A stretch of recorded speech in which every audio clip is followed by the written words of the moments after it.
Wah, wah, wah.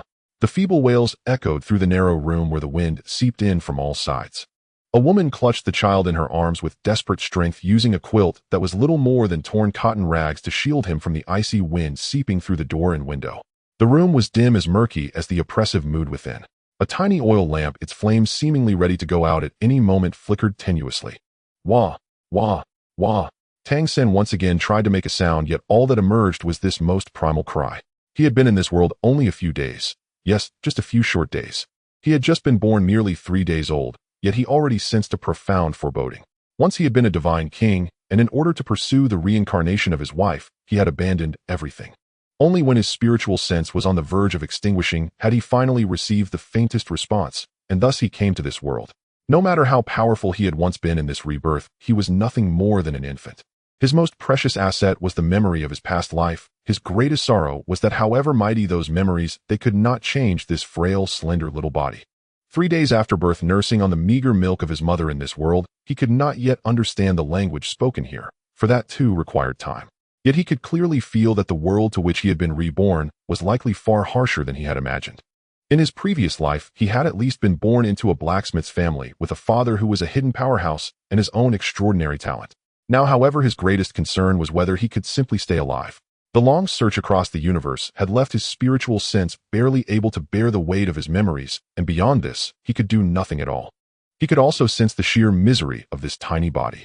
His mother had long been deprived of proper nutrition, and as a result, this reborn body of his was in a state of absolute malnutrition. Even his cries were faint and weak. In his past life, he had been a father. He knew well how a healthy child should cry.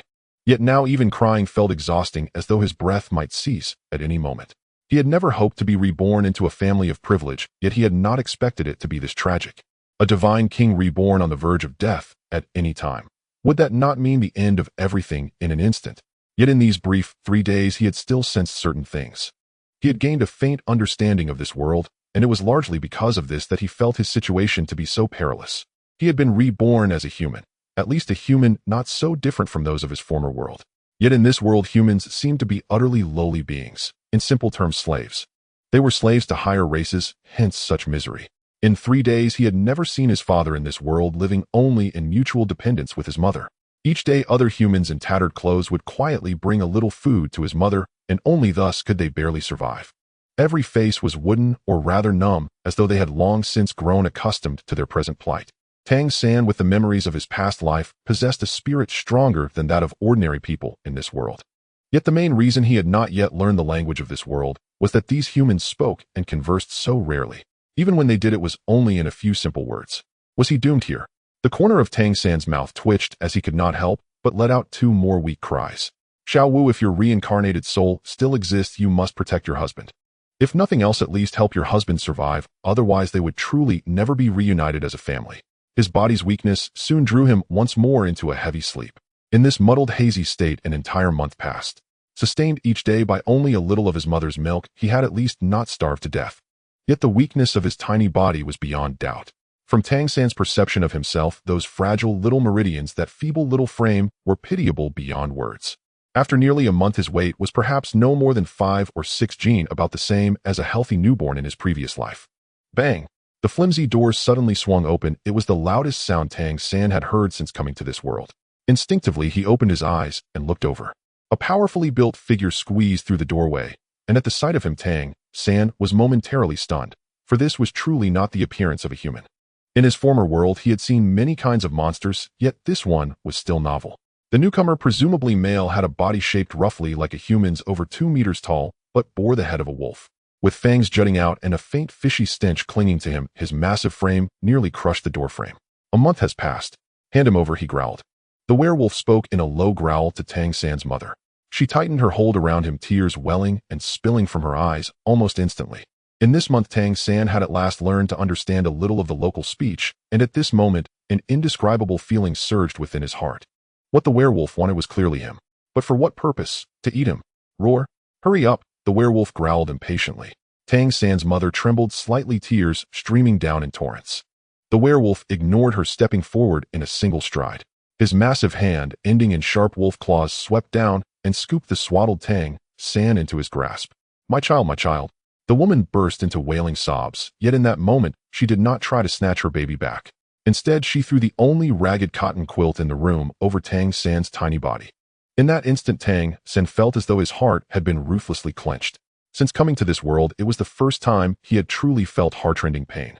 Tang San's mother suddenly noticed that the tiny face had turned toward her. The infant who had just suffered this upheaval did not cry. The once dull baby eyes suddenly became bright and clear. Seeing that sudden change in his gaze, Tang San's mother was stunned, her movements pausing for an instant. "Get out of the way." The werewolf, impatient, gave her a shove, knocking her onto a pile of straw. Then, holding Tang San's tiny body in a single hand, he walked straight out. Outside, it was bitterly cold, the wind cutting like blades. Whether out of a trace of kindness or simply afraid Tang San might die, the werewolf ultimately pulled the ragged quilt over the child's body. Everything before his eyes turned to darkness, and the howling wind outside was temporarily blocked. Aside from some difficulty breathing, he would not die for the moment. Tang San forced himself to calm down, praying silently in his heart. "Don't die, mother of this world, please do not die. As long as I survive, I will definitely come back to find you. I will definitely let you live well. Wait for my return." After calming himself, his first tentative judgment was that this werewolf probably had not taken him away as food. The basis for this judgment was simple. First, the meager few ounces of flesh on his tiny body certainly could not be more appetizing than his human mother in this world. Second, the werewolf had ultimately covered him with the quilt, clearly to prevent him from freezing to death. If he were merely food, who would care whether he died of cold? Of course, it did not entirely rule out the possibility that they preferred to eat their food alive. However, no matter how calm he was, what could a one-month-old infant possibly do? He could only go with the flow. Faintly, he could hear the wind howling. The outside world seemed to have no other sound. This world was called the Fairy Continent. After barely learning a little of the language, this was the conclusion Tang San reached about this place. Just as he had anticipated, humans in this world were nothing but slaves. They were beings to be enslaved, and even among slaves they were the lowest of the low. Human bodies were far too frail and seemed to be of little use. Thus, it was entirely possible that humans could become food in this world. For the lowest slaves to be treated as livestock was only to be expected. As for other information, there was none yet. His mother had too little contact with other humans. In this entire month, he had not seen his father once, but could hardly bode anything good. Miserable, utterly miserable. Even if I must start from nothing, at least give me the time to start from nothing. Tang San lamented inwardly. He had once considered how difficult reincarnation would be, but he had never imagined it would be this agonizing. At last, the werewolf seemed to come to a halt. Tang San vaguely heard him say a few words, but with the quilt in the way and his limited grasp of the language, he could not make them out. Then he felt himself being handed over. When the quilt was lifted, Tang San instinctively curled his body, but the cold wind he expected did not come. Instead, a wave of cozy warmth washed over him, though it was accompanied by an unpleasant smell. Even so, it was the first time since his birth that he had felt warmth enveloping him from all directions. He opened his eyes wide to look carefully. Another child, like a little monkey. Humph, humph. A muffled voice sounded. Then a huge face leaned in close before him. Was that a pig's head? Yes, a massive pig's head. At least that was how it appeared according to his previous lives' knowledge. The pig head drew closer to inspect him, then cradled him and carried him further inside. Wah, wah, wah. Cries sounded from time to time. Tang San immediately realized that he was not the only child here. He was then placed into a soft pile of grass. He felt one could call it a haystack, or perhaps a nest. It was all the same to him. Beside him, the cries grew even louder. Then a dark shadow loomed over him. Something pinched his mouth, forcing it open, and a huge soft object with a sweet, yet bloody smell was shoved into it. The instant the warm milk surged down his throat, Tang San's eyes flew wide open, not out of emotion, but because he nearly choked to death. If his birth mother's milk had been a gentle mountain stream, then this was nothing less than a surging great river. To save himself, he instinctively pressed his toothless gums together to clamp down somewhat on that massive presence, slowing the flow of milk. Only then did he manage to swallow some down. Drawing in air forcefully through his nose, his tiny body struggled to adjust. After great effort, he finally caught his breath. After that, he could no longer care about anything else and focused on drinking with all his might. Nutrition, this precious nourishment. Was it perhaps the dawn of hope? Whether it was human milk or pig milk, having something to eat at all was enough to satisfy him. However, his satisfaction did not last long before that enormous dark figure withdrew. Though he felt somewhat overstuffed, he still could not help wishing for a little more. After all, this was the first full meal he had had since arriving in this world. With his belly full, his spirits improved a little, allowing him to observe his surroundings.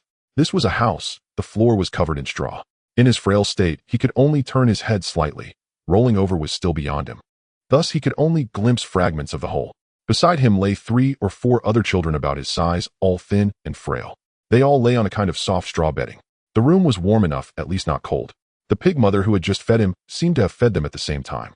The feeling was particularly like livestock being pinned and raised. Uniformly bred slaves. Tang San consoled himself silently. At least they were not being treated purely as food. That alone was something. After this meal, he finally felt there was a real possibility he might survive. Life went on in this way. The pig mother came 3 times a day to nurse them. At first Tang San could not adapt to the sheer abundance of milk, but he soon adjusted. Each time the pig mother came, he tried his best to drink more. Only with nourishment could his body grow stronger. Only with a healthy, more mature body would he have the possibility of cultivating. Only by cultivating could he become strong and seize his fate in his own hands. No matter what kind of world this was, surviving came first. Thus, when he had been in this world for 100 days, he was already noticeably fairer and plumper than the children around him. Here there seemed to be more than one pig mother and many children. After 100 days of voracious feeding, Tang San could finally roll over. Naturally, he could see more. From the pig mother's conversations, he began to understand more of the language and gained a slightly clearer picture of this world. The fairy continent was vast, so vast that even the pig mothers could not describe its extent. The place where they lived was a small town in the northeastern part of this continent. It was under the dominion of a wolf monster noble. This world was called the fairy continent because its rulers were primarily 2 races, the Yao, or monster clan, and the Jing, or spirit clan. Together, they were collectively known as the Yaojing, the fairies. The small town they resided in was known as Wind Wolf Town. Both the demon and spirit races were supposed to possess incredibly powerful beings, at least according to the words of the pig mothers. In this world, humans were the lowest of slaves. These children were all raised uniformly, then subjected to indoctrination, destined to become the slaves of the nobility. In simple terms, he was essentially the property of the Wind Wolf Lord of Wind Wolf Town, and the least valuable kind at that. The number of humans should not be small. From the words of the pig mothers, the only redeeming quality of humans seemed to be their reproductive capabilities. Conversely, the fertility of the 2 spirit races was relatively poor, which was the very foundation for human survival. In the eyes of the demon and spirit races, humans were too weak to even perform manual labor. However, humans were somewhat more intelligent than other slave races and could undertake more delicate tasks. Another reason was that for some demons and spirits, human flesh was tender and considered a delicacy. Slaves' food. It seemed there was no worse fate imaginable. Tang San could only silently comfort himself. Given how dire things were, perhaps a change for the better would eventually bring him happiness. The only thing he worried about now was where his wife would be reincarnated and whether she would suffer as he did. It must be said that the milk from the pig mothers was far more nourishing than that of Tang San's biological mother. At least it was enough to fill him up. By the time he was about half a year old, Tang San felt that he had finally reached a physical condition comparable to that of a normal human child from his original world. This physical state made him appear noticeably plumper than the other frail children around him. At half a year, being a bit plumper was all there was to it. This also led to the pig mother showing him noticeably more favoritism. In this world, it seemed that being strong was considered beautiful. However, once he reached half a year, he no longer received milk. Instead, it was replaced by a substance akin to mush. A small basin was simply thrown beside the children. They had to scoop it up with their hands, and how much they could eat depended on how much they could grab. Most children couldn't even sit up. Many times the pig mother had to impatiently feed them with a spoon. During this time, Tang San earned even more affection from the pig mother, as he was already able to use his small hands to scoop food from the basin. Thus, he naturally ate more and occasionally even received a reward of milk. He didn't know what he was eating, but as long as it filled him up, that was enough.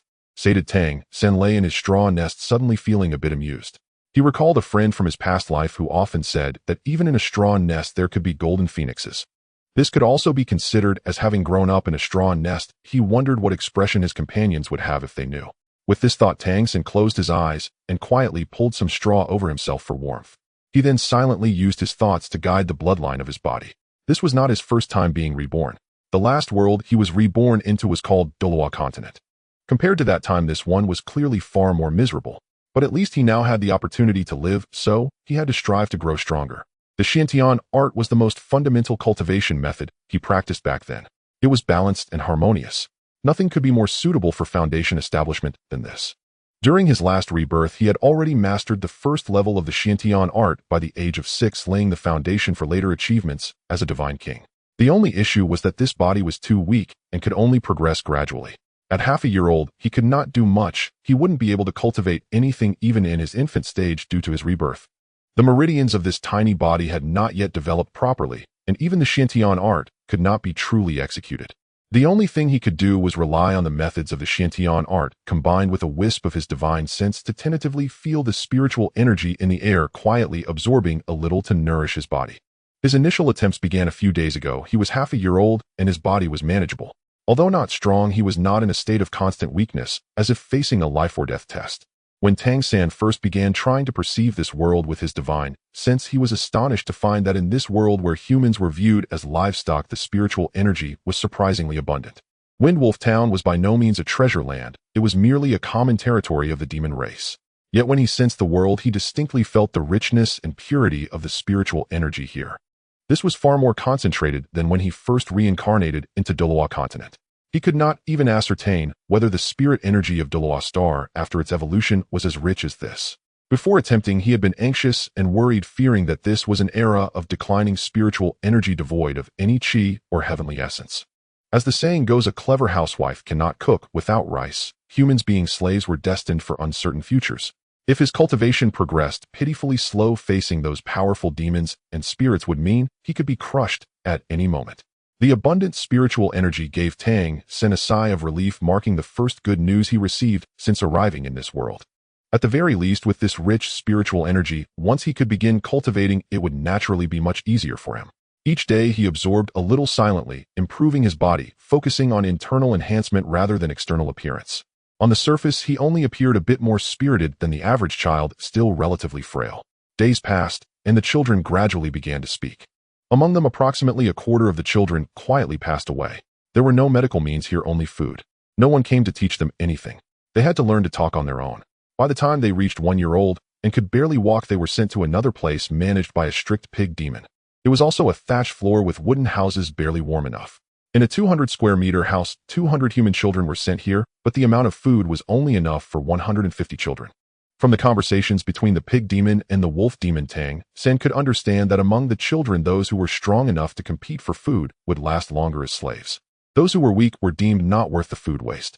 Besides feeling sorrow for the humans in this world, the only thing he could do at just 1 year old was to plant a seed of rebellion in his heart. With the nourishment from the spiritual energy, Tang San's body was naturally much stronger than his peers. However, he only took the food his body needed each day, leaving the rest for others. He could only watch helplessly as the weakest children were taken away, unable to do anything. Every night in the silence, he would absorb spiritual energy while silently contemplating.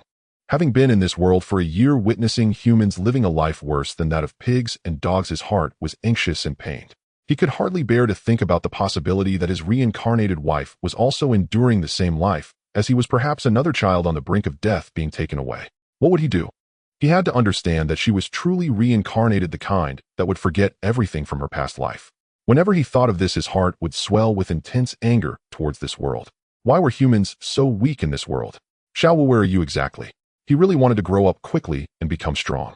If that were the case, he could go and find a Xiao Wu. She must still be alive. She would definitely live well. In the blink of an eye, 3 years had passed, during which he had scarcely seen the outside world.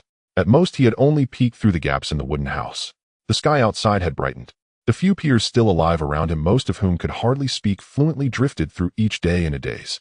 There was obviously no education here, nothing at all, merely keeping them alive as if they were livestock. Suddenly the door burst open and a massive wolf demon strode in from outside. Get out. Drive them all out. It commanded the pig demon, who was usually very domineering and often kicked the children. The pig demon immediately screamed, and at the sound of her shriek, the children trembled all over.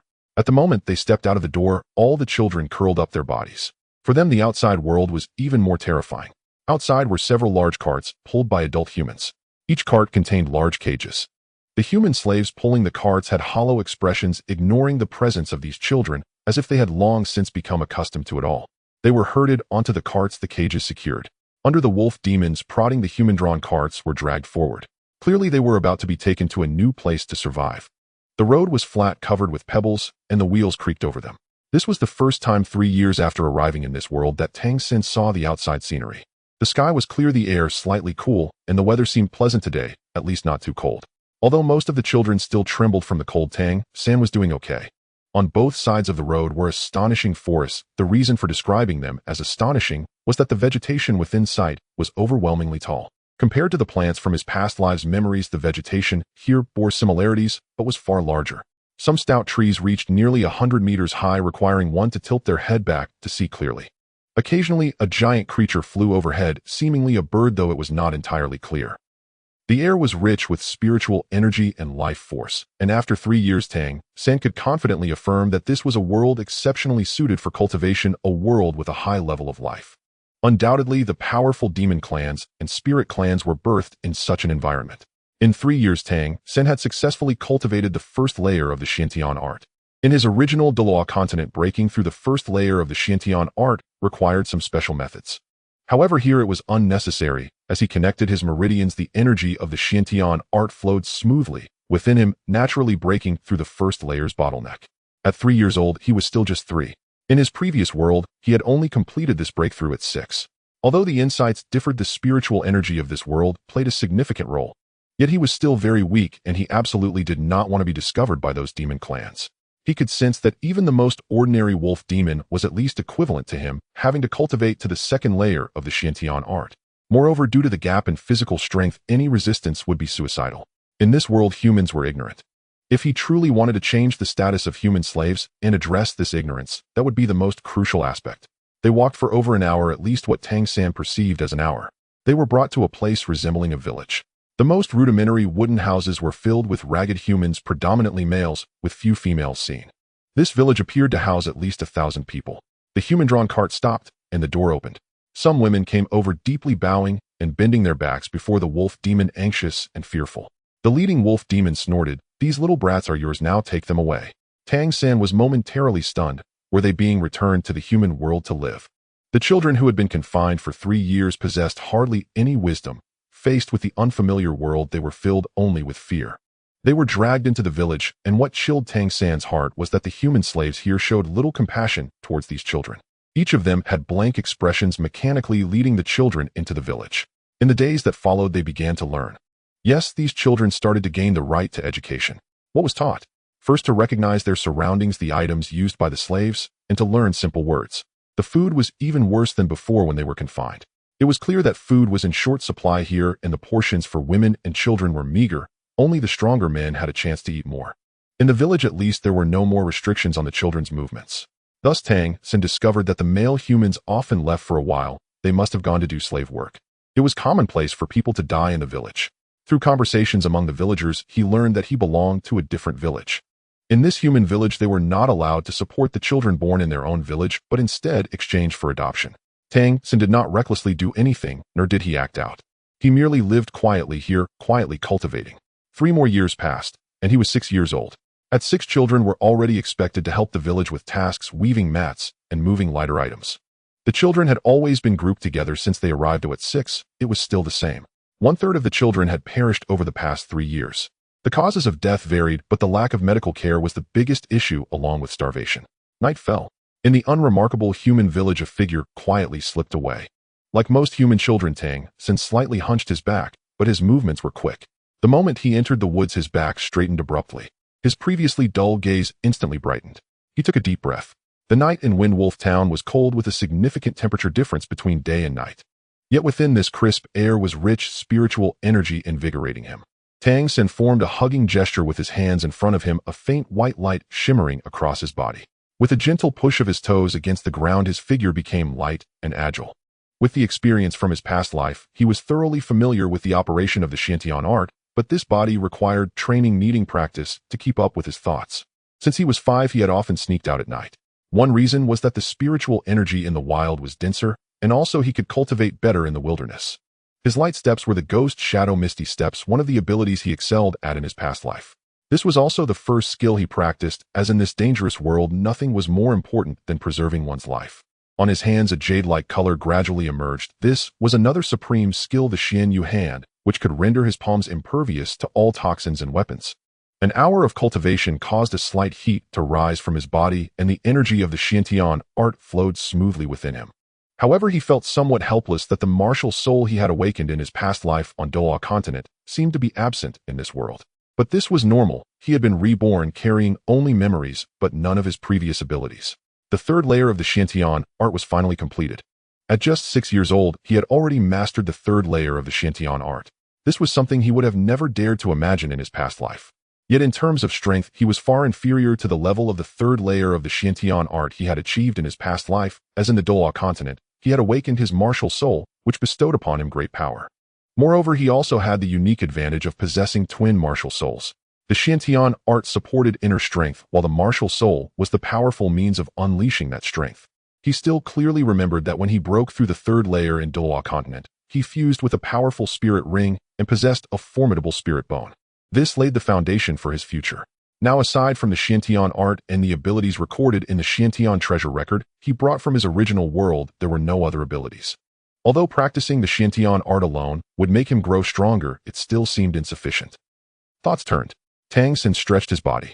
At this moment, it was still far from dawn, and the villagers, having worked hard all day, went to bed early and slept deeply. Tang San decided to venture deeper into the forest where the spiritual energy was evidently denser than in the village. Perhaps there were heavenly materials and earthly treasures hidden deep within the forest. After discovering that he could not awaken his martial soul in this world and could only cultivate the Xiantian art, Tang San's plan was simple: to cultivate the Xiantian art to a higher level as much as possible and accumulate power. Then he would see how to wield this power of his. Relying solely on the ultimate techniques from the Tang sect's Xiantian treasure record, as long as his level was deep enough, self-preservation would not be a problem. Through his cultivation, he gradually understood why humans were so weak in this world destined to become slaves. This world was called Fablon Star, with only one largest continent, the fairy continent, where he resided. Both the monster and spirit clans possessed powerful innate abilities. In this place filled with spiritual energy, they only needed to continuously absorb the chi of heaven and earth after birth to enhance their innate abilities and thus become extremely strong. No other race could compare to them. Humans had no combat abilities or cultivation methods. If not for their dexterity, they could be considered utterly useless. Naturally, they could only become slaves subjugated by the powerful monster and spirit clans. Inside the forest, the vegetation was enormous and the light was quite dim. In this world, there existed a moon-like entity, but it emitted a faint blue glow, which was very peculiar. In Tang San's eyes, a faint purple hue flickered, which was the Xiantian treasure record's other ultimate technique, the purple extreme devil eye. It required daily training while gazing at the rising sun. 2 years ago, he had to crouch by the door crack to barely practice, but in the last 2 years, he had more opportunities to cultivate. With the help of the purple extreme devil eye, he could clearly observe the situation in the forest. The deeper he went, the stronger the strange feeling in his heart. In his previous world, there existed creatures called soul beasts, which were oppressed by humans, constantly fighting back, eventually coexisting peacefully with them. Yet in this fairy continent, it was the monsters and spirits that dominated everything, while humans could only struggle for survival, as if the roles had completely reversed. As he walked forward, he suddenly heard some noises and instinctively darted behind a large tree concealing his presence. Thud! Not far in front of him, a figure fell to the ground, rolling twice. His breathing was rapid, yet chaotic, gasping for air as he struggled to rise, but it seemed he lacked the strength, and after a brief struggle, he fell back down. Tang San did not move. He simply focused his purple extreme devil eye to observe closely.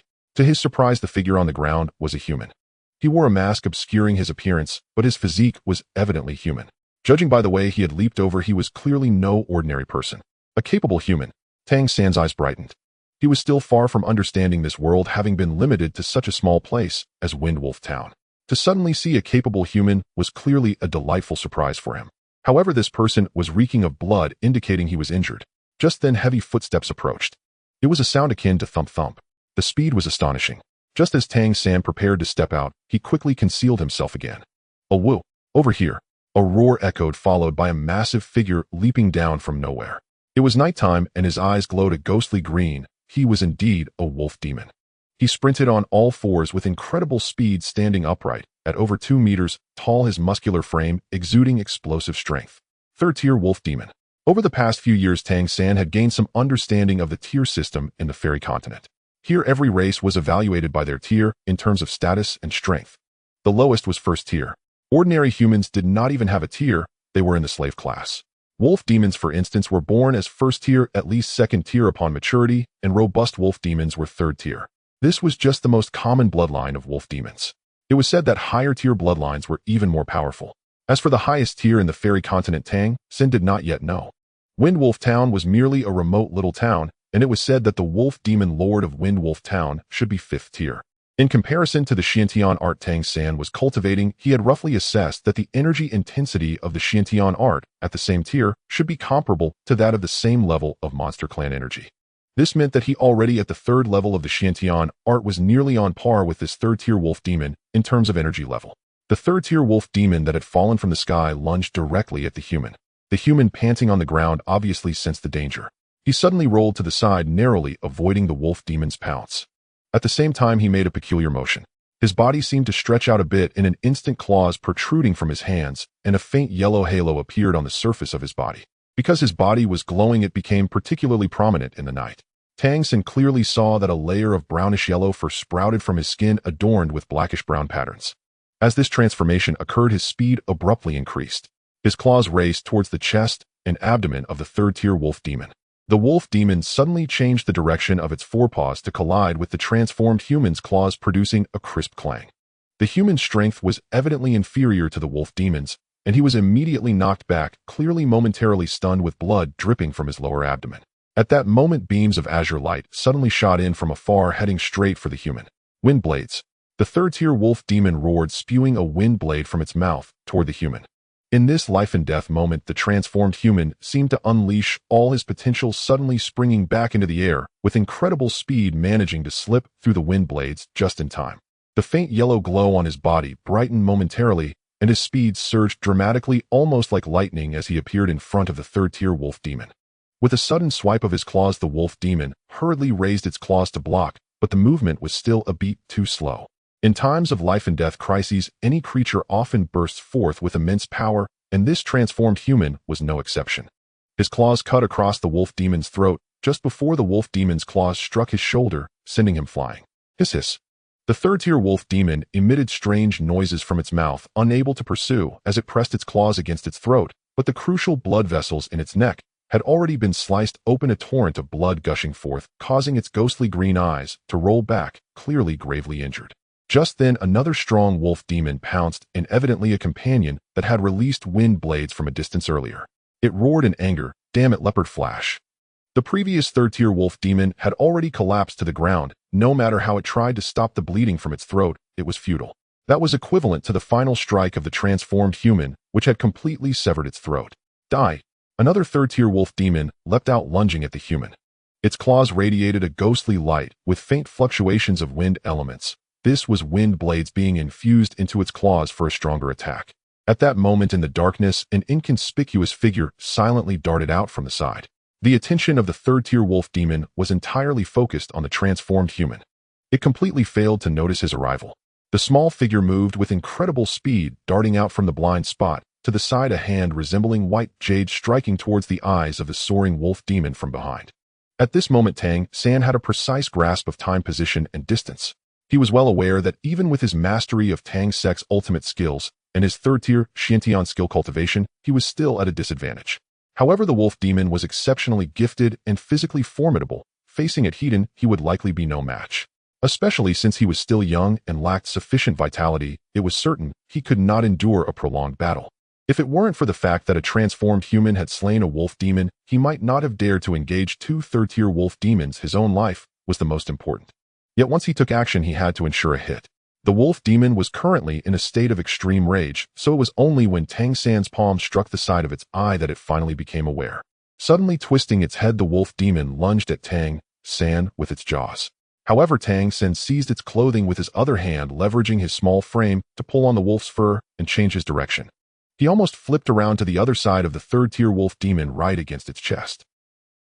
With his right index and middle fingers forming a sword-like gesture, he activated his Xiantian skill, causing the two fingers to shimmer with a pure white jade color as they darted towards the eyes of the wolf demon, which was just turning back. With a puff, his slender fingers almost instantly penetrated into warmth. In terms of physical strength, Tang San was certainly far inferior to this third-tier wolf demon, but hitting its vital point meant that there was no longer any hope for survival under equal energy conditions. The Xiantian skill infused with energy from the Xian jade hand spiraled into the wolf demon's brain. Consequently, the other eye of the wolf demon exploded in an instant, its brain reduced to a pulp. The roar halted abruptly, as if its throat had been choked, and its strong body fell to the ground. Tang San pushed off it with his toes and rolled away to a safer distance. The success of this strike was largely due to his extensive battle experience from his past life. The child's slender body and the cover of night served as perfect camouflage, and the third-tier wolf demon was in a fit of rage, its senses dulled. In a heated confrontation, Tang San's Xian-Jade hand might not even have pierced the thick hide of the wolf demon. However, the eyes were its most vulnerable spot. Once pierced and infused with the Xiantian skill's energy, it was guaranteed death. As his feet touched the ground, the other third-tier wolf demon had also fallen silent. Only then did Tang San let out a sigh of relief. He did not rush to check on the human, but quickly crouched down, pressing his ear against the ground to listen for any nearby sounds, checking if there were any pursuers approaching. With his current strength, facing a third-tier wolf demon was already a challenge, and no matter how skilled his frail body was too weak. If he were hit by the wolf demon, it could very well be fatal. That seemingly simple attack had actually been an all-out effort. He had raised his mental will to the highest level. There were no other sounds around, indicating that the only pursuers capable of transforming into humans were the two third-tier wolf demons. This eased Tang San's mind, otherwise he would have had no choice but to flee. Only then did he approach the human, remaining vigilant.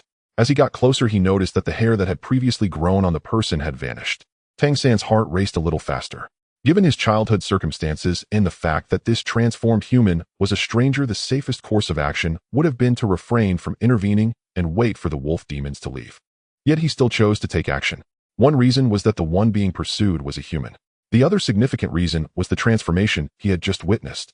In Tang San's original world of Doloa continent, there existed soul masters with beast martial souls capable of similar abilities. They could also grow stronger through training their beast martial souls. If there were similar abilities in this world, being able to learn them would undoubtedly benefit his own strength and help him integrate into this world more easily. Tang San crouched down, intending to turn the person over, but just then the previously motionless figure suddenly flipped over and swiped at him with a claw. At the same time as he turned over, the two of them were so close that, aided by the dim light, they could see each other's faces. The person's claw halted midair, not continuing its attack, while Tang San instantly leaped up and retreated outside of the range of the attack. "Are you human?" The person's voice was somewhat hoarse. He appeared to be in his 20s, pale as a ghost, yet still somewhat handsome, blood seeping from his mouth and nose. As he spoke, his hand drooped weakly. At this moment, Tang San could clearly see a large gash on the person's abdomen with intestines already spilling out, and he was losing a lot of blood. Tang San nodded at him, then quickly moved to his front. The man seemed to have lost all his strength, lying on the ground, gasping heavily. His pupils were already somewhat unfocused. Tang San did not pause, his hands moved swiftly. The man's most pressing issue was excessive blood loss and internal injuries, and with his current abilities, he couldn't save him. He could only try to prolong his life for a little while. He quickly tied off the protruding intestines, then stuffed them back into the abdominal cavity, tearing off a piece of the man's clothing to apply pressure to the wound, at least preventing further blood loss. Then with his other hand, he pressed against the man's chest, slowly infusing Xiantian energy into his chest, protecting the warmth in his heart. The man's breathing gradually calmed down, and there was a glimmer of vitality in his eyes. "You're just a child." "You," Tang San replied. "I'm afraid your injuries are beyond saving. If you have any last wishes, I can help you fulfill them, but you need to answer me one question." Hearing Tang San's voice, which was far beyond his age and calmness, the young man was momentarily taken aback, then, without hesitation, replied, "Okay. You can ask first. If I can answer you, then I will ask you for a favor." Undoubtedly, this was the first rational and clear-minded human Tang San had encountered since arriving in this world. This was certainly not someone of slave origin. "How did you acquire the ability to transform just now? How can one possess it?" Tang San immediately asked his most concerned question. The young man was momentarily stunned by his question. "Don't you know about the demon god transformation? How did you kill that wolf demon?" "What is the demon god transformation?" "Mine is an innate ability, though I don't know what it is," Tang San said, thoughtfully, firmly remembering the term demon god transformation in his mind. The young man's eyes brightened a bit. "Did you awaken the demon god transformation innately? What is your ability?" Tang San frowned slightly and replied, "Now it is my turn to ask you."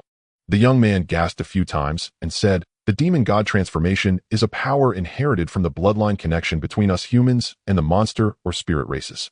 Tang San's heart sank. "Are you saying that it's mixed blood?" The young man replied with a bitter smile, "Yes, only in this way can we possess some power. And those like me who acknowledge themselves as human are even fewer. Most of those with the ability of the demon god transformation choose to become vassals of the monster and spirit races, holding a significantly higher status than ordinary human slaves. As for us, we never consider ourselves monsters or spirits. We only wish for humanity to possess the right to survive on their own without being enslaved. Therefore, we rise in rebellion. I originally intended to assassinate that Wind Wolf Lord, but misjudged the situation and was severely injured. That's how I ended up in such a predicament. Tang San asked, so your demon god transformation is also inherited through hybrid bloodlines? The young man gritted his teeth and replied, yes, a leopard demon insulted my mother, and then I was born. Tang San continued, is this the only way to obtain the demon god transformation? The young man said, there is another method, which is to strip it away.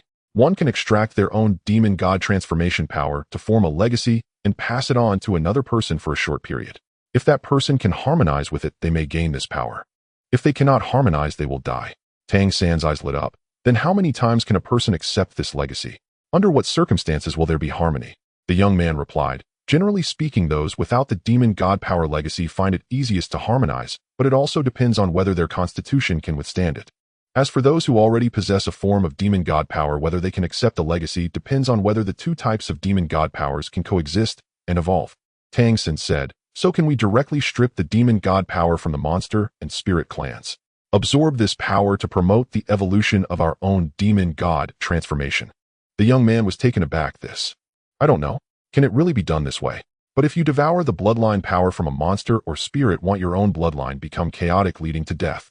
That should definitely not work. Tang San said, perhaps we can try. Through his conversation with the young man, he finally gained some understanding of the power system in this world, especially how humans could utilize it. The demon god transformation primarily involves acquiring the bloodline powers of the monster and spirit clans, but due to being hybrids, human bloodlines are weak, hence they are certainly not as powerful as those of the monster and spirit clans. However, humans who possess the demon god transformation ability are naturally much stronger than ordinary humans. It seems that if he wants to become stronger quickly, he needs to put effort into the demon god transformation. Do you have anything to confess? Tang San asked the young man. The young man bitterly replied, my name is Zhu Jiasen. My mother was abused to death by that leopard demon. I have no family left in this world. You are so young, yet you have the ability to fight against a third-tier wolf demon. Your demon god transformation must be very powerful. If possible, and if you are willing to help us humans, I hope you can join our organization. I am about to die. Since you are interested in the demon god transformation, I can pass my demon god power legacy to you. As for whether you absorb it, that's up to you, but if you feel it's not a good fit, do not force it. Your organization, what is it called? Where is it located? Tang San asked curiously. Zhu Jiasen replied, our organization can be found in all major cities of the monster and spirit clans. I cannot provide you with specific contacts, but I believe that when you grow up and wish to find it, you will certainly be able to locate us. Our organization is called Redemption. It exists to redeem humanity. As he spoke, a flush suddenly appeared on his face and his body began to tremble violently. A faint yellow glow started to surge around him and his eyes became clear. Child, you do not need to tell me who you are, but I firmly believe that someday we will overthrow those monsters and spirits that enslave us, allowing humanity to truly become the masters of this world. We must strive for redemption, and for that we need to continuously work hard and grow stronger. Do not collect my remains, do not expose yourself, grow up well and become strong. Long live humanity. As he spoke those final words, his voice began to weaken, but the yellow glow became increasingly intense, ultimately coalescing into a yellow sphere that floated before him. The light of the yellow sphere illuminated Tang San's youthful face, while Zhu Jiasen's eyes were filled with longing and an almost religious fervor. As the sphere fully formed, he slowly slumped down. The sphere hovered in the air, flickering in and out of visibility. Tang San could sense that it contained a peculiar power that seemed to be starting to dissipate at risk of vanishing at any moment. After all, this was Zhu Jiasen's legacy at the end of his life. Without hesitation, he raised his hand and placed his palm over the sphere, activating the Xiantian art. Zhu Jiasen mentioned that those without the demon god transformation were the most receptive to legacies. Of course, he did not have it. His power came from the Xiantian art, and with the protection of the Xiantian art, he was confident enough. Zhu Jiasen's demon god power was not very strong, only around the third tier. If it was inappropriate, at least it would not have too much negative effect on him. Moreover, he had arrived in this world and wished to find his beloved. To transcend this world and return to his original one, he needed to grow stronger. Now, utilizing the power of this world to become stronger was clearly the easiest shortcut. The yellow glow felt warm. When his palm covered the sphere, he immediately sensed the energy within it starting to seep into his body from his palm. Tang San did not absorb it directly, but rather controlled and guided the energy into his right arm, sealing the meridians with the Xiantian art to prevent the energy from further penetrating his body. He quietly felt the changes brought about by the yellow glow. To his surprise, when the energy of his Xiantian art came into contact with the legacy power of the demon god transformation, the latter seemed to soften, naturally merging into the energy of his Xiantian art, behaving very obediently. When it first entered his body, it was somewhat restless, even wild, but upon contact with the Xiantian art energy, it immediately became gentle. This is Tang San silently operated the Xiantian art, and suddenly realized that the yellow energy rapidly integrated into his Xiantian art. Feeling warm all over, he even sensed an enhancement in his Xiantian art. It was at least equivalent to several months of hard training. Furthermore, the yellow energy seemed to subtly alter his body, nourishing his bloodline and initiating some changes. Tang San could feel that his meridians, bones, and muscles were becoming stronger. This legacy of the demon god transformation was like a tonic nourishing his body. The energy of the demon god transformation could be absorbed by his Xiantian art, but this should be different from what Zhu Jiasun described about legacies. He mentioned that accepting a legacy could be dangerous if one did not harmonize enough. Death was a possibility. However, during his fusion process, he felt no threat at all. The energy of the Xiantian art seemed to naturally allow the legacy of the demon god transformation to be rapidly absorbed. This is getting interesting. Once he digested all this legacy power, he wondered if he could gain the leopard flash ability he had previously displayed. With that thought in mind, Tang San quickly approached the corpse of a third-tier wolf demon and placed his hand on its body. Activating the Xiantian art, he injected energy into the wolf demon's body. The wolf demon had just died, its body still warm. As the energy from the Xiantian art flowed in, Tang San immediately sensed a faint energy presence within the wolf demon. When his Xiantian art touched this energy, it was as if it encountered a magnet, naturally being attracted and absorbed into the Xiantian art. There wasn't much energy, but Tang San was completely certain that it did exist. Was this the bloodline power of the wolf demon? As he retracted the Nine Heavens mystic art, he immediately sensed a hint of azure within his own energy. Compared to the yellow demon transformation energy he inherited before, this hint of azure was considerably fainter, evidently due to the fact that the third-tier wolf demon had been dead for a while, causing a significant dissipation. However, this azure energy was indeed present, and like the yellow energy, it obeyed him while merging into the Nine Heavens mystic art. Although the enhancement was minimal, there was still a slight improvement. At the same time, it did not conflict with the yellow energy, it simply settled within his Nine Heavens mystic art, seemingly being absorbed subtly by his body. This was intriguing.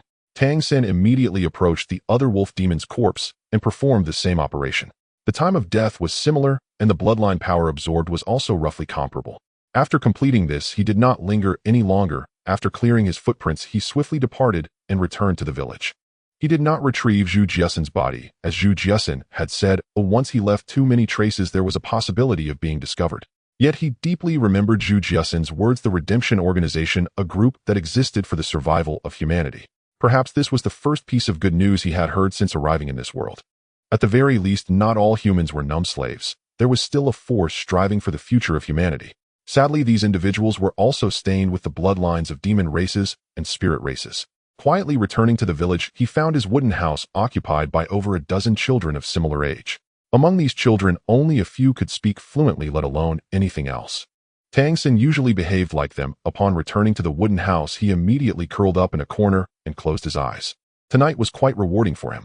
Most importantly, he gained a better understanding of this world and learned that there was a human resistance organization. Additionally, there was the uniqueness of the demon transformation and the Nine Heavens mystic art. At this moment, the meridians in his body felt warm, subtly nurtured by the power he had absorbed earlier. He could distinctly sense that his strength seemed to be increasing. This had nothing to do with the Nine Heavens mystic art. It was an enhancement of his physique. Here, living on meager rations, there was no nutrition to speak of. He could only rely on the Nine Heavens mystic art to absorb the spiritual energy of heaven and earth to nourish his body. However, this time was different. The power within the demon transformation and the two wolf demons' bloodlines was clearly nourishing his meridians, bones, and internal organs. This was a comprehensive enhancement. The existence of the Nine Heavens mystic art ensured there was no conflict, making it easier to absorb. Could it be that the Nine Heavens mystic art had transformed into a devouring technique upon arriving in this world? It could devour the bloodline powers of those demons and spirits. He wondered if it could still devour them while they were alive. If it could, that would be terrifying. Of course, there were risks involved. If too many types of bloodlines were devoured, would it negatively affect his body? A mixed energy would not bode well for cultivation. And how it would ultimately play out, he needed to observe the changes in his body after this devouring to make a judgment. Those who possessed the demon transformation would have the qualification to transform into the subordinates of the demon and spirit races, no longer mere slaves. He planned to enter a large city to search for that redemption organization. Tang San silently formulated some plans in his heart. After finding that organization and joining them, it would surely be easier to locate the reincarnated Xiao Wu.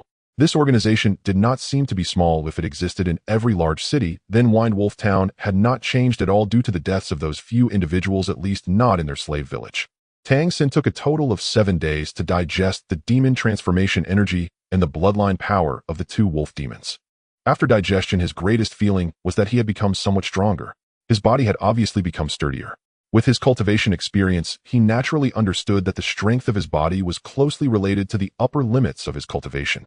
Without a sufficiently resilient body, he could not withstand more powerful energy. After this enhancement, he now had confidence in facing a 3rd-tier wolf demon. Yet this was not his greatest gain. The larger gain was that he truly retained the abilities of the demon transformation and the wolf demons. As night fell, Tang San once again quietly arrived in the woods. With his eyes slightly narrowed, he suddenly activated the 9 Heavens mystic art, causing the bloodlines within him to boil. With a push of his toes against the ground, a yellow light suddenly illuminated from his body, and his speed surged. He dashed out 10 meters like lightning. The 9 Heavens mystic art consumed a portion of its energy, and when he stood firmly on the ground, he couldn't help but feel a bit sore all over. That momentary burst of speed was quite a strain on his body. However, Tang San did not pause. He raised both hands simultaneously, each palm glowing with a green light. With a wave of his hands, 2 wind blades about 3 inches long shot forth. The azure wind blades vanished after flying 5 meters. Indeed, this was what he had gained after the previous absorption. The leopard flash and wind blade were inherited from Zhu Jiasan's demon transformation and the wolf demon's bloodline. Through the devouring absorption of the 9 Heavens mystic art, he had actually learned them all. This was something Tang San had never expected. After absorbing those 2 types of bloodline powers, he felt as if he had gained these 2 abilities in his memory. When he wanted to use them, he could do so naturally. Strangely, when he cast them, his body did not undergo the beastification associated with the demon transformation. What he consumed was merely the power of the 9 Heavens mystic art. Furthermore, within his 9 Heavens mystic art, there were no longer the previous yellow and azure energies. This feeling was akin to having learned 2 skills. He could now deploy them at will. However, no matter how much he practiced, these 2 skills would not grow stronger. They were much weaker than the leopard flash demonstrated by Zhu Jiasan and the wind blade cast by the wolf demon. It felt as if they were solidified. They were not useless, but skills that could not enhance their power were evidently of limited use. The only piece of good news was that this ability he had devoured and absorbed, transforming it into his own skill, did not create any conflicts. It seemed merely to be a transformation of the 9 Heavens mystic art. Overall, this was naturally a good thing. Tang San had some judgments and speculations regarding this. Without a doubt, he was different from the humans that existed in the original world. The 9 Heavens mystic art was also unique. The transformation between the 9 Heavens mystic art and the power system of this world still required constant experimentation to discover more. Learning these 2 skills was certainly beneficial. Zhu Jiasan and the wolf demons were not strong enough, so the skills he devoured from them were naturally weaker. But what if in the future the 9 Heavens mystic art possessed more powerful abilities and the devoured demon transformation power was stronger? The skills he gained would evidently also strengthen. At the very least, he had a more accessible way to grow stronger. Moreover, through this devouring method, his cultivation of the 9 Heavens mystic art would accelerate. The spiritual energy of heaven and earth in this world was already quite abundant. Tang San could be certain that if he continued to cultivate at this pace, by the time he turned 20, he would have the potential to reach the 9th rank of 9 Heavens mystic art, corresponding to the 9th rank of this world.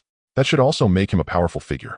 Of course, this was only possible if everything went smoothly during cultivation. The 9 Heavens mystic art was highly compatible with the spiritual energy of this world, which was the greatest benefit Tang San had gained. Days passed with him working during the day and cultivating at night. Tang San returned to his ordinary life. 2 more years went by. Tang San had not been in a good mood lately. The reason was simple. For 2 years, he had not broken through to the 4th level of his Xiantian art. He originally believed that he would achieve this breakthrough by the age of 7 at the latest. However, when he reached the pinnacle of the 3rd level, he discovered that he had hit a bottleneck. This barrier seemed not to be due to his own limitations, but rather a pressure from the very fabric of this Fa-Lon world. The transition from the 3rd to the 4th level appeared to be particularly arduous. Tang San had been diligently cultivating and accumulating strength, yet he still could not break through this layer of oppression. 2 years had passed, and he was now 8 years old, still at the pinnacle of the 3rd level. Moreover, it seemed that the accumulated power could not assist him in achieving a breakthrough. He had become quite proficient with his leopard flash and wind blade skills, but their power had not increased with the elevation of his Xiantian art cultivation. They felt like two solidified skills. This situation had caused all his abilities to stagnate. The greatest issue stemming from this condition was the loss of a pathway for advancement. Without such a pathway, he could only continue to grow in this manner. What could the power of a third-level peak accomplish? In this world, it remained a weak existence. Tang San knew he needed to take some risks. Today, his task was to transport timber. In the village, he helped the adults move the trees they had chopped down using a cart to transport them to the town. There were 7 children in total, assisting 4 adults in transporting the load of wood. The adults pulled the cart with ropes while they pushed from behind.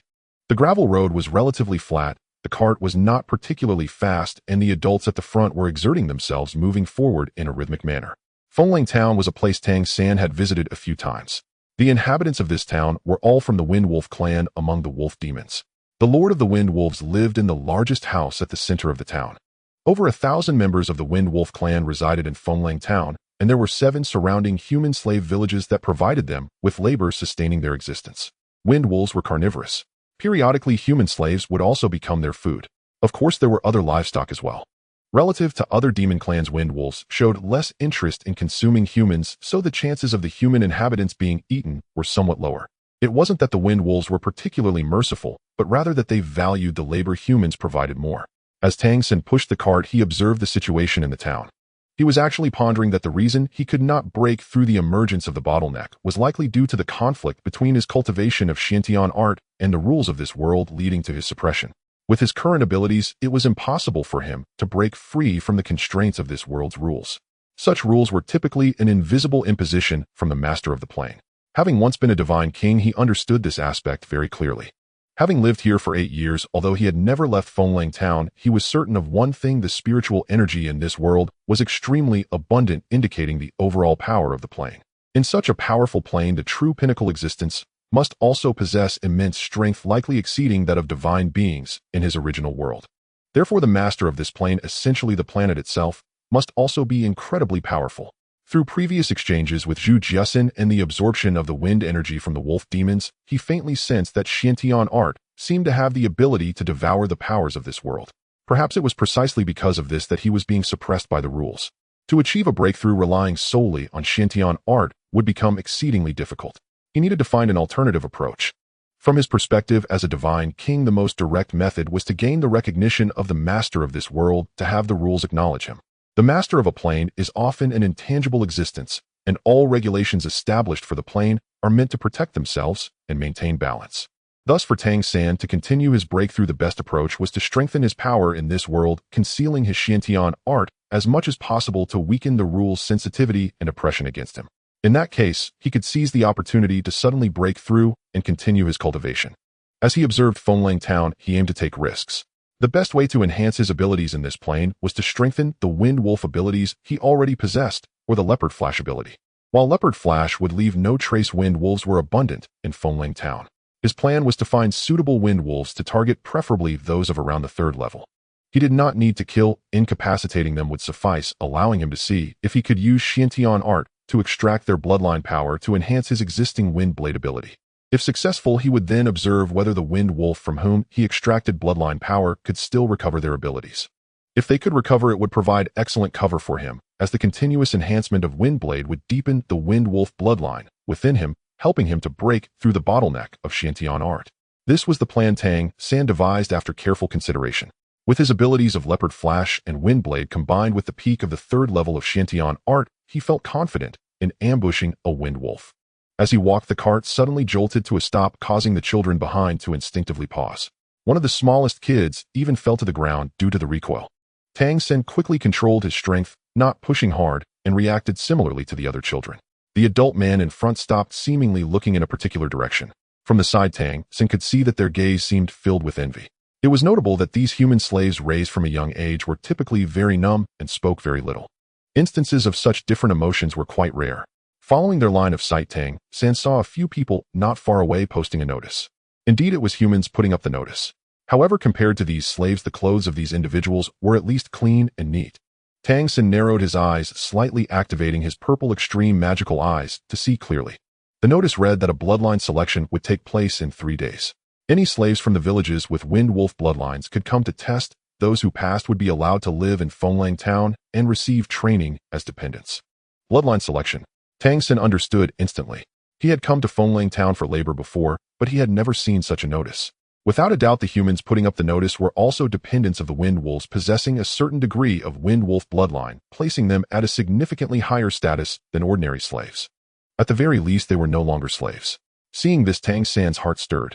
If that was the case, his plan might need to be adjusted. Being a slave for so long had been a good cover, yet it posed the problem of having too little exposure to this world.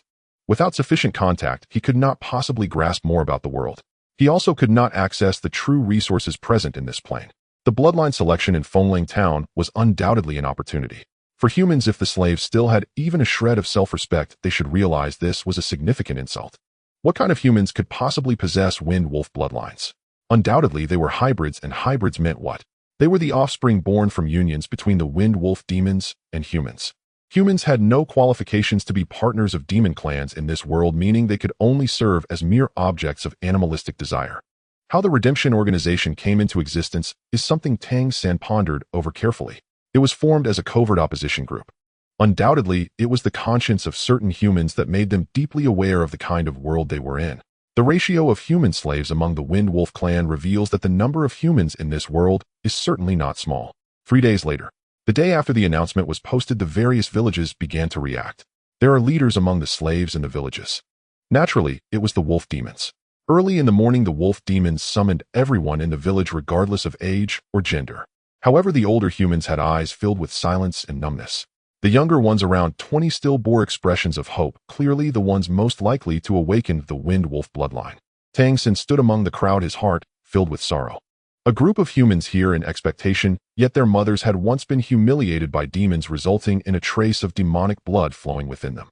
How tragic this is. Regarding the domination of the demon and spirit clans, Tang San harbored no discontent, for this was the original rule of the world. Yet as a human, witnessing his kin so numb as slaves, just to survive, filled him with deep sorrow. Over the past 8 years, the accumulation of such emotions had long determined his resolve. Aside from searching for his wife, he must find a way to provide opportunities for humanity, allowing them to truly grow strong and live with dignity in this world. Listen clearly. Shortly, I will initiate the awakening of your bloodlines. Any slave awakening the bloodline of my Wind Wolf clan can participate in the test 2 days later. Those who pass the test with sufficient bloodline strength may become vassals and enter the town for learning. Excellent vassals may even attain the same treatment as my clan in the future. This is your chance and opportunity to ascend to greatness. So during the awakening process, feel your own bloodline well. Do not suppress any changes, let your transformation manifest. Do you all understand? The human slaves all bowed in unison, displaying a look of fear and trepidation. The wolf demon nodded in satisfaction, its fangs protruding, its eyes gradually emanating a ghostly green light, a fierce glint flickering in its gaze as it suddenly threw its head back and let out a sharp howl. A woo. Accompanying this howl, it seemed countless other howls echoed from afar. Tang San was positioned further back, yet his perception was strong. He could distinctly feel the bloodline within him boiling as the wolf demon roared, erupting with a surge of heated vitality. This wave of energy expanded outward, causing the humans present to tremble slightly. A woo. Just as the wolf howl was drawing to a close, another howl burst forth from the wolf demon. The aura of the bloodline grew increasingly rich. Suddenly, a young human in front of Tang San trembled violently, as if enduring some agony. With a strange cry, he suddenly lunged forward, dropping to all fours. From the surface of his skin, grayish-blue fur sprouted, yet he seemed to be suffering intense pain, rolling on the ground. Was this the awakening of the Wind Wolf clan's bloodline? Tang San did not rush to reveal himself, but quietly observed. Aside from the young man at a distance, a girl in her teens was also crouched down, her hands on her head, and there seemed to be some changes occurring on her body. Apart from these two, the others mostly exhibited trembling and shivering, showing no further signs. When they glanced at the two, their eyes even held a hint of envy. A whoa. When the third howl rang out, Tang San knew he could not wait any longer. He also suddenly crouched down, clasping his head, displaying a pained expression. This startled the nearby children. With the third howl finished, the wolf demon's gaze swept over the crowd. The changes in Tang San and the others were the most pronounced, naturally drawing attention. The wolf demon stepped forward, pulling them out one by one.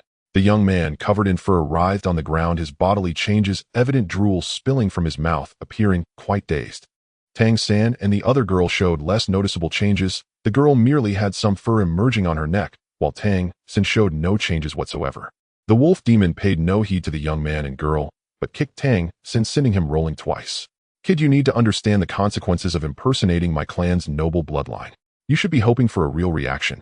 Otherwise, tomorrow you will be food on the sacrificial altar. Take them away. Several second-tier wolf demons came forward, lifting the three and tossing them onto a cart to be taken away. The number of slaves awakening the wind wolf bloodline was fewer than Tang San had anticipated. When gathered together, there were only 13 individuals of varying ages. Among them, those with more pronounced reactions and changes showed evident signs of wolf transformation. There were 4 such individuals. Judging from appearances, those in this condition likely had a relatively stronger wind wolf bloodline. Tang San's bodily changes were minimal, as he had none at all. The others all showed some degree of change. They were gathered together to undergo a unified bloodline test the next day. What surprised Tang San was that their dinner that night included meat. This was his first opportunity to eat meat since arriving in this world. Yet he had little appetite. Of the 4 young men who had undergone the most significant changes, 3 had died before dinner. Tang San had examined their bodies. The reasons were the same. The frail slave bodies could not withstand the transformation during the awakening of the wind wolf bloodline, leading to organ failure or ruptured blood vessels. The 3 corpses were taken away by the wolf demons who came to inspect them that night. The others silently ate, not a word spoken. The food for dinner remained coarse. Even the meat was of a fibrous nature, the source of which was unknown. It was simply boiled, lacking any flavor. After dinner, Tang San quietly found a corner to sit in. 2 days left until the bloodline test. He was not worried about testing the wind wolf bloodline. Since he dared to come naturally, he had his means. As he closed his eyes to meditate and prepare to quietly start practicing the Xiantian art, he suddenly felt something and instinctively opened his eyes. Instantly, he saw someone had appeared beside him. It was the girl who looked slightly older than him, who had also come from his village. Although the girl appeared older, she was actually smaller in stature than him. Her face, though somewhat dirty, still retained a semblance of beauty. You? The girl opened her mouth, her voice a bit hoarse. Moi. Communication among human slaves was rare, though there was somewhat more among adults. These children, having received no education since childhood, were completely naive about everything. Can you really do it? The girl asked softly. Tang San looked at her in surprise as she lowered her voice, saying, If you can't, you will. Die. She is worried about me. A warmth flowed through Tang San's heart, the first time he felt warmth since arriving in this world. The girl pointed to a corner of the wooden house not far away where some thatch was piled up, but it was vaguely visible that the walls were somewhat damaged. If it doesn't work, you should run away. Pretending to be real will get you killed.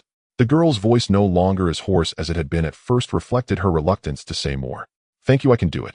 Tang San said in a low voice. The girl looked up at him and saw the gentle gaze of Tang San.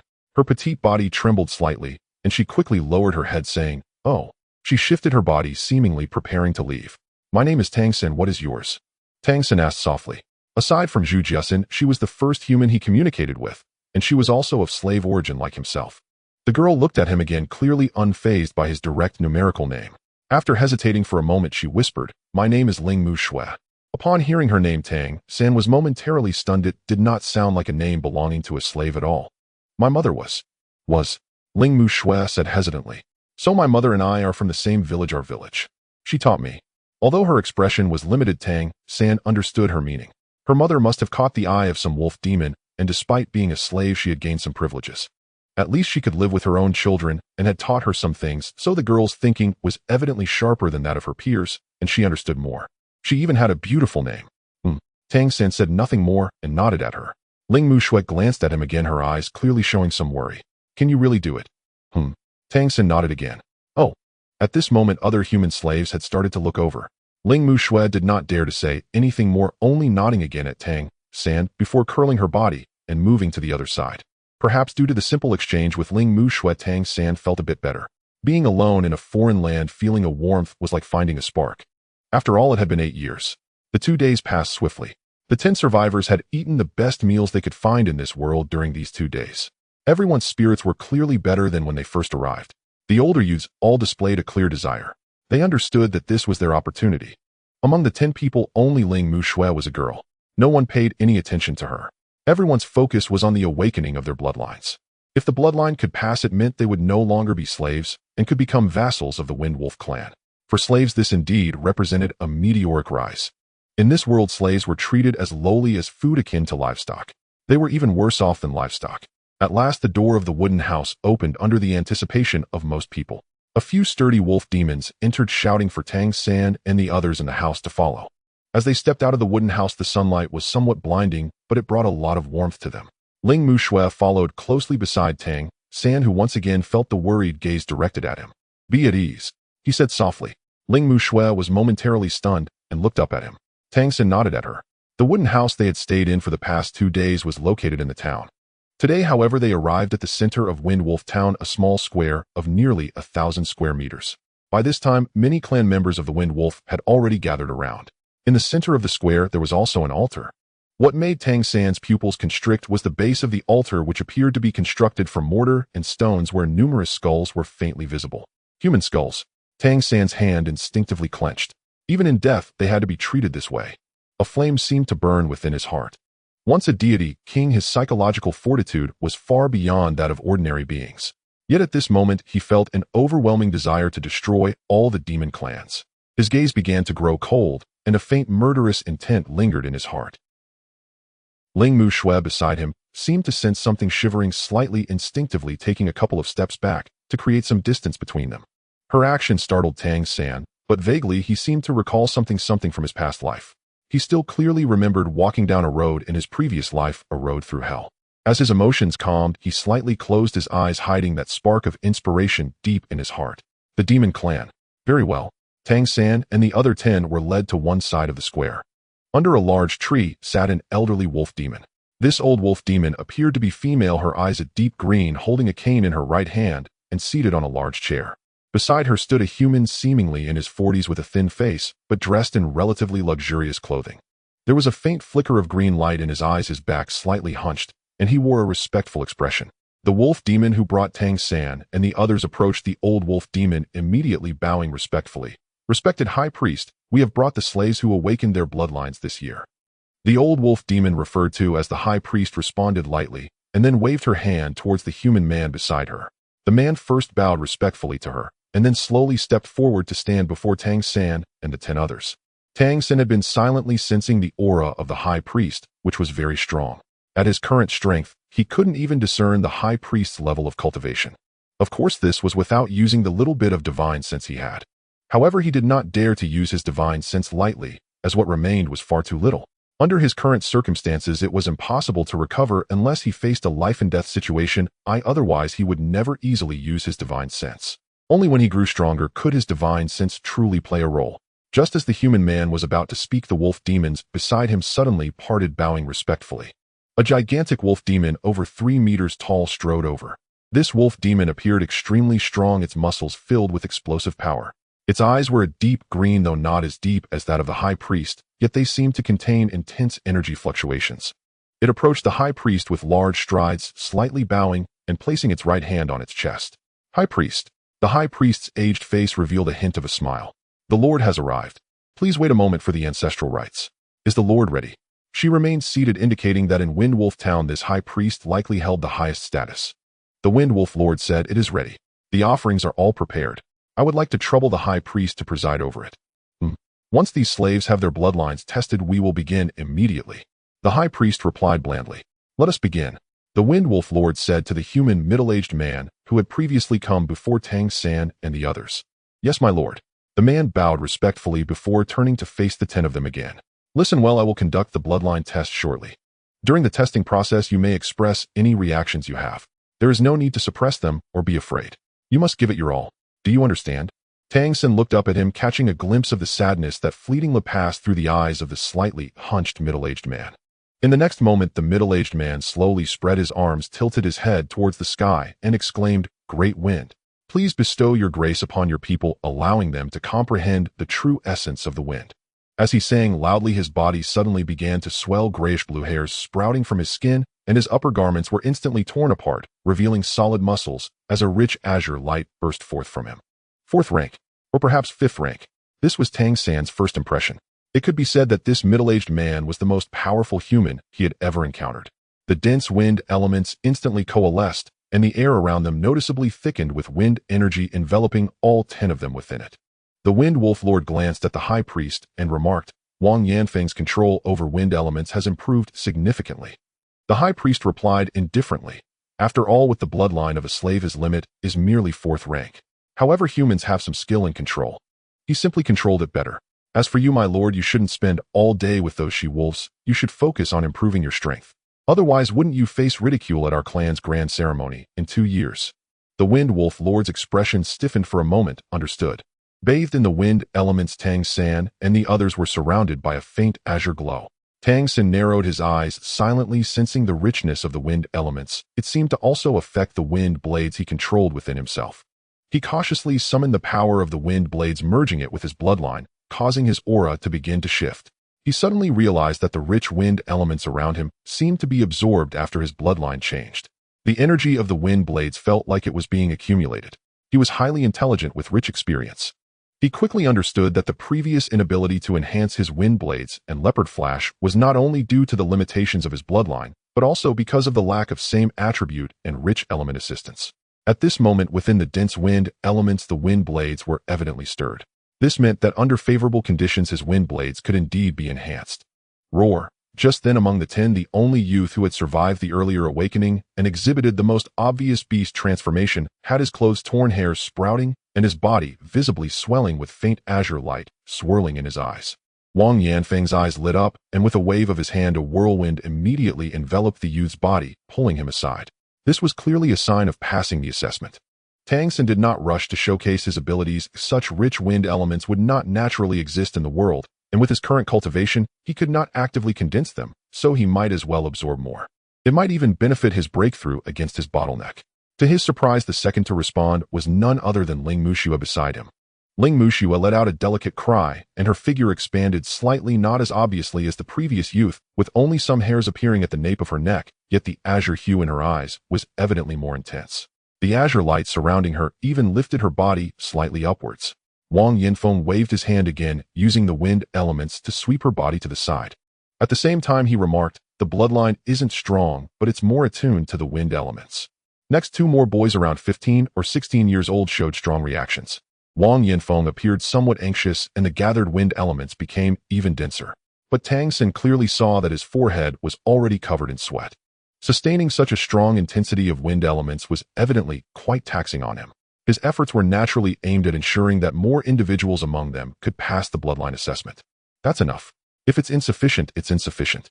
Do not delay the ceremonial time, the Wind Wolf Lord said coldly. Wang Yanfeng reluctantly said, "My lord, give me 1 more minute. I believe it should be possible." Tang San knew he could not wait any longer. He closed his eyes and slowly raised his hands in front of him. When he opened his eyes again, bright azure light burst forth, and the surrounding wind elements clearly condensed towards him, seemingly diminishing. Then a wind blade about 3 inches long coalesced in his palms. Though the wind blade was small, it was very lively. In the next moment, this wind blade seemed to lose control and shot into the air with a sound of breaking wind. Wind blade awakening. What is this? Wang Yanfeng was taken aback, but without hesitation waved his hand, pulling Tang San out. Moi. The high priest sitting there furrowed her brows and couldn't help but glance in Tang San's direction. At this moment, Wang Yanfeng's maintenance of the wind elements also came to an end. He was gasping heavily, evidently nearing his limit. The body hasn't changed much, but the affinity for wind elements is extremely strong, awakening our Wind Wolf clan's innate skill, the wind blade. The minor changes in the body might be due to age. It's somewhat similar to my experience back then. Wang Yanfeng gasped while respectfully addressing the high priest. The high priest glanced at him noncommittally, her gaze shifting away from Tang San. To her, a child was truly insignificant. Among the 10 who came to participate in the assessment, 5 showed reactions and passed. The remaining 5 instantly appeared somewhat lost. The Wind Wolf Lord waved his hand, and immediately several strong wolf demons surged forward, grabbing the 5 humans who failed the assessment and dragging them aside. At this moment, the high priest also slowly stood up, walking step by step towards the altar, and said in a deep voice, "Let the ceremonial rite begin." Yes. The Wind Wolf Lord respectfully bowed to her, and then followed her, walking towards the altar. Wang Yanfeng did not follow them, but stood beside the 5 who had just passed the assessment, his aura calming somewhat, as he lowered his head to look at Tang San, whose expression was somewhat dazed and confused. Having lived 3 lives, he was flawless in disguise. The high priest took the stage, and the Wind Wolf Lord stood beside her, letting out a long howl towards the sky. Ow! Accompanying his long howl, all the wolf demons present raised their heads and howled, filling the Wind Wolf town with echoes, as if a beast horde was about to launch an attack. The high priest slowly raised her staff, and the howling gradually subsided. Though she appeared old, the deep and dark green of her eyes sparkled with a cold light, as she coldly stated, "Today is the day to honor our ancestors. Our wolf clan is among the strong warrior races within the holy tribes. The great wolf ancestor created us, enabling us to thrive. Let us use the most exquisite blood sacrifices to honor the wolf ancestor, allowing our wind wolf lineage to grow ever stronger. At this point, she suddenly turned her head to the side, looking at the 5 human teenage slaves who had failed the assessment beneath the altar. You who have tainted our bloodline, yet cannot awaken our glory. Your filthy blood dares to obscure the essence of our wind wolf lineage. Only blood can wash away this shame. Kill them. The wolf demons seemed to have been prepared. As soon as the high priest spoke, the wolf demons seized the shoulders of the 5 human teenagers, using their hands to rip them apart, and blood splattered onto the altar. This scene occurred very suddenly. Witnessing it, Tang San felt a rush of blood to his head, his body stiffening as his hands clenched tightly. But just then his vision went dark as a figure silently blocked his view. The one blocking his sight was none other than Wang Yanfeng. Tang San pressed his lips tightly together. In that moment, he truly felt an overwhelming urge to rush out. However, Wang Yanfeng's obstruction gradually cooled the boiling blood within him. The Wind Wolf Lord was likely a powerhouse of at least the 5th rank, and the High Priest was probably at the 6th rank. If he went out now, he could do nothing but seek his own death. Yet even if the human slaves here could be described as soulless, they were still of the same kin as him. When the wolf demons slaughtered humans, it was as if they were killing livestock. To them, humans were even inferior to animals. Present the offerings. At this moment, the high priest's voice rang out once more. Tang San slightly shifted his stance, evading Wang Yanfeng's obstruction, and glanced outside. Wang Yanfeng seemed to sense it, turning his head to look at him with a slight frown. At this time, the other awakened children were trembling in fear. Tang San's face also bore the look of someone who had been frightened, which made Wang Yanfeng breathe a sigh of relief after seeing his expression. With a sweep of his right hand, he pushed him back behind himself. Though Tang San did not know the status of this individual in the Wind Wolf clan from his previous assessments of Tang San and the others, as well as his actions now, it was clear he still had a heart inclined toward humanity. Before being pushed back behind him, he saw several naked human women being carried onto the platform. There were 10 in total. Without a doubt, these were the offerings mentioned by the high priest. Tang San's body trembled. He did not even need to pretend. Although he had witnessed the deaths of many humans atop Wind Wolf Town, this was still the first time he experienced such direct and large-scale slaughter, and in such a brutal manner. Even in his previous life, he rarely encountered such intense anger as he felt at this moment. Once a divine king, he believed he had mastered his emotions, yet how could he remain calm at this very moment? Great ancestors, today your descendants offer the most exquisite blood feast to you. Please continue to bless your descendants, allowing the Wind Wolf lineage to thrive. Offer the blood feast. Accompanied by the high priest's ghostly wail-like scream, the 10 human women on the altar had their throats cut in an instant, their blood flowing and staining the altar. The piercing howl of wolves spread throughout Wind Wolf Town. For them, the sacrificial ceremony was a moment of frenzied excitement. Another 9 had died. Tang San painfully closed his eyes. At this moment, there was no hesitation left in his heart. He wished to change this world, to alter everything here. He wanted the humans in this place to no longer be treated as livestock, to awaken and overturn the dominion of the demon and spirit clans. In any world, the law of the jungle prevails. Only by allowing humanity to become truly powerful could everything be changed. The sacrificial ceremony continued, lasting a full half-hour before drawing to a close. Throughout, Tang San kept his head lowered, his body seemed to tremble, and he did not dare to look toward the altar. He simply stood silently behind Wang Yanfeng. At this moment, his heart was unwaveringly resolute. Besides searching for his wife, he now bore an additional heavy responsibility in this Fa-Lan world on this demon continent. Once the ceremony concluded, the wolf demons dispersed. Wang Yanfeng turned to Tang San and the others, saying, "Follow me." The 5 of them followed him, trembling with apprehension, as Wang Yanfeng led them to a house on the west side of Wind Wolf Town. This house was worlds apart from where they had previously stayed in the village. It was a 2-story building constructed of wood and stone, with a yard in front surrounded by a wooden fence, enclosing an area of about 100 square meters. Wang Yanfeng pushed open the yard gate and led the 5 of them inside. The door to the 2-story building opened, and a beautiful woman walked out. Seeing Wang Yanfeng return, she hurried forward and softly asked, "Is it over?" Wang Yanfeng sighed lightly. "It's over." The woman lowered her head, her eyes slightly red. "Is it just these 5 children this time?" "Yes." 5 did not pass. It was evident she understood what it meant to fail, and she lowered her head. Wang Yanfeng embraced her gently, saying, "Let's go inside." The woman whispered, her voice clearly hoarse. Under the guidance of Wang Yanfeng and the woman, Tang San and the others were brought into the house. It was warm inside, with a fireplace that radiated a cozy heat. The decorations were quite simple, but the house was equipped with tables, chairs, and benches. There were rooms on both sides, as well as stairs leading to the upper floor. Feeling the warmth of the house, although the four people with Tang San were somewhat at a loss, they were at least somewhat relieved compared to their previous terror. The woman walked aside and poured several cups of hot water, handing them out to each of them. Holding the cup of water, Tang San suddenly felt a sense of being human again. Ling Mushui could not help but cry softly. Wang Yanfeng sighed and said, "You are fortunate yet also unfortunate. You have been chosen and have gained a new life. Children, starting today, I will be your teacher. You must learn some things from me. Only by studying diligently and gaining the ability to protect yourselves can you truly survive. 3 years from now, there will be another assessment. You will need to defeat the Samage wolf demons to earn the qualification of a vassal. Otherwise, you have seen what happened to those children today." At this point he paused. "I do not know if you can understand what I am saying, but I will strive to teach you. From today onward, you will live here with me. Only after you pass the assessment and become vassals will you have your own houses." He turned to the woman beside him and said, "This is your matron and her name is Qiu Jing. We were once just like you, having gone through everything today. We survived because we possessed the qualifications of vassals. In the next 3 years, you too must strive to gain such qualifications to no longer be slaves. All right, go rest for now. The matron will take you to your rooms. The boys will share a room while the girl will have her own. Tomorrow, I will begin teaching you. Here, take these tokens, wear them. If you wish to go out, make sure to bring them. With them, you won't be treated as slaves."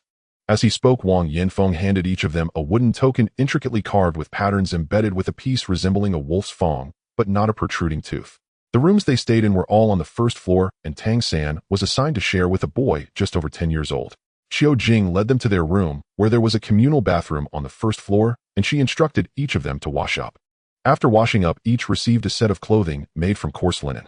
Though rough, the fabric was thick and provided decent warmth. After cleaning up, everyone gathered on the first floor to eat. The meal consisted of some tuber-like vegetables simply boiled and seasoned with a little salt. There was also some cooked meat. For slaves, this was undoubtedly a feast. They drank a tasteless but fragrant meat soup. Everyone's emotions had eased considerably. However, Tang San noticed that Ling Mushui's eyes were still red and swollen, her gaze vacant, and she had eaten very little. Wang Yanfeng inquired about their names, and among the 5 besides Tang San and Ling Mushui, the other 3 did not even have names. They only had simple titles. The youth who first awakened and transformed into a wind wolf is known as Dechang. The one sharing a room with Tang San is called Xiao Mu Tu, while the one rooming with Dechang is named Mao Tu. Wang Yanfeng gave them simple names akin to that of Tang San. They are called Wang De, Wang Er, and Wang San.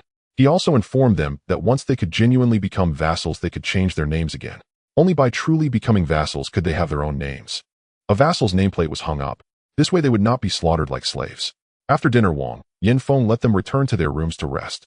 They would begin teaching them tomorrow. Back in the room, the day's fright, the warmth of this place, and the changes around him quickly lulled Wang Er to sleep. Seeing him asleep, Tang San quietly got out of bed. By this time, the sky outside had darkened. He stealthily crossed the hall and came to the door of another room on the first floor, gently knocking on the door.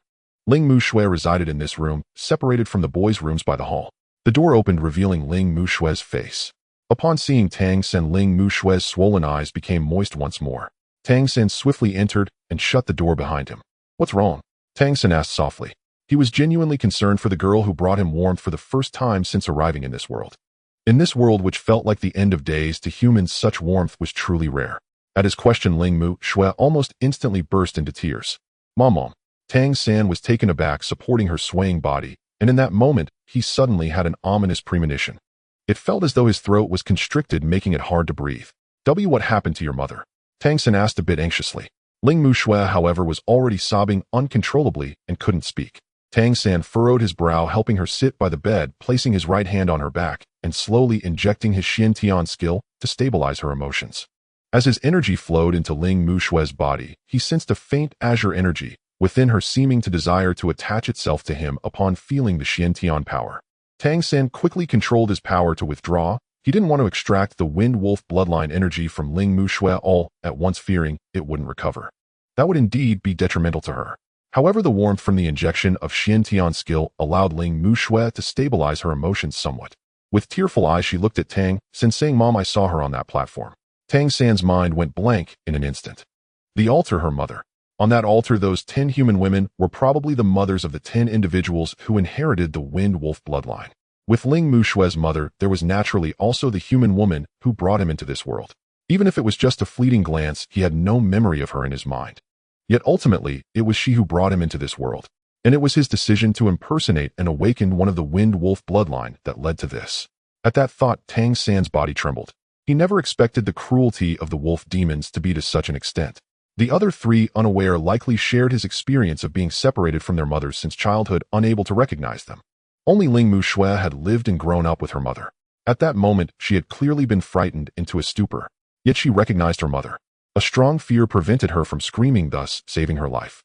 But seeing her mother being killed once her emotions stabilized, how could she contain her sorrow? This world is so cruel. Just then the door suddenly opened. Wang Yanfeng and Xiao Jing walked in. Xiao Jing's eyes were also red. Tang San suddenly stood up, in that instant it felt as though the blood within him had completely boiled. He was truly on the verge of losing control of his emotions. Even if he released his scant divine sense, he wished to destroy everything here. But at that moment, Xiao Jing quickly stepped forward, embracing Ling Mu Shui in her arms and softly comforting her. Wang Yanfeng closed his eyes in pain, saying, "Each of us, every surviving vassal, has faced such a scene. This is the rule of the monster clan. To them, giving birth to human girls with their bloodline is a desecration to their ancestors. They can only be offered as sacrifices. Did you see those human skulls beneath the altar? They are all those who were slaughtered because of this." He paused. "When I met you too, I felt your difference. You both have awakened your wisdom. Especially you. Although you appear the same as others, when those children who came to test with you were killed, your body tensed up in an instant. That was not fear, but a feeling of being ready to strike. I could sense it as I was beside you. If I'm not mistaken, your wind wolf transformation has long since awakened. I don't know who you learned from to gain such knowledge and wisdom. But I must tell you, in this world, surviving is the only chance. Impulsiveness will only bring death, not just to you, but to all of us and everything here. According to the monster clan's rules, if a vassal betrays, all vassals in the town will be executed together, even if you are just a child. The safest way would be for me to capture you now, hand you over, and let them interrogate you on how you awakened your wisdom. Both of you. Do you understand?" Tang San's anger gradually transformed into coldness. Looking at Wang Yanfeng, his gaze held a hint of calm within the chill. "So do you plan to hand us over?" Wang Yanfeng suddenly felt a shiver in his heart, unnerved by Tang San's gaze. Even though he was just a child, he seemed so small. He couldn't help but smile bitterly, saying, "If I were to hand you over, would I have stood in front of you at that time? Child, do not do anything, nor go anywhere. You will never see your mother's corpse again. Oh, it has long been dealt with by them. If you truly care, then live well and strive to grow stronger." The coldness in Tang San's eyes gradually faded, and his clenched fists slowly relaxed. If he tapped into his divine sense, he had an 80% chance of destroying everything here. However, under the suppression of this world, the possibility of him becoming a deity again would diminish greatly. The rules on this planet are overwhelmingly powerful. But in this world, on this fairy continent, do human tragedies only occur in Wind Wolf Town? No, they happen in every corner. Even if Wind Wolf Town was wiped out, it wouldn't solve the fundamental issue for humans. Wang Yanfeng was right. Only by becoming strong, truly strong, could there be a chance to resolve everything. At that moment, a warm hand grasped his. Tang San turned to see Xiao Jing's tearful eyes. "Child, we can't do anything. Living well is the best comfort for your mother. I also have a child, but he failed the awakening test. If he had succeeded, I would be willing to die." While speaking, Xiao Jing pulled Tang San into her embrace, holding him, and Ling Mu Shui both, crying uncontrollably. Xiao Jing's embrace was warm, warming his heart, filled with murderous intent. Ling Mu Shui gradually fell asleep in her warm embrace. Wang Yanfeng escorted Tang San back to his room. "Get a good night's sleep," he said, patting his head. Tang San looked up at Wang Yanfeng, observing the man who had clearly aged with pain evident in his eyes. Xiao Jing's child was also his child. Their child had once failed the awakening assessment, just like the 5 children today. Hence he was so desperately striving today, hoping that more children could survive. "Teacher, thank you." Tang San bowed deeply to Wang Yanfeng. Despite being a divine king in his past life, Wang Yanfeng was a humble existence even in this Fengling town. However, everything Wang Yanfeng did to preserve that flicker of hope for humanity had won his recognition, even if they had only known each other for a day. With his divine sense, Tang San could feel the sadness and genuine emotions from Wang Yanfeng and Xiao Jing. In this world, he finally had a home. A sleepless night passed. Tang San did not cultivate his mind, constantly recalling the altar. He did not venture out this night. The seeds of hatred were deeply sown in his heart, yet the warmth that Wang Yanfeng and his wife provided made him cherish it all the more. At this moment, he could not act recklessly. He needed to ensure absolute certainty and consider an escape route for the people in this room before he had the qualification to act. Morning arrived. Xiao Jing had prepared breakfast early. After a night of rest, Wang Dawang air and Wang San's spirits were noticeably much better. As they enjoyed a relatively hearty breakfast, each indulged with great satisfaction. Tang San appeared somewhat listless, while Ling Mux's eyes were swollen, her gaze somewhat vacant. Wang Yinfeng seemed to have returned to normal. After breakfast, he had the five stand before him. Starting today, I will teach you. Every morning, I will provide you with cultural lessons and knowledge relevant to the continent. The next morning, there will be an assessment on the previous day's content. Those who fail the assessment will face punishment. In the afternoons, I will instruct you in the cultivation of the Fenglang transformation. You must improve as quickly as possible. For the next 3 years, you will not have any breaks. You must work hard every day. Only in this way will you have a chance of survival 3 years from now. Do you all understand? Wang De Wang Air and Wang San nodded repeatedly. Here they felt as if they had arrived in an unprecedented paradise, free from labor, and able to eat their fill, which already made them very content. Although they could be said to be lacking in intellect, humans are inherently clever, so they probably also understood that their fate had changed. They understood Wang Yanfeng's mention of the assessment in 3 years. Failing it meant death, just like the assessment yesterday. Wang Yinfeng brought out a blackboard and began writing on it, teaching the five one character at a time, using the script of this world. Among the five, only Ling Muxue had some understanding of these characters and could write a little. Tang San could speak, but he truly could not write. After all, he had been a little slave for 8 years. On the first day, they learned just 10 characters, simple and fundamental ones. Then Wang Yinfeng began to narrate about the fairy continent. On our fairy continent, it is mainly divided into 2 large regions, one controlled by the monster clan and the other by the spirit clan. The monster clan refers to themselves as the Holy Clan, and the area they control is also called the Tianyu Empire. The spirit clan is also known as the Ling clan, and their territory is called the Richan Empire. Regarding the names of the nation's various clans, even have different designations. Therefore, in future narrations, I will more frequently refer to them as the Holy Clan and the Spirit Clan. This is to facilitate distinction. The exact time of the fairy continent's emergence is uncertain. According to the recorded history among the 2 clans, it states that there once existed the birth of the ancestor monster and the ancestor spirit. They created the monster clan and the spirit clan, the Holy Clan and the Spirit Clan. Both clans possessed innate powerful abilities, gradually becoming stronger through their absorption of the spiritual energy from heaven and earth. Gradually, great monsters and great spirits emerged. The powerful 2 clans, with their unmatched might, dominated the vast expanse of the fairy continent. There exists a certain interdependence between the Holy Clan and the Spirit Clan. Thus, although there are conflicts, they can still maintain an overall balance. The strengths of both sides are also quite comparable. That is why they govern separately. The Holy Clan primarily controls the northeastern part of the fairy continent, while the Spirit Clan occupies the relatively warmer southwestern region. Each clan has many large cities governed by powerful great monsters and great spirits. At the central point where the 2 clans' borders intersect, there is also a Holy Spirit City. This is the largest city in the entire fairy continent, home to the most powerful great monsters and great spirits. It is said that the size of this city is beyond imagination. As Tang San and the others listened to Wang Yanfeng's narration, even Ling Muxue, who was still grieving, became somewhat mesmerized. After all, her mother was just a slave and had limited knowledge. What Wang Yinfeng spoke of was like a story to them, yet it was the first time that the vast world outside was presented before their eyes. The Monster Clan has a total of 8 main cities, while the Spirit Clan has 7. Along with the Holy Spirit City, there are a total of 16 major cities between the 2 clans. Only the strongest great monsters and great spirits have the qualification to govern these main cities. Those with weaker strength form villages and towns centered around the main cities, organized by their respective clans. Villages and towns vary in size, and Fenglang Town, like ours, is merely the smallest of towns. This is because the Fenglang clan itself is not considered strong, and our lineage is relatively marginal within the Fenglang clan, making us even weaker. What about humans? Are we humans present everywhere? Tang San asked. Wang Yinfeng glanced at him and then slowly nodded, saying, "Yes, we humans are scattered throughout the fairy continent. In terms of numbers, we even surpass the combined total of the Monster Clan and the Spirit Clan. Among the slave races, we are the largest clan. We humans lack innate abilities and have weak bodies. Compared to the Monster Clan and the Spirit Clan, who all possess innate abilities from birth, we are indeed very weak. Some powerful members of the Monster Clan and Spirit Clan even possess 5th or 6th tier strength from birth. Upon reaching adulthood, they can break through to the 9th tier and progress toward greater strength. While we are weak, our reproductive rate is relatively fast. Furthermore, we possess a certain degree of intelligence, allowing us to complete more complex commands and exhibit some creativity.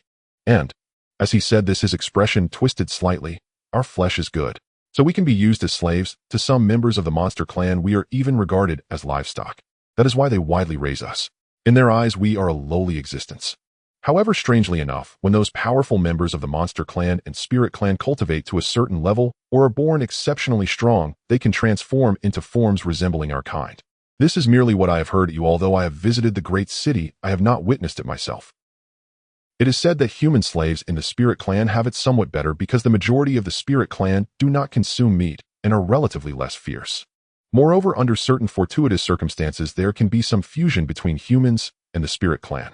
Thus, the vassal-level humans appearing in the spirit clan tend to have a higher status than those of us. It is also said that there are even some that possess considerable strength. Well, that is all for today. If I say too much, you won't remember it all. When you go back, write the characters I taught today 10 times and remember them carefully. There will be an assessment tomorrow. If you fail, there will be punishment. Now go. The morning class ended. Based on Wang Yanfeng's narration, although his knowledge has its limitations, he is undoubtedly quite learned among humans. Hearing him speak, especially about the later situations concerning the fairy continent, was extremely helpful to Tang San.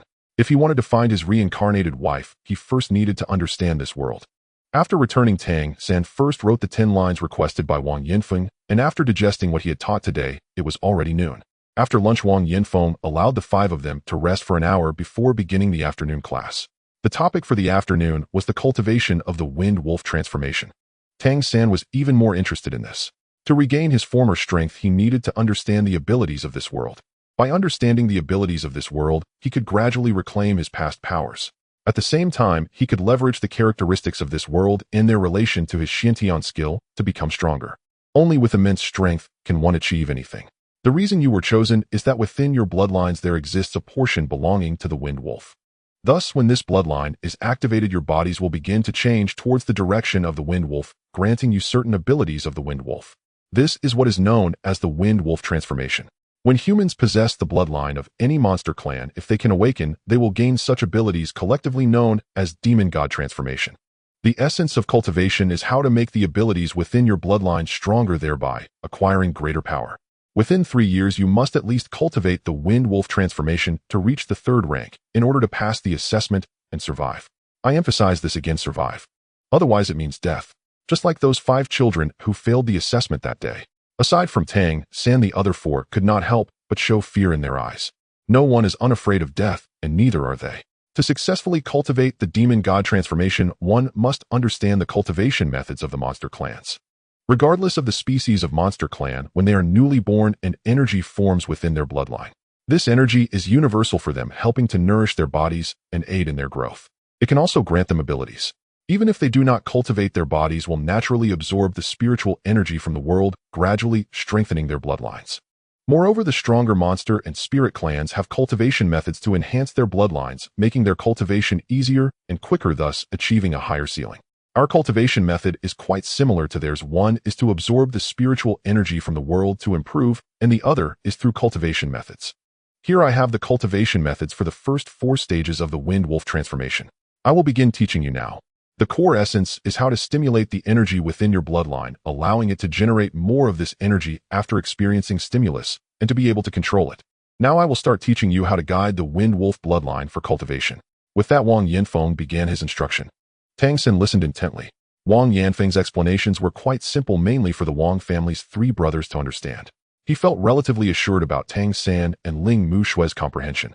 The primary method of cultivating the wind wolf transformation is to stimulate the bloodline by controlling the energy already present within it, thereby encouraging the bloodline to absorb more spiritual energy during the process of boiling.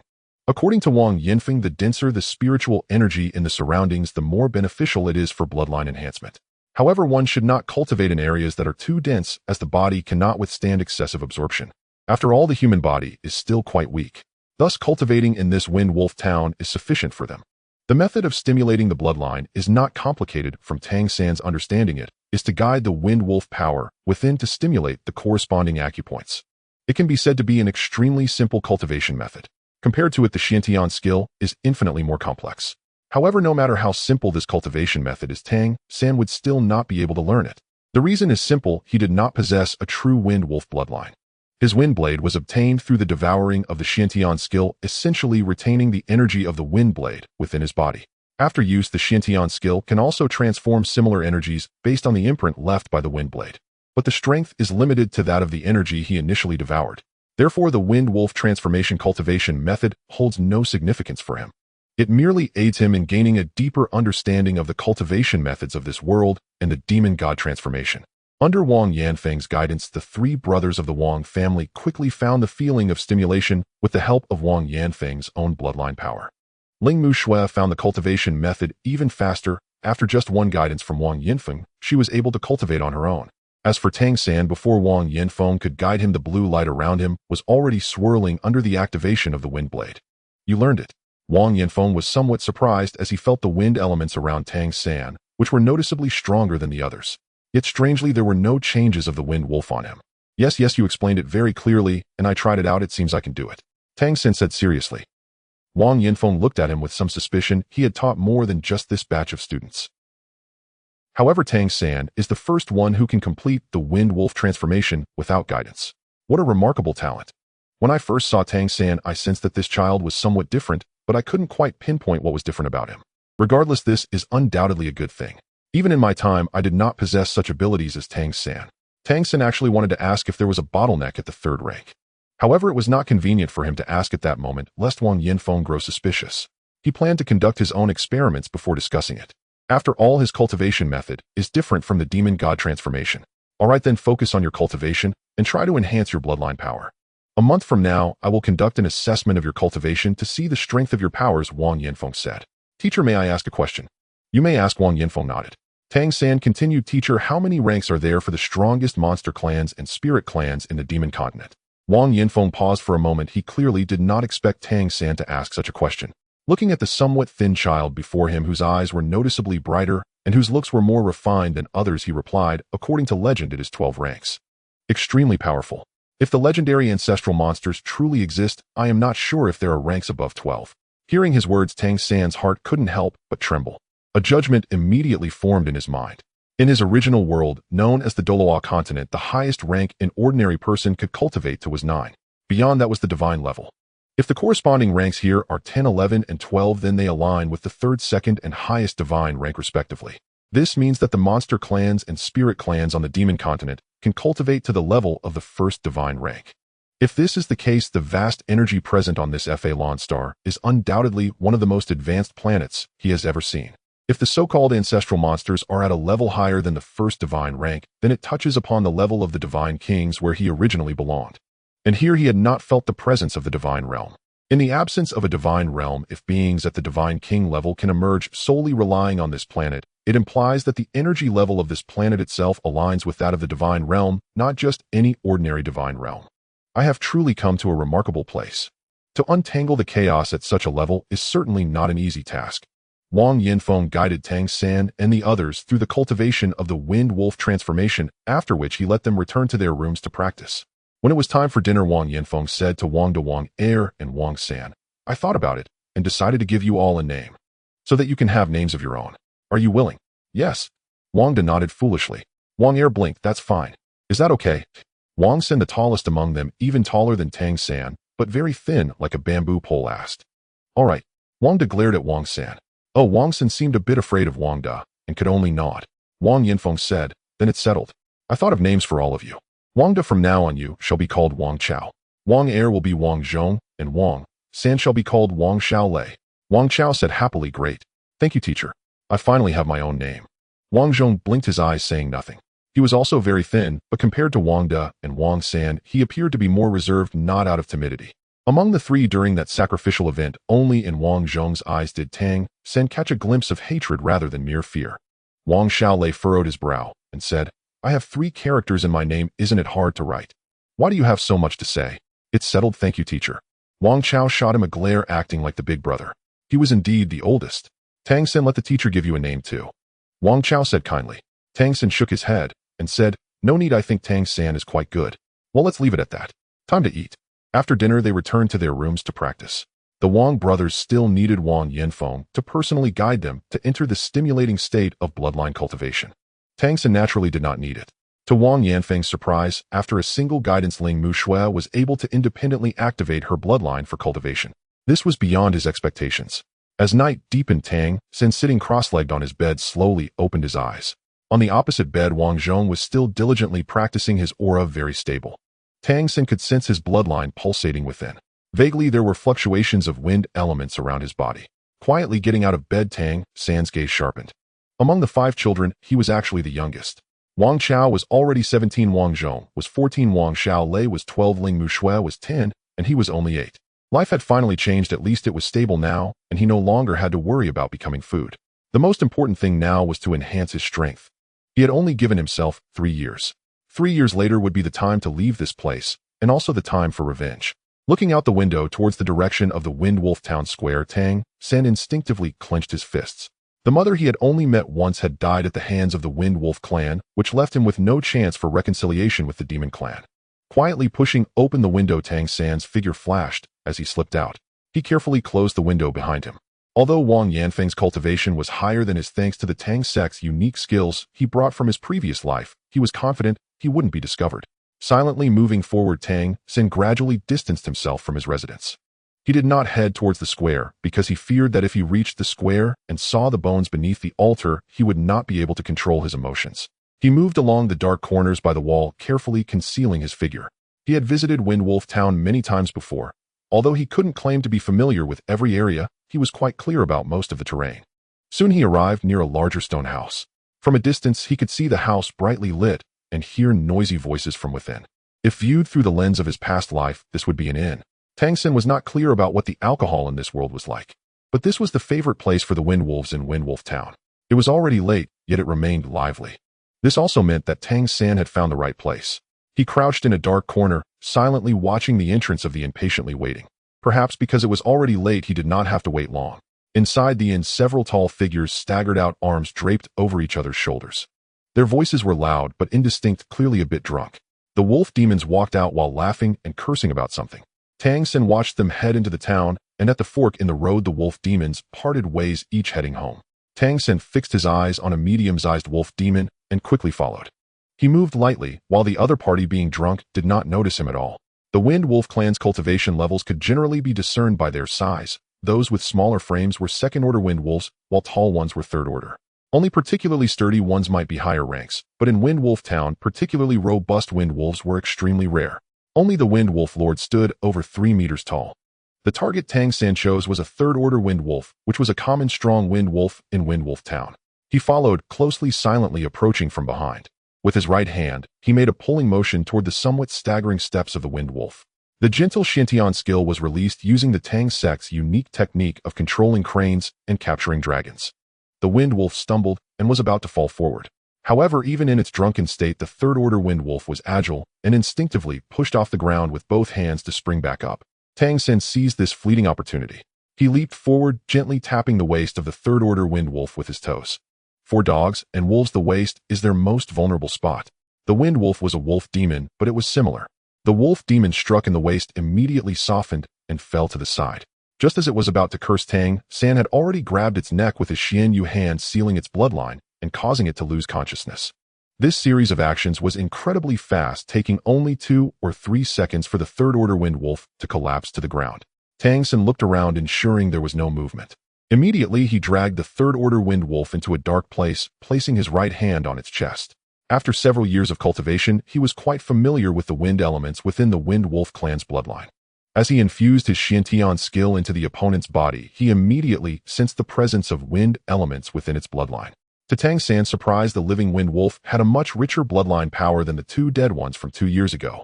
Once the Xiantian skill entered, it unceremoniously began to devour these bloodline powers, drawing them into the Xiantian skill. This combined with the portion of wind blade energy he had previously absorbed. The 2 forces from the same source immediately began to merge. Although there was some dissipation during the fusion, Tang San could clearly feel that the fluctuations of his wind blade aura had strengthened. It was not that the wind blade itself had become stronger, but that the imprint belonging to the wind blade had been enhanced. This also meant that when he used the Xiantian skill to transform the wind blade, he could produce a stronger wind blade. Most exciting for Tang San was that his Xiantian skill, which had been stuck at the 3rd level for a long time, finally showed signs of loosening due to the infusion of this energy, seemingly about to break through to the 4th level. He carefully observed the third-order wind wolf, memorizing its distinctive features. He did not kill it, and quickly left, returning to his residence. It was not that he did not want to kill the wolf demon, but nobody would care if a drunk fell asleep by the roadside. However, if a third-order wolf demon were to die in the town, it would undoubtedly cause a stir. Now was far from the right time. Tang San quietly returned to his residence where Wang Zhong was still cultivating in bed. Tang San could sense that his wind wolf transformation training was well underway. Tang San sat on the bed himself, quickly mobilizing the Xiantian skill to circulate the part of the wind wolf bloodline he had just absorbed. For him today was an important experiment, one that would determine whether he could continue to break through and discover a method for doing so. If successful, it would greatly benefit his future cultivation. The experiment consisted of two parts. First, whether he could help himself break through the bottleneck after absorbing the power of the wind wolf bloodline, and second, whether the third-level wind wolf he had consumed could recover its bloodline power or if it would completely lose its strength. Both aspects were crucial as they related to his future cultivation path. He had long since mastered the Xiantian skill, and after absorbing the third-level wind wolf's bloodline, he clearly felt the bottleneck loosening.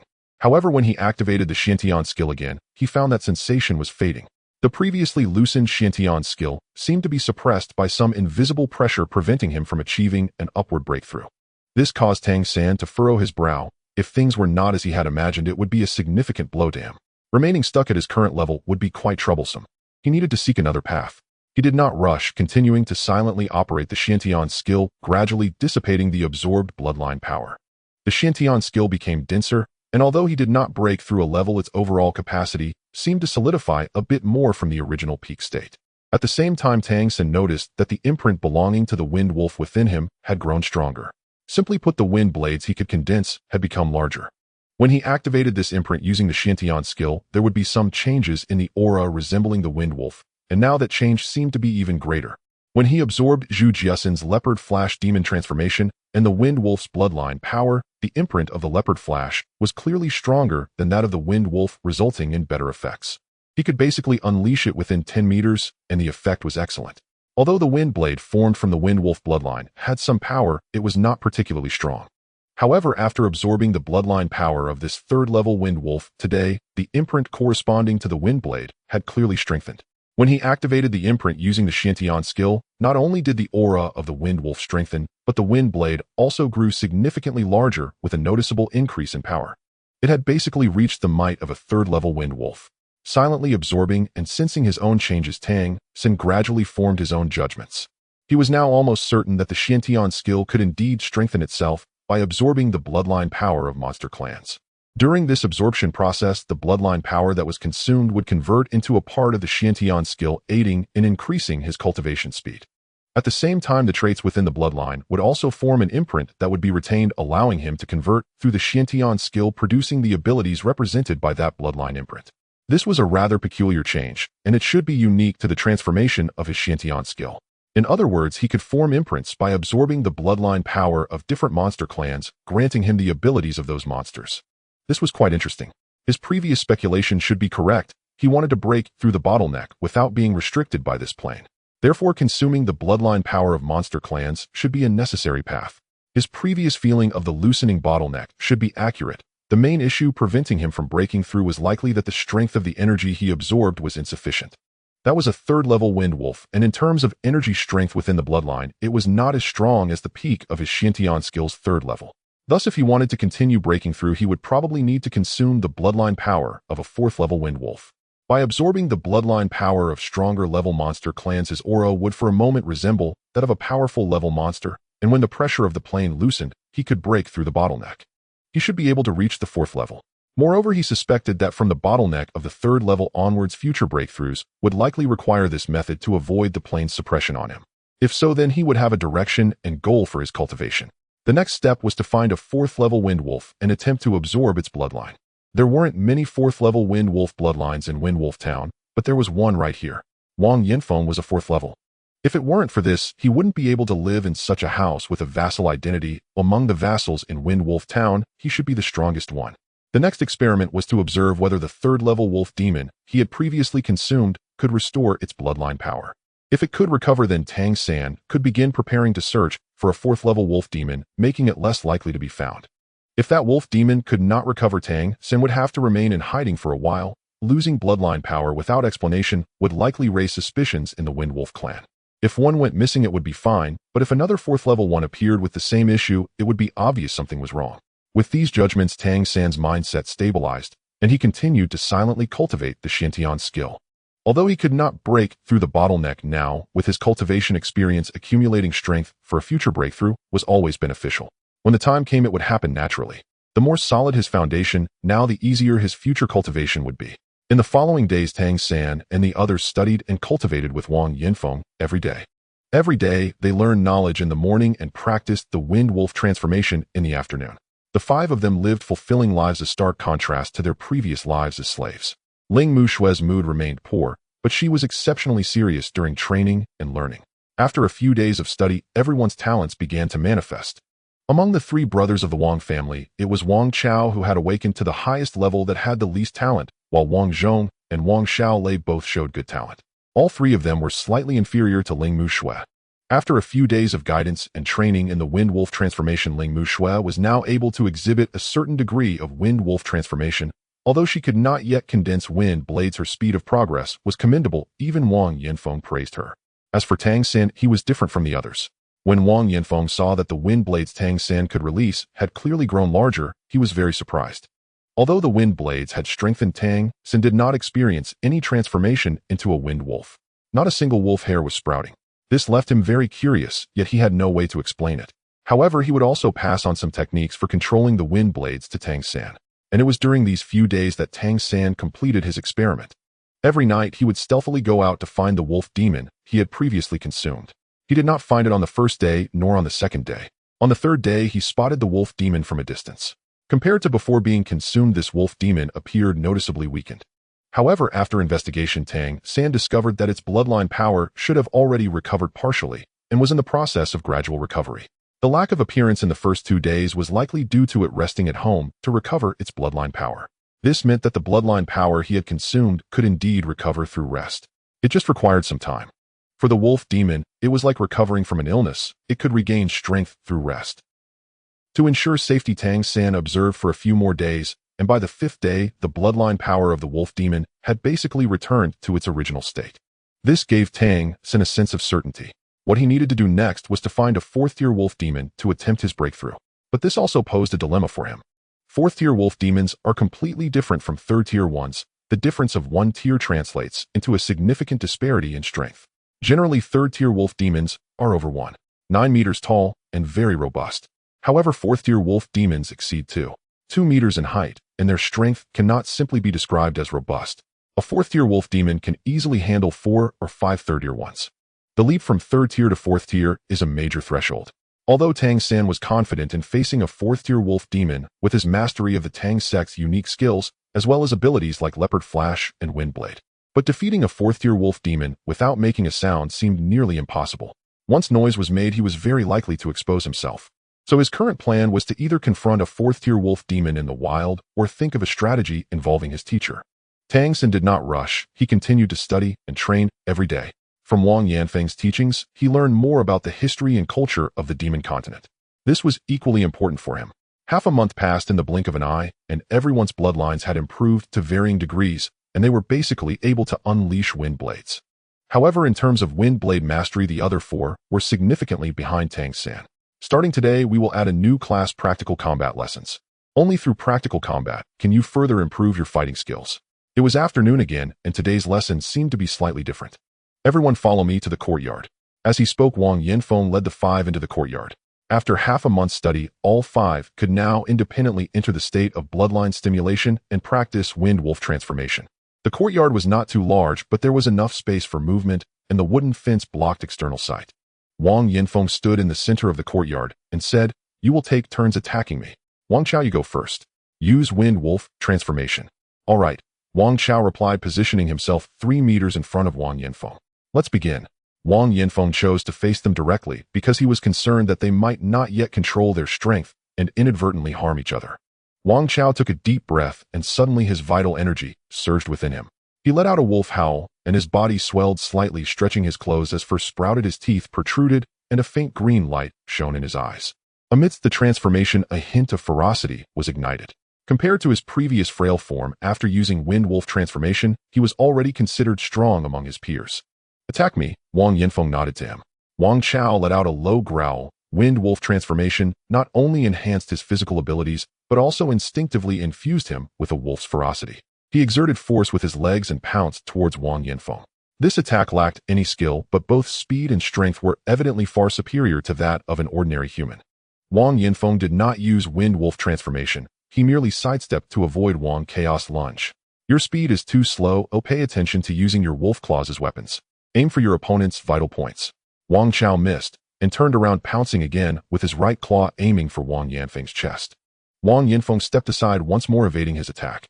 Tang San watched from the side realizing that Wang Yanfeng's judgment was exceptionally accurate. It seemed like he merely stepped aside each time to avoid Wang Chaos attacks, but in reality, it was a precise prediction of his movements. While evading, he pointed out to Wang Chao the methods of attack. Tang San could tell that his teacher possessed abundant combat experience.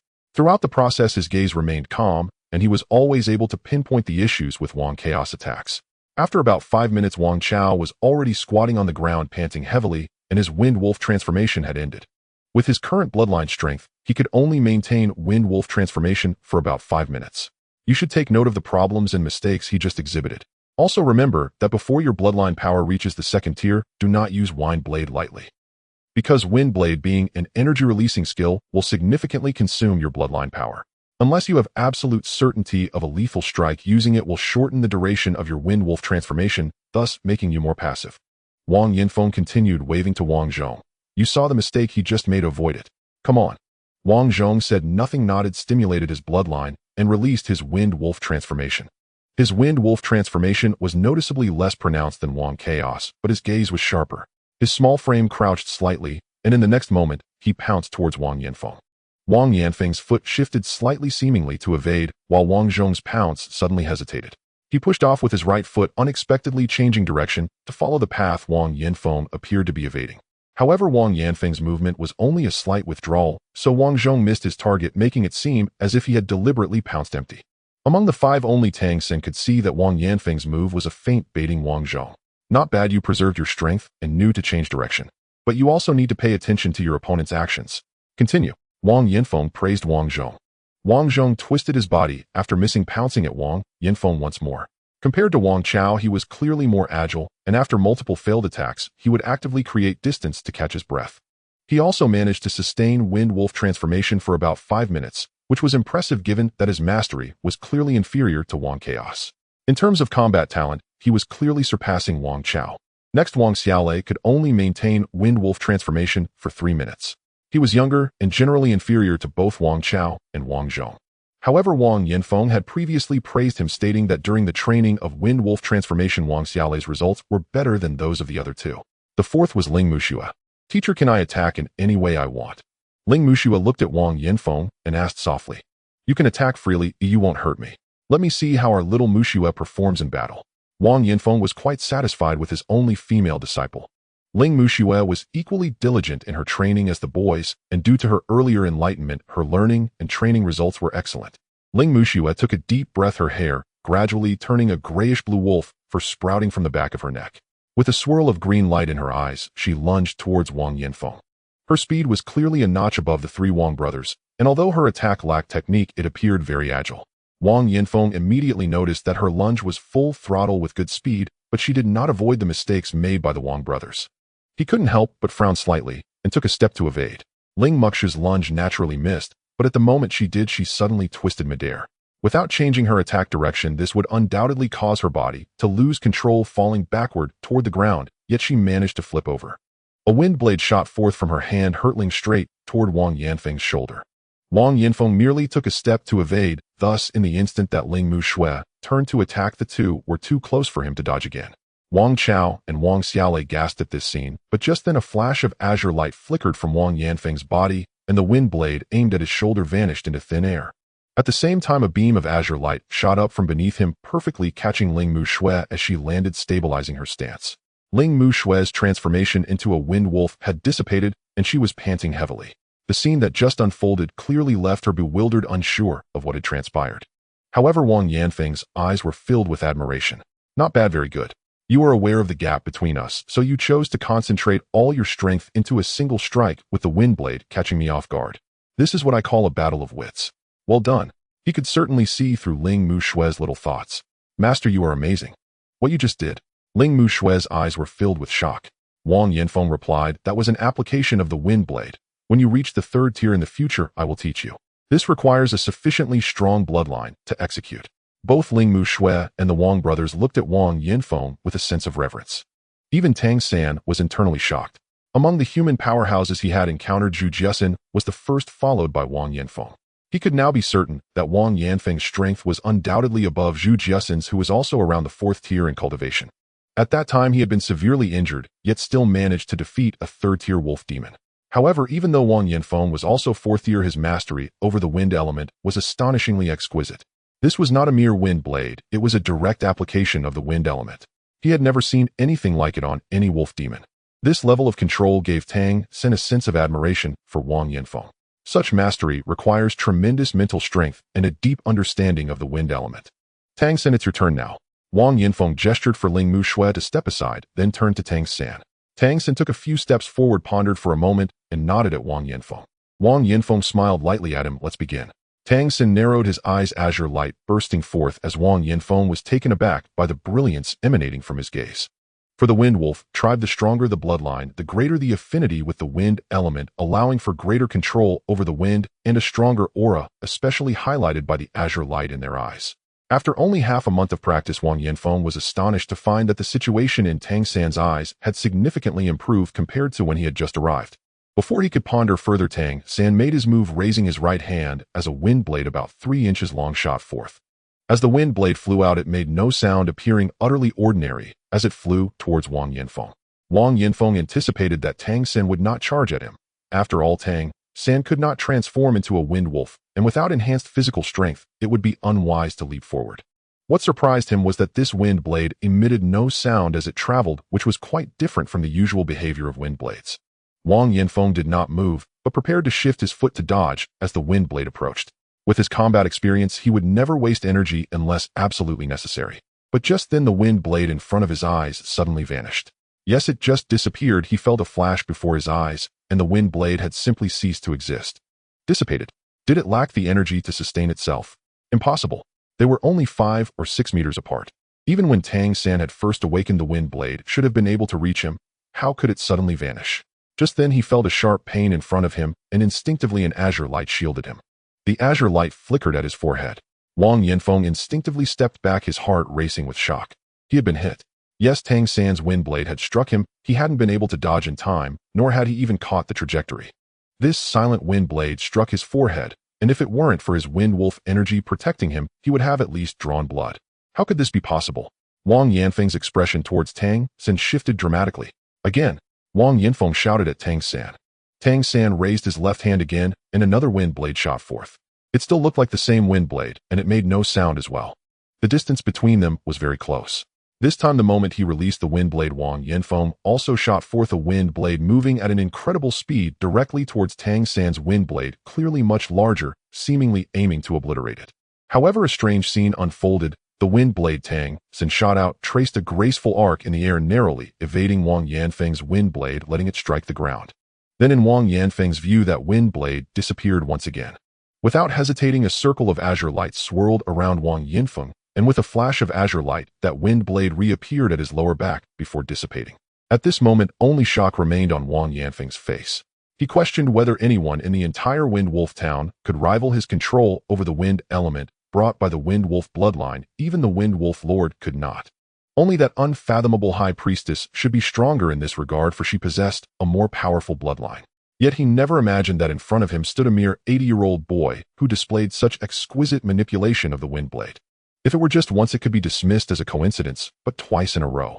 Both times silent and so skillfully controlled that the wind blade could vanish before his eyes.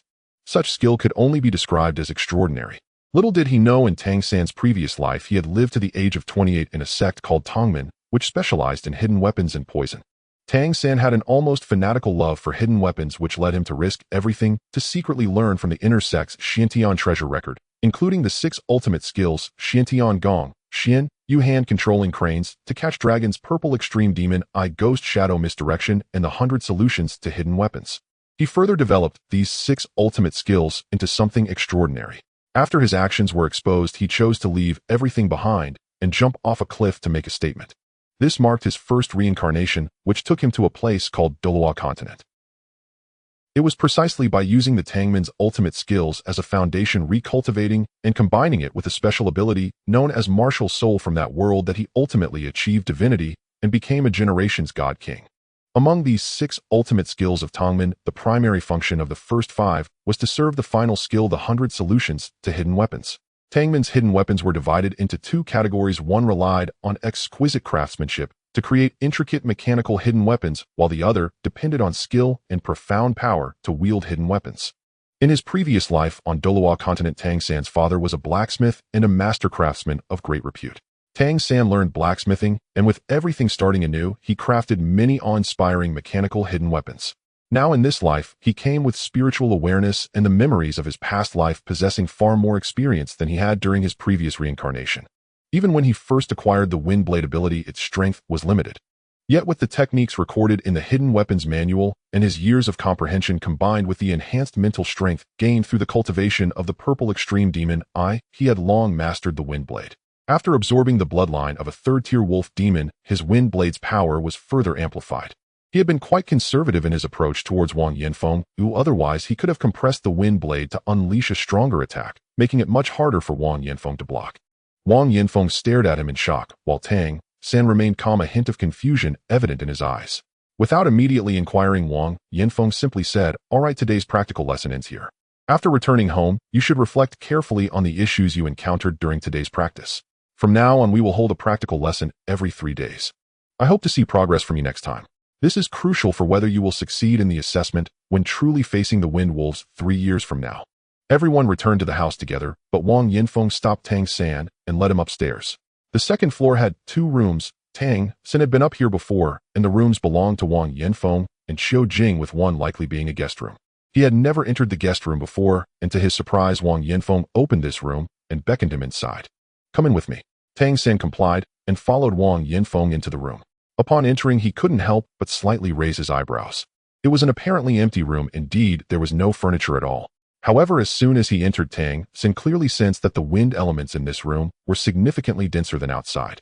Although he couldn't easily mobilize his divine sense, the presence of that trace of divine sense allowed his mental strength to grow much faster than an average person's, making his perception sharper. Soon Tang San discovered that the source of these wind elements came from some ores placed in the 4 corners of the room. The wind elements were indeed emanating from these ores. Closing the door, Wang Yanfeng's expression turned serious. "Now tell me, how did you come to control the wind blade? You need to be clear about this. It concerns your life and death. I need a reasonable explanation. Otherwise, you cannot stay here any longer. What exactly is going on? I sensed something unusual when you first awakened." Typically, humans awakening the wind wolf bloodline first undergo changes similar to the wind wolf, transforming their bodies to enhance their strength, gradually gathering the powers of the wind elements within their bloodline, which then allows them to control the wind blade talent. Yet you have shown no signs of the wind wolf transformation from the beginning, yet you can wield the wind blade, and its power seems to increase rapidly. Today you demonstrated a level of control that shouldn't be your innate ability. While the wind blade could be attributed to bloodline power, from where does your control of it come? No one taught you. I don't believe you could possess it naturally. Moreover, how did you gain your enlightenment? You need to explain that to me as well. Tang San fell silent, slightly lowering his head, as if pondering how to explain everything Wang Yanfeng had asked. Wang Yanfeng didn't rush him. He simply waited patiently. After a while, Tang San slowly began to speak. "Teacher, I've actually awakened a long time ago. It wasn't just this time." When did that happen?" "At 6 years old, I awakened under coincidental circumstances. That night, I was really hungry and went out to look for food. Before I knew it, I ended up at the edge of the village, and in the woods I encountered a person. He suddenly grabbed me. I was frightened and wanted to scream, but he covered my mouth, and in my fear, I awakened the power within my bloodline. At that moment, it seemed he sensed my awakening. He told me not to scream, and then let go of me. He checked my body.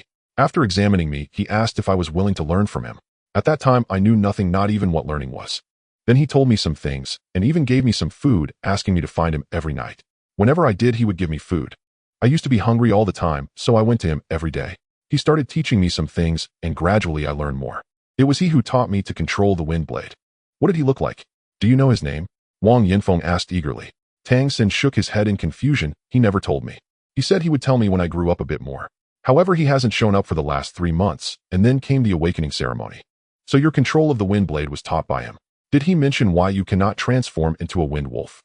Tang San replied. He said that transformation is not necessarily good as it would limit you to a single form of demon god. He advised to take only the essence. Then he taught me a cultivation method, and afterwards I could no longer transform.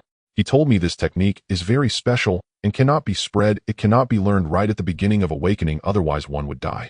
Technique. One that belongs solely to us humans. Wang Yanfeng's eyes lit up. I don't know, Tang San confessed. I only remember that during our last meeting before he left he told me that no matter what happens in the future, I must remember to aim to redeem humanity. One day humanity will no longer be enslaved. Upon hearing this, Wang Yanfeng suddenly trembled all over, his face filled with shock, and he instinctively clenched his fists, as if greatly affected, unable to compose himself for a long time. Redemption, redemption. He murmured, his lips pressed together. Tang San could sense the emotional excitement he felt at that moment. After a long while, Wang Yanfeng's expression finally calmed down. He took a deep breath, steadied his emotions, and said in a solemn voice, Tang San, remember, do not mention any of this to anyone, including Mu Shui and the others. It must remain buried deep within your heart. In the future, if anyone asks you who you learned your wind blade techniques from, you may tell them it was from me. Understood. Tang San looked at him and blinked again. Teacher, would you like to learn? I can teach you. That person said that as long as one is human, they can be taught. Wang Yanfeng's heart stirred. Today he was genuinely astonished by Tang San's 2 demonstrations of wind blade control. He believed his own control over wind elements was already exceptionally refined, and it was difficult for him to continue improving. However, what Tang San exhibited today felt like he had opened a brand new door. He hesitated, learning from his own student. Teacher, I believe you might not be able to defeat me. Just then Tang San suddenly said. Wang Yanfeng was taken aback. Looking at him, what he saw were Tang San's eyes, which held a mix of youthful innocence, yet were filled with seriousness. You can't defeat me. Tang San nodded, saying, that person told me not to easily display my combat power in front of others. That day, I really wanted to kill them, but I could sense that I should not be able to defeat the strongest too. However, ordinary wolf demons should not be able to overcome me. Wang Yanfeng asked, am I not able to? Tang San replied, your energy level should be higher than mine, but you likely won't be able to overcome my wind blade. Tang San said, the energy level of the teacher should be higher than mine, but you shouldn't be able to withstand my wind blade. Wang Yanfeng thought for a moment and replied, all right then, let's spar here. If you win, I will teach you to use the wind blade. If you lose, the teacher will teach you a method to cultivate the wind element to enhance your own abilities. How about it? Good. Tang San nodded immediately. Everything he did today was quite intentional, with several main objectives. Displaying his invisible wind blade to Wang Yanfeng was to make him aware of some of his abilities, thereby elevating his position in Wang Yanfeng's mind. This would allow for greater freedom in the future. Moreover, he genuinely wanted to impart some abilities to Wang Yanfeng along with teaching the other 4. He wanted them to quickly enhance their strength to pass the assessment in 3 years, preventing any more tragedies. Furthermore, there was a deeper significance in mentioning the name redemption. He wanted to observe Wang Yanfeng's reaction. From Wang Yanfeng's protection of them, he wanted to test if Wang Yanfeng knew about the redemption organization, or perhaps if he was even a member. If that were the case, it would be the best scenario, facilitating his future integration into this organization to search for his reincarnated wife. And the last point was naturally for his own cultivation. The reason he said Wang Yanfeng was weaker than him was to find an opportunity for himself to absorb a bit of Wang Yanfeng's wind wolf bloodline power, thus breaking through to the 4th level of the Xiantian skill. In the past few days, he had carefully considered many methods and observed the 4th level wind wolves in the town. It would be very difficult to sneak attack a 4th level wind wolf without causing a commotion, as it was too easy to expose himself. After all, his physique was fundamentally exposed. Absorbing would not harm the essence. Breaking through from Wang Yanfeng was the safest route. He had also considered the possibility of Wang Yanfeng being a loyal dog of the wind wolf clan. The likelihood of such a scenario was extremely low. Even if Wang Yanfeng did not dare to resist the wind wolf clan, judging from his attitude and care towards him and others, his character was not in question. Even if he were to be betrayed, Tang San had already been holding back. If pushed to the limit, he would activate his divine sense and level this wind wolf town. After weighing his options for several days, he concluded that the benefits of a certain degree of self-exposure far outweighed the risks. Thus he made this choice. At this moment, Wang Yanfeng had approached a corner, cautiously moving among the ores emanating wind elements. The next moment, Tang San was astonished to feel a layer of soft energy permeating the air, which was clearly the wind element. This wind element enveloped the entire room. Was this something resembling a wind-based formation? Tang San's heart was shocked. The surprise Wang Yanfeng brought him was quite intense. Was there such a thing in this world? That's enough. You don't need to worry about making too much noise here. Come on, let me see what you've learned from that person. Wang Yanfeng deliberately stepped back to create more space for Tang San to unleash the wind blade. This sparring was clearly different from the previous guidance, and Wang Yanfeng did not underestimate this 80-year-old child before him. His eyes shimmered with azure light as his body instantly swelled. Wind Wolf Transformation. Although the Wind Wolf transformation performed by a human would also result in a stronger physique, it would never exceed the size of a Wind Wolf of the same level. Nevertheless, after transforming, Wang Yanfeng's height exceeded 2 meters. The wind elements around him clearly became turbulent, and azure light swirled around his wolf claws. Though he was at a certain distance, Tang San could still clearly feel the overwhelming pressure emanating from him. It was safe to say that this was the strongest opponent he had encountered since arriving in this world. Tang San's gaze became focused as he seriously observed Wang Yanfeng slightly crouching with one foot forward and one back. Azure light also flowed in his eyes, and a faint azure glow rippled outward from the corners. In the next instant Tang San moved. He raised both hands, and 2 wind blades noticeably larger than those he had previously used in the courtyard shot out. Still there was no sound. The blades flew left and right in arcs directly towards Wang Yanfeng. At the same time, Wang Yanfeng charged forward, ignoring the wind blades. Tang San's wind blades had already astonished him. He knew that dodging such wind blades would be difficult. What he could rely on was his own superior level of strength to crush Tang San. He did not know whether Tang San's claim of being able to defeat him was arrogance or if he truly had enough confidence and strength. He wanted to find out. Ignoring the 2 wind blades, he charged straight at Tang San to close the distance, preventing Tang San from unleashing more wind blades. This was the best approach. He also refrained from releasing his own wind blades, as he was still worried that Tang San would not be able to withstand and would be harmed. Meanwhile, the 2 wind blades Tang San had released were already soaring through the air, and Tang San was retreating. Thud thud. The 2 wind blades struck Wang Yanfeng's knee joints. At this moment, although he was already using wind elements to protect his body, coupled with the increased strength from his transformation, he still stumbled from the strike of the 2 wind blades, causing his forward momentum to become slightly uncontrolled. He was greatly surprised these were not the wind blades that a second-level wind wolf transformation could unleash. Taking advantage of his disarray, Tang San slid to the side, bypassing him and creating distance once more. He released 2 wind blades again. Wang Yanfeng took a step forward, using his wolf claws to stabilize himself. However, the 2 wind blades were already upon him, striking his knee joints once more. This caused his body, which was about to spring up, to suddenly halt. Then came another 2 wind blades. These 2 were smaller in size, but as they flew toward him, Wang Yanfeng clearly felt the threat. These seemed to be stronger than the previous wind blades. Compression. He instinctively crouched down, his wolf claws striking out to form a whirlwind before him. He did not dare to take it heed in. But just at that moment, a strange scene occurred. 2 azure lights flickered above the whirlwind in front of him, and the next instant Wang Yanfeng felt a sharp pain in his eyes. Instinctively, he raised his arm to shield his face. The 2 pains shot from his arm, indicating that Tang San's attack was clearly aimed at his eyes. Tang San's wind blades were more powerful than he had imagined. They had evidently reached the 3rd-level strength. This was a situation Wang Yanfeng had never anticipated. At just 8 years old, he had already achieved 3rd-level strength. Although he lacked the enhancement of transformation, the sheer power and technique of these wind blades could easily rival an ordinary 3rd-level wolf demon. However, he himself was not at the 3rd level. Wang Yanfeng no longer held any underestimation of Tang San in his heart. He let out a low growl, and the azure light around him surged. The azure light erupted around his body, and the blue in his eyes deepened. The intense wind elements seemed to be amplified by the formation in the room, causing every hair on his body to emit a faint azure glow. He pushed off the ground, suddenly accelerating, and protected his vital eye areas with his arms as he charged directly towards Tang San. The 2 wind blades struck him again, but were directly dissipated by the protective wind elements. At this moment, he had fully unleashed his cultivation. His objective was simple: close the distance and end the battle. In his view, no matter how exquisite Tang San's wind blade control was, it held no meaning if it could not break through his defenses. Once in close range, Tang San, who could not transform, would undoubtedly face defeat. The room was small, and in the next moment, he would be right in front of Tang San. But at that moment, a faint smile appeared on Tang San's lips. In fact, what he wanted was for Wang Yanfeng to approach him proactively. In terms of absolute speed, he was no match for the 4th-tier Wang Yanfeng, yet when it came to close combat, when had he ever been lacking? No matter how rich Wang Yanfeng's combat experience was, he could not compare to the battle-hardened divine king of his past life. With a gentle push of his toes against the ground, Tang San's figure flickered like a ghost, evading Wang Yanfeng's frontal assault through an almost impossible gap.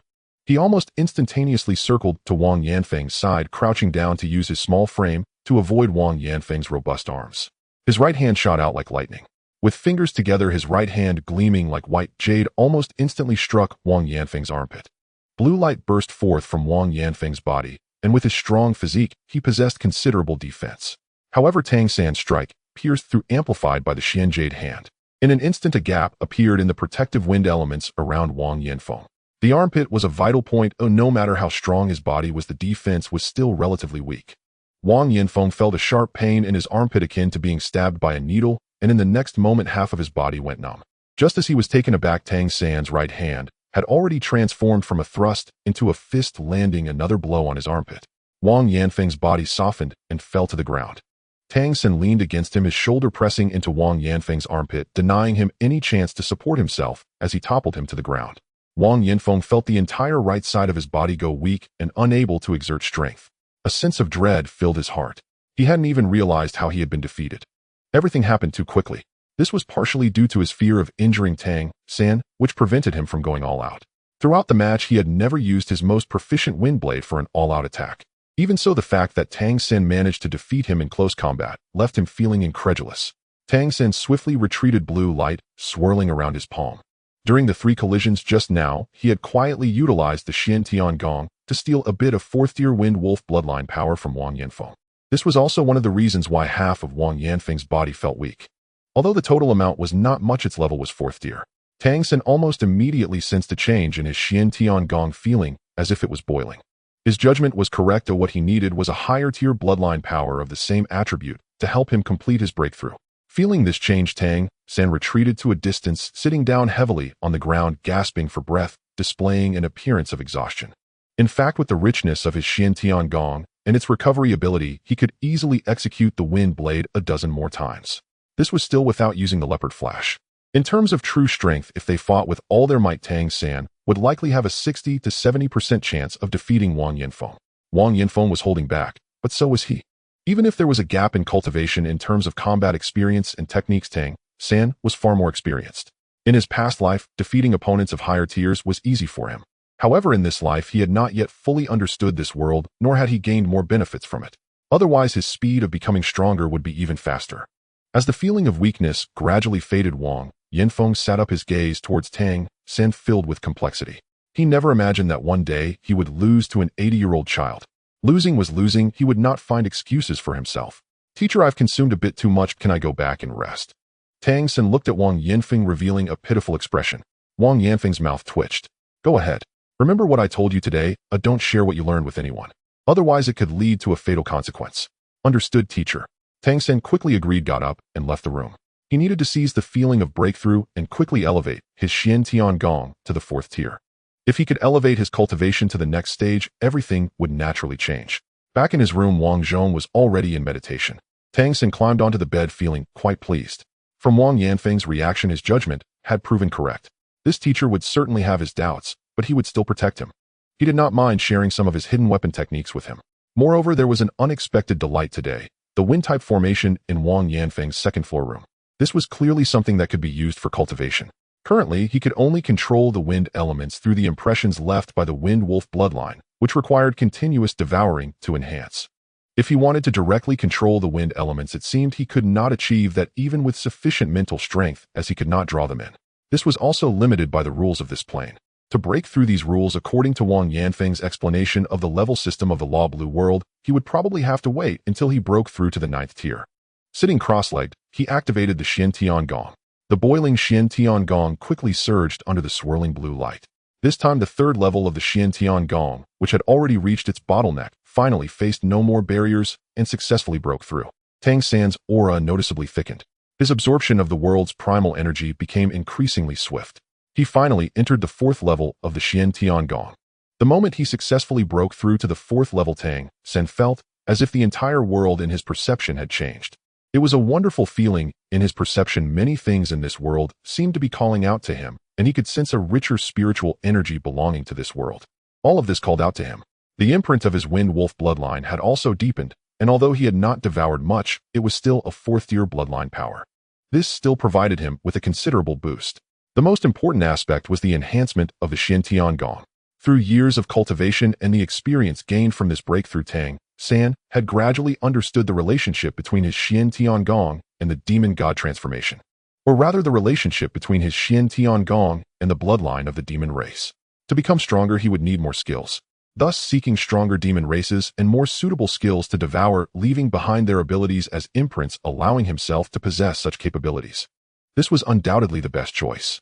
The Wind Wolf Town was clearly not a place where he would remain indefinitely. Only by going to the large cities of the Tianyu Empire could he encounter demon races with stronger bloodlines. But the premise was that he had the strength to devour them. 3 years after 3 years, he could attain the status of a vassal here. According to Wang Yanfeng, once he had the status of a vassal, he could roam freely across the continent provided his lord agreed. 3 years from now, he would head to the large city. This was the goal Tang San had set for himself. The most important thing for him in the coming 3 years was accumulation. A step further in accumulation, mastering some aspects from his past life, enhancing his strength. Perhaps due to the limited bloodline power extracted, when Tang San saw Wang Yanfeng again the next day, he seemed to have returned to normal. However, Wang Yanfeng's gaze towards him had clearly changed. How could he not see that this 80-year-old child already possessed third-tier abilities? This realization eased Wang Yanfeng's mind, understanding why Tang San had the urge to act that day, as he indeed had a certain level of strength. Even for himself, he had fallen into a trap without giving his all. This kid was not only skilled in the wind blade technique, but also had impressive capabilities in close combat.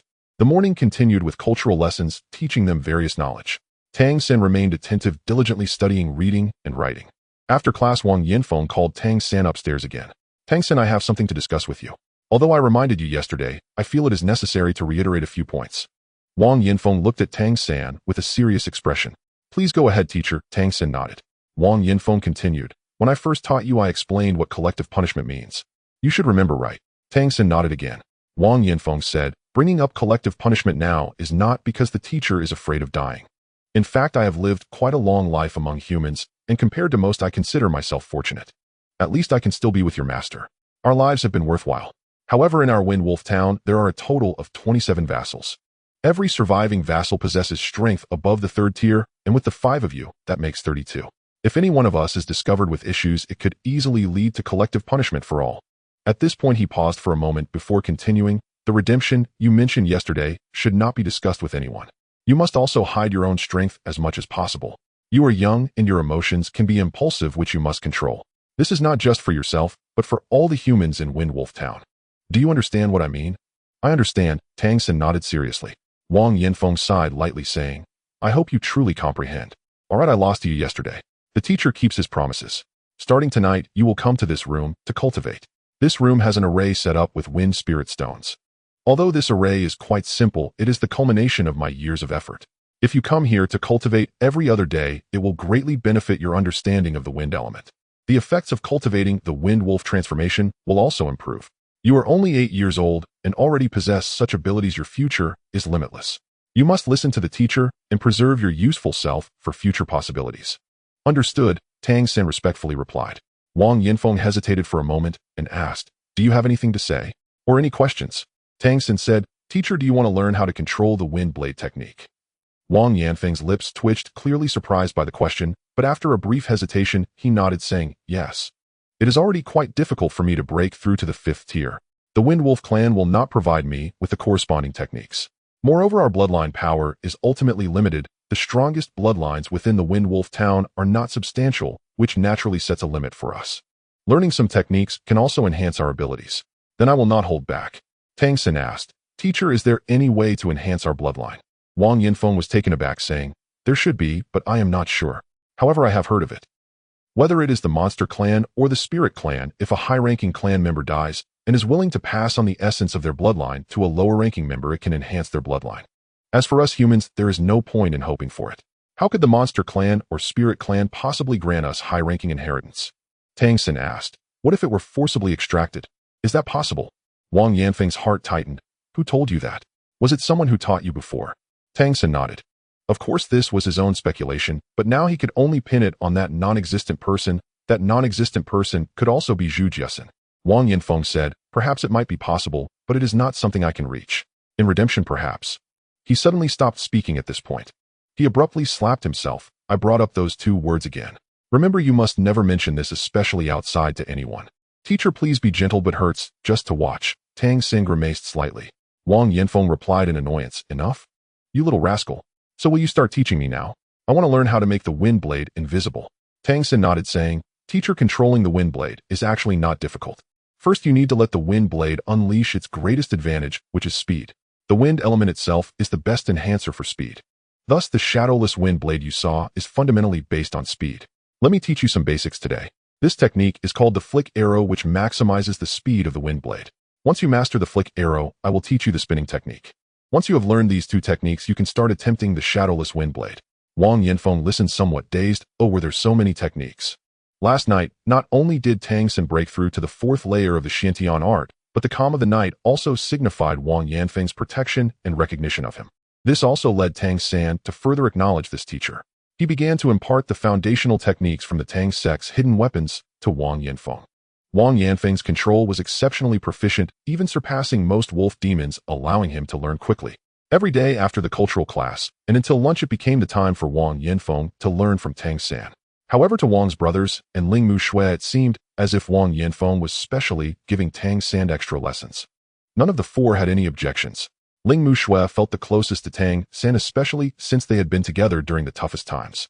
Meanwhile, the Wang brothers, being much older, subconsciously thought that since Tang San was only 8, the teacher would naturally teach him more, otherwise he would not be able to pass the assessment 3 years later. When Tang San first cultivated in the wind element array, he finally gained a deeper understanding of this world. As night fell, the room emitted a faint blue light with gentle wind elements rippling from the wind spirit stone in the corner.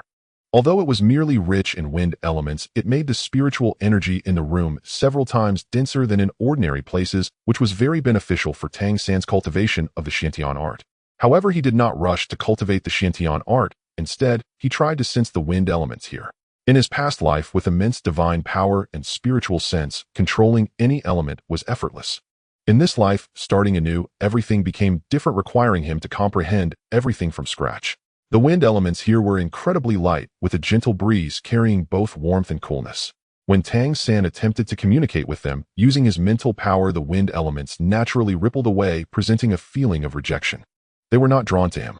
When Tang San practiced using the Xiantian skill, the wind elements, after being forcibly absorbed into his body, would naturally be influenced by the Xiantian skill and transformed into the energy of heaven and earth, facilitating the cultivation of the Xiantian skill without any issues. However, this was not what Tang San desired. What he sought was to become even more powerful, and this strength was not solely derived from the Xiantian skill. If direct communication was impossible, then how could the Wind Wolf clan do so? At that moment, he used the Xiantian skill to activate the wind blade imprint within his body, allowing part of his Xiantian skill to transform into the energy of the wind blade. Within this imprint, Tang San immediately felt something different. As he transformed, the surrounding wind elements began to noticeably change. The wind blade imprint within Tang San acted like a node, drawing in the wind elements that started to swirl around his body. Tang San attempted to absorb these wind elements into his body through this node, but discovered that there seemed to be a barrier within him that prevented him from doing so. However, he could still barely mobilize some of the wind elements from the air. When he condensed a wind blade, the effect of the wind blade in his palm on the wind elements in the air became increasingly pronounced, enhancing the power of the wind blade itself. Interesting. Tang San vaguely began to understand something. In this fairy continent, or rather in the Fa-Lon world, the existence of various elements seemed to not be directly cultivable or attractable. Instead, they were drawn in accordance with a special rule, attracting only those who possessed the same elemental traits within their bloodline. In other words, the wolf demons of the Wind Wolf clan could absorb the wind elements from the air to strengthen their bloodline, and even those who were human but possessed the bloodline of the Wind Wolf clan could absorb them as well. The reason he could not absorb them was that he was purely of human bloodline and did not possess the bloodline of the Wind Wolf clan. The Xiantian skill could transform these bloodline powers, but it could not directly absorb from the air. However, it could absorb the energy of the Wind Wolf bloodline that had been transformed by the Wind Wolf clan to enhance his wind blade. The bloodline seemed to act as a filter for the powers of nature.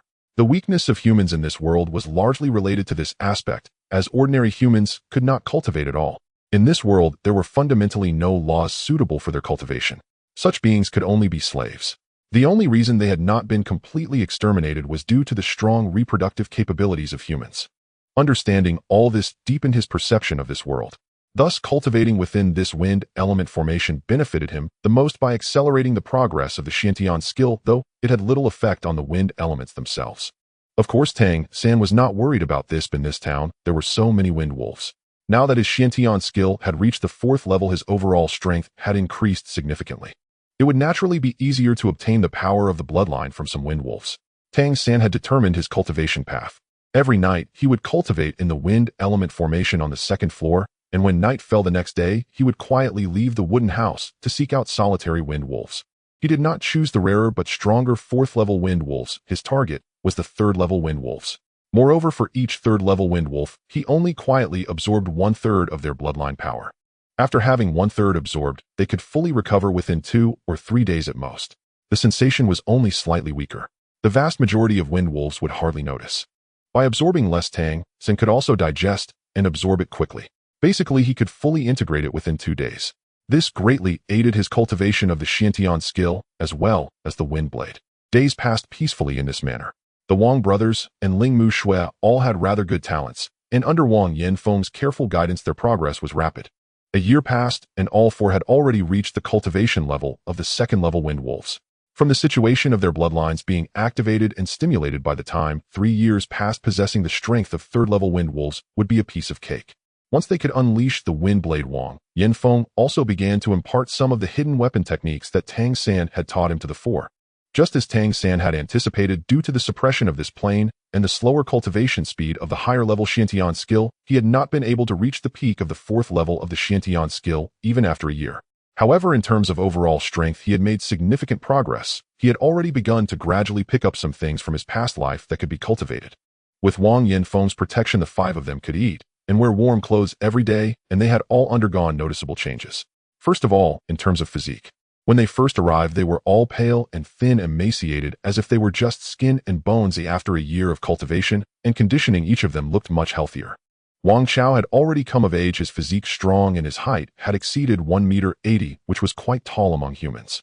Wang Zhong still looked thin, but had a strong presence, his small eyes always narrowed to slits with a hint of cold light shining through. He was the quietest one, but was also the most diligent in cultivation. Wang Xiaolei was the most lively among the Wang brothers, but he clearly had some other thoughts constantly hovering around Ling Mu Shui, which made her quite annoyed. Although Wang Xiaolei was a bit younger, he was not short, standing over 1.70 meters taller than Wang Zhong by a bit. After he grew up, he would likely surpass Wang Chao. Among them, the one who had changed the most was Ling Mu Shui. Cultivation and nutrition had transformed the originally somewhat delicate girl into a vibrant beauty. At 11 years old, she had begun to develop, and her height had already reached over 1.50 meters. Tang San's changes were actually the least among the 4. He still looked somewhat frail, and his height had not changed much, appearing to be the least remarkable among the 5. Tang San, come here. After finishing the morning's cultural lesson, Wang Yanfeng once again called Tang San upstairs. The other 4 had long since gotten used to this. Tang San followed Wang Yanfeng upstairs, where he was led into a room, and Wang Yanfeng pointed to the wall of the room. When Tang San's gaze fell upon what was hanging on the wall, his eyes immediately lit up. It was a map, a somewhat rough-looking map. Wang Yanfeng said, "This is what you've always wanted. I found it for you." It wasn't easy indeed. By the way, there's an opportunity coming up.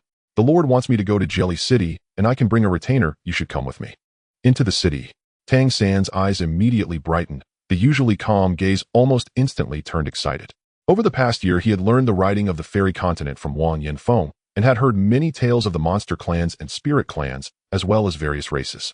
For him, learning cultural lessons was far more important than the afternoon's cultivation lessons. However, since coming to this world, he had not left Wind Wolf Town for a full 9 years. Haven't you always wanted to go to the city to have a look? This time there's a chance, so I'll take you with me. Wang Yanfeng smiled at him. He had a rather peculiar feeling towards Tang San.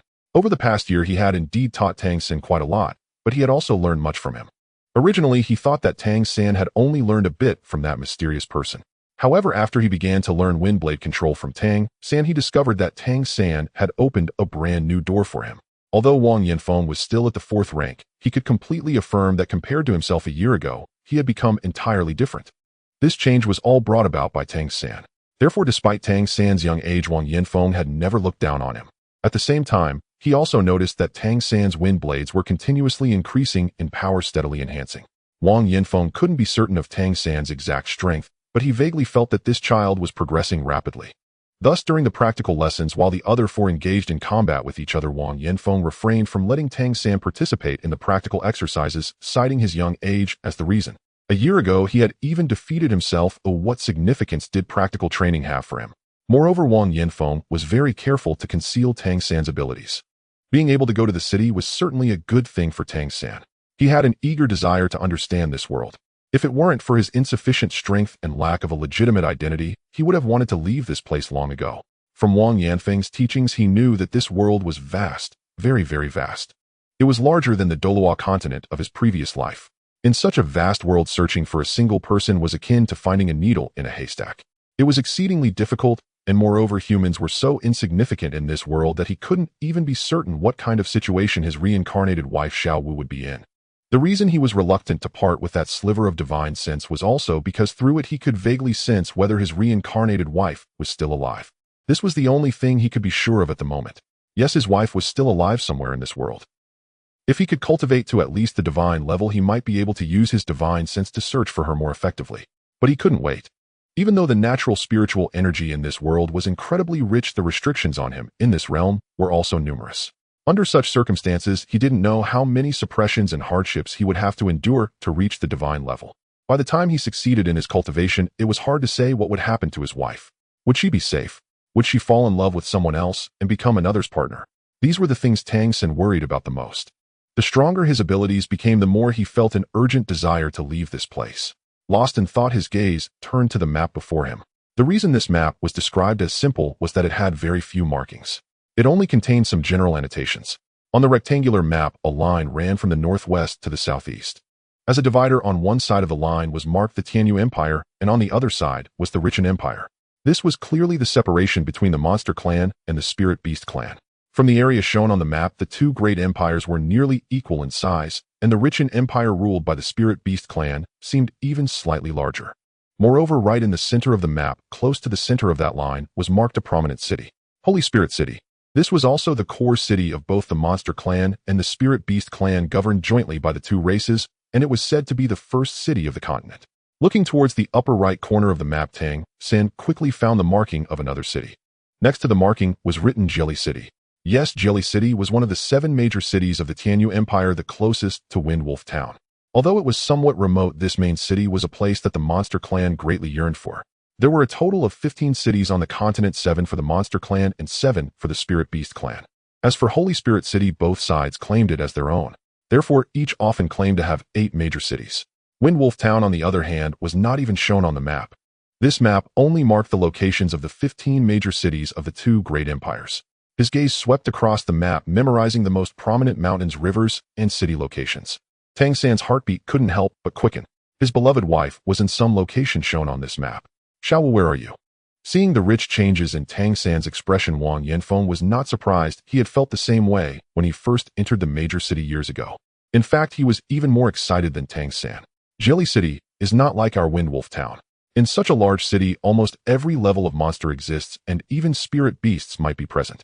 We are merely vassals, the lowest class of existence in the city. Such a large city even forbids slaves from entering.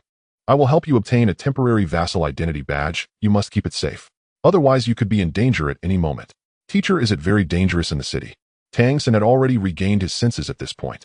Wang Yanfeng shook his head and said, under normal circumstances, no one would pay attention to us small fries, so naturally, there's no talk of danger. But it is still best to be cautious. Just stick close behind me and do as I say. Remember, don't speak too much or look around too much. You must be careful and prudent. Understood. Tang San nodded. He was also very interested in the cities of this world. However, while it seemed safe in Windwolf Town, he had no possibility of searching for his wife, and he also needed to see the outside world to find ways to improve himself. He could feel that when his Xiantian Gong broke through from the 4th to the 5th level, it would become increasingly difficult. 2 days later, Wang Yanfeng completed the procedures. He then took Tang San and left Windwolf Town together. Because Wang Yanfeng himself possessed 4th rank strength, he was the most powerful among the human vassals in Windwolf Town. Ordinary wolf monsters saw him, and while they may not have shown him a good face, they certainly did not speak harshly. Upon exiting Windwolf Town, Tang San felt a strange sensation in his heart. It was a peculiar feeling of a vast sea allowing fish to leap and a high sky allowing birds to fly. Taking a deep breath, the air seemed to become a bit more refreshing. Wang Yanfeng led him down a small path. According to Wang Yanfeng, following this small road would lead to the main road towards Jelly City, and if they continued along this road, they would reach Jelly City. This small path was relatively short, not wide, only 3 to 4 meters wide. It was not exactly flat, but not too rugged either. The ground was covered with pebbles, and such work was evidently done by human slaves. The task assigned to Wang Yanfeng by the Wind Wolf Lord was to go to Jelly City and present the tribute list to the Wind Wolf clan leader. The Wolf Monster clan was a major clan among the entire Monster clan. Although they were not yet strong enough to have a city of their own, their large numbers and impressive individual combat strength made them formidable. They ranked within the top 20 among the entire Monster clan. Although they barely made it into the top 21, must understand that there were more than 100 types of monsters within the Monster clan. Being able to rank in the top 20 was already quite powerful. The Wind Wolf clan was considered one of the weaker branches among the wolf monsters, but even so they were still a branch of a major clan. The clan leader of the Wind Wolf clan was a powerful being who could enter the core of the Wolf Monster clan. As a minor lord of the Wind Wolf clan, the Wind Wolf Lord had to present offerings to the clan leader each year. This was to demonstrate their subservience to the clan leader. The delivery of the offerings was certainly not something Wang Yanfeng could handle alone. At the end of the year, it would be personally escorted by the Wind Wolf Lord and the Wind Wolf High Priest to Jelly City. This time Wang Yanfeng was dispatched to be responsible for delivering the list and requesting confirmation from the Wind Wolf clan leader. If the clan leader was not satisfied, it would pose a significant problem for the Wind Wolf Lord.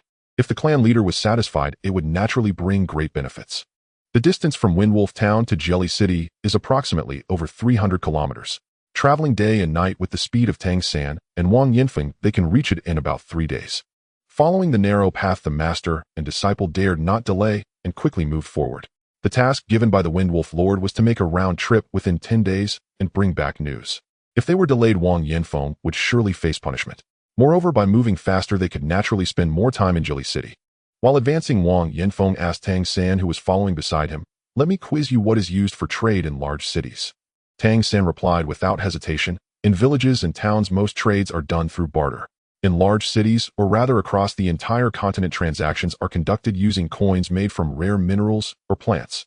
On the side of the Tianyu Empire, the primary currency is made from minerals. On the side of the Rihang Empire, it is mainly coins made from plants. The greatest advantage of such currency is that the coins themselves contain energy, allowing one to directly absorb this energy to strengthen their bloodline, making counterfeiting impossible. In other words, the coins themselves are inherently valuable." Wang Yanfeng nodded in satisfaction. "Remember how the currency system of the Tianyu Empire is divided?" Tang San said, "The currency of the Tianyu Empire mainly has 5 tiers. The highest tier is known as the purple gold coin. It is crafted from a special purple gold metal. It is said to contain an immense amount of energy. Even major demons and spirits can use it for cultivation. Its quantity is extremely rare. Generally, it does not circulate in the market. Its value primarily exists in symbolic significance. 1 purple gold coin is approximately equivalent to 100 Tianyu coins. The Tianyu coin, named after the Tianyu Empire, is made from 6 rare minerals stitched together. These 6 rare minerals possess elemental properties of water, fire, earth, wind, light, and darkness. The craftsmanship involved in stitching them together is itself extremely difficult, and the energy contained within is vast. It plays a significant role in enhancing the strength of one's bloodline. 1 Tianyu coin is equivalent to 10 elemental coins. Elemental coins are primarily divided into 6 types corresponding to the 6 elemental minerals present in Tianyu coins. However, their quality is slightly lower than the minerals used in Tianyu coins. This is also the most mainstream high-level currency circulating in the market. It possesses strong purchasing power. Below the 6 types of elemental coins is the Lingxi coin, made from a type of Lingxi, or 1 elemental coin is approximately equal to 100 Lingxi coins. The lowest tier of currency has many varieties and is thus called demon coins. They are assessed based on energy intensity. Any mineral containing about 1% or more of the first-tier monster bloodline power can be used as demon coin. Demon coins, due to their numerous types, are quite mixed. The value of Lingxi coins varies for different exchanges, requiring more complex judgments. Therefore, most of the time, large cities still use Lingxi coins for transactions. Wang Yanfeng nodded in agreement, saying, "You remember quite well. Our Wind Wolf Town's primary source of income is a wind spirit mine located next to the town. A fist-sized wind spirit stone is roughly equivalent to 1/5 of a Lingxi coin's value. It is not a particularly precious mine, but it is still decent. Most of the annual harvest must be submitted to the Wind Wolf clan. Strong slaves are employed there for mining."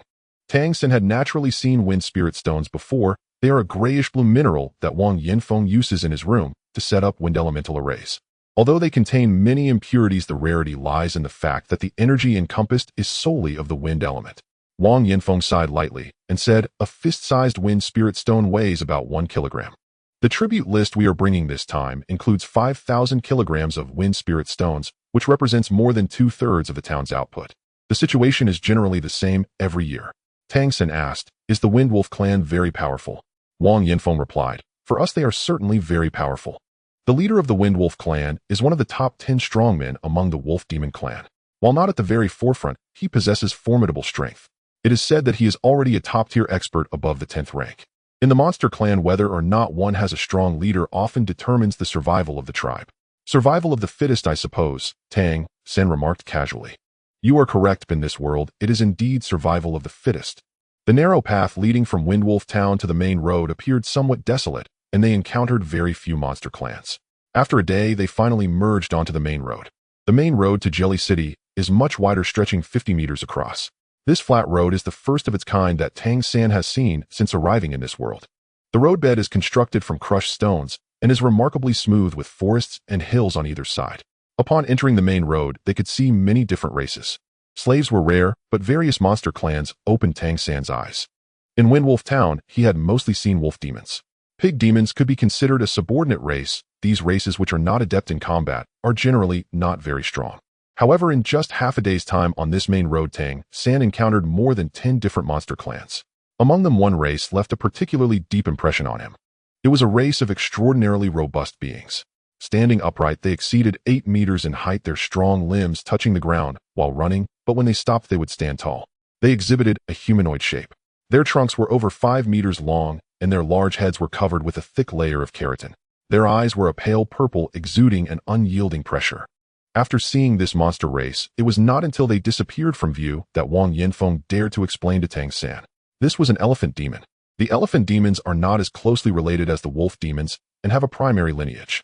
Their numbers are also much fewer than those of the wolf demons. However, among the monster clans, elephant demons rank among the top 10 super races. Newborn elephant demons possess 3rd-tier strength. Adult elephant demons boast strength above the 7th tier. The elephant demon they encountered could only be considered an ordinary adult among them. Evaluating the strength of an elephant demon is not just about their size, but also the color of their eyes. Ordinary elephant demons have pale purple eyes, while 8th-tier elephant demons have deep purple eyes, and at the 9th tier their eyes turn red. It is said that elephant demons above the 10th tier possess golden eyes, referred to as golden battle elephants, with extremely formidable combat capabilities. Though this one was only 7th tier, Tang San could sense an incredibly intense wave of vitality emanating from it as it passed. Coupled with its immensely powerful physique, one can imagine how formidable the individual combat strength of this elephant demon truly was. Seeing such a powerful monster race, Tang San increasingly understood why monsters and spirits hold dominance in this world. Their innate prowess leaves them without rivals. According to his understanding, the so-called monster clans are essentially beasts that have awakened their intelligence. In the demon spirit continent, there are indeed beasts that have not awakened their intelligence. These beasts are also subjugated and controlled by the monster clans. Between the closely related monster clans and beasts, there can even be subordinate relationships akin to vassals. However, even these beast vassals hold a higher status than human vassals. After all, in the eyes of the monster clans, beasts are far more useful to them. Under Wang Yanfeng's guidance, the two traveled along the very edge of the main road. Human vassals are not even allowed to walk in the center of the main road, otherwise it would be their just deserts to be trampled to death by the monster clans. No one would care. After traveling quickly for another day and a half, the two, having endured the elements, finally arrived at their destination. In the distance, Tang San saw a massive city wall. This wall was an impressive 100 meters high. Indeed, it was no exaggeration. On either side of the wall stood 2 towering mountains, with the wall itself built against the mountains. The sheer cliffs of the mountains provided the best cover. Through the knowledge imparted by Wang Yanfeng, Tang San already understood that Jelly City was a basin city surrounded by mountains that served as the city's best protection. Only the north and south sides had a section of the city wall, and one could enter through the city gates here. There were no guards at the city gate, which stood wide open, allowing free passage. Wang Yanfeng did not immediately lead Tang San into the city, but held him back, waiting at the side. He only pulled him in quickly when there was a lull in the incoming and outgoing monsters. As soon as he stepped through the city gate, Tang San's first impression was that he had entered another world. Fengling Town, located in the northeast of the monster continent, was quite cold for most of the year. However, within Jelly City, it was warm as spring. The warm and humid air was infused with much denser spiritual energy than outside, immediately giving a refreshing feeling. The ground within the city was entirely paved with stone slabs, appearing solid and even. On both sides of the roads stood tall buildings made of wood and stone. Once inside the city, Tang San saw even more monster clans. The variety of monster clans was overwhelming. In his mind, he matched them one by one with the types of monsters Wang Yanfeng had taught him about. Despite his extreme disdain for the monster clans, he couldn't help but feel a sense of awe. "Don't look too much," Wang Yanfeng said, blocking his view with his body and whispering, "What did I advise you about?" Tang San lowered his head in response. His observations were not mere casual glances, yet this moment his heart was filled with shock. The monster clans were truly formidable, even more powerful than the peak period of soul beasts from his original world. This Jelly City was only one of the main cities of the monster clans, yet all the various monster clans he saw exuded a powerful aura. Each race had its own characteristics.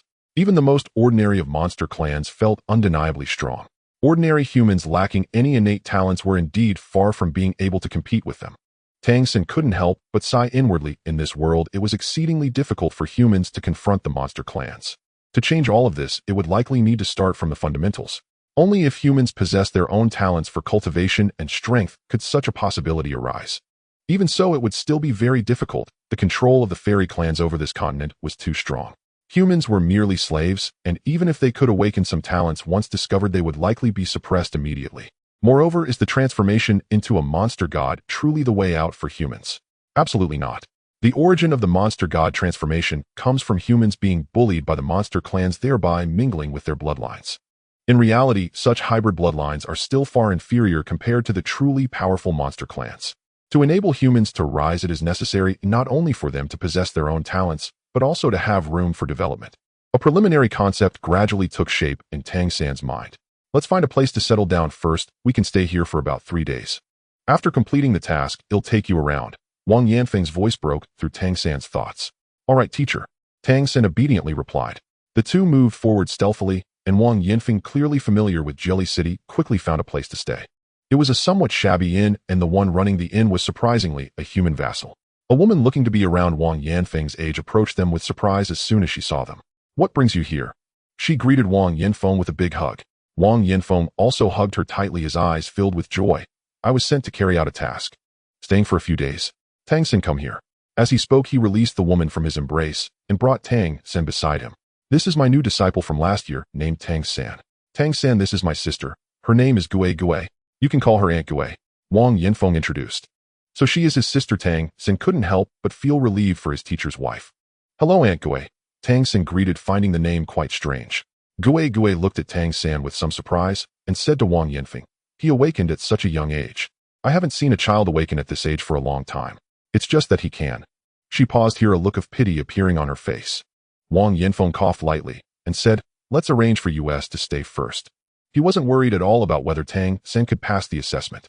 If Tang San couldn't pass the assessment, then no one could. He couldn't possibly tell Gui Gui that this kid even taught him how to manipulate wind blades. The inn was somewhat humble, but it had quite a few rooms, with nearly 20 rooms in total, each about 10 square meters in size, furnished with 2 beds. The prices charged were also very low. Although simple, the rooms were relatively quiet. Wang Yanfeng let Tang San rest in the room first, then left with Gui Gui. The brother and sister clearly wanted to catch up. The room had a window, but the inn's location was quite remote, and opening the window revealed only a tall wall nearby. When he entered, Tang San also noticed some other guests. They were mostly human vassals. Judging by the size of the beds in the room, they were evidently prepared specifically for humans. This place should be specially accommodating human vassals. The inn even lacked a name, and there was no sign outside. In front of the inn was a small vacant lot with some vegetables grown in it. Although it looked a bit simple, coming here gave an inexplicable feeling of separation from the massive city, bringing a sense of peace. Perhaps this could be considered a refuge for humans in Jelly City. An hour passed, and as the sky gradually darkened, Wang Yanfeng returned to call Tang San for dinner. The dinner was quite lavish with meat, but naturally the taste was just average. Since arriving in this world, Tang San had yet to taste any delicious food. From his observations, even the wolf monsters in Fenglang Town ate similarly, just in larger quantities. In terms of culinary standards, this world seemed to lag far behind his original one. Gui Gui joined them for dinner, and while eating she asked Wang Yanfeng, "Are you taking him with you tomorrow?" Wang Yanfeng turned to Tang San and said, "Tomorrow I need to go to the ancestral home of the Fenglang clan in Jelly City to deliver a list. Do you want to come? There shouldn't be much danger, but still be cautious. Any wolf monster there is far stronger than our lord." "He'll go with you," Tang San said without hesitation. He needed to enhance his Xiantian skill and wind blades, and it was essential to start with the wolf monsters. All right, Wang Yinfeng nodded. Gui looked at Wang Yinfeng with some curiosity. To her, Tang San was just a 9-year-old child, yet from Wang Yanfeng's attitude towards Tang San, she felt that her brother treated this child in a relatively equal manner. This made her feel a bit strange. Gui looked at Tang San and asked, "Little Tang, what level is your Fengling transformation training at now?" Upon hearing her question, Tang San looked at Wang Yinfeng. Wang Yinfeng coughed lightly and said, "It's not bad. I feel quite hopeful about facing the upcoming assessment." "Oh, the awakening effect is that good?" Gigi's eyes lit up. "No wonder you brought him along. However, you must keep an eye on him. Those monsters have never had a favorable attitude towards us, so be careful not to let him cause trouble." "Don't worry. Tang San is quite steady," Wang Yinfeng replied with a smile. In his eyes, he no longer regarded Tang San as a child. In their daily exchanges, Tang San's words and emotions carried a sense of maturity beyond his years, as if he were the oldest among the 5 of them. Gui was even more puzzled. "It seems you have a lot of confidence in this child. After completing the task this time, do you plan to stroll around the city?" Wang Yinfeng nodded and said, "Bringing him here was also to let him see the world." Gui replied, "That's good. Recently, Jelly City has been quite peaceful, and there haven't been any conflicts." "You came at a good time." Tang San couldn't help but ask, "Auntie Gui, will there be any conflicts in the city?" Gui said, "Of course there will be. Many monster clans have conflicts with each other. Especially among those with similar strengths, they often fight fiercely for rankings. Different rankings allow them to access different resources. For instance, our Wind Wolf clan is enemies with the Flash Leopard clan. They often engage in battles, and most of the time we are the ones who suffer. Therefore, do not reveal your Wind Wolf transformation easily, as you may encounter rival monster clans unexpectedly. They will not show mercy to us vassals. And if a vassal dies, the Wind Wolf clan wouldn't even blink an eye. Not revealing your transformation as a monster god has become a way of survival for us human vassals, understood?" Flash Leopard clan. Tang San's heart stirred. Auntie Gui, is the Flash Leopard clan also in Jelly City? Yes. Their ancestral estate is also here. As one of the 7 main cities, Jelly City has 7 major clans' ancestral estates. The so-called ancestral estate is the core of that clan. The Wind Wolf clan and the Flash Leopard clan are among them. Although they are merely branches of the wolf and leopard demons respectively, they still hold a place in the city. The ancestral estates of the major clans are located in the Holy Spirit City area. However, only the top 10 clans have the qualification to place their ancestral estates in the core area of Holy Spirit City. The other major clans' ancestral estates can only be situated in the peripheral areas. Tang San firmly remembered Gigi's words. Living in Jelly City, Gui seemed to know more than Wang Yinfeng. "Auntie Gui, have you ever been to Holy Spirit City?" Tang San asked curiously. Gui shook her head and said, "I haven't been there, I've only heard about it. It is not a place that just any vassal can go. They're the most powerful beings of the 2 monster clans gather. Even a single sneeze from a powerful demon could kill us. It is said to be an immense city that stretches endlessly." After dinner, Wang Yinfeng and Tang San went to bed early. Sitting cross-legged on the bed to cultivate, Tang San could clearly feel that the speed of absorbing the world's spiritual energy here was much faster. The spiritual energy in Jelly City is particularly rich. Moreover, after entering the city, Tang San noticed that the richness of the spiritual energy varied in different locations. The area they were staying in was relatively thin. The night passed without incident. The next morning after breakfast, Wang Yinfeng and Tang San left the small inn and headed to the Wind Wolf clan's ancestral estate. The Wind Wolf clan's ancestral estate is located in a more central area of Jelly City. This basin city is quite large, and they cannot run on the streets. They walked for more than 2 hours. From a distance, Tang San saw the location of the Wind Wolf clan's ancestral estate. The reason he could recognize it at a glance was because of the enormous green wolf head insignia on the high courtyard wall. The diameter of this wolf head exceeds 3 meters, prominently displayed at the top of the tall gate, emitting a faint blue-gray glow that significantly intensified the elemental wind in the surrounding air. There were even subtle gusts of air rippling outward, repelling all entities trying to approach the gate. This was indeed a solid wind spirit stone, a wind spirit stone with a diameter of 3 meters. What a weight! From the outside, the courtyard walls of the Wind Wolf clan's ancestral estate extended outwards for at least 100 meters. The 10-meter-high walls completely concealed everything within, making it impossible to see from the outside. As they approached the courtyard wall, an invisible pressure seemed to arise, making it hard to breathe. Wang Yinfeng led Tang San along the courtyard wall. As they neared the main gate, several wolf demons, presumably at the 4th tier, blocked their way. There were 4 wolf demons stationed at the main gate, all over 2 meters tall, clearly 4th tier existences. Wang Yinfeng immediately activated his Wind Wolf transformation, his body swelling as greenish blue light radiated from his eyes, displaying his identity as a vassal of the Wind Wolf clan. What brings you here? One of the wolf demons from the Wind Wolf clan said coldly. Wang Yanfeng hurriedly replied, we come from Windstorm Town here to deliver this year's tribute list to the clan leader. I also need your assistance in notifying him. Upon hearing that he was there to deliver the tribute list, the wolf demon's expression softened a little and said, come in with me. As he spoke, he led the way inside. Wang Yanfeng quickly followed. As Tang San was about to follow as well, a large hand belonging to a wolf demon blocked his path, saying, this kid should stay outside. What does a little brat have to do with this?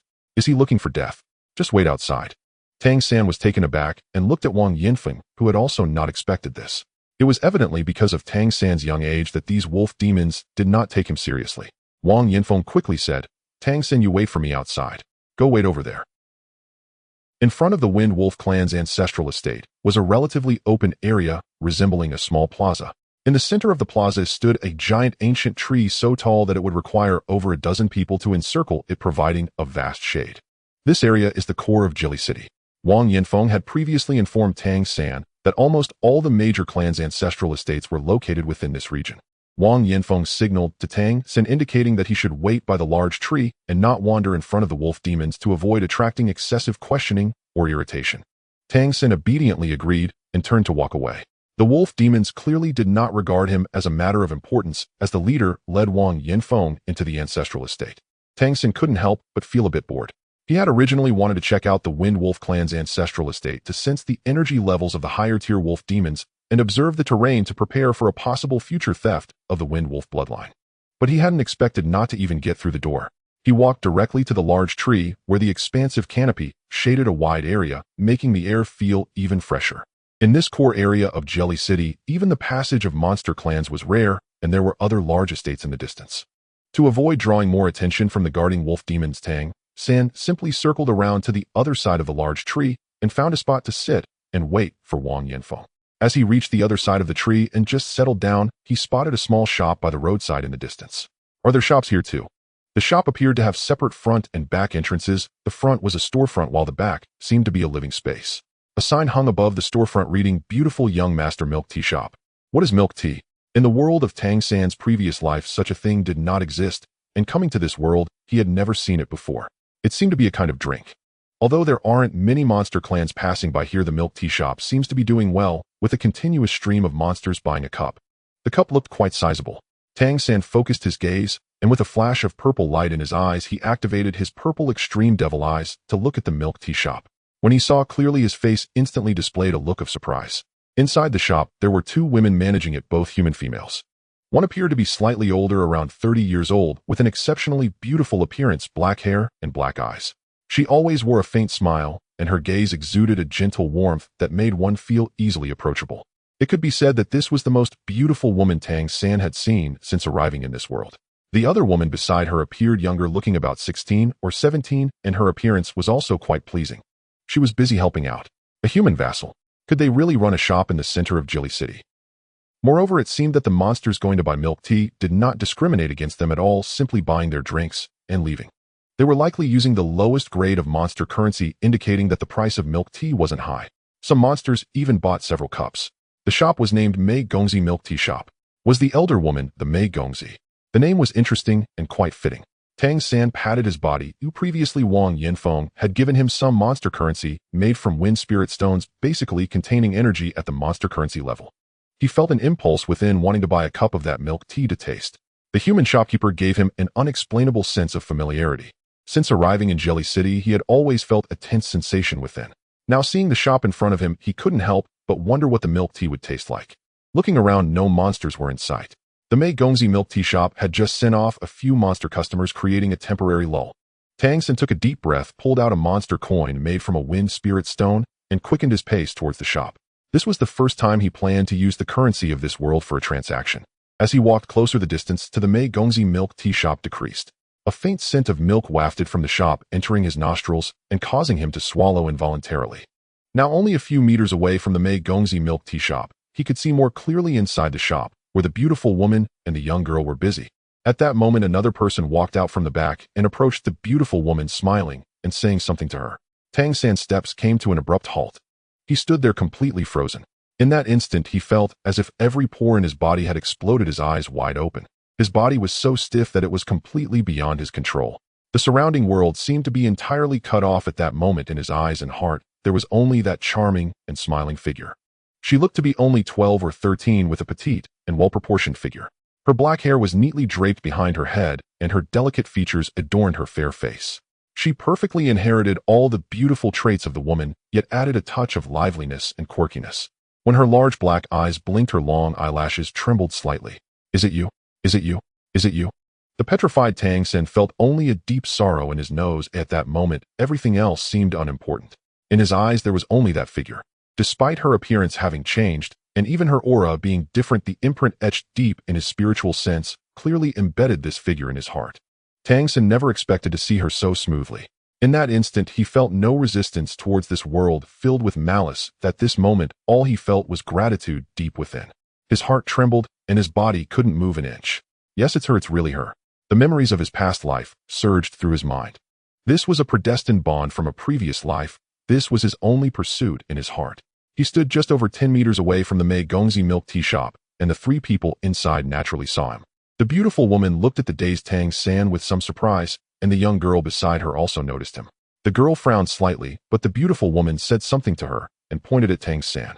The black-haired girl nodded and then disappeared from Tang San's view. Tang San's stiff body instinctively took a step forward, opening his mouth as if to shout, "Don't go." As that figure vanished from his sight, an overwhelming sense of emptiness filled his heart. "Hey, here, drink this." At that moment, a melodious voice sounded in his ear. Tang San was stunned, slowly turning his head. His stiff body began to tremble, slightly shaking. That familiar yet strange person, the one who had captured his heart, was suddenly right in front of him. A cup was handed to him, carrying a faint scent of milk and tea. The black-haired girl looked at Tang San's dazed expression and couldn't help but frown again. She forcefully stuffed the milk tea into Tang San's hand, saying impatiently, "Stop staring, hurry up, and leave." The distance between them was so close that Tang San's voice trembled, Xiao Wu." The black-haired girl was taken aback for a moment, then turned to look towards the milk tea shop, where the beautiful woman waved at her, saying, "Xiao may come back." "Okay, mama," the girl replied, and turned back. Tang San, holding the trembling milk tea in his hand, instinctively took a step forward. At that moment, the black-haired girl turned back and said to him, "You've mistaken me. I'm not Xiao Wu. Everyone calls me Mei Gongzi." Holding the warm milk tea from the cup, Tang San opened his mouth, but found that his voice was completely choked, and he couldn't say a single word. It had been 9 years since he came to this world. In those 9 years, he had witnessed the suffering of humans in this world, lost his mother, who gave birth to him here, and constantly faced the danger of being killed by monsters. Yet he also received warmth from Wang Yanfeng's home, all of which had continually touched his heart. However, he had never felt so excited as he did now. In 3 lifetimes, he had experienced far too much. Yet when he finally saw his beloved again today, after 9 years filled with endless longing and worry, and finally met her again, at that moment, he could no longer control his emotions. Tears streamed down his face as the Mei Gongzi turned to walk back into the shop. At this moment in his mind, all the memories from his past life with her surfaced, along with her charming smile from that life. 2 figures not identical in appearance slowly overlapped in his mind at this moment. The sunlight seemed to shine even brighter, and the surrounding air felt increasingly refreshing. In this moment, the world, which was so unfriendly to humanity, appeared beautiful to Tang San. He had finally found the reincarnation of his wife. This was far easier than he had anticipated. Without going through twists and turns or traveling across the continent, he had already found her. What could be more wonderful than this? Xiao Wu, Mei Gongzi, Mei Gongzi. At that moment, Mei Gongzi had returned to the shop, and her mother was saying something to her. Mei Gongzi looked at Tang San outside with surprise, just in time to see him with tears streaming down his face. In her beautiful large eyes, there was a hint of confusion, while her mother smiled kindly at Tang San, making a gesture with her hand, as if toasting, indicating for him to drink the milk tea. Tang San's emotions gradually calmed down, and in that instant his divine sense trembled. His hands trembled as well, but he carefully ensured that not a drop of milk tea spilled, bringing the cup seemingly made of wood to his lips and taking a sip. The faint scent of milk mingled with the subtle fragrance of tea, followed by a hint of sweetness. The warm milk tea enveloped his body in warmth, as if filling his heart once more. In this moment, his heart was no longer empty, no longer wandering. He had found his destined connection. What could be more wonderful than this? For the first time, he even felt gratitude towards the wolf demons. It was because those wind wolves did not allow him to enter their ancestral home that he had the chance to meet Mei Gongzi. Everything was the best arrangement. After taking another sip of milk tea and wiping away his tears, Tang San turned around and sat back down under the large tree. The The cup of Mei Gongxi's milk tea was the best drink he had ever had since coming to this world. The tears were gone, but a faint smile had already appeared on his face. He had found her. Nothing could be more wonderful than this. He gazed from afar at the milk tea shop, watching the mother and daughter busily working inside. In this life, she was human. For the past 9 years, he had trained every day, and there were not many moments when Tang San truly contemplated. Because he understood that to seek the reincarnation of his wife, he first needed to become strong, and at this moment his mind felt as if it had awakened anew. What he needed to consider was how to quickly be by her side to protect her closely, to make her fall in love with him again, and truly walk together with him. There was nothing more urgent for him than this. No matter if you are Xiao Wu or Mei Gongxi, you are destined to be my wife. At this moment, a slightly surprised voice came from beside him. Tang San, where did you get that drink? Tang San was jolted awake from his thoughts. When he looked up, he saw Wang Yanfeng had come to his side. From his expression, it was evident that this task had been completed smoothly. Tang San pointed at the distant Mei Gongxi's milk tea shop and said, "Teacher, have you seen this shop? The milk tea is very delicious." Wang Yanfeng paused, shook his head, and said, "This area is the core of Jelly City. Oh, I rarely come here. Every time he came, he would quickly handle business at the ancestral home and then leave. Let's go. The monster nobles living here are not known for their good temper." Tang San nodded. But then he suddenly seemed to remember something. "Teacher, wait for me a moment." He quickly ran towards the direction of Mei Gongxi's milk tea shop. Arriving at the front of the milk tea shop, it seemed that Mei Gongxi was busy counting currency and sorting the demon coins. Her mother had just sent off a customer from the demon clan. "What's the matter, young man? Is the milk tea good?" As he got closer, Tang San could feel the beauty of Mei Gongxi's mother, a gentle beauty that felt like a spring breeze, her gaze imbued with a faint warmth. Tang San took out the only wind spirit stone demon coin he had and placed it on the table. "Annie, the milk tea is delicious." "Thank you. That's money. It's a gift for you, no need to pay." Mei Gongxi's mother said softly. "Hurry and leave. The demons passing through here don't usually have good tempers." "Auntie, I need to pay." "Thank you. Also, my name is Tang San." As he said his name, he was looking in the direction of Mei Gongxi. At that moment, however, Mei Gongxi had her back turned to him and did not react. Tang San took another deep look at her, but in the distance he could hear Wang Yanfeng calling out. Despite the reluctance and longing in his heart, he could only walk away quickly. Mei Gongxi's mother looked at the boy with some surprise. With her experience, she could certainly tell that Tang San's gaze towards Mei Gongxi was different. Though her daughter was young, she knew very well how beautiful she was. However, the human boy before her looked at her not just with admiration and infatuation, but with a particularly profound emotion contained within, and there were even traces of tears at the corners of his eyes. Has he been moved by the scenery? Tang San returned to Wang Yanfeng's side, finishing the last sip of milk tea. He still held the empty cup, gently reluctant to let go. It was because this cup had been held by her, leaving behind a trace of her scent. "Are you all right?" On the way back to the hotel, Tang San followed closely behind, Wang Yanfeng no longer looking around as he had when he arrived, but instead keeping his head down, walking in the most standard way for a subordinate. Wang Yanfeng naturally sensed the change in his emotions, and after returning to the hotel, he asked with concern, "Are you all right, teacher?" "I'm fine now. Really good." Tang San smiled broadly, a genuine smile from his heart. Wang Yanfeng looked at the smile on his face and said with a smile, "It seems that cup of milk tea had quite an impact on you." Indeed, in this world, although there is countless malice directed at us, there is still beauty. In your life, even if you have to face malice every day, our hearts should still preserve that bit of beauty. Only in this way can you turn your heart towards the sunlight, and you will always feel hope and happiness. Undoubtedly, his words were heartfelt, and in Tang San's heart, he could not agree more. "Now that the main business is done, we can stay in the city for another 2 days. Shall I take you around?" Wang Yanfeng said with a smile. This time his task had been completed smoothly, and the Wind Wolf clan leader approved the tribute amount. After returning, he could smoothly report to the Wind Wolf leader. Tang San said, "Teacher, are there any lively places in Jelly City? I want to take a look." "There aren't really lively places, but still, as I said, be cautious with your words and actions. Stay close to me." "Okay, no problem." Tang San readily agreed. Wang Yanfeng said, "I haven't been here for a long time. I'll ask your ghost aunt." When he found Gui and mentioned taking Tang San to a livelier place, Gui said there are indeed lively places nearby, and quite a few of them. "By the way, not far from here there is a place to check out. Tonight is a good opportunity. It's the annual Jelly City Collision Competition. Not only the demon clans in Jelly City will participate, but also some strong clans from the surrounding villages and towns." "What is the collision competition?" Wang Yanfeng asked curiously. Gui said, "The so-called collision competition involves both parties starting simultaneously from a distance of 30 meters and colliding into each other.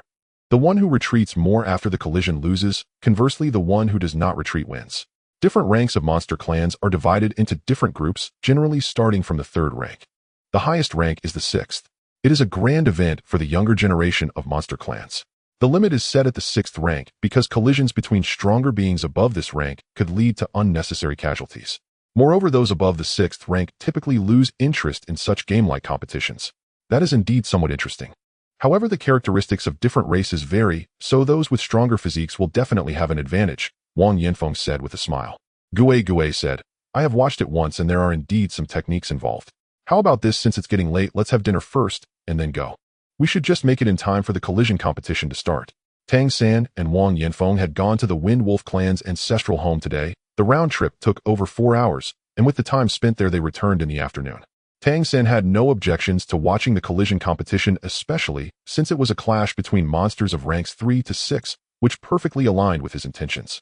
Upon seeing Mei Gongzi, his thoughts became lively, and the first thought that surged in his heart was the urgent desire to become powerful, a sense of urgency stronger than before. Mei Gongzi's milk tea shop was located in the core of Jelly City, where there was no shortage of powerful monsters of ranks 8 and 9. Having finally found her, nothing was more important than ensuring her safety. To protect her, he first needed to become strong himself. Relying solely on his current 4th rank strength was clearly far from sufficient. Over the years, Tang San had already grasped the relationship between the Xiantian skill he practiced and the bloodline energy of the monster clans in this world. The Xiantian skill possesses the ability to devour and transform, allowing him to convert the energy absorbed from the outside into his own power, leaving the bloodline imprint within his body. Through the imprint, he could reverse the Xiantian skill to release similar abilities. The stronger the imprint, the more powerful the skills Tang San could convert during the transformation. The bloodline imprint of the monster clan that remained within him was akin to a permit for different levels of these skills. He not only needed to enhance the Xiantian skill, but also to elevate the level of the imprint to unleash even stronger abilities, thus becoming more powerful himself. Based on Tang San's research and feelings, it seemed that at least until he broke through the 9th level of the Xiantian skill, he would have to cultivate in this manner. This way, the best method for him to rapidly enhance himself was to acquire more skills. In this world, if a human inherited the bloodline of a demon god, they could only possess one ability. However, through the devouring nature of the Xiantian skill, he was not subject to this restriction and could possess multiple abilities. The more skills he had, the stronger he would naturally become under reasonable combinations. In lively places in the city, he could take advantage of the chaos to seek opportunities to absorb some lower-tier abilities. He needed to possess more skills derived from the bloodline power of the monster clans to enhance himself. At the same time, the energy he absorbed transformed into the power of the Xiantian skill, allowing him to enhance himself more quickly. Today, Tang San could be said to be the most proactive he had been since arriving in this world. 4th rank was not enough, 5th rank was not enough. He needed to expedite his cultivation to the 9th rank, to have his divine sense elevated again, to rebuild his divine sense, and gather his divine power.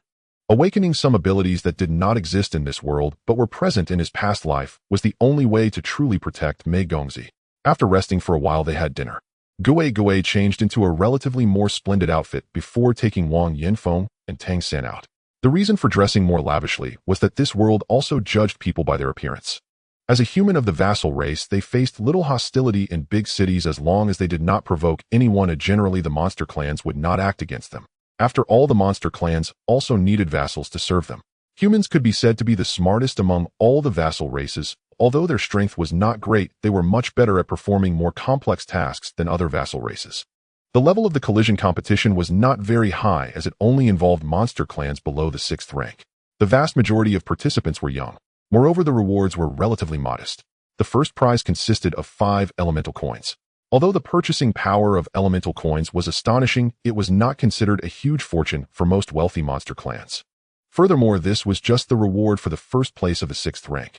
The rewards for lower ranks were even less. The champion of the 5th rank received 4 coins, the 4th rank 3, and the champion of the 3rd rank only received 1 elemental coin. Only the later ranks received Lingxi coins as rewards. It should be noted that the highest tier in the currency system is the purple gold coin, and the second tier is the Tianyu coin. Neither appeared in the rewards, indicating that this competition was more of a festive event. The collision competition was held in a square surrounded by various shops selling various items. Before encountering Mei Gongzi, Tang San might have found these shops more interesting, as they would greatly aid his understanding of the monster clans. But now he was more interested in the collision competition. At this moment, there were already thousands of monsters gathered in the square. In the very center was an open area cordoned off by the Jelly City guards. The jelly guards were not a single race, but selected from various clans. To become a jelly guard, one must possess at least 4th rank strength. In the monster clans, the military system is organized by city, with each of the 7 main cities having its own guards. Within the military, the stronger the cultivation, the higher the position. 4th rank is merely the most basic level of jelly guard. This shows how powerful the monster clans and spirit clans are in this fairy continent. Among the crowd, there were also many vassal races, with humans being the most numerous. Some human vassals were clearly following the monsters, serving as their attendants. At this moment, the competition had not truly begun, and the sky gradually darkened. However, around the square there were massive wooden pillars erected, glowing with luminous orbs that illuminated the square. The atmosphere here was quite mixed due to the presence of many different races, yet the spiritual energy was exceptionally dense. Tang San followed Gui and Wang Yinfeng to a corner at the edge of the competition venue, finally finding a place to stand. Here most were vassal races. The competition area was approximately 50 meters in diameter, with the circular arena surrounded by jelly guards. On one side of the arena was a platform with coins displayed. This was the first time Tang San had seen elemental coins. Coins of different elements emitted different glows, completely overshadowing the Lingxi coins beside them. Suddenly, the surrounding monsters at the competition venue erupted into deafening cheers, making Tang San feel as if he had entered a herd of beasts. A towering giant strode into the inner circle, standing upright at a height of 4 meters, radiating an incredibly powerful aura. His body was covered in black fur, with no clothing on his upper body except for a pair of tight leather pants around his waist. A huge white fur-shaped pattern adorned his chest. From his appearance, Tang San could tell that he was likely a bear monster. There are several races among bear monsters, but which one he couldn't tell. This is the Violent Bear Clan, a strong battle race among bear monsters, second only to the strongest royal clan among them. With extraordinary talent and immense strength, adult members of the Violent Bear Clan are naturally 6th-tier powerhouses, Gui whispered. Tang San silently noted the Violent Bear Clan in his mind. Adult 6th tier. These powerful monster races are indeed formidable. The bear monster from the Violent Bear Clan was already standing at the very center of the competition venue. He let out a roar that shook the heavens, overpowering all the cheers around him. At least a 7th tier, Wang Yinfeng said in a low voice. Clearly this was an elite among the Violent Bear Clan. The collision competition follows the old rules. The collision point remains this circle at my feet. The edge of the circle serves as the starting point for measuring after the collision. Whoever is closer to the edge is the winner, the giant from the Violent Bear Clan declared in a deep voice. Tang San then noticed a circle with a diameter of about 3 meters under his feet. This meant that both sides would accelerate simultaneously and collide within the circle. After the collision, whoever is knocked farther away is the winner. This also implies that whoever is faster and manages to rush in more within the circle will have the advantage. Therefore, this is not just a contest of strength, but also of speed. Those at the 3rd tier can register. Whoever can win 10 matches in a row or has no challengers left will be today's victor. The giant from the Violent Bear Clan waved his large hand, announcing the start of the collision competition. Tang San asked Wang Yinfeng beside him, "Teacher, during the collision competition, can techniques be used when the two sides collide? For instance, can one use innate skills to attack the opponent?" Of course you can. The monster races highly value martial prowess. Although the collision competition is the simplest form of contest, as long as you have the ability, any skill can be used, and one may resort to any means necessary for victory. The rule of the monster races has always been to focus solely on who the victor is without questioning the process. Tang San nodded in realization, reflecting for a moment before saying, "Teacher, can I register?" "What?" Wang Yinfeng was taken aback, and Gui instantly turned to look at Tang San. "You want to register?" Gui's voice rose slightly. "I want to give it a try. I could win money." Tang San pointed to the rewards for victors on a distant table. Wang Yinfeng looked at Gui, who frowned slightly, and said, "Vassal races can also participate. But generally it's hard to compare with monster races. Moreover, they tend to be more ruthless when dealing with vassal races, showing no mercy. If you get killed, it would be well-deserved. Do you really want to try?" Tang San nodded, saying, "I want to give it a try. Teacher, I have a certain level of confidence. Even if I can't win, I shouldn't suffer losses." Wang Yinfeng was somewhat aware of his capabilities, but in terms of strength, Tang San replied without hesitation, "I will use skill to overcome strength. Since the collision competition doesn't care about the process and only looks at the result, I have a chance." Before encountering the beautiful young master today, he definitely wouldn't have considered participating in any collision competition. Until he truly solidified his foundations, keeping a low profile was the best choice. However, after meeting the beautiful young master today, his heart was filled with fighting spirit. Time waits for no one. He couldn't continue practicing in a nonchalant manner. Even if it was a bit risky, he needed to make himself stronger as soon as possible. Only then would he have the opportunity to be by the beautiful young master's side and protect her. Gue whispered, "Isn't it too risky? Regardless of victory or defeat, it's not too good." Tang San took out a piece of cloth from his pocket which he had brought from the inn. He folded the cloth into a triangle and covered his face, tying it at the back of his head to conceal his appearance. "Teacher Gue, I will return on my own after the competition. You don't have to worry about me. This way I won't be exposed," Tang San said. Wang Yinfeng thought for a moment and replied, "Go ahead, be careful. Are you planning to register for the 3rd tier or the 4th tier? If it's the 3rd tier, you could hide your strength to some extent, and it shouldn't be discovered." Tang San replied, "I'd rather go for the 4th tier. The rewards for the 4th tier are greater. Teacher, I'm going now." As he spoke, he crouched down and slipped into the crowd behind him. "Are you really letting him compete?" Gue looked at Wang Yinfeng incredulously. "Also, what's up with the 4th tier? Does he really have genuine 4th tier strength?" Wang Yinfeng nodded, saying, "This child cannot be judged by common sense. Although he is only 9 years old, he is much more composed than children of the same age. Though he has only been studying with me for a year, he always gives me the impression that he is confident in whatever he does. He must have his own plans. Throughout this year, he has been teaching Tang San and the other 4 various knowledge, but it is also because of some things Tang San taught him that his own strength has made significant progress, reaching the edge of the 4th tier pinnacle. This has only been a short year. It was completely unimaginable before. Therefore, his feelings for Tang San are different from those for the other 4 children." Wang Yinfeng was also aware of Tang San's advancement to the 4th tier. At 9 years old, a 4th tier level is exceptionally rare, even among the extraordinarily talented monster races. Except for those naturally powerful races. Among the Wind Wolf clan, he had never seen anyone reach 4th tier cultivation at 9 years old. This means that Tang San, who possesses the Wind Wolf transformation, is even more talented than the Wind Wolf clan. As a vassal race, it is generally impossible for such a situation to occur, which shows how extraordinary Tang San's talent is. Even Wang Yinfeng himself does not fully understand what level of strength his disciple currently possesses. In practical combat classes, Tang San hardly participates. Today, Tang San took the initiative to request to participate in the collision competition, and in this competition, which does not carry high risks, he also wanted to see to what extent he could perform. Tang San weaved through the crowd, having just clarified the reward rules of the competition. Regardless of the tier, as long as one wins a match, they can receive a Lingxi coin. This reward is absolutely exorbitant for the vassal class. Thus, when he reached the registration area, he saw a considerable number of human vassals and other vassal races also signing up. Clearly, they hoped to win a match and obtain a Lingxi coin. And in each tier's competition, only the final champion can receive the elemental coin. The higher the tier, the greater the reward of elemental coins. When receiving elemental coin rewards, one can also choose elemental coins that correspond to their attributes. Tang San came to compete, of course, not for these coins. The most important thing is that he wants to take the opportunity to absorb the bloodline power of various races in this competition, to enhance his cultivation of the Xiantian skill, and also to increase the various skills brought by the bloodline imprint. Different skills have different effects, and the innate skills of different monster races each have their own might. The more skills he possesses, the stronger his controllability will naturally be. For instance, the Wind Blade brought by his current Wind Wolf bloodline has a power level of about 4th tier, while the Flash Leopard clan's Flash should be a 3rd tier, not yet reaching 4th tier. After all, when Zhu Jiasen encountered him, he was already heavily injured, so his bloodline power was weaker. These bloodline imprints can evolve by devouring more abilities of the same type, and Tang San has already confirmed this through experiments with the Wind Wolf clan. Thus, the most important purpose of his participation in the competition is to devour the bloodline power of the monster races, thereby enhancing his own strength. While Tang San was queuing to register, the 3rd level competition had already begun. He was short and couldn't see the situation inside due to the crowd. However, he could hear cheers and the heavy sounds of collisions.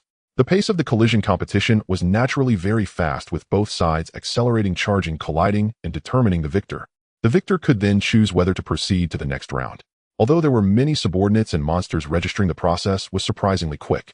When it was Tang San's turn, he couldn't help but feel somewhat speechless. The registration method was incredibly simple. There were numbered plates on the table. Each plate indicated the level and number. As long as the registrant took a plate, they could participate in the competition. There was no need for any registration. After all, this was just a recreational competition among the monster clan, and with it being below the 6th level, there were naturally fewer rules. At the place where the plates were distributed, there wasn't even a staff member, who anyone could just take one. However, after obtaining the plate, they had to go directly to the other side to queue. In other words, as long as you received a plate, you had to enter and collide. You couldn't just take it and not participate. When the guards maintaining order saw the small, slender human child Tang San come over with a plate, one couldn't help but let out a strange laugh. Yet no one stopped him. Tang San could tell from the malicious glances of the guards that they were waiting to see him get knocked down. Whether in front of him or behind him, the monsters were all very tall, blocking his line of sight. These monsters didn't even notice this human subordinate, who was less than 1 meter and 30 centimeters tall. Their gazes would never drop down so low. Tang San stretched his head out and looked toward the collision competition arena through the gaps in the crowd. At this moment, the third-level competition was in full swing. There was already blood on the ground from an unknown race. A collision had just ended involving a monster from the Violent Bear clan, which was less than 2 meters tall. It appeared to be a young member of the Violent Bear clan, and its opponent was a creature resembling a lizard. During the clash, the lizard suddenly sank, its body swiftly turned, and swept its tail towards the Violent Bear's leg. However, the Violent Bear leapt into the air at the moment it entered the collision ring. Its hind legs kicked fiercely against the lizard, sending it flying. The collision sent the lizard crashing into the crowd of spectators, only stopping when blocked by the guards. The sound of bones breaking was clearly audible, while the cheers from the surrounding monsters, especially from the Violent Bear clan, became exceptionally loud. The victor is king. This is the principle of the monster clan. This seemingly small bear was remarkably fierce, not only strong, but also possessing considerable skill. In the following rounds, regardless of whether it was a direct clash or a technique-based collision, it dominated and won consecutively. Through observation, Tang San noted that the young bear from the Violent Bear clan likely had a talent similar to that of a berserker. Whenever it exerted its full strength, its body would swell, its fur standing on end, and its power noticeably increased. Its originally brownish eyes would turn red. A monster resembling a porcupine was sent flying when it collided head-on with the bear.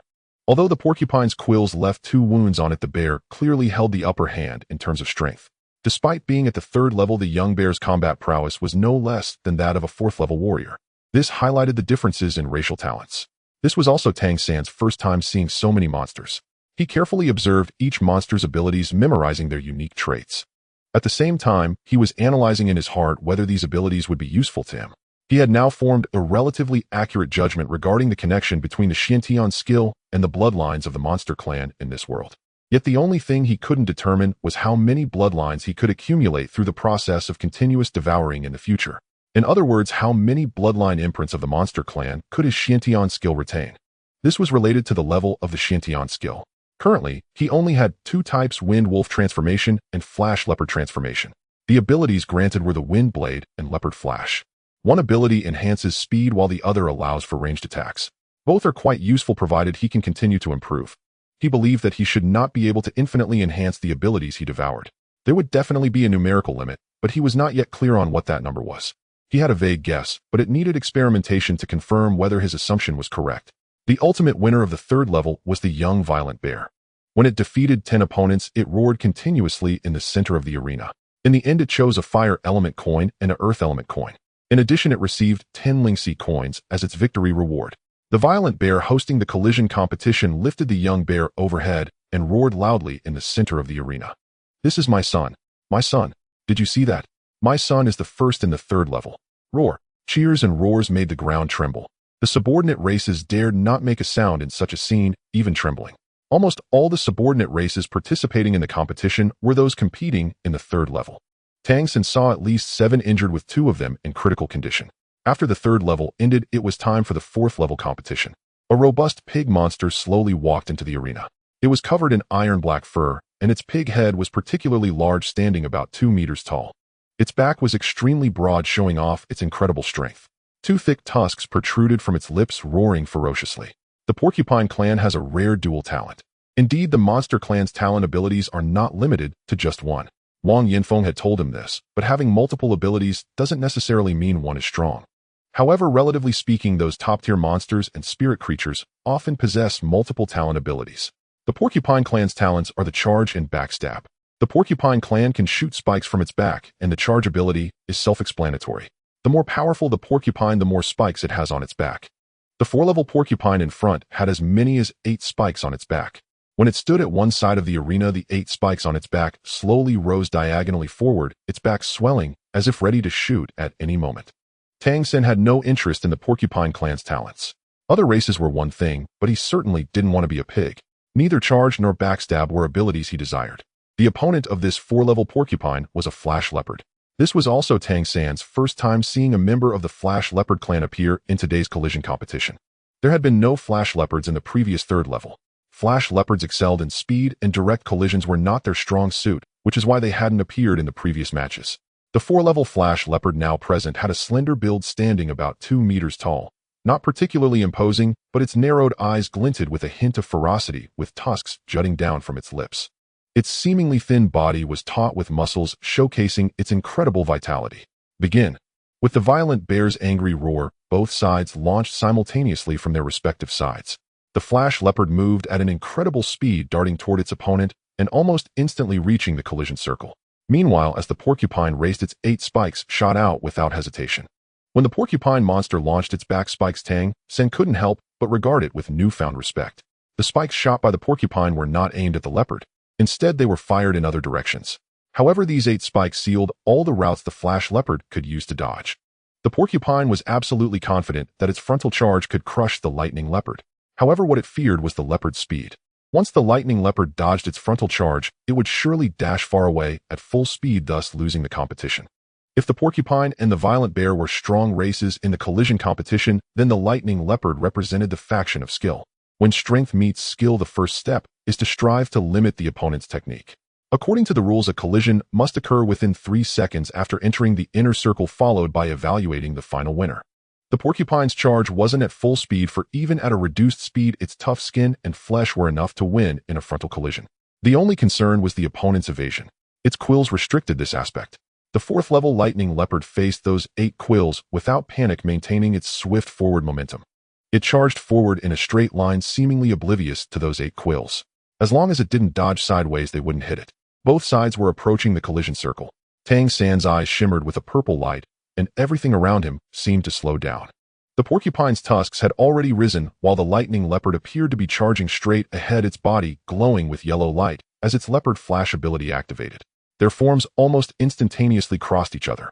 With a loud bang, the porcupine charged out of the collision circle, while the lightning leopard shot straight up into the air, performed a roll, and landed steadily at the center of the collision circle. There was no doubt that this 4th-level lightning leopard had won the competition. Most of the monsters had not seen what happened in that instant of collision because the leopard's speed was simply too fast. As it won, a chorus of astonished voices erupted all around. Yet Tang San saw it clearly. Just as the 2 sides were about to collide, the lightning leopard sprang into the air in an almost instantaneous moment, barely skimming past the porcupine's tusks. Then its hind legs forcefully pushed against the porcupine's back. Although the porcupine didn't charge with full force, it had activated its collision ability and could only slow down while sprinting. Moreover, it had used its quills to block the lightning leopard's evasion direction, believing it would definitely collide head-on. Instead, the leopard still skimmed over its head, and with the force of its hind legs combined with its own momentum, how could it not be pushed out of the collision circle? The lightning leopard's push transformed the forward thrust into upward force, landing in the center of the collision circle with astounding body control. The outcome became clear. In terms of technique, the porcupine ultimately lost a move. Tang San thought to himself that if he had guided this porcupine, he certainly would not have let it release the quills so early to block the path, but should have done so at the moment of collision. Though the lightning leopard was fast at close range, facing the sudden barrage of 8 porcupine quills, which could not be dodged, would also be extremely dangerous. If even one quill pierced its body, it could be fatal. After all, the porcupine hadn't fully utilized the advantages of its 2 innate skills. Meanwhile, this lightning leopard clearly had the upper hand in its use of speed, skill, and calm demeanor. The ensuing battles validated Tang San's judgment of this leopard. With consecutive victories, the 3 4th-level opponents that followed all fell to its speed and skill. Roar, it's my turn now. At the edge of the arena, a robust rhinoceros demon with a horn on its nose roared loudly. With its powerful defensive capabilities, it was what it excelled at. So was charging. It had already devised a plan. Facing this speed demon leopard, it would rush into the collision circle and not retreat. No matter what techniques the opponent employed, they would be ineffective against it. It was certain it could defeat its opponent. However, just as it was about to step out, a voice suddenly came from beside it. Wait, it's not your turn yet. The nearly 3-meter-tall 4th-level rhinoceros demon was taken aback and looked down. Only then did it notice a small figure in front of it, one it had completely overlooked before. This small figure had its face covered with a cloth, obscuring its features. However, from its stature, it was evident that this was a human, and a remarkably small one at that. What trouble are you causing? Get out of the way. The rhinoceros demon waved its large hand to sweep it aside.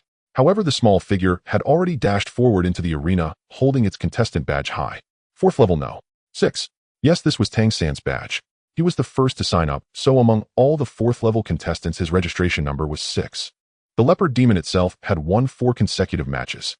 Finally, it was his turn. The rhinoceros demon, which had been watching the arena from behind Tang San due to its towering stature, had not even noticed his presence. As Tang San entered the arena, a wave of astonishment rippled through the crowd. For the monster races, a human vassal suddenly appearing in the collision competition and still being 4th level was truly surprising. What courage did this seemingly small human possess to come to the arena? And he was even covering his face. Covering his face wasn't strange after all, although a vassal wouldn't face the same risk of being killed as a slave offending a powerful demon could still lead to death. But what courage did it take for him to arrive at this arena? The 4th level lightning leopard, having won 4 consecutive matches, gleamed with a ferocious light in its eyes. It extended its tongue to lick its tusks. Seeing Tang San's appearance, excited at having defeated 4 opponents, it had expended quite a bit of energy. In terms of talent, the lightning leopard race was certainly not a top-tier race, and it knew that it was difficult to maintain its performance over 4 matches. However, each additional victory increased its chances of becoming the final champion. After all, not every tier of competition allowed for 10 consecutive victories. The higher the tier, the lower the possibility, as everyone was strong and the likelihood of exhaustion or injury during collisions was significant.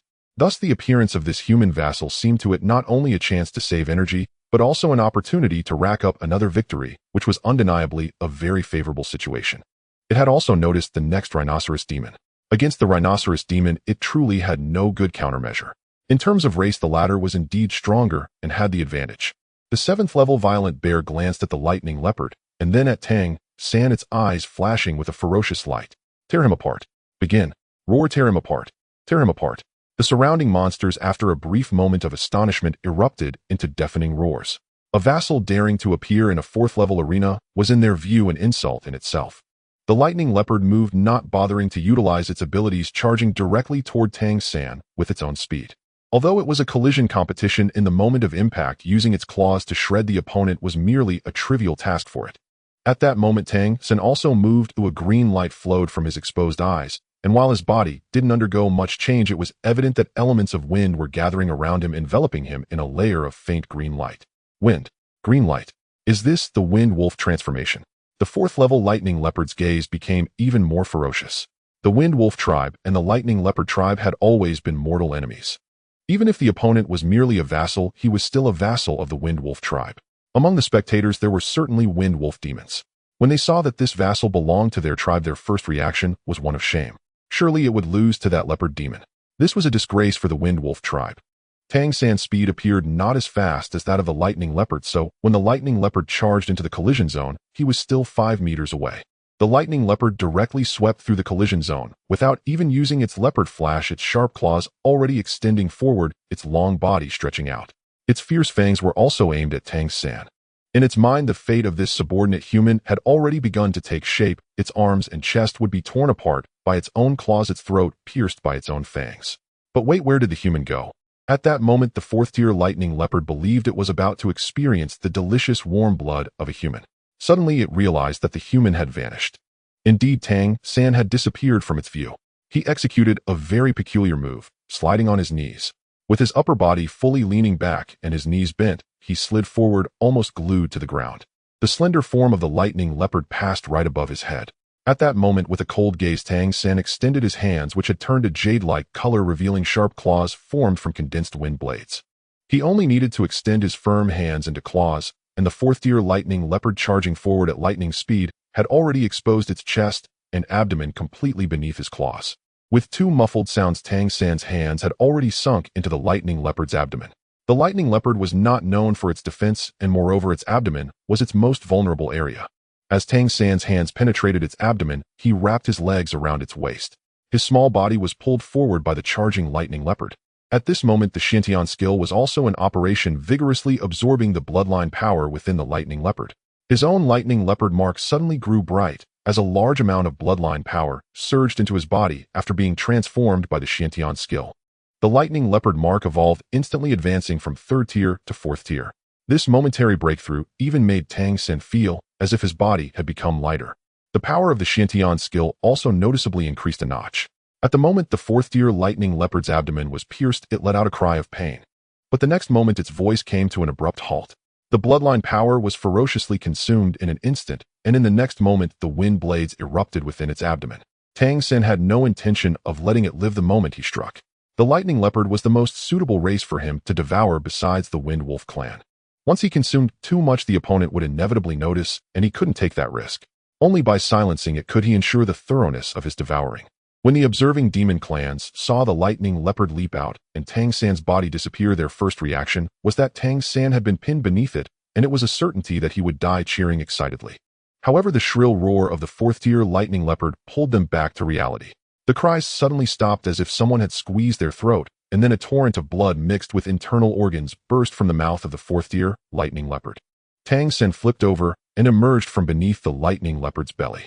He shook his hands to throw off the blood. Then, amidst the eerie silence that seemed to choke the surrounding cheers, he walked step by step into the collision zone. The fourth-tier lightning leopard lay motionless in a pool of blood. Silence enveloped the scene, plunging it into a brief stillness. This was a situation that all the demon clans had never anticipated. A human, merely a subordinate human, had actually slain a fourth-tier lightning leopard. How could this be possible? Even though the lightning leopard had participated in 4 consecutive matches and hadn't even used its leopard flash skill, how could it just die like that? Yet the truth was right before their eyes. Blood on the small human's palms, the blood still flowing from the lightning leopard's mouth, and the fading life force were all telling them that everything was real. The bright lights illuminated the small figure, and for some reason it seemed to emanate a chilling aura. This made the observing demons feel an involuntary chill rising in their hearts. Ow! A wolf howl suddenly rang out. A gigantic wolf demon over 2.5 meters tall stepped forward and howled in Tang San's direction. Well done. Truly worthy of the bloodline of my Wind Wolf clan. This 5th-tier Wind Wolf demon's eyes sparkled with fervor. If Tang San's opponent had been another race he had killed, even if he used the Wind Wolf transformation, the Wind Wolf clan would not have been so excited. But he had killed a lightning leopard, the most hostile of the lightning leopard clan. Thus at this moment the Wind Wolf clan even overlooked his subordinate status. Shame turned into exhilaration, and nothing thrilled them more than the death of a lightning leopard. Roar! A massive lightning leopard suddenly sprang up, lunging towards Tang San in the collision zone. This lightning leopard was incredibly fast, its form glowing with a yellow light in the air as it activated its leopard flash, almost instantaneously arriving before Tang San. It was much faster than the previous lightning leopard that had participated in the matches. The 5th-tier Wind Wolf demon that had just praised Tang San had no time to intervene. At that moment, a massive hand suddenly descended from the sky, ruthlessly striking that seemingly lightning-fast figure. With a loud bang, the lightning leopard charging at Tang San was slapped away, crashing hard into the crowd of demons. Standing beside Tang San was a 7th-tier savage bear over 4 meters tall, its eyes glinting with ferocity as its massive hand slowly fell. A loss is a loss, the rules are the rules. If you want revenge, wait until after the match. Tang San silently retracted his right foot, his ghost shadow step already prepared to activate, even ready for leopard flash. The sudden ambush had come from a 5th-tier lightning leopard. Facing such a fast opponent, he had no absolute confidence. The intervention of the 7th-tier savage bear resolved his crisis. Wang Yanfeng and Gue, watching from a distance, had their hearts in their throats. Gue turned to Wang Yanfeng, gripping his arm tightly, her nails digging into his skin. Brother, is this the disciple you trained? No, a monster. A 4th-tier lightning leopard. To participate in the collision match was one thing, but to kill a 4th-tier lightning leopard in one encounter. Is this something a human subordinate can do? Wang Yanfeng stared blankly, muttering, "Who am I? Where am I? Who is he?" At this moment, Tang San, standing at the center of the arena, lifted his head to look at the 7th-tier savage bear, a colossal figure in his eyes, and asked, "Does the match continue?" His voice held a hint of childishness, clearly not that of an adult. The 7th-tier savage bear lowered its head, and sitting on its shoulder was the little savage bear who had just won the 3rd-tier collision championship, looking curiously at him. "Continue." Tang San took a deep breath, feeling the surging blood and the operation of the Shantian skill within him, while his next opponent had already stepped into the arena. The rhinoceros demon. Yes, it was the same rhinoceros demon that hadn't seen Tang San earlier and had assumed it was its turn to compete. The noise in the arena had quieted considerably under the pressure of the 7th-tier violent bear. The flash leopard that had been sent flying had gotten back on its feet, its gaze fixed intently on Tang San in the arena. In today's collision competition, the recently deceased 4th-tier flash leopard was the first to fall among the demon clan. As for the deaths of their subordinates, they would never hold that in their hearts. The Wind Wolf clan subordinate had killed a 4th-tier flash leopard. This was an absolute disgrace for the flash leopard clan. Lower-tier flash leopards had already returned to send messages. At this moment, Tang San had no time to concern himself with the thoughts of the flash leopard clan, but Wang Yanfeng and Gue had begun to understand the significance of his masked appearance. The rhinoceros demon let out a low roar, its upper body dropping to the ground, front limbs bracing against the earth, while its right hind legs scratched at the ground, its aura growing increasingly dense. A layer of dark yellow light radiated from its body. This was the rhinoceros demon's most adept heavy armor technique. In terms of defense, the rhinoceros clan was undoubtedly among the top in the demon race. Few races could charge head-in against the rhinoceros demon. This fourth-tier rhinoceros demon was already a favorite in today's competition. Roar. The rhinoceros demon suddenly let out a furious roar, its hooves pounding the ground as it charged wildly toward Tang San, its sharp horn shining with a blinding light, carrying an overwhelming force straight toward Tang San. Tang San also launched his charge. His speed appeared unchanged from earlier when he had rushed at the flash leopard, his body still surrounded by a green glow exuding the unique aura of the Wind Wolf clan. The distance between them closed rapidly, and just then Tang San suddenly raised a hand, sending two azure wind blades flying toward the rhinoceros demon. After being launched, the wind blades traced elegant arcs through the air. The rhinoceros demon saw the azure light flashing in Tang San's hand, then the wind blades seemed to veer off course and fly to the sides. But as it pondered this, suddenly a brilliant azure light burst forth in its eyes.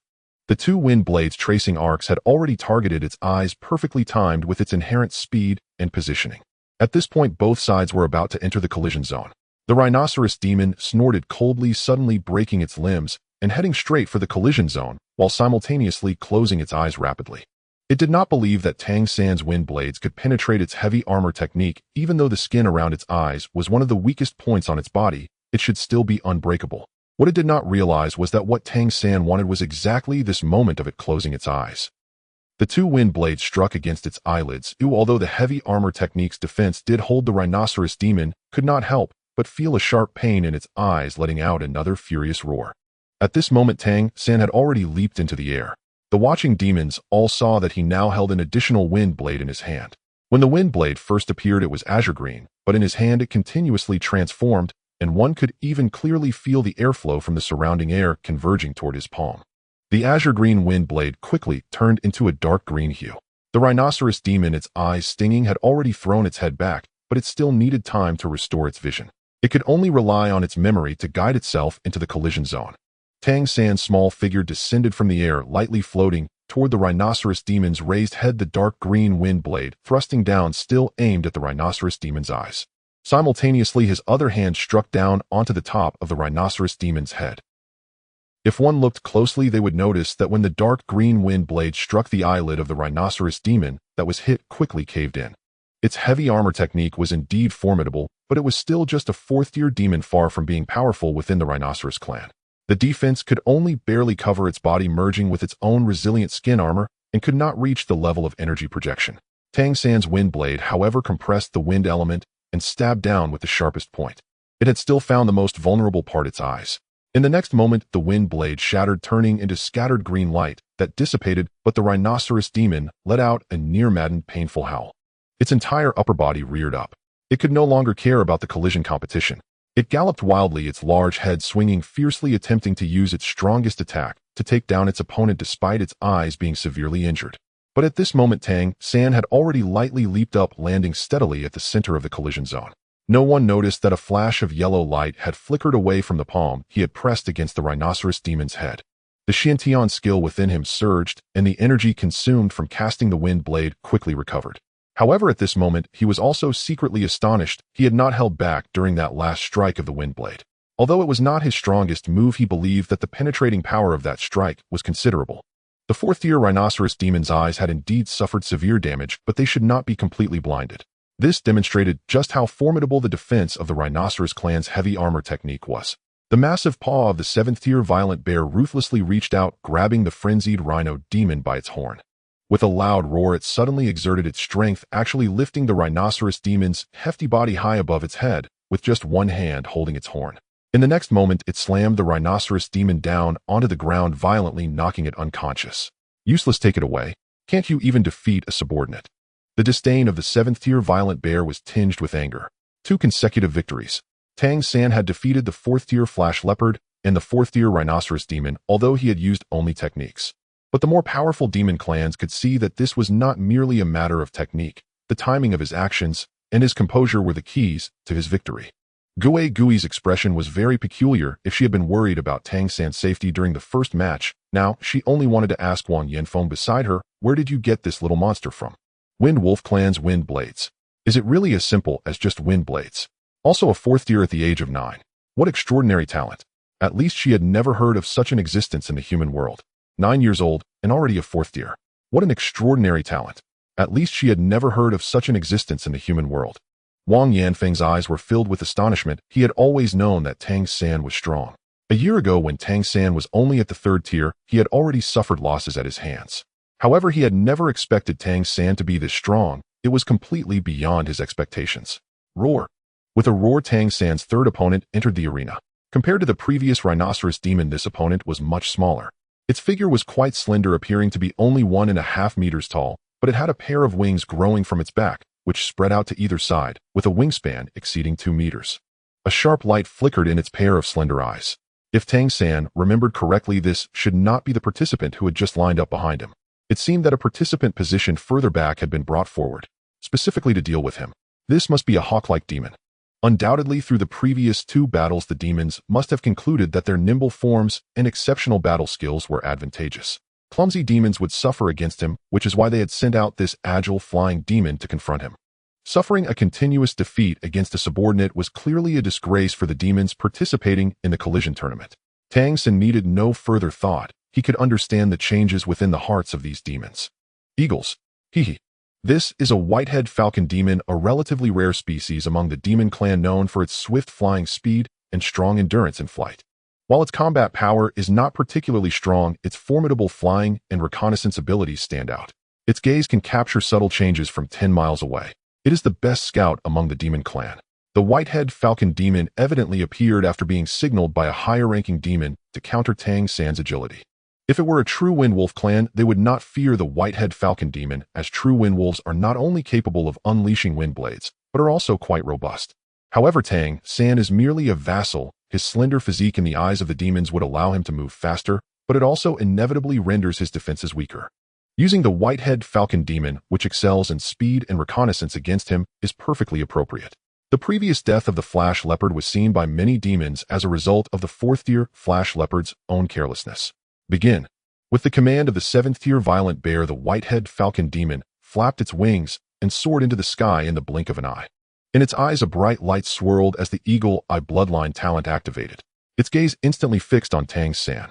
If Tang San were in its observation state, he would notice that everything he saw seemed to slow down and become clearer. Under the watchful gaze of the whitehead falcon demon, even the slightest changes in Tang San's muscles could be distinctly captured. Even the frequency of his eyelash tremors was clear. And Tang San, under its scrutiny, remained still, not charging forward, with his hands naturally hanging at his sides, blue light flickering at his fingertips. At this moment, the whitehead falcon demon had already ascended to a height of 100 meters. In the next instant, it dove down. Its wings suddenly folded, maintaining a slightly open position, while the slightly spread eagle wings continuously adjusted to control the angle of its dive. This ability to change flight is its greatest strength. It was always searching for Tang San's flaw. Once it identified the flaw, its eagle eye could lock onto it for a decisive strike. In its view, Tang San was already a dead man. Just then, Tang San finally moved, his toes touching the ground, as he swiftly dashed toward the collision zone, lifting his head to gaze at the whitehead falcon demon in the sky. Their eyes met. He saw the white light in the falcon demon's eyes, but at that moment the falcon demon also caught the hint of purple in Tang San's gaze. That fleeting hint of purple, though only a flash, caused the whitehead falcon demon to experience a sudden blankness in its mind, as if something had collided with its spiritual world. This left it momentarily dazed. Tang San almost immediately leaped up as he entered the collision zone. His arms that had been hanging at his sides suddenly swung upward. He sent 2 wind blades from each hand, aimed directly at the whitehead falcon demon in the sky. Although the falcon demon's moment of confusion was brief, the imprint of that purple gaze remained in its mind. When it slightly regained consciousness, the sharp wind blades, glowing with a silent blue light, were already upon it. True to its reputation as the demon clan's master of evasion, even in this situation, its body swiftly veered to avoid the 2 wind blades at the last possible moment. Its claws' extended wings flared wide to control its falling speed, the claws attempting to grasp the other 2 wind blades. The brief moment of daze had already cost it a favorable position. While surprised, it prepared to ascend again and attack. However, since Tang San had already activated the purple extreme magic eye against it, would he still grant it such an opportunity? The two wind blades that had missed in the air quietly circled around and chased from behind, and just as the eagle claws were about to grasp them, the two wind blades suddenly detonated. The two wind blades transformed into four, accelerating instantly, all striking against the slender body of the white-head falcon demon. Though the impact was mostly blocked by its feathers, they were still all fourth tier. The strength of the wind blades was not easily resisted, and blood burst forth in an instant. The two wind blades that had circled back also fiercely slashed at the back of the white-head falcon demon. It let out a pained cry and fell directly to the ground. Tang San leaped up, reaching out with one hand to grasp the slender neck of the white-head falcon demon, while the other hand caught it at the chest. After spinning in the air, he flung the white-head falcon demon away. Bang! The white-head falcon demon crashed to the ground, blood flowing from its body, and it fell into unconsciousness. 3 consecutive victories. Tang San took a deep breath and landed steadily in the collision zone. If the first match was luck and the second match was finding a weakness, then what about 3 consecutive matches? The gaze of the demons present watching this human vassal began to change. When did a human vassal acquire such combat experience and capability? It should be noted that the white-head falcon demon was specifically selected to target him, yet it performed poorly, failing to evade the wind blades during the attack. What all demons saw was the mistake of the white-head falcon demon, but they did not understand why this mistake occurred. The 7th-tier violent bear frowned, staring at Tang San, who was quietly moving to the side of the arena, preparing for the next match. Next one. Rules are rules. Although the demon clan follows the law of the jungle where the weak are preyed upon by the strong, there is still their own order and regulations, especially within the main city. Thus, even though Tang San is merely a vassal in this collision tournament, the demons could only follow the rules to deal with him. They could not swarm him, nor could higher tiers bully lower tiers. A mere ordinary wind wolf transformation could exhibit such combat skills and luck. Tang San's 4th opponent had already stepped into the arena. This was originally the opponent he was supposed to face in the last match. After the failure of the white-head falcon demon, the next opponent still followed the order. This opponent was a deer demon sporting a pair of branched antlers. It had a robust physique. Unlike most demons, its gaze lacked ferocity. Instead, it bore a hint of tranquility. It gazed at Tang San with a glimmer of light flickering deep within its eyes.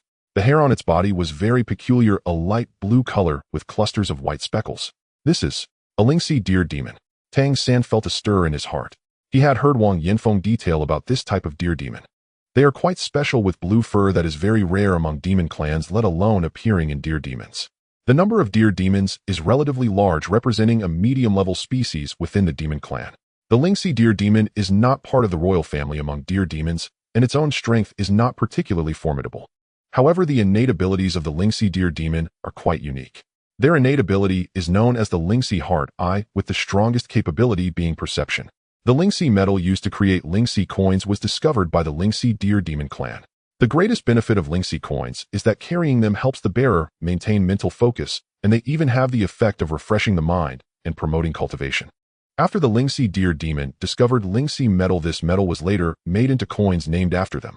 Though the number of Lingxi deer demons is small, their status in the demon clan even surpasses that of the royal family within the deer demons. The Lingxi heart eye can perceive many things that other races cannot. To be precise, it possesses a powerful sense of perception. They can sense good and bad fortune, and can even detect the presence of treasures. They are a type of demon with very strong mental power. Therefore, although the Lingxi deer demon's own combat power is lacking, they are highly welcomed in any demon clan. Some large demon clans even have the presence of Lingxi deer demons. Tang San did not expect to encounter a spirit rhinoceros deer demon during this collision competition. The spirit rhinoceros deer demon emitted a faint blue glow from its eyes, and when its gaze fell upon Tang San, he suddenly felt as if he were being seen through. However, in the next moment, a hint of confusion appeared in the depths of its eyes. It was indeed using its spirit heart eye to observe Tang San, searching for flaws while also sensing his uniqueness. It could sense that Tang San's vitality was exceptionally vigorous, far beyond what his slender frame would suggest. At the same time, it vaguely felt a sense of unease, as if there was something about this young man that made it particularly uncomfortable. This also made the usually calm spirit rhinoceros deer demon appear somewhat restless. Begin, the 6th rank violent bear roared. The reason the spirit rhinoceros deer demon did not go on stage earlier was mainly that it was not good at combat. In the collision, it was just there to participate for fun. The spirit rhinoceros deer demon possessed an intense curiosity. This curiosity often brought it danger, which is why most spirit rhinoceros deer demons would seek refuge in powerful clans, though only under their protection could they live more safely. This time it was Tang San who took the initiative. He quickly dashed toward the spirit rhinoceros deer demon on the tips of his toes. The spirit rhinoceros deer demon also slightly lowered its head and charged toward Tang San. In that moment, it had a clear perception that this human vassal posed no ill intent toward it. This collision was certainly safe. The distance between them was rapidly closing. The spirit rhinoceros deer demon simply charged forward. Its body was relatively strong, but when it came to actual combat power, it was not on the same level as the previous three. It was merely a supporting role. Therefore, after the first 3 battles, no one believed that the spirit rhinoceros deer demon could defeat this somewhat extraordinary wind wolf clan human vassal. As they rapidly approached each other, just before the collision, Tang San leaped into the air. With a twist of his hands, his body had already reached in front of the spirit rhinoceros deer demon. The spirit rhinoceros deer demon felt as if something had grabbed its antlers. In the next moment, Tang San was already above its head, one hand pressing down on it. The spirit rhinoceros deer demon was suddenly overwhelmed by a strong sense of fear and instinctively shook its head vigorously. In the next instant, Tang San was flung away while the spirit rhinoceros deer demon, accompanied by its inner fear, stumbled and nearly fell to the ground. It barely managed to stabilize itself, feeling somewhat bewildered. Tang San performed a flip in the air and staggered back a few steps upon landing, finally managing to steady himself. At this moment, the spirit rhinoceros deer demon had arrived at the center of the collision zone, its expression dazed. It stood upright and pointed at its own nose, saying, "I won." The 6th-rank violent bear also looked astonished. How could the one who should have lost end up winning?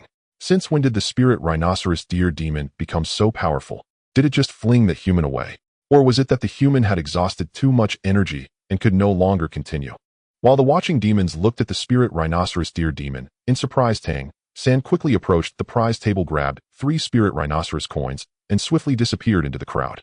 Some of the demons in the crowd tried to reach out to grab him, wanting to at least see the face of this boy under the mask. However, they found that this small-statured human moved through the crowd like a fish, disappearing without a trace in just a few moments. The ghostly shadow step was perfectly suited for this densely populated space.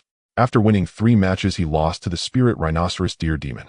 Run away. Seeing Tang San suddenly lose and then quickly leave, Wang Yanfeng and Gue Ge also breathed a sigh of relief.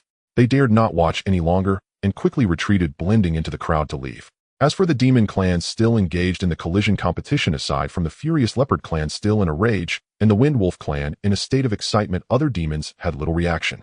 After exiting the crowd, Tang San immediately accelerated. His memory was excellent, and he clearly recalled the path he had taken earlier.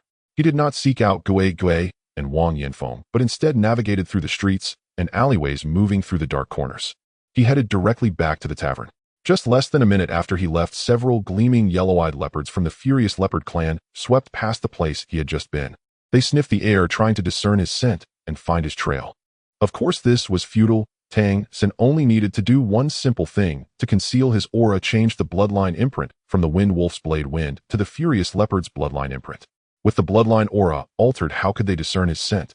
Continuing the competition would certainly yield more victories. For a 4th-ranked demon, winning against him in a competition primarily based on skill and strength was not an easy task. Today, Tang San's performance had already been quite restrained. Otherwise, if he had gone all out, even the white-head falcon demon and the rhinoceros demon might not have survived. During the 3rd match, he noticed some furious leopards leaving the arena. Clearly, they had gone to gather reinforcements. Since he had already achieved his main purpose for coming today, there was no reason to linger any longer. Using the collision with the spirit rhinoceros deer demon as a cover, he quickly made his escape. While leaving quickly, he remained alert for any potential threats behind him, and a faint smile gradually formed at the corner of Tang San's mouth. Success. The primary goals for today had all been accomplished. Upon returning to the hotel, Tang San quickly returned to his room and removed his mask, looking out the window. Not long after, Wang Yanfeng and Gue also returned. The two almost immediately arrived at Tang San's room. As soon as they entered, before Gue could speak, Tang San handed over a spirit rhinoceros coin, saying, "A token of appreciation for you, Aunt Gue." Gue was taken aback. In her small tavern, she usually only accommodated human vassals, and every human vassal was poorer than the last. It was common not to pay, let alone give spirit rhinoceros coins. Even receiving well-preserved demon coins was rare. Seeing a beautifully crafted spirit rhinoceros coin being presented to her, she swallowed back some reproaches that were about to come out. Tang San took out another spirit rhinoceros coin and handed it to Wang Yanfeng, saying, "Teacher, I'm sorry for worrying you." Wang Yanfeng took the coin, his lips twitching slightly. "You are too bold. How could you kill that furious leopard?" Tang San displayed a hint of fear on his face. "I didn't intend to kill it. I just raised my hand." Who knew it would turn out that way? Teacher, is everything all right? Seeing the fear on his face, Wang Yanfeng's expression relaxed a little. A 9-year-old child should be emotionally affected after killing a demon, otherwise that would be the most abnormal situation. Fortunately, you ran fast. By the time we left, many leopard demons had already arrived, Wang Yanfeng said, somewhat shaken. Tang San asked, will it implicate other human vassals? Wang Yanfeng shook his head, saying, no, different vassals belong to different clans. Naturally, they have their own protective clans. When we returned, we saw that the furious leopards and wind wolves were already clashing over there. After all, the core conflict lies between the two clans. That's good, Tang San sighed in relief. Wang Yanfeng gave him a deep look and said to Gui, beside him, you should go rest for now and keep an eye on the main gate tonight. Although there shouldn't be any problems, it's better to be cautious. We'll go check ahead. You all should rest early. I think you might as well leave tomorrow. Even though Tang San was masked today, his figure is still quite recognizable. Gui whispered. I know. Wang Yanfeng nodded at her. Gui left, and Wang Yanfeng turned his gaze back to Tang San, asking in a deep voice, why did you participate in the collision competition today? You're not usually this impulsive. Although you are the youngest among the 5 of you, you've always been the most composed one. Why did you suddenly become so reckless today? Do you know how dangerous this is? Tang San lowered his head like a child who has made a mistake. Speak up. Wang Yanfeng was filled with anger. Watching Tang San compete today, he truly felt his heart in his throat. Especially when he saw him slay the flash leopard, it seemed on the surface that he had been knocked down by the 4-tier flash leopard. At that moment, Wang Yanfeng thought it was all over. But who could have known that Tang San would win 3 consecutive matches?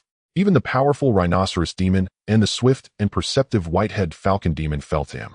Wang Yanfeng questioned himself. Even if he were the one taking action, he might not have done better than Tang San. Tang San murmured, teacher, that milk tea is really delicious. Milk tea. Wang Yanfeng was taken aback, looking at the child with his head down, suddenly feeling as if something had lodged in his heart. Milk tea, just for that cup of milk tea. A wave of indescribable sadness surged in his heart. It was at this moment that he suddenly realized that the one before him was still just a 9-year-old child. Growing up among slaves, he had never felt warmth. In the eyes of the monster clan, humans as slaves were no different from livestock. That cup of milk tea likely offered him a taste he had never experienced before. Our human children would rather risk their lives just to earn enough money for a cup of milk tea. The milk tea is very sweet and fragrant, Tang San said with his head down.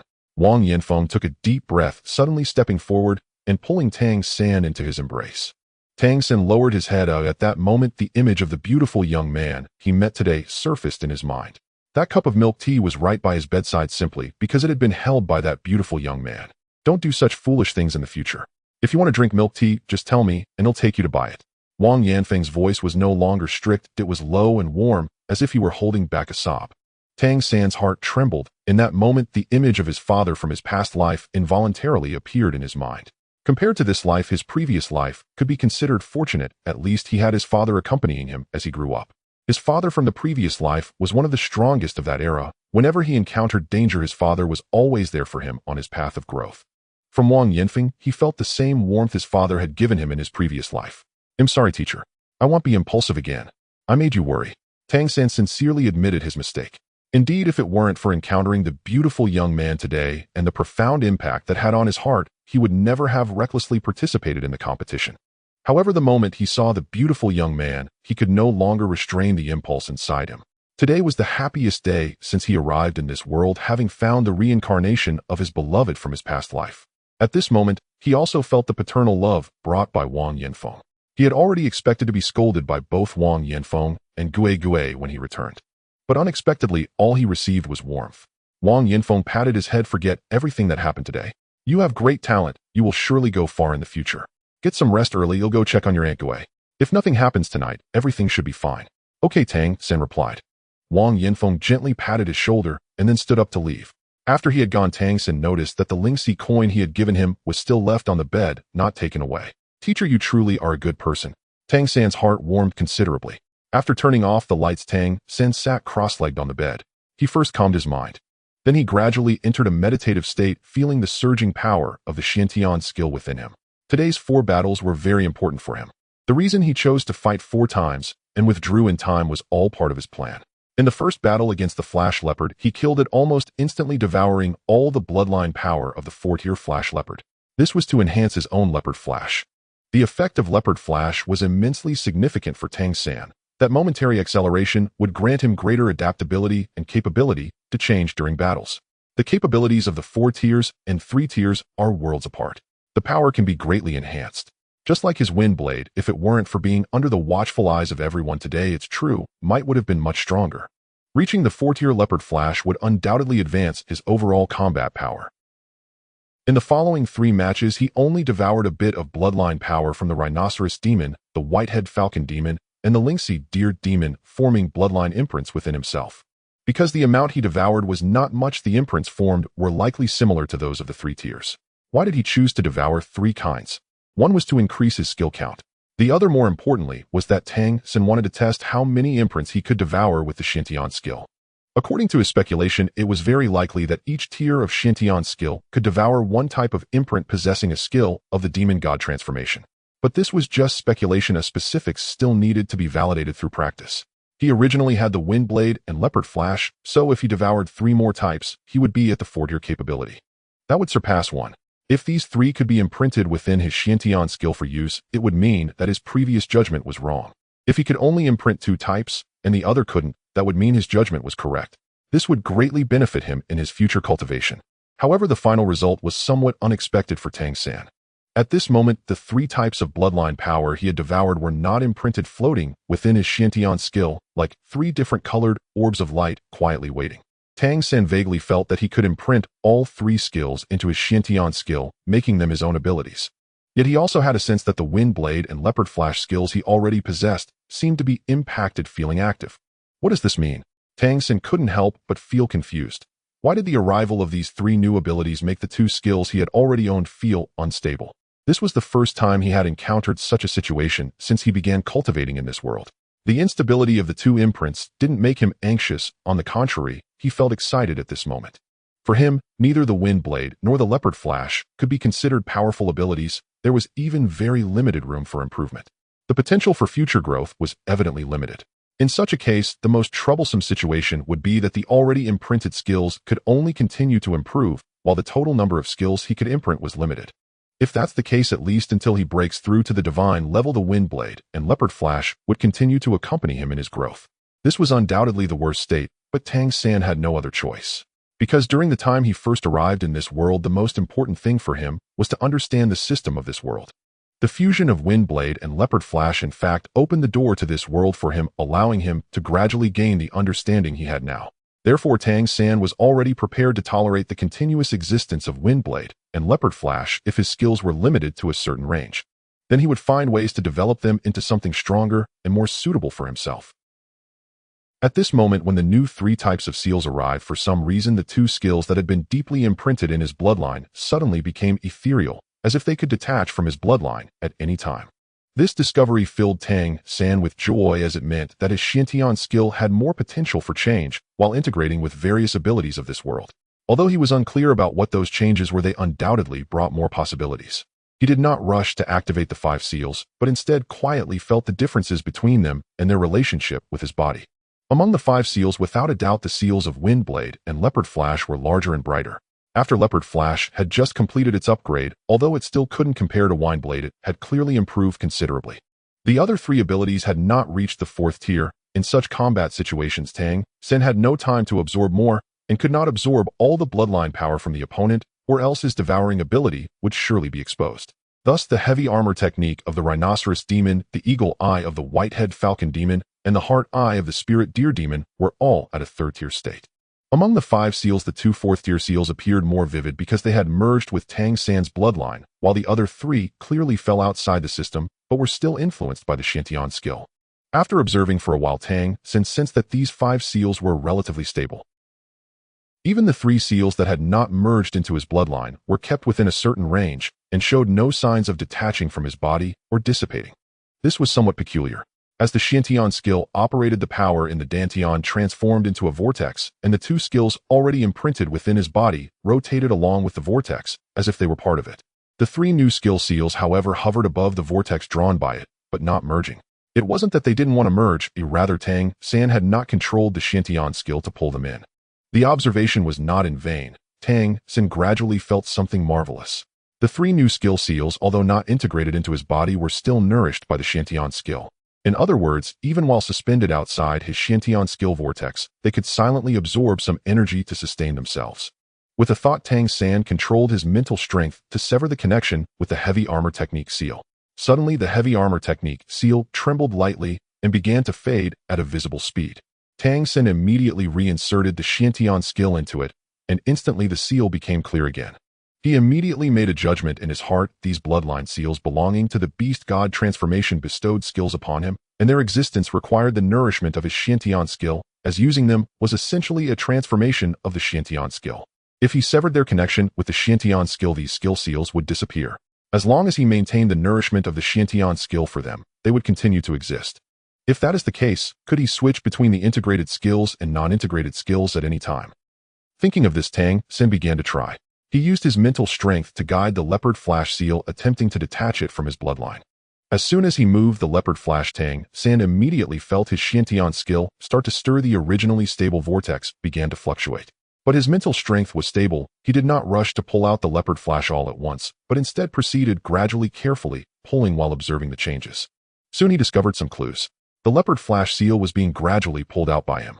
During this process of pulling, the light of the leopard flash seal began to weaken, and the power that had just been upgraded seemed to be declining. Tang San did not stop. For him, understanding the relationship between the Xiantian skill and these skill seals was far more important than a single leopard flash. If the leopard flash was gone, he could still devour more, but if he couldn't clarify their integration with his Xiantian skill, he would be unable to further enhance himself in the future. Finally, the leopard flash slowly separated from the Xiantian skill under his continuous and stable pulling. At the moment it completely detached, its aura dropped from the recently upgraded 4th tier to the 3rd tier, but the leopard flash seal had already joined the other 3 new seals hovering above the Xiantian skill vortex, quietly rotating. Indeed, it could be separated. It was also possible to switch to other skills. Tang San was overjoyed. This meant he would not be affected in his growth by mistakenly merging a certain skill. However, at the same time, his previous idea of switching skills at any time had turned into a bubble. If every separation resulted in a decline in the skill seal's ability, then separation needed to be approached with great caution. Now the 3rd and 4th tier seals were naturally nothing to worry about. But when he reached a higher tier, wanting to advance 1 tier would obviously not be an easy thing, and if he was demoted due to separation after advancing, that would be painful. Wind Blade definitely could not be separated as it related to his identity as a wind wolf transformation. Therefore, the test subject was the leopard flash.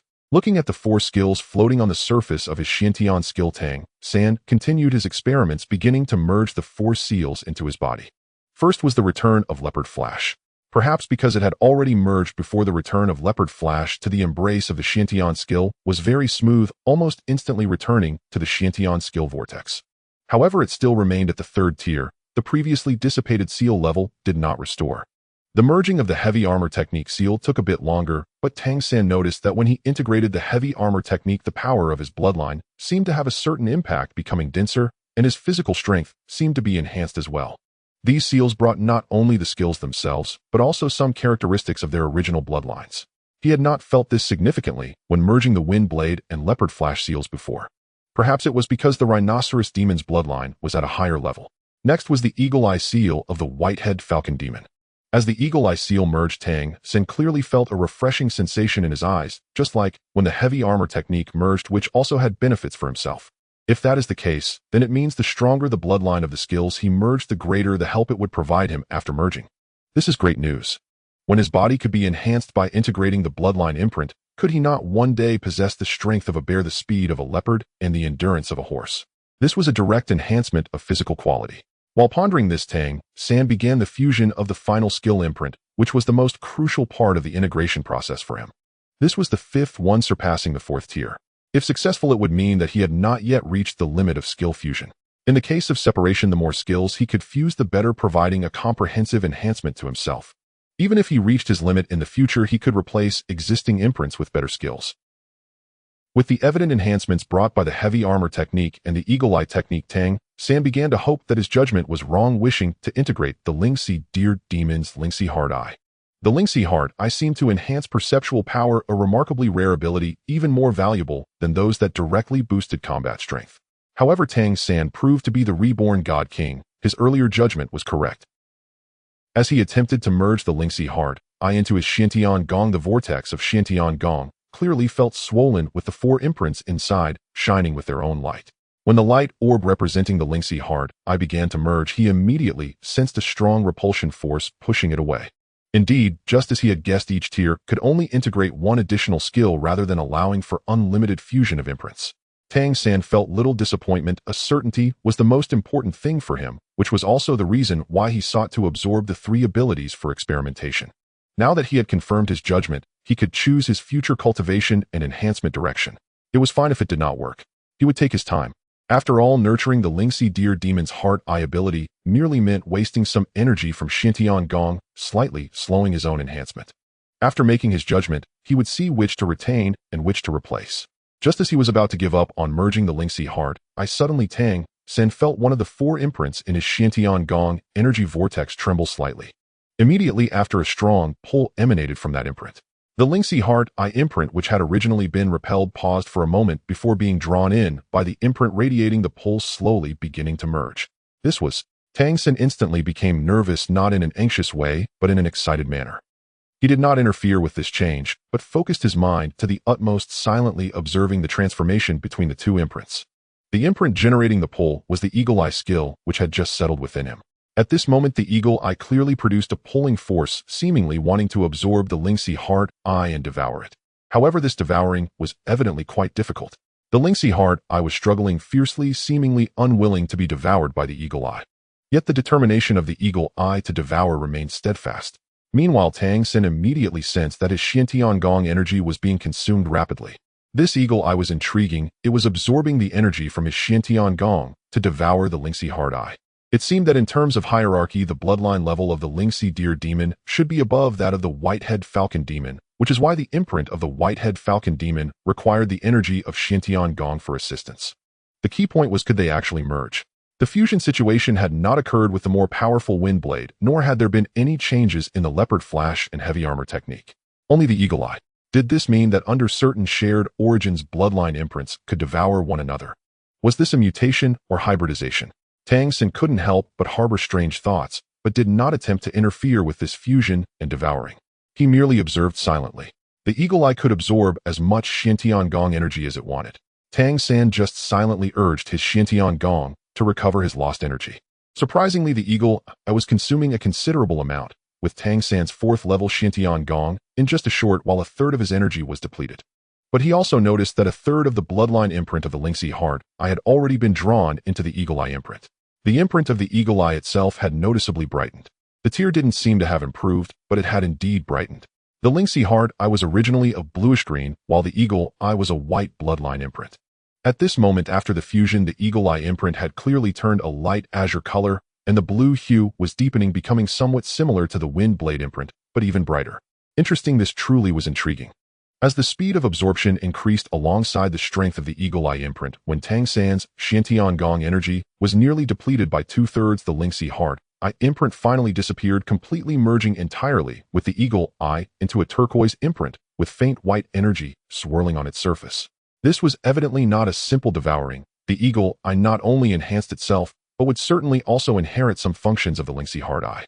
Otherwise, the color of the imprint would have remained white instead of producing such a mutation. As Tang San silently restored his Xiantian Gong, he pondered the gains of the night. Tonight had indeed yielded tremendous rewards.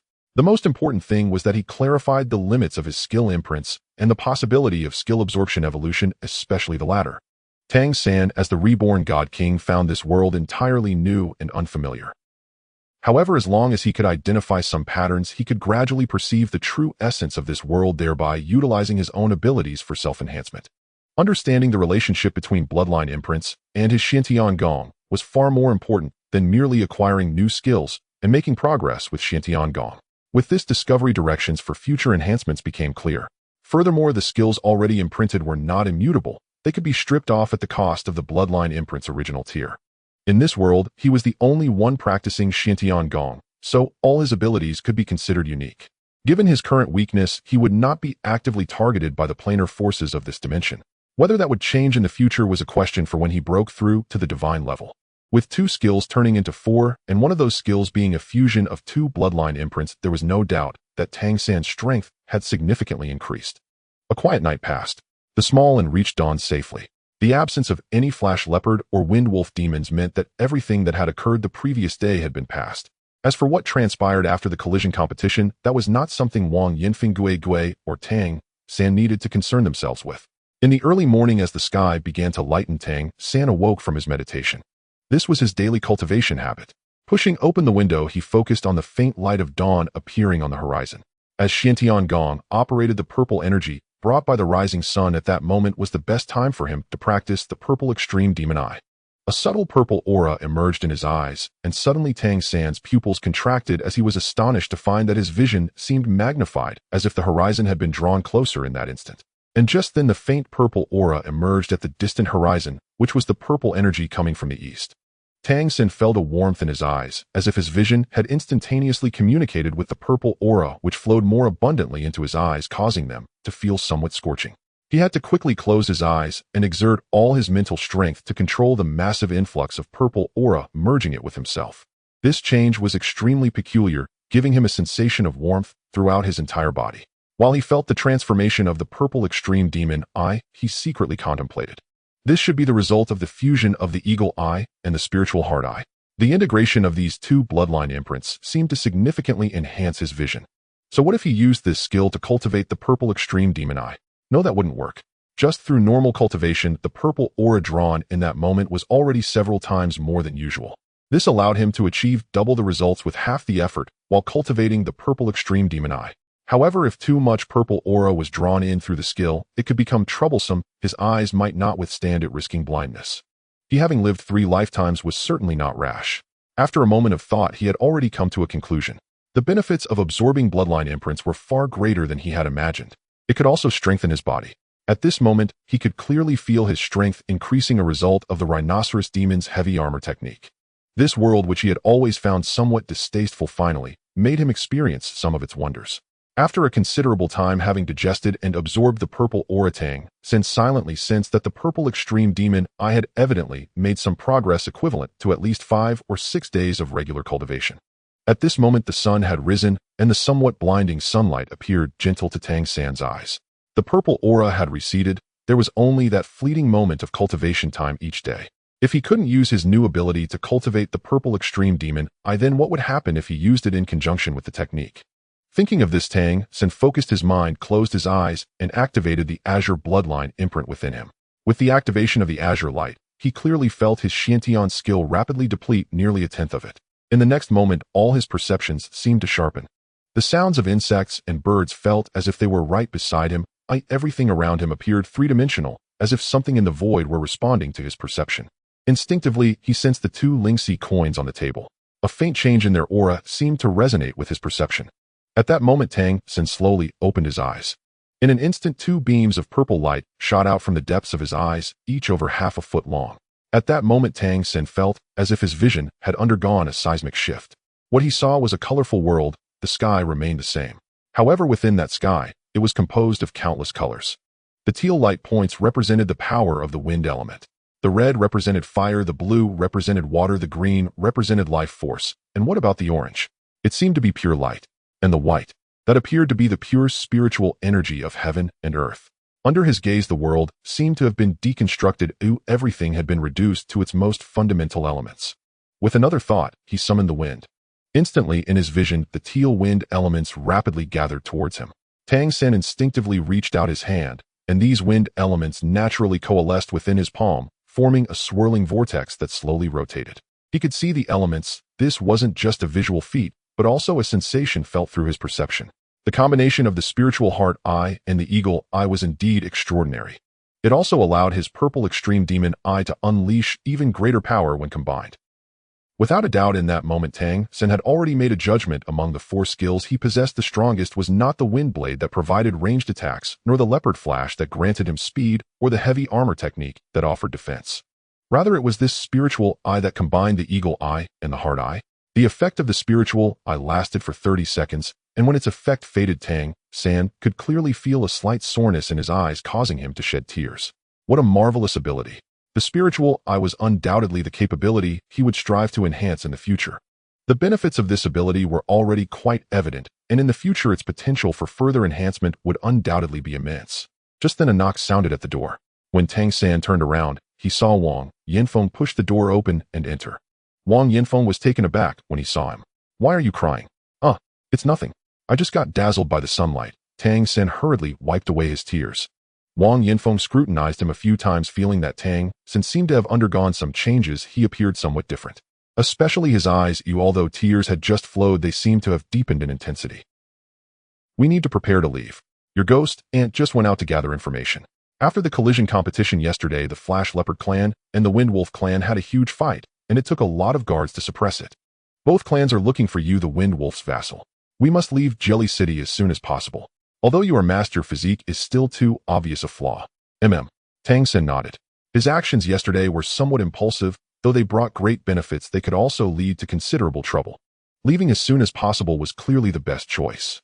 But at that moment he instinctively remembered something and subconsciously looked out the window. He gazed in one direction. He truly wanted to catch one last glimpse of her before leaving, but it seemed impossible now. Wait for me, Mei Gongzi. I will definitely return as soon as possible. In the center area of Jelly City, Mei Gongzi had just prepared the milk tea ingredients in dozens of cups before getting ready to brew tea. Suddenly she paused for a moment, her delicate brows slightly furrowed. What's wrong, Xiao Mei? Su Qin glanced at her daughter, asking with concern. It's nothing, Mom. I just suddenly felt a little palpitated. I don't know why. Mei Gongzi gently shook her head. Su Qin came to her side, facing her gently, stroking her long hair. If you're not feeling well, you should rest for a bit. Mom can manage it. I'm fine, really fine. Mei Gongzi quickly shook her head, smiled sweetly at her mother, and continued busying herself. Customers, mostly yokai, streamed in and out of the shop, and they sold hundreds of cups of milk tea daily, yielding quite a decent profit after deducting costs. Until evening, the girl working in the shop took over the tasks from Mei Gongzi. Mei Jie, you should rest. They'll handle the rest. Xiao Shui, then I'll trouble you. Mei Gongzi turned her head and smiled sweetly at her. Xiao Shui winked at her and gestured toward the back.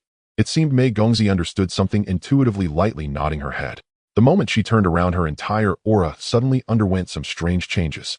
Tang San and Wang Yinfeng left the city quite smoothly, with Gui driving a cart that took them out of the city. It wasn't until they were far from the gates of Jelly City that Gui allowed them to get off the cart. She looked at Tang San with a complex expression. This child had talents far exceeding ordinary vassals. But is this truly a good thing for Wang Yinfeng? Or rather, is it a good thing for those of them who are vassals? Tang San. Gui called out to Tang San. Aunt Gui.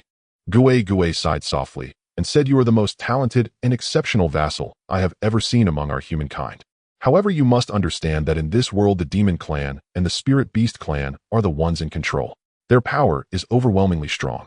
It is simply beyond our capability to contend with. And those who can survive as vassals beside you have already gone through countless hardships. Survival is the only chance. Although we cannot see the future now, if you wish to do something for humanity in the future, you must protect your valuable life. Do you understand?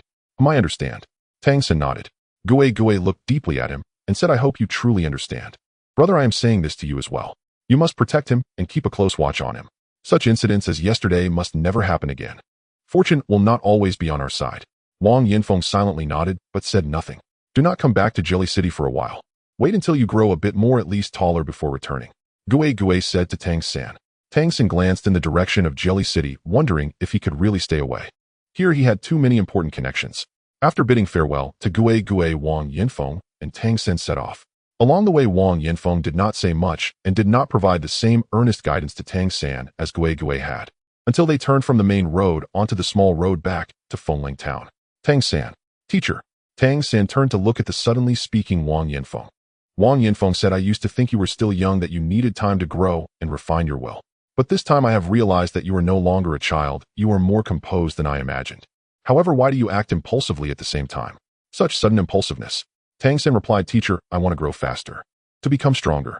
I hope that the tragedies of our humanity can be fewer. Wang Yinfeng nodded and said, this is something that many enlightened humans aspire to achieve. But Gui is right, in this world we are still too weak. The strength of the Demon Clan and the Spirit Beast Clan is beyond what you can currently imagine.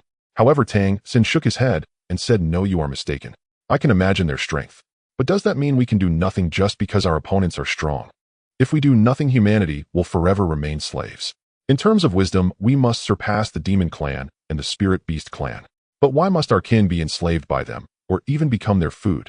Wang Yinfeng said, because heaven does not favor us. We possess wisdom, but lack talent. Tang San replied, no. It is not that we lack talent, but that we have not found a way to align ourselves with this world. Wang Yinfeng was taken aback. He did not expect Tang San to say such things.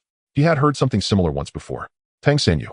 Tang San said earnestly, Teacher, I do not believe that I can change all of humanity by my own strength.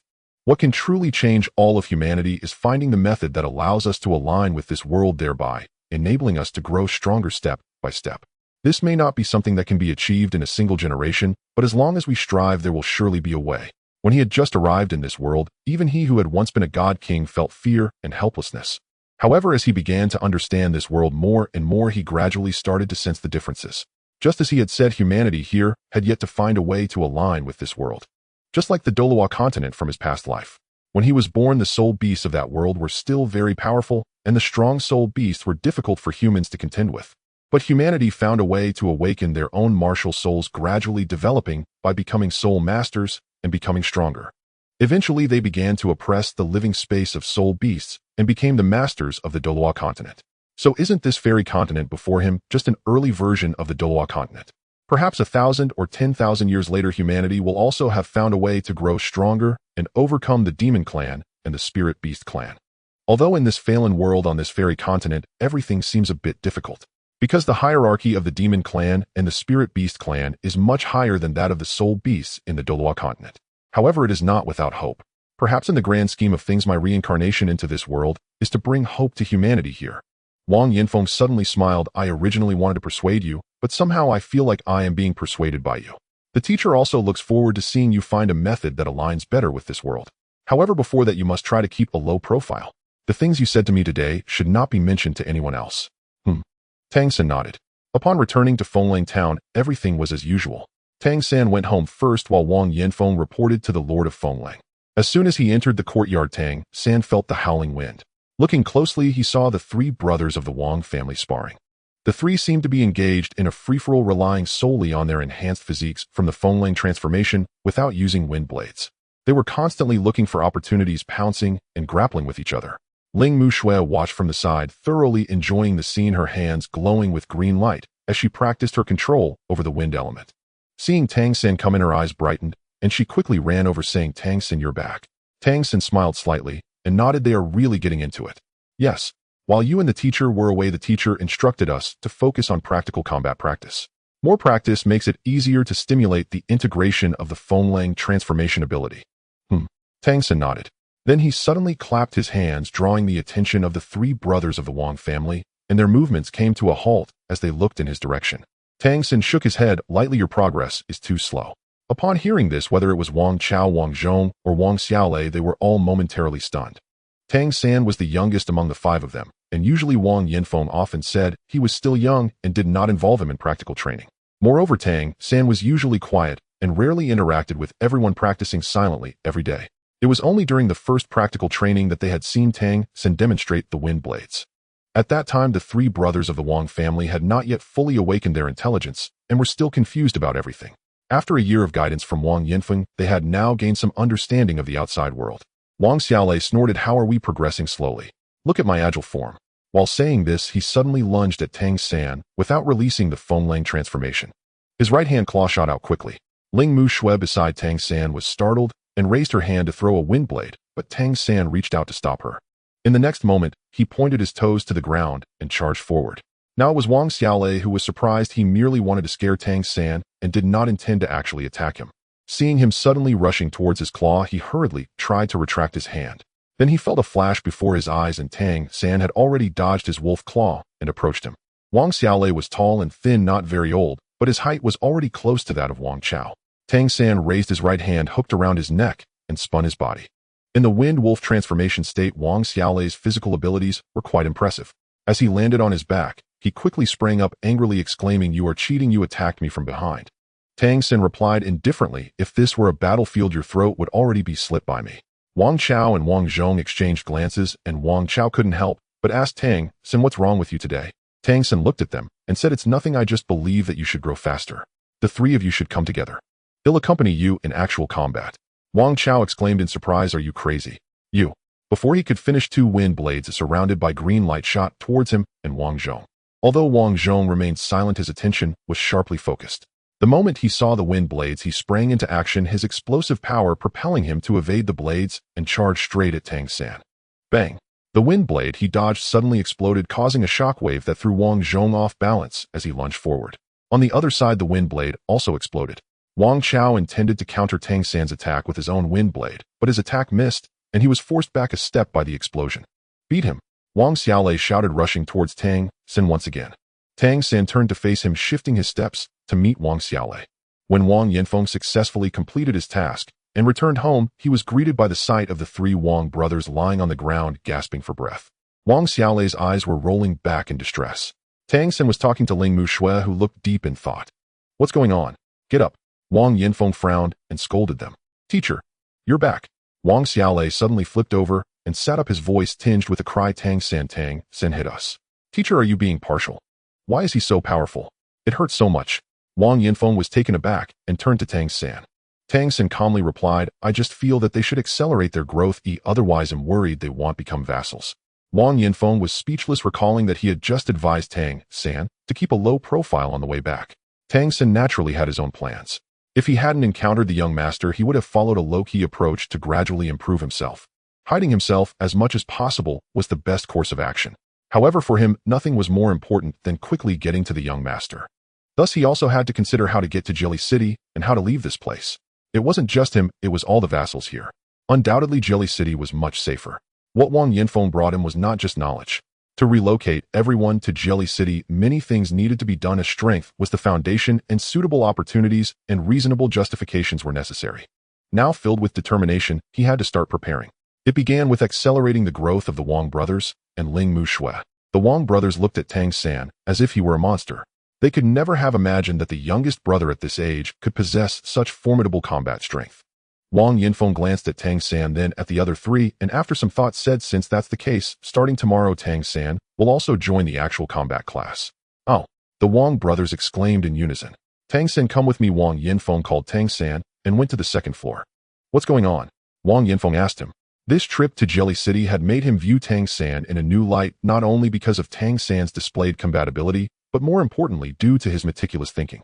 During that day's collision competition, from participation to leaving, he made no mistakes. It seemed thrilling, but looking back from the masked appearance to the feigned defeat and retreat, he never gave the Flash Leopard clan a chance to pursue him. This was not something a child could achieve. Mature beyond his years indeed. I want to help them grow quickly, Tang San said candidly. Wang Yanfeng frowned. What do you want to do? Tang San replied, naturally, I want to help them obtain their vassal certification smoothly. Teacher, could you help me find some information on Windwolf Town? How many people are there? What are their ages and what is their strength, etc.? The more detailed the better. I want to help everyone analyze the opponents. Wang Yanfeng was taken aback. Analyze the opponents. Tang San nodded seriously. Is it really just analyzing the opponents? Wang Yanfeng felt it couldn't be that simple. Tang San said, knowing oneself and the enemy leads to victory in every battle. The vassal qualification exam in 2 years is a matter of life and death. Working harder is crucial. Alright, I'll try my best to find it for you. You need to keep your strength a secret. Try not to go out, understand? Wang Yanfeng reminded him. You can rest assured. Tang San returned to his room to rest while Wang Yanfeng sat in his own room thinking for a moment before he got up to leave. In Windwolf Town, Wang Yanfeng's primary job was to manage the human vassals and work for the Windwolf Lord. Thus, he usually had little to do, but could communicate directly with the Windwolf Lord. His position in Windwolf Town was somewhat awkward. As the leader of the vassals, he was also a 4th year, and most werewolves were weaker than him. However, due to the lowly status of vassals, even ordinary werewolves treated him with disdain. Tang San returned to his room, and Wang Zhong had already come back. Why are you so strong? Seeing Tang San return, Wang Zhong immediately jumped off the bed, his eyes burning with curiosity. Tang San replied, talent combined with effort leads to strength. Just as Wang Zhong was about to say something else, Tang San spoke up. Do you want to learn the footwork I used when fighting with you today? Wang Zhong was taken aback, recalling Tang San's ghostly movements. No matter how hard the three of them tried, they couldn't catch up with him and could only take the hits passively. I do. Wang Zhong replied without hesitation. He'll teach you. From that day on, Wang Yanfeng allowed Tang San to join the actual combat class, and after Tang San joined, Wang Yanfeng himself did not participate. Tang San's guidance for the Wang brothers and Ling Mushui was different. Wang Zhong was small in stature but resilient in character, and Tang San taught him the ghostly shadow disappearing step. Wang Chao was the strongest, and Tang San taught him the controlling crane catching dragon. Wang Xiaolei learned the mystic jade hand. The three of them learned 3 different ultimate skills. Under normal cultivation, all 3 of these ultimate skills he brought from his previous life required support from the Shantian skill. However, here Tang San couldn't let them practice the Shantian skill. This was because he had secretly guided Ling Mushui to try practicing the Shantian skill. However, she was immediately affected by her own wind wolf transformation bloodline power, making it impossible for her to practice and even causing bloodline turmoil. This was likely related to the characteristics of the Xiantian skill. Although he didn't know whether humans without an awakened wind wolf transformation could practice, he couldn't experiment now. Thus, he could only adapt the 3 ultimate skills to simplified versions based on their wind wolf transformation bloodline characteristics, utilizing the power of the wind wolf transformation. Ling Mushui was also learning the ghostly shadow disappearing step. Among the 4, she had the best talent and progressed the fastest, but her physical strength was inferior to that of the Wang brothers. At the same time, their wind wolf transformation bloodline power was limited. After all, the wolf demon that bestowed their bloodline was not very strong, and the inherited bloodline was weak. Despite this, under Tang San's guidance, the strength of the 4 advanced rapidly. As night fell, Tang San quietly slipped out through the window and ascended to the rooftop of the 2-story building. He sat cross-legged on the rooftop, a faint light shimmering in his eyes. It was a pale golden halo, not the purple extreme demon eye that was activated, but the Lingxi eye. Suddenly, the world before him began to transform into a fantastical spectacle, with various attributes and different colors of elements clearly manifesting in his vision. Recently, as he cultivated the Lingxi eye, he felt his spiritual power and the purple extreme demon eye both strengthening alongside his mastery of the Lingxi eye. It would be wonderful if he could see over at Jelly City. The image of that figure surfaced in his mind, causing a warmth to surge in Tang San's heart. His spiritual power began to ripple silently, guiding the azure element among the colorful elements to envelop the small building beneath him. Under the guidance of the Lingxi eye, he could sense the power that could manipulate these elements. Instantly, the wind element within the small building below became noticeably denser. This was Tang San's method of accelerating everyone's cultivation. By utilizing the guidance of the Lingxi eye, he made the wind element more concentrated. A ball of azure light gradually condensed in the palm of his outstretched right hand, the soft azure glow emitting a faint radiance. It was the wind element being continuously compressed. This external wind element resonated with the bloodline power formed by the wind wolf imprint within him. Tang San's mind was continuously filled with thoughts about the changes and characteristics of the wind element. If humanity truly wanted to rise in this world, they needed to possess their own power. The power of the demon transformation was ultimately borrowed from the spirits. It was not humanity's own. Only by finding a way for humans to cultivate independently could there be a genuine foothold in this world. As Tang San's own strength grew, his understanding of the power system in this world gradually increased as well. The natural energy of this world was exceptionally abundant to a degree he had never encountered before. Bluelon Star was still a planet, not a realm of divine level. However, the abundance of natural energy on this planet was not much inferior to the celestial spiritual energy of the divine realm. Especially in large cities, the natural energy in Jelly City was much denser than that in Windwolf Town, likely due to some method of aggregation. However, the natural energy of this world also had its problems. It was very domineering. The planar power of this realm was extremely strong, nearly constraining all powers. The reason Tang San encountered a bottleneck in cultivating the Xiantian skill was due to the suppression of the plane. Moreover, all the natural energy of this plane was very friendly toward the monster races. This was why the various monster clans were able to possess intelligence along with innate powerful talents and abilities. In other words, the monster races and the spirit creatures Tang San had not yet encountered were all favored by the master of this plane. On the other hand, humans and some other vassal races received no mercy whatsoever, making it impossible for them to cultivate. This led to the necessity of aligning with the monster races or spirit creatures in order to cultivate in this world. Thus, the demon transformation came into being. To break the planar suppression, Tang San would need to return to the peak state of his past life. However, given the current circumstances, even breaking through to the divine level would be problematic for him. When he attempted to break through to the divine level, he would have nowhere to hide in this plane and would undoubtedly be discovered by the master of the plane. To grow to a higher level would likely be extremely difficult, even facing the possibility of being targeted by the entire plane. Overall, this plane was a double-edged sword for him. The speed of normal cultivation was significantly faster than in his past life, as the natural energy was too abundant. Yet breaking through and restoring his divine king's strength was exceedingly challenging. Sensing the wind element within the small building below gradually overflowing, Tang San quietly descended and did not return to the house, instead slipping out of Windwolf Town. Diving into the woods, Tang San took a deep breath, instantly accelerating with azure light swirling around him, the wind element supporting his body as he dashed through the woods like a blue shadow. With the aid of the Lingxi eye, his body agilely avoided the towering trees, maintaining his high speed. After running wildly for half an hour, he finally stopped, leaving a mark on the trunk of a nearby large tree.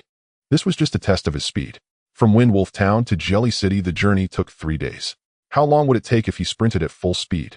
He could not easily leave Windwolf Town as he had not even earned the status of a vassal.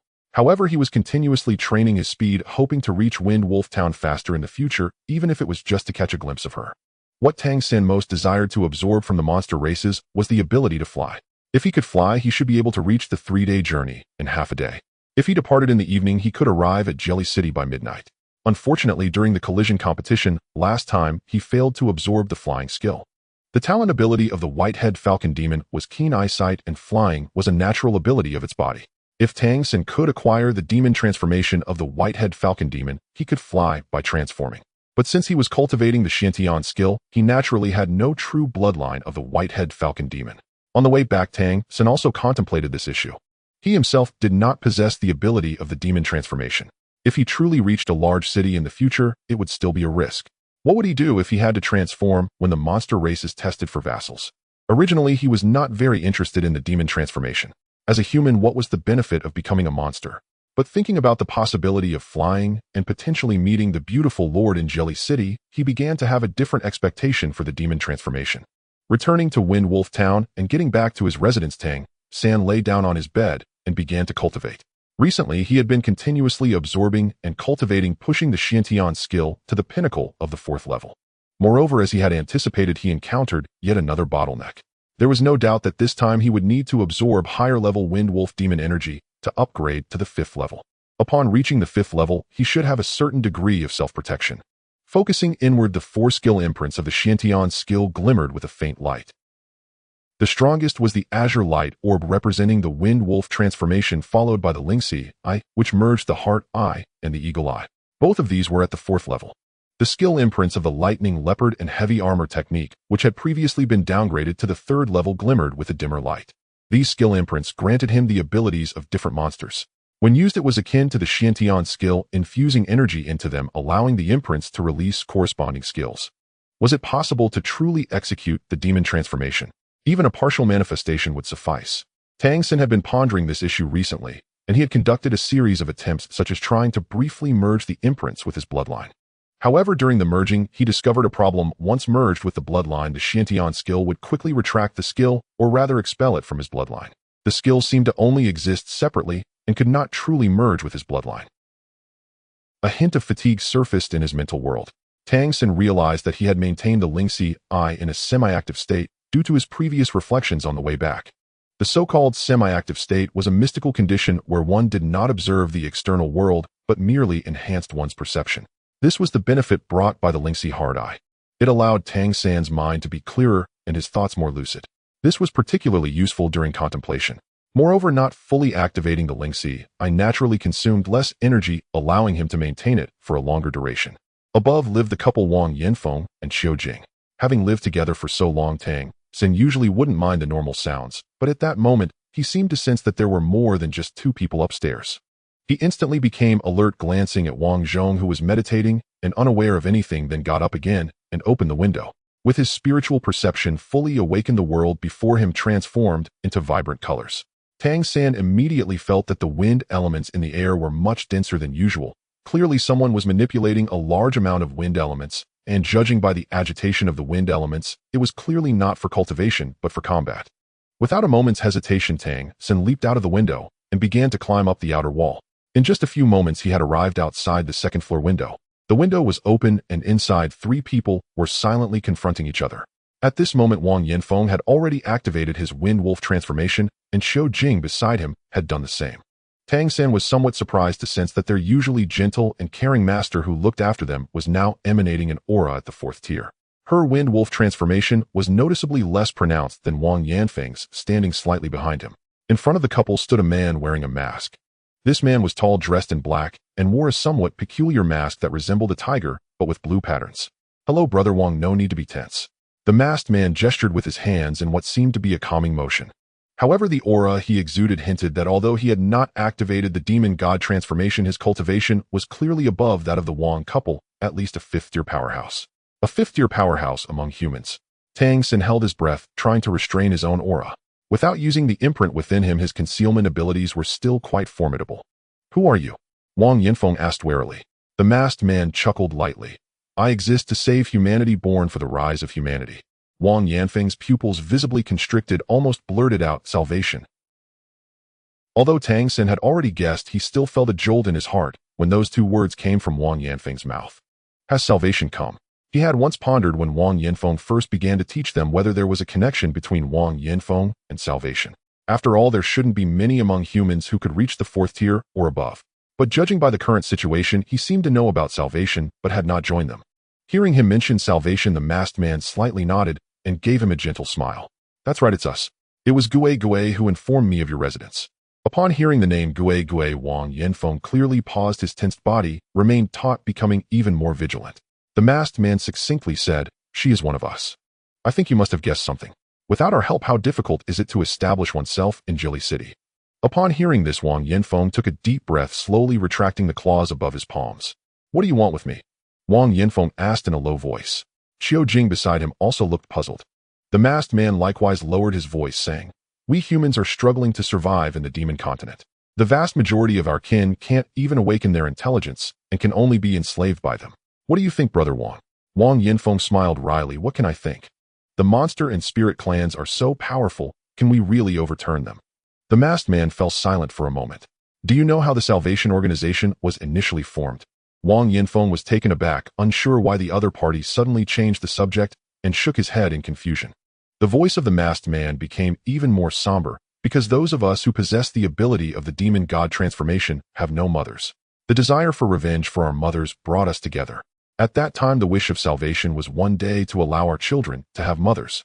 As these words were spoken, both Wang Yanfeng and Xiao Jing, as well as Tang San outside, felt a shudder in their hearts. Xiao Jing's eyes turned red in an instant. Indeed, those who could possess the demon god transformation and become the vassals of the monster and spirit clans had almost no mothers. Unless both parents were human vassals, their children might have a chance to have a mother. However, the first generation of humans with the ability of the demon god transformation could hardly have such opportunities. Their mothers were all abused by the monster and spirit clans, which led to their births. Moreover, their mothers would be brutally killed when they awakened their demon god transformation. The masked man continued, "During the time I just awakened, I was confused. After awakening my intelligence, I even thought that if my mother didn't have to die and could always be with me, I would rather not have this power and wouldn't want to awaken. Even if it meant living in a daze, at least I could still be with her." And it was precisely this thought that filled my heart with pain and overwhelming hatred.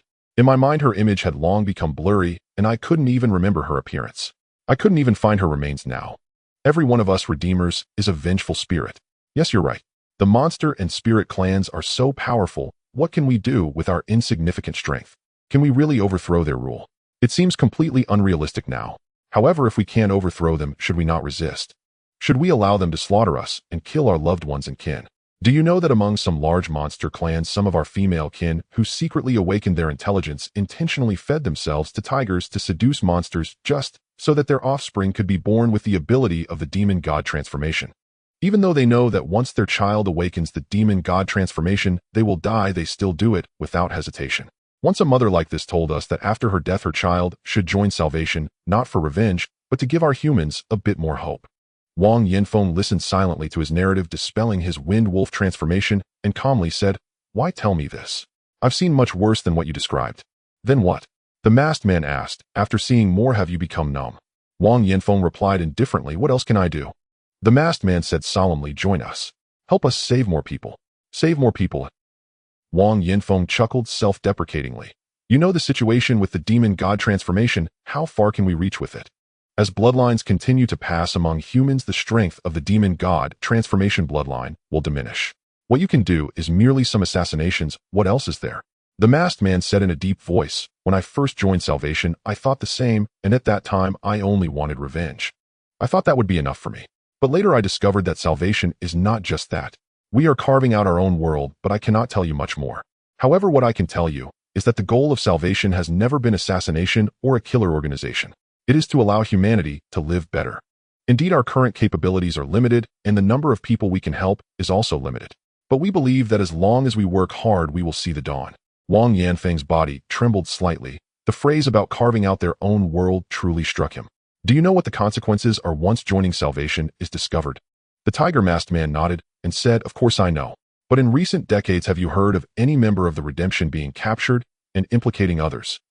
Wang Yanfeng was taken aback. His knowledge of redemption was actually limited. Gue is one of us. After so many years of development, redemption has established its own stringent rules. Every organization member has meticulous arrangements regarding their identity and tasks to ensure their safety.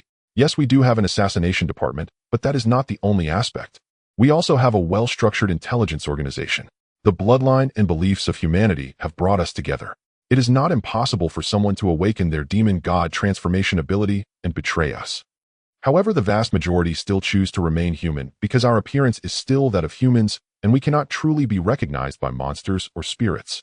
Wang Yanfeng took a deep breath and said, "If I join you, what do you need from me?" The tiger-masked man replied, "I am here for two main reasons. One is to hope you can join us. You won't need to do much, just continue managing our human vassals here, expand their numbers as much as possible, educate them, and instill some of our thoughts in them. This shouldn't be difficult for you since you have been doing it all along." Wang Yanfeng breathed a sigh of relief and nodded. "What about the other matter?" The tiger-masked man said, "I heard from Gue that you have trained an exceptionally talented disciple. This child at such a young age already possesses fourth-tier strength, and the organization has decided to focus on cultivating him. I want to take him with me." Wang Yanfeng's heart tightened. "Are you talking about Tang San?" He couldn't help but blame his sister inwardly. Gue hadn't revealed anything to him beforehand. He is still young, and he hasn't even established his vassal identity yet. Wang Yanfeng said. The tiger-masked man waved his hand and said, "You don't need to worry about that. The organization will handle it. Moreover, whether he can be fully cultivated by the organization will depend on whether his innate talent is sufficient. Therefore, I still need to conduct a test on him." Wang Yanfeng said in a deep voice, "What if I refuse to join you?" The tiger-masked man replied, "That's fine. I believe that with your relationship with Gue and considering that betraying us would not benefit you, you will still keep our secrets. But if I confirm that the child has sufficient potential, I will still take him." Just then a slightly youthful voice rang out. In the next instant, a figure gracefully landed in the room and casually closed the window. It was Tang San. Seeing Tang San enter through the window, the tiger-masked man instinctively raised his hand, but upon hearing his words, he paused, a hint of surprise flashing in his eyes. Before Tang San arrived, he indeed did not sense his presence. How could a child who appeared to be only 8 or 9 years old hide so well? Moreover, being able to detect his arrival indicated that Tang San's perception was quite keen. "Tang San, come here." Wang Yanfeng immediately waved to him. Tang San walked over to Wang Yanfeng and Xiao Jing, and the tiger-masked man did not stop him. He merely looked at him intently, appraising him from head to toe. "The test is simple, real combat. If you can last a minute against me, you pass," the tiger-masked man said with a smile. For some reason, when he looked into Tang San's eyes and saw his clear yet restrained gaze, there was an unusual feeling in his heart. He had a premonition that this child would surely bring him surprises. Tang San said, "I can join you, but I have conditions." "Oh." The tiger-masked man looked at him with interest. Tang San's tone did not sound like that of a child. "What conditions? You haven't passed my test, yet you seem quite confident." Tang San did not respond to his skepticism. He simply stated his conditions. "I hope your cultivation of me can be based in Jelly City, and I need to have a legitimate identity for safety." Hearing the conversation between the tiger-masked man and Wang Yanfeng deepened his understanding of the Redemption Organization. Without a doubt, this human organization could not be considered powerful. Their goals sounded beautiful, but in reality, they were extremely difficult. However, the arrival of the tiger-masked man brought him an opportunity to leave this place sooner. Otherwise, he would have to wait at least more than a year to solve his vassal identity before being able to leave. Being able to go to Jelly City earlier meant he could be by her side sooner, and for Tang San, nothing was more important than that. The tiger-masked man said, "Your identity issue will naturally be resolved. But why do you insist on going to Jelly City?" Tang San paused for a moment, seemingly a bit timid, and then said, "Because Gue Ant is there." The tiger-masked man asked, "Then why are you willing to join us?" Tang San suddenly looked up and said without hesitation, "For revenge. My mother." At this point, he pursed his lips, his eyes shining with hatred. These feelings were not merely feigned. After all, he was still only 9 years old and had to exhibit some traits of a child to avoid suspicion. Moreover, revenge and hatred were feelings that came from the heart. The tiger-masked man looked at him and sighed softly. "Child, I support your desire for revenge. But you must remember one thing, do not let hatred blind your eyes. Our redemption organization has grander goals." Tang San silently nodded. "I understand, but this is at least the reason for my current desire to join the redemption organization. If you can agree to my conditions, I am willing to join." The tiger-masked man nodded and said, "All right, let's put your conditions aside for now. First, you must pass my test. Once you pass, we can discuss your conditions." Tang San understood. He wanted to assess his potential. In fact, when he first entered Jelly City, he had already realized that the Gue he met there might have some issues. During his time in Jelly City, he had seen numerous vassals, but very few vassals owned their own businesses. The only two exceptions were the Mei Gongzi milk tea shop run by Mei Gongzi and his daughter, and Gue Gue. The Mei Gongzi milk tea shop appeared to him to be the biggest problem because it was located in the very core of Jelly City, being able to open a shop there without any Monster Clan interference proved its uniqueness. As for Gue Gue, although she wasn't as unique, having a small inn in Jelly City with only human vassals coming in and out raised questions. At that time, Tang San had already considered that Gue Gue might be connected to the Redemption Organization or supported by some powerful force in the background. Since Gue Gue was Wang Yanfeng's sister, the likelihood of having a powerful backing was low, so he speculated more on the former. Therefore, when Tang San participated in the collision competition, he had actually considered Gue Gui's factors, intending to show her something. Today, the arrival of the Redemption Organization's people did not surprise him at all, as it was precisely what he hoped to see. To resolve his identity issue and go to Jelly City sooner, relying solely on Wang Yanfeng and himself would surely be difficult, at least not as easy to enter, and would also lead to future troubles. Although the Redemption Organization might not be particularly strong, their continued existence, and being the only organization among humans with a fight-back mentality, indicated that they had some depth. This depth was exactly what Tang San needed most at this moment. Thus, his participation in the collision competition was not a spuro-themit decision, but a well-considered multi-benefit move. The appearance of the tiger-faced man was even faster than he had anticipated. He had achieved his goal, but at the same time Tang San understood more clearly that the Redemption Organization should not be very strong. A powerful and well-structured organization would never easily send someone to investigate. The reason they lacked talent was clear. How could they not value someone like him, who possessed fourth-tier strength at such a young age? A faint smile appeared on Tang San's face as he nodded and said, "Can I begin now?" The tiger-faced man narrowed his eyes and turned to look at Wang Yanfeng and his wife. Wang Yanfeng gently pulled his wife back, clearing a small space in the not very large room. Just as the tiger-faced man was about to speak, a sense of crisis suddenly emerged. A flash of green light appeared, and a blade of wind was already in front of him. Although the blade looked small, it was very solid, to the point that the originally light blue wind blade had transformed into a beautiful yet sharp azure color. The tiger-faced man raised his hand like lightning, instantly reaching for the wind blade, but a shocking scene unfolded at that moment. The wind blade, which was merely inches away from him, actually came to a halt in the nick of time, pausing in a manner that completely defied the laws of motion.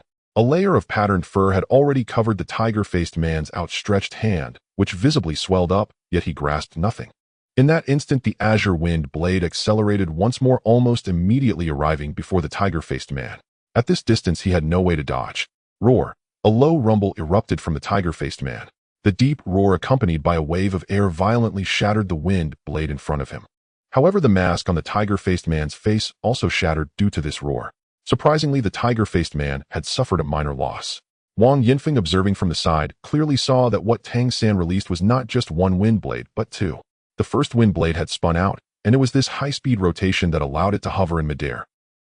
This technique was something Tang San had practiced with Wang Yanfeng before, but even Wang Yanfeng admitted that he could not master it as effortlessly as Tang San, who could make the wind blade stop wherever he wanted.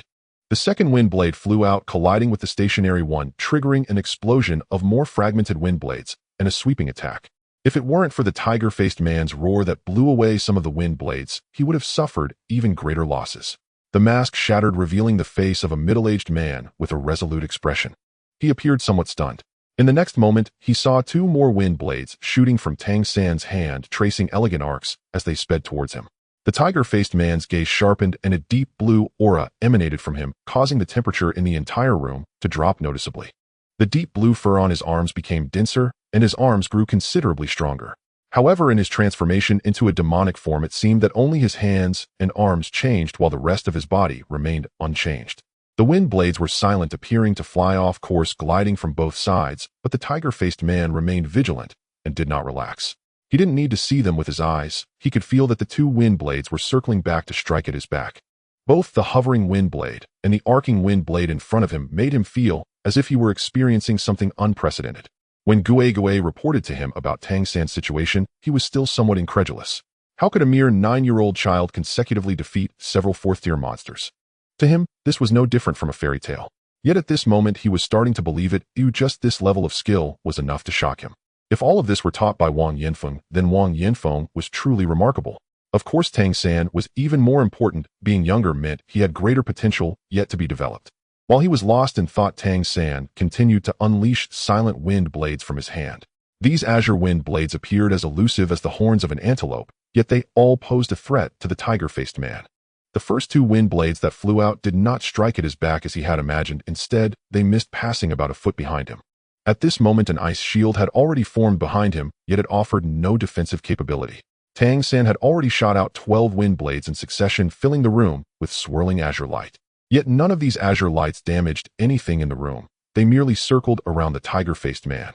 This extraordinary control over the wind blades was something he had never witnessed before, and at this moment, he chose to take the initiative. His eyes instantly turned deep blue and icy mist swirled around his tiger-like claws. With a push of his toes against the ground, a powerful aura erupted instantly, causing the temperature in the room to plummet, and an ice-like armor materialized on the surface of his body. He ignored the wind blades and charged directly at Tang San. This leap was incredibly swift, a tiger's pounce. As the wind blades hovered in the air the moment he launched his attack, they seemed to have been triggered, surging towards the tiger-faced man like a torrent. The wind blades remained silent, but these silent blades were the most threatening. The tiger-faced man, however, paid them no heed. His ice armor merely solidified further. Just as he was about to pounce on Tang San moved at that moment. The tiger-faced man felt a flash before his eyes, and Tang San, who had been standing in front of him, vanished, as if he had been merely an illusion. As Tang San instantly shifted, the wind blades also arrived. At this moment, Wang Yanfeng and Xiao Jing, standing to the side, were both astonished, their mouths agape. They could hardly believe their eyes. The 12 wind blades that had previously flown chaotically in the air were now converging into a neat line, attacking the same spot on the tiger-faced man's back in an orderly manner. The 100 birds returned to the woods technique. With Tang San's mental power, he couldn't control hundreds of wind blades yet, but mastering 12 was a breeze. The 100 birds returned to the woods technique, where birds fly together and gather in the forest. Faced with a powerful defense from the opponent, concentrate the attack at one point. Let alone that Tang San's wind blades were already compressed. Even ordinary wind blades, if 12 struck the same spot in succession, it would be unbearably painful. Bang! The first wind blade exploded. Just as the tiger-faced man turned to face it, the second wind blade had already arrived. The consecutive strikes caused him to stagger. Next came the third and fourth. With each flash of azure light, the ice armor on the tiger-faced man's back shattered, creating clouds of ice mist and gusts of wind. A simple action of turning to face his opponent was now impossible for him. His heart was already filled with horror, yet he found himself utterly helpless. More importantly, when the fifth wind blade landed, his layer of ice armor was about to shatter. He desperately summoned his bloodline power to strengthen the armor, but his body was uncontrollably pushed forward under relentless bombardment. Tang San quietly sensed as the ninth wind blade struck, the tiger-faced man's body slammed against the wall, and his ice armor suddenly broke apart. The last 3 wind blades did not land, but rather dissipated silently into the air.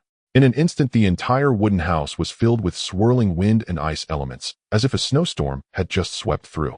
The tiger-faced man, pressed against the wall, felt a sharp pain in his back, and the blood surged in his chest, making it hard for him to regain his composure. He suddenly turned around, and his body began to change again. Specifically, when the 7th wind blade struck his back, he had completed his transformation into a demonic form, growing to 2.5 meters tall, his body covered in dark blue striped fur. As the tiger-faced man turned around, a pair of vertical pupils instantly fixed their gaze on Tang San. Yet Tang San had already returned to the spot where he initially stood. The 5th deer against the 4th deer was nearly unable to resist under the relentless assault of the wind blades. More importantly, the tiger-faced man distinctly remembered several wind blades striking his back. 9 blades, what if it were 12? The 9th wind blade had already completely breached his defenses, and with another blade falling, even his fur would hardly provide any protection. Setting aside how this technique was achieved, the power of each wind blade was certainly beyond what an ordinary 4th-tier wind wolf could unleash. At this moment, he deeply understood that the talent of the child before him was even stronger than what Gui had reported. Tang San did not continue to attack. His hands naturally dropped to his sides, as he calmly gazed at the tiger-faced man. Is it enough now? The tiger-faced man took a deep breath and slowly nodded. He certainly had many more tactics up his sleeve. If he pushed himself, he was confident he could defeat Tang San. However, that would exceed the purpose of the test. Of course, this confidence was only for himself. Whether Tang San thought the same was another matter. Who taught you to control these wind blades? The tiger-faced man asked in a deep voice. Tang San turned to Wang Yanfeng. Wang Yanfeng's heart twitched. I taught him. What kind of nonsense is that? Yet at this moment, he roughly understood Tang San's meaning, so he nodded and said, this child has exceptional comprehension. For some things I only provided him with a few pointers, and he was able to derive his own ideas from them. His control over the wind blades can already be considered as surpassing the norm. The tiger-faced man silently nodded, raising his regard for Wang Yanfeng a level. To be able to teach such an excellent disciple as a teacher, while his cultivation may not be high, his teaching ability is undoubtedly commendable. The two conditions you proposed earlier should not pose any issues. I will take you to Jelly City to settle down. I still need to report your situation. After saying this, the tiger-faced man nodded to Wang Yanfeng, then suddenly accelerated quickly, rushing to the window, pushing it open and leaping into the darkness. His arrival was abrupt, but his departure was even more sudden. Wang Yanfeng had initially thought he would say more after confirming Tang San's willingness to join and passing the assessment, but unexpectedly he left in a rush. Wang Yanfeng cast a questioning glance at Tang San. Regarding this child, he now felt a mix of emotions. Leaving everything else aside, the control of the wind blades he had just demonstrated left him in awe. Wind blades can actually be controlled like this. Little did he know that the reason Tang San had continuously retained the wind blades was partly to disguise the identity of the wind wolf. More importantly, given his current situation, using wind blades as his concealed weapon allowed his hidden weapon techniques to display their maximum effectiveness. The technique of 100 birds returning to the forest was merely the most basic method. Even Tang San himself found it somewhat peculiar. In his previous life on Doloa continent, he had relied more on mechanical hidden weapons during his initial rise. The exquisite and powerful mechanical hidden weapons allowed him to establish a foothold even before his strength became sufficiently formidable.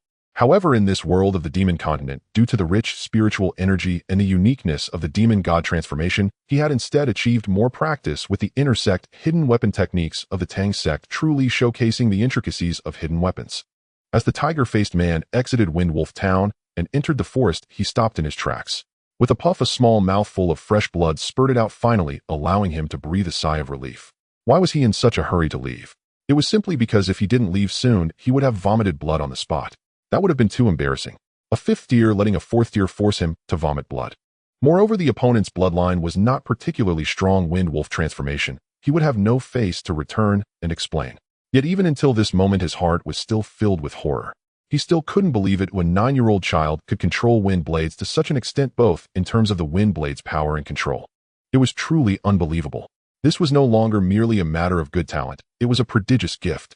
The wind wolf transformation seemed tailor-made for him. A plan must be formulated quickly to bring him into the organization for training.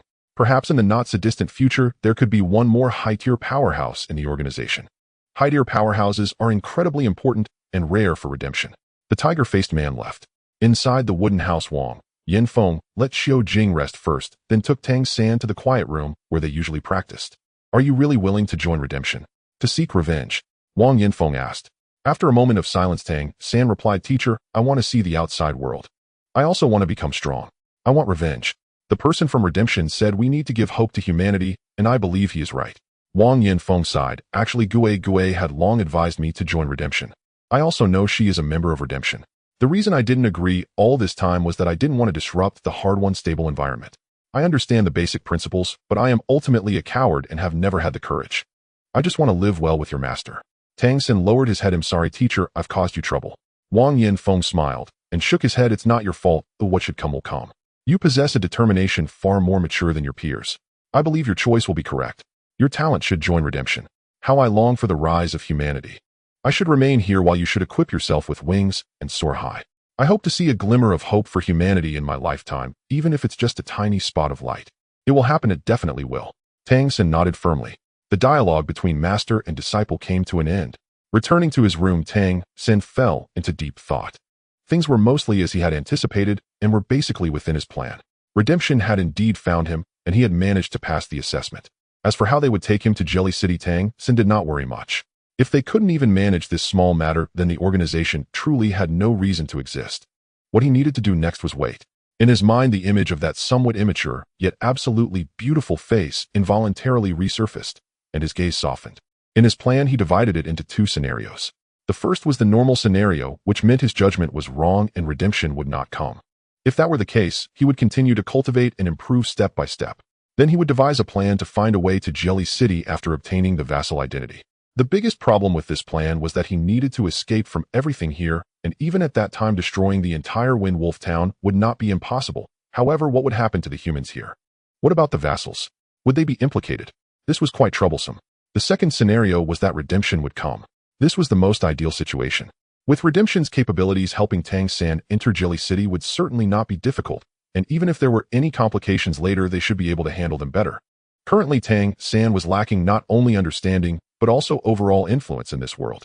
Things were developing in a direction better than he had imagined. Now, it was just a matter of how redemption would take him, a young slave still bound by shackles. In the following half-month, Tang San maintained his routine of eating, cultivating, and dreaming of beautiful boys. Of course, he also engaged in practical training with the three brothers of the Wang family and Ling Mu Shui. Under his guidance, his companions progressed rapidly, even faster than when they were taught by Wang Yanfeng. After all, Tang San was the youngest among them. From the perspective of the Wang brothers, being beaten daily by their youngest brother was quite a loss of face, especially in front of Ling Mu Shui. Being able to eat well allowed their development to normalize. Wang Xiao, being older, fared better, while Wang Zhong and Wang Xiaolei often found their attention diverted to Ling Mu Shui. Especially for Wang Xiaolei, the proximity in age made his feelings even more pronounced. Meanwhile, Ling Mu Shui was clearly becoming closer to Tang San. With this relationship in place, during their practical lessons, the Wang brothers naturally worked harder to try and defeat Tang San. Another day fell into night. As Wang Zhong entered meditation, Tang San was preparing to go out for some training when he suddenly heard something. He immediately leaped through the window and climbed to the second floor. Wang Yanfeng was already waiting there, and it was still the tiger-masked man from that day. He had changed into a new mask. Wang Yanfeng said nothing and led the two directly to the quiet room. After closing the door, the tiger-masked man's gaze fell directly on Tang San. Your request has been approved from above. The preliminary plan has also been finalized. Wang Yanfeng, feeling a bit anxious, asked, what do you intend to do? Although Tang San was still a lowly slave, he was considered a quasi-vassal. His sudden disappearance would be the responsibility of the manager, especially with the development of the Redemption organization, which had tightened control over human vassals more than before. Rest assured, Brother Wang, it won't implicate you. We plan to create some chaos, and in such turmoil, the disappearance or death of a small slave won't attract attention. We will take this opportunity to get Tang San out. Wang Yanfeng inquired, how will you create the chaos? The tiger-masked man replied, do you remember the fourth-tier flash leopard that Tang San killed in the collision competition? The Flash Leopard clan has a long-standing feud with the Wind Wolf clan. After that incident, both sides clashed several times in Jilly City, but were forcefully suppressed by the city lord. We will find a way to guide the Flash Leopard clan to organize an attack here. Taking this opportunity, we can take Tang San away. Just protect yourselves, and you should be fine. Hearing this, Tang San's eyes lit up, but it was indeed a good plan. An attack by the Flash Leopard clan on the Wind Wolf clan's village was perfectly normal for both parties involved. There had been small-scale conflicts over the years, although the nearest village of the Flash Leopard clan was over 100 miles away, so such conflicts were not frequent. The Flash Leopard attacking the Wind Wolf naturally had nothing to do with human vassals. Regardless of the aftermath, Wang Yanfeng and the human vassals would not be blamed. This redemption organization indeed has some capabilities. Wang Yanfeng naturally considered this and said, but don't let the conflict escalate too much, or I fear our clansmen might get hurt. He was referring to the human slave villages living around Windwolf Town. He worried they might be retaliated against by the Flash Leopards. We will definitely keep it under control. A respected elder from our side will personally oversee this. If anything goes off track, the elder will intervene, said the tiger-masked man solemnly. Wang Yanfeng nodded, then looked at Tang San. Tang San also nodded and said I'm fine with it. The tiger-masked man replied, good, I will now tell you the detailed plan. Brother Wang, do not tell anyone about this plan except for you and Tang San, including your wife. This is crucial for your safety later on. You should understand my meaning. Yes, I understand, Wang Yanfeng replied. The tiger-masked man took out a piece of leather which turned out to be a map. This map clearly depicted Windwolf Town and the surrounding terrain. The tiger-masked man looked at Tang San and asked, can you understand it? Tang San looked down and pointed to the center, saying, is this our town? Correct. This is Windwolf Town, and this road leads to Jilly City. This is where the fifth-tier wolf demon lord of your Windwolf Town resides. And here lives the sixth-tier high priest. Once the Flash Leopards attack, they will certainly take action, drawing all attention. Our preliminary plan is to guide the Flash Leopards to launch an attack from this direction. This will also be the key location for the conflict. Brother Wang, on that day, you must gather all vassals and avoid going out to prevent any misunderstandings. Once the battle begins, an alarm will sound. Tang San, when the alarm goes off, start counting silently in your mind. From the beginning, count according to my current pace 1, 2, 3, 4, 5, all the way to 300. Then you can leave the house and run towards the back of the town. To cover your departure, we will help the Flash Leopards breach Windwolf Town. Create chaos. Brother Wang, remember not to act recklessly during that time. Protect the other vassals well. If a Flash Leopard approaches, feel free to fight back. But do not kill the flash leopard's vassals, as there may be our own people among them. Tang San, you must remember the locations on the map, as we will meet here. I will wait for you personally. Then we will leave here and head to Jilly City. Brother Wang, after the battle concludes, just say a flash leopard abducted Tang San. You could even go to the Wind Wolf Lord and cry about it. And that will complete our plan. The tiger-masked man then repeated the entire plan 3 times, confirming every location in time with Tang San and Wang Yanfeng. He made them repeat it to ensure they truly understood. This is the plan. We tentatively scheduled it for 3 days from now. I will come again in 2 days to confirm the final timing with you. Tang San, remember to take nothing with you. Just slip away quietly. Timing is crucial. We need to create a time difference. If you're late and encounter the Flash Leopard clan, escaping will be very difficult. Our plan would fail. Do you understand what I mean? Tang San nodded. I understand. The tiger-masked man then nodded in satisfaction. Good, that's all for today. We'll be back in 2 days. After sending off the tiger-masked man, Wang Yanfeng looked at Tang San with a complicated expression. I didn't expect it to come so quickly. Tang San remained silent. To him, the redemption organization had taken half a month to prepare for the abduction of such a small slave, which was already a long time. It could hardly be called fast. Fortunately, their arrangements seemed quite thorough. Wang Yanfeng approached him, wrapped an arm around his shoulders, and hugged him tightly. Go on, you should head over there. With your talent, you should do more for humanity. If you encounter insurmountable danger, find a way to come back. Even without a proper identity, the teacher can protect you here. This is your forever home. Teacher, I will come back, Tang San said earnestly. Wang Yanfeng smiled slightly, saying, if things go well over there, take those few with you in the future. All right. Tang San certainly knew who Wang Yanfeng was referring to. Wang Yanfeng took a deep breath. Perhaps I should really do something. Let it start from this time. As long as they can successfully take you away, I officially agree to join the redemption organization and act as their spy here. Without the protection of Wang Yanfeng, it would be impossible for so many human vassals to exist in Windwolf Town. 2 days later, the tiger-faced man arrived once more. Having confirmed the final action time, the original plan remained unchanged. After sending off the tiger-faced man again, Tang San returned to his room. He knew that the first significant moment after arriving in this world was about to arrive. Quietly getting into bed, Tang San sat cross-legged, his eyes slightly squinting as a thoughtful gleam flickered within. The plans spoken by the tiger-faced man surfaced one by one in his mind. With 300 breaths of time, he should be able to accomplish many things. In the forest, agile figures swiftly darted through the trees, each one tall and powerful, leaping with ease. The trees became mere footholds for them, unable to hinder their progress in the slightest. They bore yellow-brown stripes on their bodies, and with each leap, they could cover dozens of meters. Soon they passed through the forest and entered the main road. Nearly 100 figures quickly gathered together. The foremost figure stood upright, towering over 3 meters tall, with a long physique brimming with strength, his eyes flashing with bright yellow light. His sharp claws slowly retracted as his body straightened, revealing a powerful flash leopard. Behind him, figures converged, clearly gathering around him. Is this the direction? The leading flash leopard pointed ahead. A figure much smaller than him swiftly approached his side, nodding gently. Lord Flash Spirit, it must be this way. That place is called Windwolf Town. A glimmer of ferocity flashed in Flash Spirit's eyes, the yellow glow hinting at a flicker of red. Windwolf. Damn, follow me. As he spoke, he suddenly waved his hand, leaping out first while the other flash leopards followed suit, their eyes gleaming with menace. The flash leopard who had spoken with Flash Spirit had his fur retract, slightly revealing a human-like face. But soon he used the flash leopard transformation again, blending back into the pack. Though the Flash Leopard clan is not considered particularly strong among the monster races, 100 flash leopards moving together on this main road still exuded a fierce aura, making even some powerful tribes of monsters retreat when encountering them alone. It was evident that the aura of these flash leopards was somewhat off. The flash leopards were fast, excelling in short bursts of speed and explosive power. However, even without bursting, their running speed was still much faster than that of ordinary monsters. The leopard demon lineage has always been the king of speed on the ground. When they finally stopped again, it was already sunset. Flash Spirit slowed down and halted under a large tree.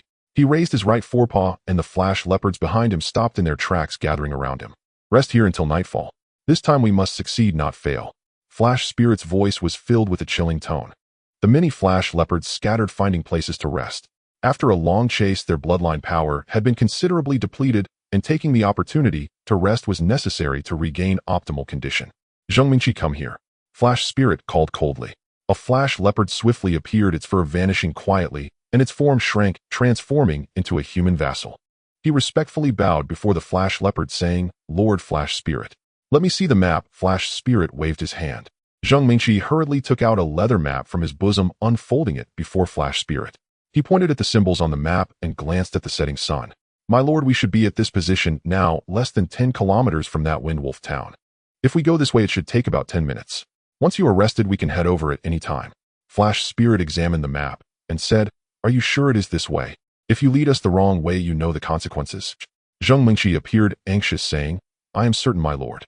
I really saw them coming this way and entering that town. Shouldn't we negotiate first, to see if they have abducted your kin? Flash Spirit's eyes flashed with ferocity. Negotiate? What is there to negotiate? Do you think those cunning wind wolves will speak the truth? We will search as soon as we go. It's just a small town, and I refuse to believe it can turn upside down. If I find evidence, I will destroy their town. A powerful aura emanated from Flash Spirit, the yellow light in his eyes faintly shimmering with a layer of pale golden hue. Zheng Mingqi quickly bowed his head respectfully, saying, I will obey your will. Only then did Flash Spirit nod in satisfaction, saying, You should go rest too. If we find them this time, I will credit you for it. Yes, my lord. Zheng Mingqi then found a corner nearby, leaning against a large tree to sit down and adjust himself. His right hand silently pressed against the tree, his fingers tracing it, leaving a few marks. The sky gradually darkened as night fell. Flash Spirit let out a low growl. The resting flash leopards all sprang up, gathering around him. Zheng Mingqi, lead the way ahead, Flash Spirit commanded coldly. Yes. Zheng Mingqi quickly completed the flash leopard transformation. Although it still differed from a true flash leopard, it was not easily discernible in the darkness. He held the map in one hand, determined the direction, and swiftly moved ahead. The Flash Leopard clan was not particularly fond of using their brains. While all monster clans had gained intelligence, the levels of wisdom varied. Some monster clans were particularly clever, but most were more focused on the enhancement of strength and were not adept at thinking. For instance, reading a map was a troublesome task for the Flash Leopards. In this regard, the performance of human vassals was satisfactory to them. This is also why each clan generally has some human vassals utilizing them to handle simpler tasks. Zheng Mingqi naturally would not go the wrong way. 10 kilometers was not far for the Flash Leopards, even at a slow pace. Soon they saw the faint smoke rising from the village. Of course, they were unaware that the route Zheng Mingqi was taking conveniently avoided the village where human slaves resided to prevent the slaves from taking out their anger on the Flash Leopards. For the various monster clan, slaves and livestock were not much different, and raiding each other's slaves was a common occurrence, especially when both sides were enemies. Seeing the town not far ahead, a glimmer of ferocity flickered in Flash Spirit's eyes, and he raised his forepaw, patting Zheng Mingqi's shoulder, clearly pleased with his guidance. My lord, this should be the place, Zheng Mingqi respectfully said. Flash Spirit nodded, raising his right forepaw, and the other Flash Leopards immediately parted to the sides and stopped. Flash Spirit slowly closed his eyes, and at that moment the yellow stripes on his body began to emit a faint yellow glow, each stripe seeming to come alive, gently swaying with the flow of light. This feeling was very strange, and everyone present, including Zheng Mingqi, felt as if their bloodlines were being stirred, growing noticeably warmer. Within Fengling Town, after dinner, Tang San was summoned to the upper floor by Wang Yanfeng. Today marked the agreed time with the tiger-faced man. At that moment, Tang San suddenly felt a stirring in his heart, and the imprint belonging to the lightning leopard within him became distinctly hot, as if his bloodline was boiling. He hurriedly used the Xiantian gong to suppress the agitation of the imprint. Though he did not understand what was happening, he could guess that the lightning leopard clan had arrived. Outside the town, the yellow glow surrounding Shining gradually receded, and when it opened its eyes again, they were filled with a fierce crimson light. It's here. I can sense the presence of my kin. They are still so weak, but they are undeniably here. Damn it, it's right here. Charge with me, search the entire town. No mercy for anyone who obstructs us. Shining roared, its figure flashing as it dashed towards Fengling Town. The lightning leopards following it also let out deep growls, racing behind it like a flash of lightning towards Fengling Town. Fengling Town's defenses were always relatively lax. After all, the vast area nearby was all forest, and the nearest lightning leopard tribe was 100 miles away, leaving little need for vigilance. However, when Shining's roar echoed, the murky eyes of the high priest of Fengling Town, who was preparing dinner at home, instantly froze. She abruptly raised her hand, and a fierce wind erupted, blowing away the human subordinates serving her. At the same time, her long staff shot out from within, landing directly in her grasp. With her staff raised high, a beam of blue light shot up into the sky, accompanied by an ancient wolf howl escaping her lips. The blue light swirled, and her body began to float slowly. At this moment, Shining had already reached the front of Fengling Town. The town had no walls, and with its incredible speed, it charged directly in the direction it sensed through its bloodline. It immediately encountered a third-tier wind wolf. The wind wolf instinctively wanted to let out an angry roar upon seeing a figure rushing towards it, but before it could see clearly who it was, a sudden pain struck its throat, and the roar was caught in its throat, its robust body collapsing slowly. At that moment, Shining also spotted the soaring blue light. It let out a fierce call, suddenly leaping into the air with yellow light erupting from its body, and the fur on its surface, once again radiating the yellow glow it had before. Those lightning leopards that had charged into Fenglang town, right behind it, felt their bloodlines boil, their aura noticeably strengthened. This is the characteristic of various monster clans. When a strong leader leads their kin into battle, the leader's bloodline enhances that of their kin, allowing them to unleash greater combat power. Shining spotted the high priest of Fenglang town soaring in the distance, its body leaping from rooftop to rooftop, heading directly towards the high priest. As the saying goes, capture the leader first. The old wind wolf, issuing warnings and exuding a strong aura in the center of Fenglang town, was evidently the core of the town. The high priest of Fenglang town was currently ascending slowly and immediately spotted the figure leaping as if it were flying in the distance. Though old, she could see clearly and quickly identified it as a lightning leopard. Upon recognizing the characteristics of the opposing clan, her heart sank. Lightning leopards and wind wolves had always been adversaries. However, according to the rules of the monster clans, while conflicts might occur, they would not easily invade each other's territories. This was strictly forbidden by their ancestral court. Yet here they were appearing without a care in the world. Their aura was also exceedingly powerful, which surely astonished the high priest of Fenglang town. "Why have you invaded my town?" the high priest of Fenglang town shouted. However, Shining clearly had no intention of engaging in dialogue, letting out an angry roar as it charged directly at the high priest. Its figure seemed to vanish in an instant. At that same moment, the high priest of Fenglang town felt a sudden chill, sensing the imminent danger of death. Without a moment's hesitation, her staff erupted with a strong blue light, which surrounded her body. The bright yellow figure almost instantaneously appeared before her, its claws already reaching out. But the blue light also surged outward, carrying a powerful rotational force that forcibly redirected Shining's body to the side. The high priest's previously somewhat withered body began to swell at this moment. "Ancestral spirits, grant me strength," she let out a piercing roar. In an instant, the blue light around her surged to its peak, and the azure light began to shift towards a dark green hue. Even the sky seemed to be illuminated by the blue light, and amidst the glow, a massive wolf head silhouette flickered in the air. Shining missed its target, landing on the roof of a house, watching as the high priest's aura surged dramatically, with that roar, a flicker of surprise crossing its eyes. "Return to ancestry. It's actually a priest. In this small town, there is a priest. No wonder they dare to strike against us." It was not afraid of the increased aura of the high priest, but rather grew even angrier. At that moment, a long wolf howl rang out. A Wu, a remarkably robust figure, charged out, arriving beside the high priest, the lord of the wind wolves. At this moment, it seemed to have been influenced by the high priest's earlier call, its body swelling to nearly 4 meters high. Every muscle bulged, exuding a fierce aura.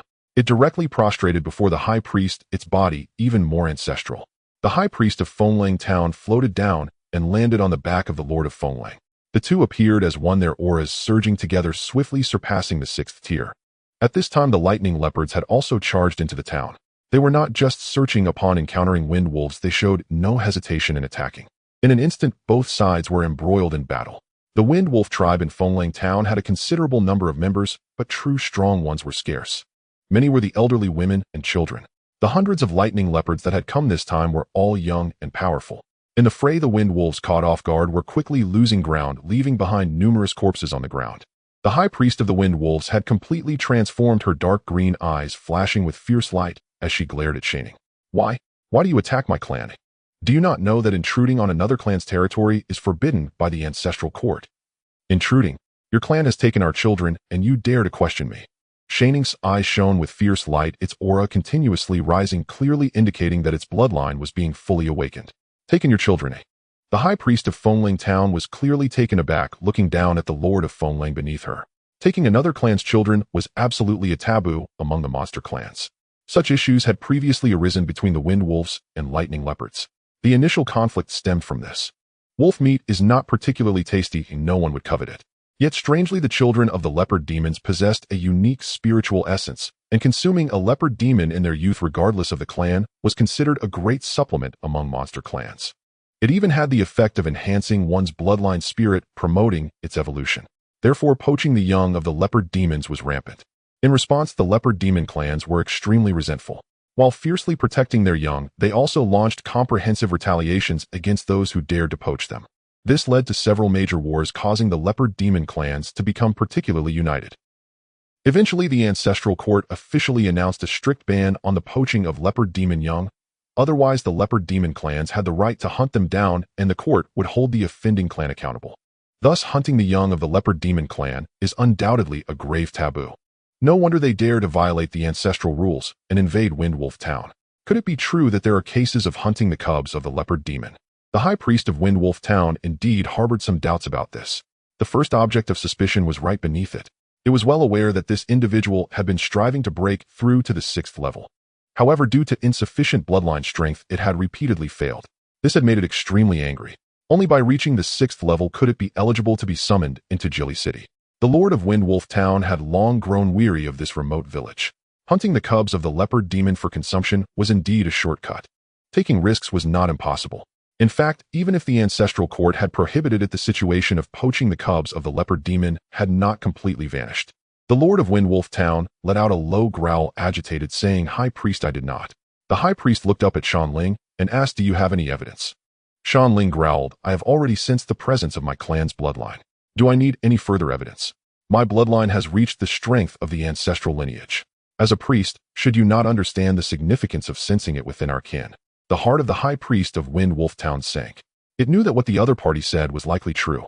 If it had not sensed the aura of the cubs of the Shan leopard within Windwolf Town, the other party would not have acted rashly. This was a matter significant enough to affect both clans. At that moment, the Lord of Windwolf Town suddenly let out another roar, unleashing a powerful aura of Windwolf bloodline, which invigorated the wind wolves in the town who were fighting against the Shan leopard. The Lord of Windwolf Town opened its mouth, and a wind blade shot out toward Shan Ling. This wind blade rapidly expanded in the air as the wind elements in the atmosphere swiftly converged towards it, almost instantly swelling to a width of nearly 1 meter, accompanied by a sharp whistling sound.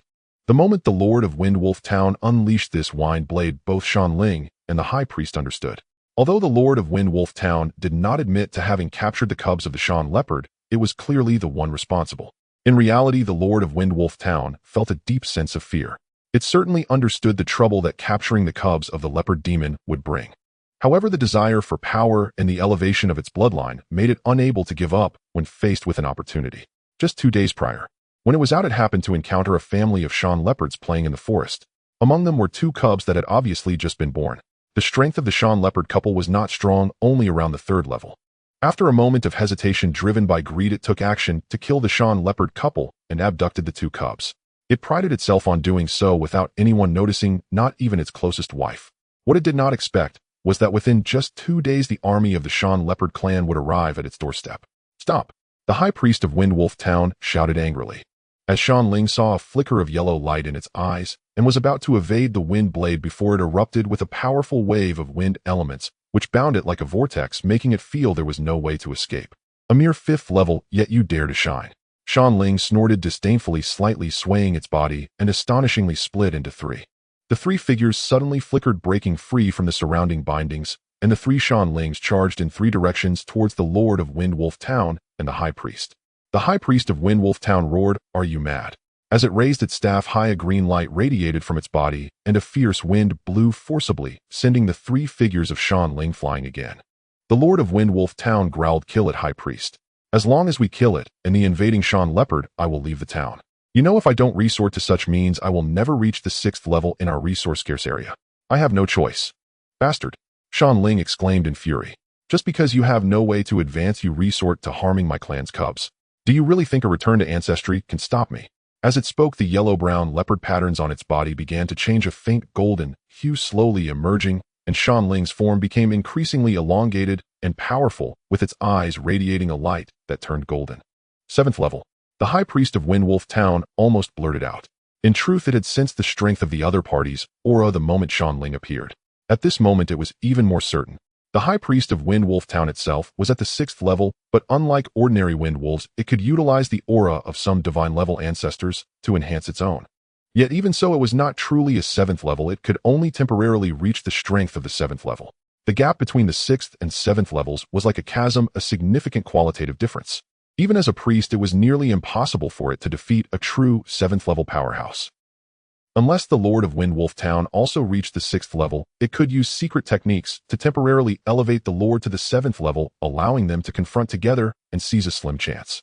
Shan Ling did not speak further, driven by intense hatred. It charged directly towards the combination of the High Priest of Windwolf Town and the Lord. In an instant, the three powerful beings engaged in a fierce battle in the air. Waves of strong green light and calls to their ancestors continued to empower the High Priest and the Lord. Not far beneath them at the altar of Windwolf Town, faint green light rose and swirled, bestowing them with strands of power. After all, this was Windwolf Town considered their home turf. However, the strength demonstrated by Shan Ling was extremely formidable.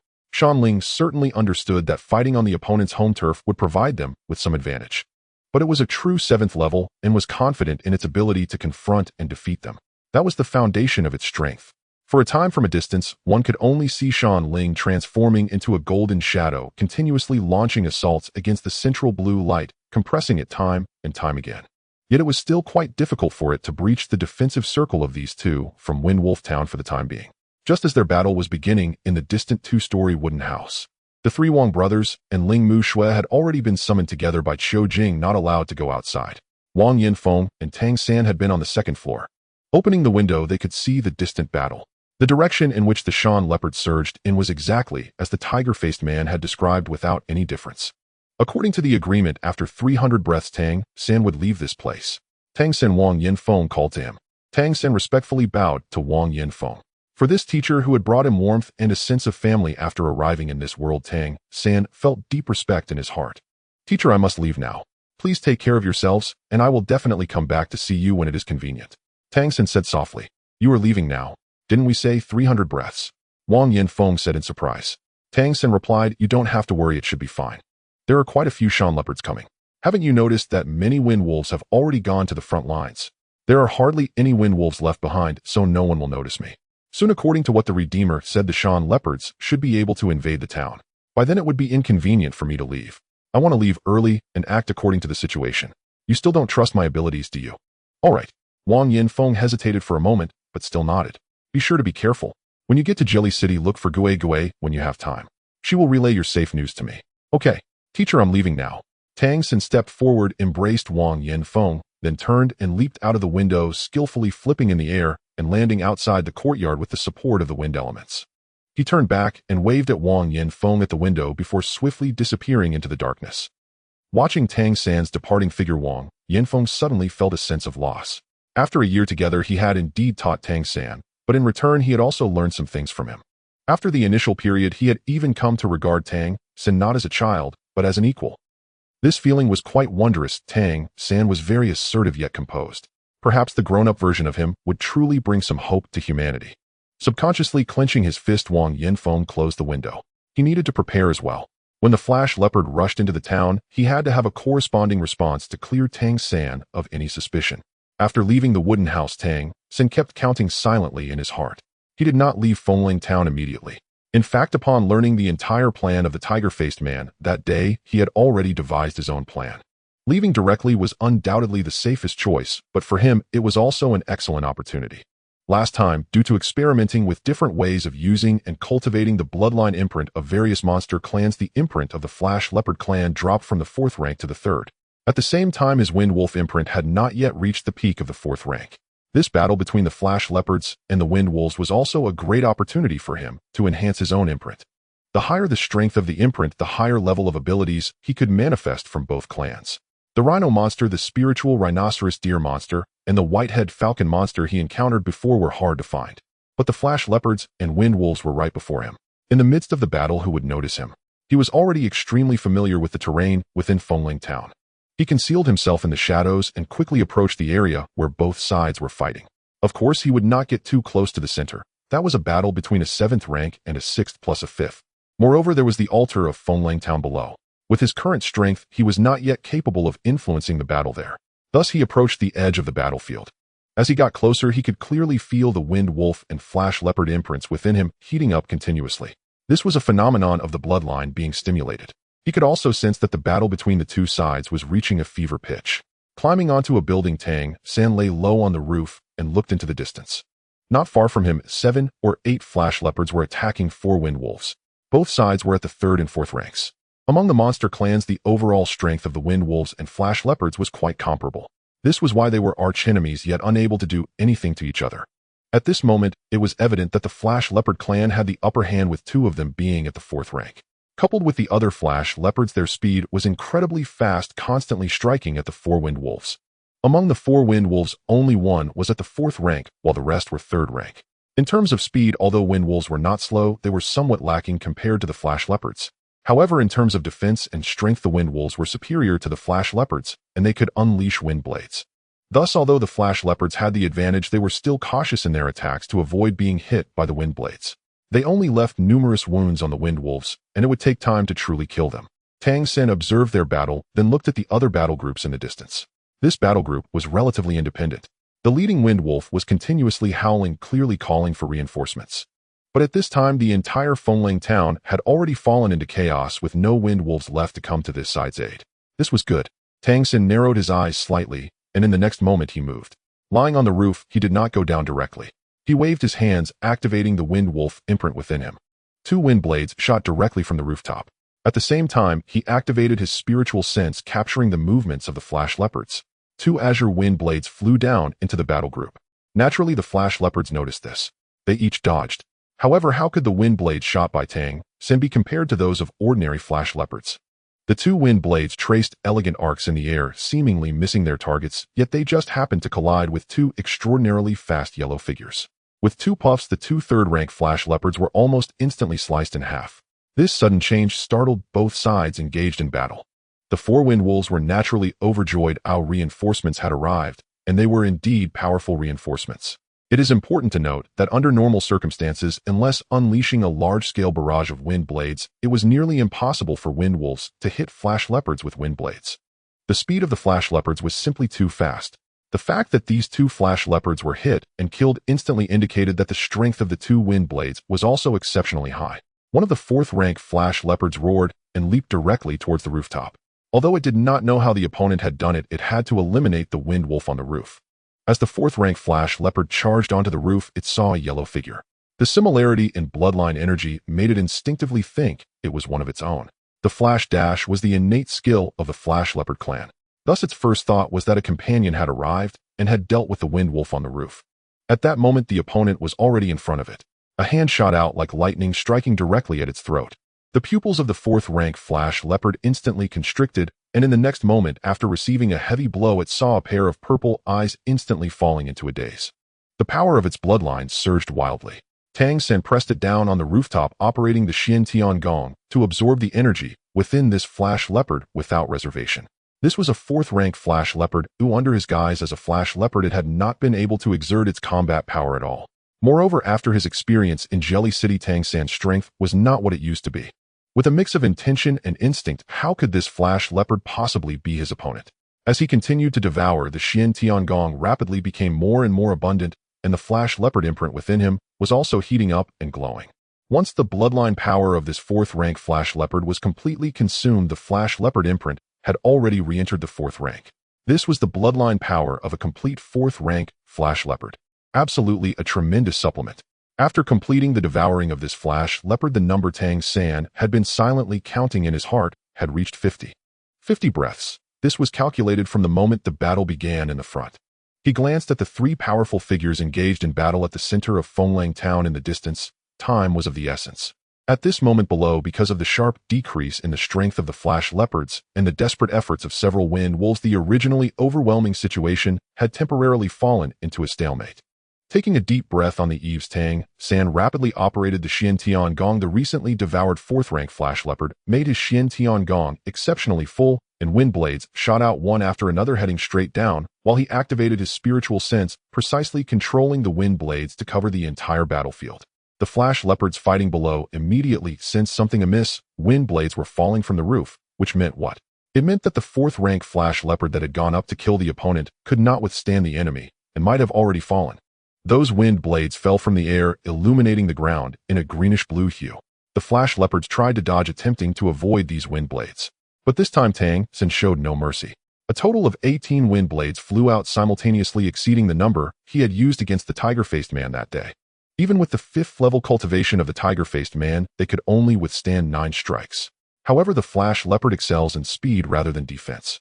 Yet under Tang San's keen insight, their speed became utterly ineffective. The Flash Leopard instead became an even deadlier problem for them.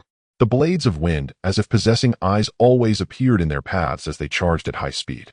18 azure blades were as tangible as reality, far beyond the defense of the Flash Leopard. Tang San's own cultivation had now reached the peak of the 4th level of the Xiantian art, and with the 4 great imprints within him, he was certainly not comparable to an ordinary 4th-level monster. At this moment, the 18 blades of wind, unleashed with all his might, transformed into a storm, instantly engulfing the battlefield. This was the first time he had given it his all. 18 blades of wind were the limit of his control. If control effects were not considered, he could unleash more.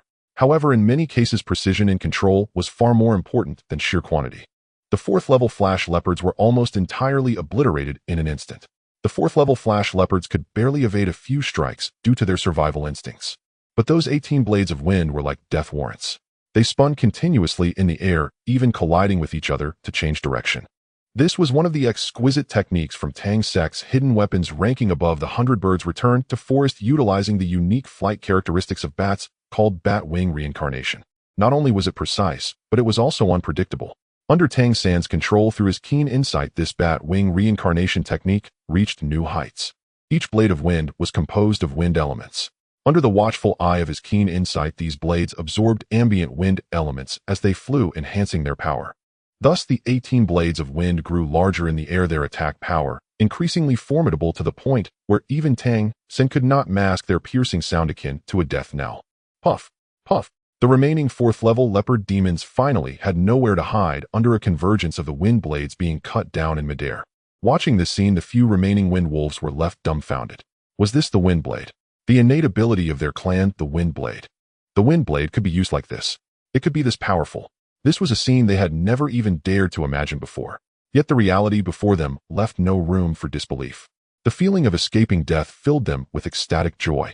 However, just as excitement surged in their hearts, they suddenly noticed that the blades of wind circled back, first dispersing, then rushing in from all directions. They came barreling towards them. Ow! The terrified howl of the wolves had barely started before it abruptly ceased.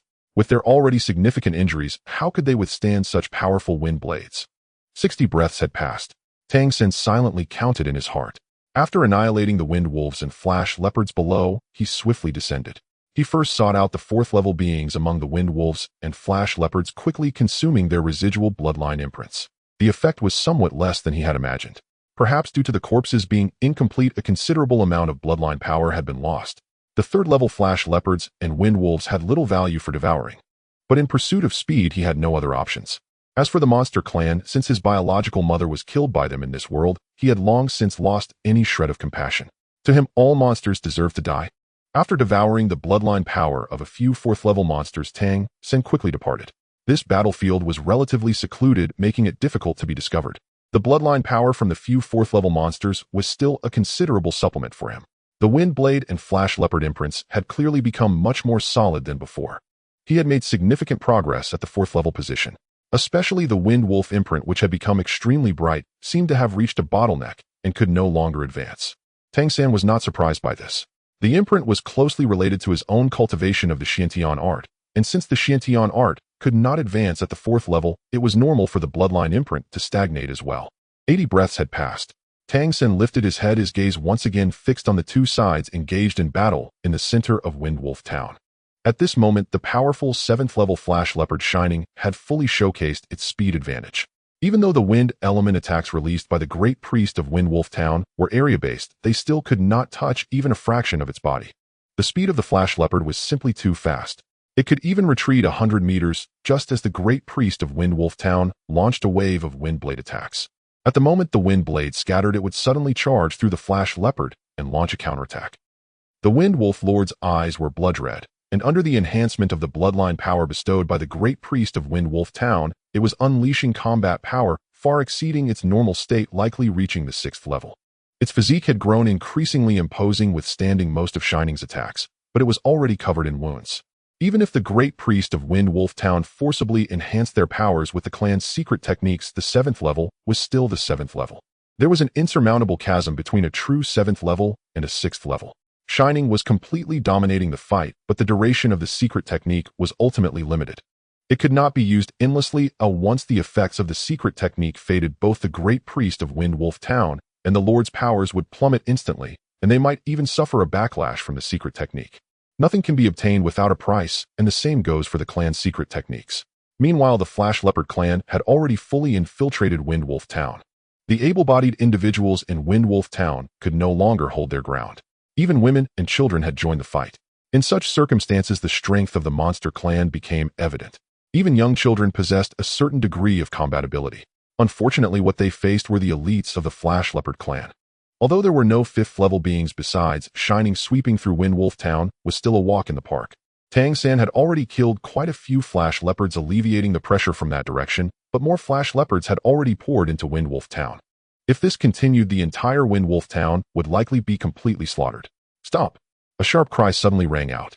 At the same time, the azure-green light emanating from the great priest of Wind Wolf Town suddenly intensified, transforming into a massive tornado that swept Shining directly away.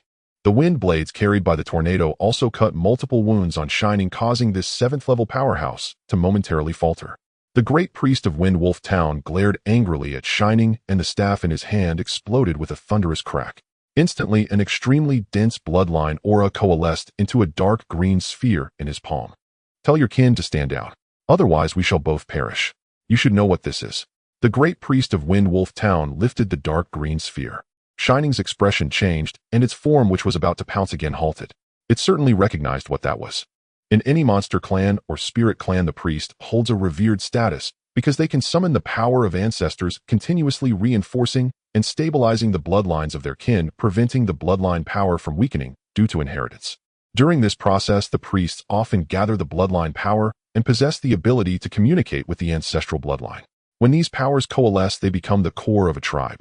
If you continue to force me, I will detonate the heart of the Wind Wolf, and all your kin will perish except for you. The Shining Leopard and the Wind Wolf lineage will be locked in a deadly feud. The High Priest of Wind Wolf Town barked sternly. A trace of trepidation flashed in Shining Spirit's eyes. The High Priest was right. If the heart of the Wind Wolf exploded, it would mean the death of almost all Wind Wolves and Shining Leopards present. The destructive power of such an explosion would undoubtedly be immense. And once the heart of the Wind Wolf detonated, it would surely alarm the highest echelons of the Wind Wolf lineage. Moreover, the bloodline hearts of each clan are the key to their inheritance. Once destroyed, it would significantly diminish the lineage's legacy and enmity, second only to the extermination of a clan. If such a situation arose, not even the Ancestral Hall could prevent retaliation. At that point, it would truly be a grand duel between the Wind Wolves and Shining Leopards. A deadly feud, no less. Shining Spirit had not expected that in this small Wind Wolf town the heart of the Wind Wolf would exist. It had indeed developed the killing intent. Taking advantage of the young kin being captured, it could slaughter the Wind Wolf experts here, and even in terms of rationale, it could stand its ground. It just hadn't anticipated that the High Priest of Wind Wolf Town would be so resolute as to directly reveal the heart of the Wind Wolf. One must know that once this object is activated, even if it is not detonated, considerable costs must be paid to contain it. For the High Priest himself, he must sacrifice his own bloodline power to stabilize the heart of the Wind Wolf. A fierce light flickered in Shining Spirit's eyes as it shouted stop. The attacking Shining Leopards ceased their assault. Meanwhile, Tang San, who was at a distance, had just withdrawn from a 4th-tier Shining Leopard and concealed himself in the shadows once more. What is that thing? He was also filled with curiosity about the heart of the Wind Wolf in the High Priest's hand. The moment the heart was revealed, he felt a strong palpitation. It was clearly something that could threaten his life, and immediately after he sensed his Wind Wolf imprint becoming scorching hot, almost instantly turning scalding. Through his Lingxi eye, he could feel the Wind Wolf imprint filled with a yearning for the heart of the Wind Wolf, as if it wanted to merge with it. The heart of the Wind Wolf undoubtedly did not exist in the knowledge imparted to him by Wang Yanfeng. Yet its ability to intimidate a 7th-tier expert shows its grave significance to the Wind Wolf lineage. As the battle in the town gradually ceased, Tang San could no longer take action amidst the chaos. He only had opportunities when both sides were engaged in combat. However, even in this brief moment, he had already devoured the bloodline power of 7 or 8 Wind Wolves and Shining Leopards. 160 breaths had passed. It was time for him to prepare to leave. At the same time, Tang San was secretly astonished. His surprise was directed towards the Redemption Organization. The tiger-faced man had initially told him to leave within 300 breaths. Yet this time the strong ones from the Shining Leopard clan clearly possessed the power to raze Wind Wolf Town to the ground. If the High Priest of Wind Wolf Town had not taken out the heart of the Wind Wolf Town would have certainly been doomed. According to the previous instructions from the tiger-faced man, it seemed he had long determined that the Shining Leopard's attack could not annihilate Wind Wolf Town. Because once Wind Wolf Town is destroyed, without a doubt Wang Yanfeng and others as vassals of the Wind Wolves would also be killed. It appears that the Redemption Organization was well aware of the details of both sides while formulating their plan. They probably even guessed that the High Priest of Wind Wolf Town could take out this glowing orb. At this moment, Shining Spirit coldly said, "You take out the heart of the Wind Wolf and intend to prevent us from rescuing our kin. The grudge of hunting our young must not be overlooked. You should know the consequences of your actions. Even if it escalates to the ancestral hall, your Wind Wolf lineage will undoubtedly face severe punishment. I admit that this matter is indeed our fault, but you have also killed many of my kin. I can hand over the surviving children of your clan to you, as long as you are willing to retreat." Shining Spirit was furious. Is it just going to end like this? The principal culprit gets off scot-free. Do you know what you are doing? If you persist in this, even if it means my kin dying here in battle, I will undoubtedly destroy everything here today and seek justice from the ancestral hall. Do you really think we fear your unending feud? Your slaughter of our young is also an enmity that cannot be overlooked. A resolute light flashed in the eyes of the High Priest of Wind Wolf Town as she floated up, landing in the air beside the Lord of Wind Wolf Town, stabilizing her form with the support of the wind element. Very well, I will give you an explanation. Feng Xiong, you may leave. As the High Priest, I hereby declare that from this moment on you are stripped of your position as Lord. From now on you are no longer the leader of Wind Wolf Town. Any matters concerning you will have no relation to my Wind Wolf lineage. The Lord of Wind Wolf Town was taken aback. Feng Xiong was his name. High Priest, you. The Lord of Wind Wolf Town's eyes brimmed with bloodlust. The High Priest of Wind Wolf Town shouted, "Do you really want everything in Wind Wolf Town to be destroyed because of your foolishness? Get lost."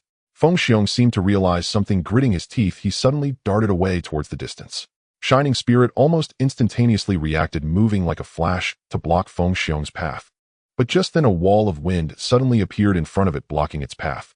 Shining Spirit's gaze turned cold as it looked at the High Priest of Wind Wolf Town and asked coldly, "What do you mean by this? I can sense that your clan's children should still be alive. Shouldn't you go rescue them first?" Shining Spirit narrowed its eyes slightly, and at this moment, aided by the previous bloodline enhancement from the High Priest, the Lord of Wind Wolf Town, Feng Xiong, had already run several hundred meters. "You very well." A fierce light flickered in Shining Spirit's eyes, but it genuinely feared the heart of the Wind Wolf in the High Priest's hand. "This thing cannot explode, otherwise, even if I am a seventh tier, I would be gravely injured. More importantly, I cannot bear the responsibility of provoking a feud between the two clans. For the sake of the heart of the Wind Wolf, I will give it 100 breaths of time. Within 100 breaths, I will not pursue. After 100 breaths, if you obstruct me again, it will be an unending feud. Withdraw from Wind Wolf Town." While speaking, it suddenly waved its right front claw. The Shining Leopard clan in the town swiftly retreated like water. The High Priest of Wind Wolf Town's expression remained unchanged as she quietly held the heart of the Wind Wolf, silently watching all of this unfold. Without a doubt, the Shining Leopards had all retreated from the town, and the threat posed by the heart of the Wind Wolf to Shining Spirit was significantly reduced. Once it self-destructed, it would be the entire Wind Wolf clan that perished. However, the conditions set by Shining Spirit were also bearable for the High Priest of Wind Wolf Town. 100 breaths was enough for Feng Xiong to run a considerable distance. Though the Shining Leopards excelled in speed, Feng Xiong was undoubtedly more familiar with the surrounding environment. If he couldn't escape under these conditions, it would simply be his misfortune. As for Feng Xiong's fate thereafter, that was not something the High Priest could decide. It depended on the clan's resolution. As long as he wasn't found by the Shining Leopards, hiding for a while would be a good choice. After the storm passed, he could change locations.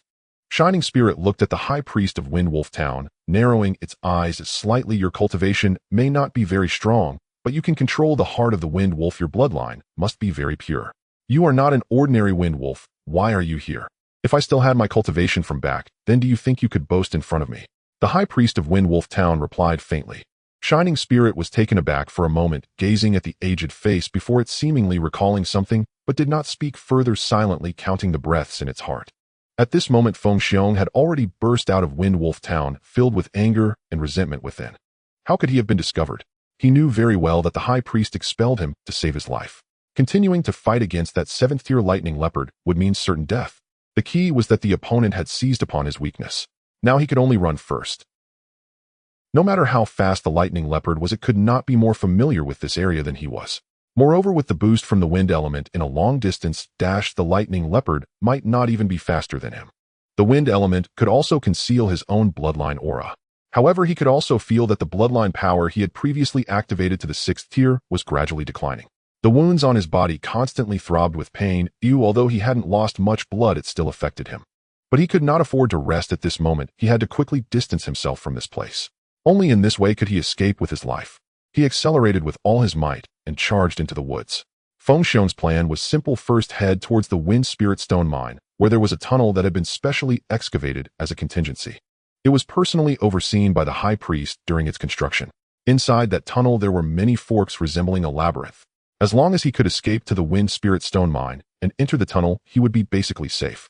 The wind element of the Wind Spirit Stone could also better conceal his aura, just as he had determined his direction and prepared to head to the Wind Spirit Stone Mine. Suddenly, an indescribable feeling arose in his heart. He abruptly slammed on the brakes and instantly slowed down. A blue light flashed past him like lightning. If he hadn't slowed down just now, that blue light would have struck right at his throat. Who? Feng Xiong yelled furiously. Windblade, that was clearly a windblade just now. Could it be that a clan member was plotting against him? A figure slowly emerged from behind a large tree.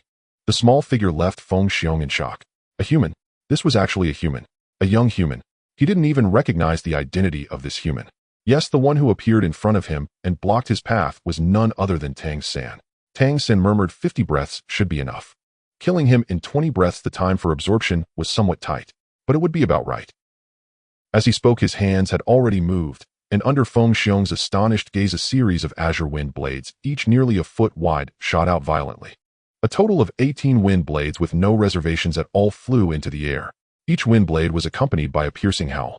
The wind elements in the air seemed to sense the call of the wind blades and rapidly gathered around them. From the boy's eyes, Feng Xiong saw a flash of golden-purple light. Xiao Wu! Feng Xiong howled in rage and suddenly accelerated. At this moment, his cultivation had dropped from the 6th tier back to the 5th tier, and he felt weak due to the previous bloodline activation. He felt no fear towards the human boy before him, but being obstructed by this boy would inevitably reduce his time to escape. There was a 7th tier lightning leopard pursuing him from behind at any moment. Thus his first reaction was to resolve the matter swiftly. The azure light suddenly shot out from behind, as if at that moment every hair on his body had turned azure. With blue light swirling in his eyes filled with fierce aggression, he rushed straight towards Tang San. He didn't even glance at the 18 wind blades that seemed to scatter in the air. As the Lord of Wind Wolf Town, possessing a natural talent for wind blades, his resistance to wind elements was also extremely strong. He did not fear these wind blades. Even if they could injure him, the damage would be greatly reduced. All he wanted now was to swiftly kill this human boy and escape from here. At this moment, he didn't even have time to think about why a young human could release so many wind blades without using wind wolf transformation. Watching Feng Xiong charge towards him, Tang San revealed a trace of disdain at the corner of his mouth. His eyes were filled with hatred.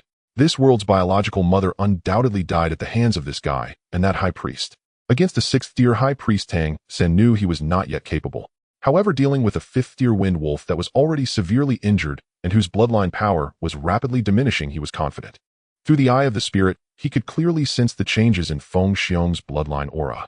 He had followed all the way here, choosing to strike at this place because he was already sufficiently confident. Facing Feng Xiong's direct charge, Tang San did not evade. Instead, he stood firm. With a flash of yellow light on his body, he almost instantly crossed a distance of 20 meters and appeared right in front of Feng Xiong, just as he leapt less than 5 meters. Leopard Flash. This was the first time Tang San used Leopard Flash in actual combat after elevating it to the 4th tier. Feng Xiong's eyes were filled with disbelief. He could never have imagined that a human could possess both Wind Blade and Leopard Flash abilities. At that moment, a fist loomed large before his eyes. With a bang, Tang San's fist struck fiercely against Feng Xiong's left eye. The momentum of his leap came to a sudden halt, but his wolf claws still reached for Tang San. At the same time, the wind elements on him erupted, trying to push Tang San away. Tang San's eye of the spirit shone brightly. Just as Feng Xiong released his wind elements, a flash of purple light flickered in his eyes. Feng Xiong felt a sharp pain in his head, and the wind elements he had just released instantly dissipated. Under normal circumstances, with his bloodline talent, it would have been nearly impossible for Tang San to seize control of the wind elements from him, even with the ability of the Eye of the Spirit. After all, the bloodline talents of demonic beasts grant them significant control over their abilities, coupled with the disparity in cultivation. However, once his brain was impacted, he could no longer control those wind elements. The wind elements instantly collapsed under Tang San's influence. In that brief moment of confusion, the 18 wind blades that had previously shot out were already howling back. All birds returned to the forest. The wind blade struck Feng Xiong's neck almost at the speed of light.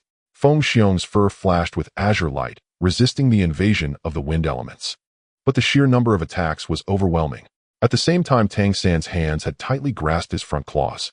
Just as Feng Xiong regained consciousness, he felt a sharp pain in his neck. He wanted to struggle, but found that his front claws were, as if cast in bronze, unable to break free. In terms of physical strength, even if Tang San reached the 5th tier, it would be difficult for him to compete with a demonic beast of the same tier without special enhancements.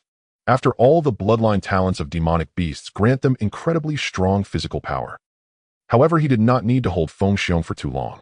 Relying on the Xuanyu hand and the heavy armor technique of the Rhinoceros clan, it was no problem for him to hold Feng Xiong's front claws for a short time.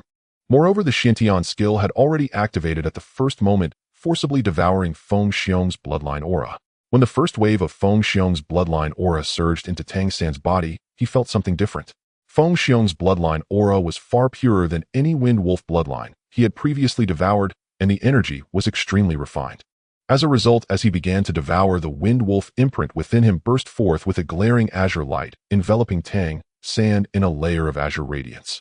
Puff, puff, puff, puff. A series of wind blade cutting sounds echoed continuously.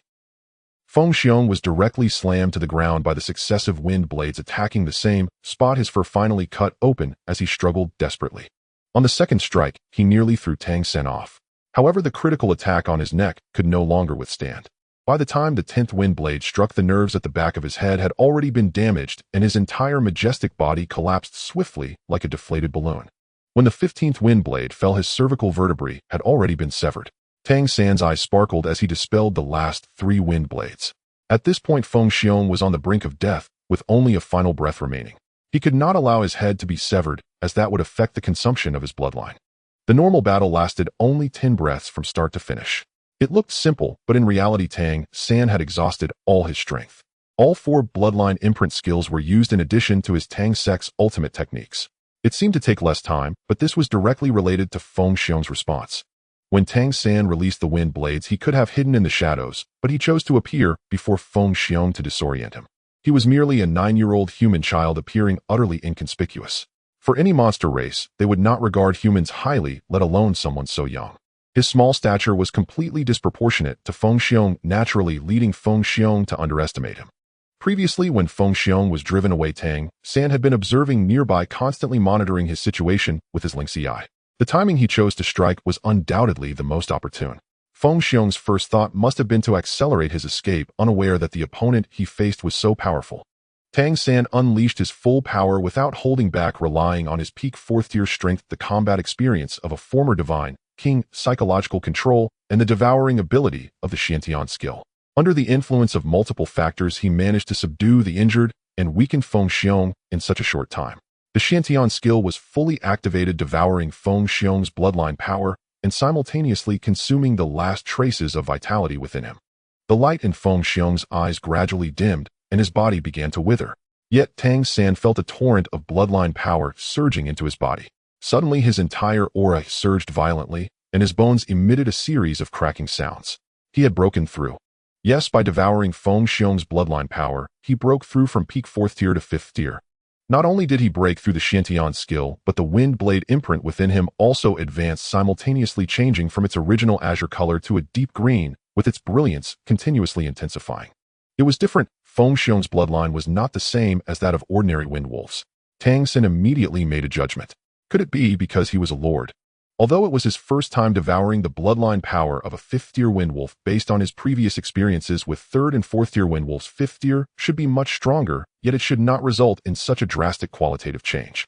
In simple terms, the bloodline power of ordinary wind wolves still contained impurities, and the Xiantian skill required transformation and filtration during the devouring process. In contrast, Feng Xiong's bloodline power was almost directly devoured by the wind blade imprint, without the need for filtration. The bloodline power was extraordinarily pure. It was like the difference between pure water and sewage. Moreover, there was a substantial quantity to satiate.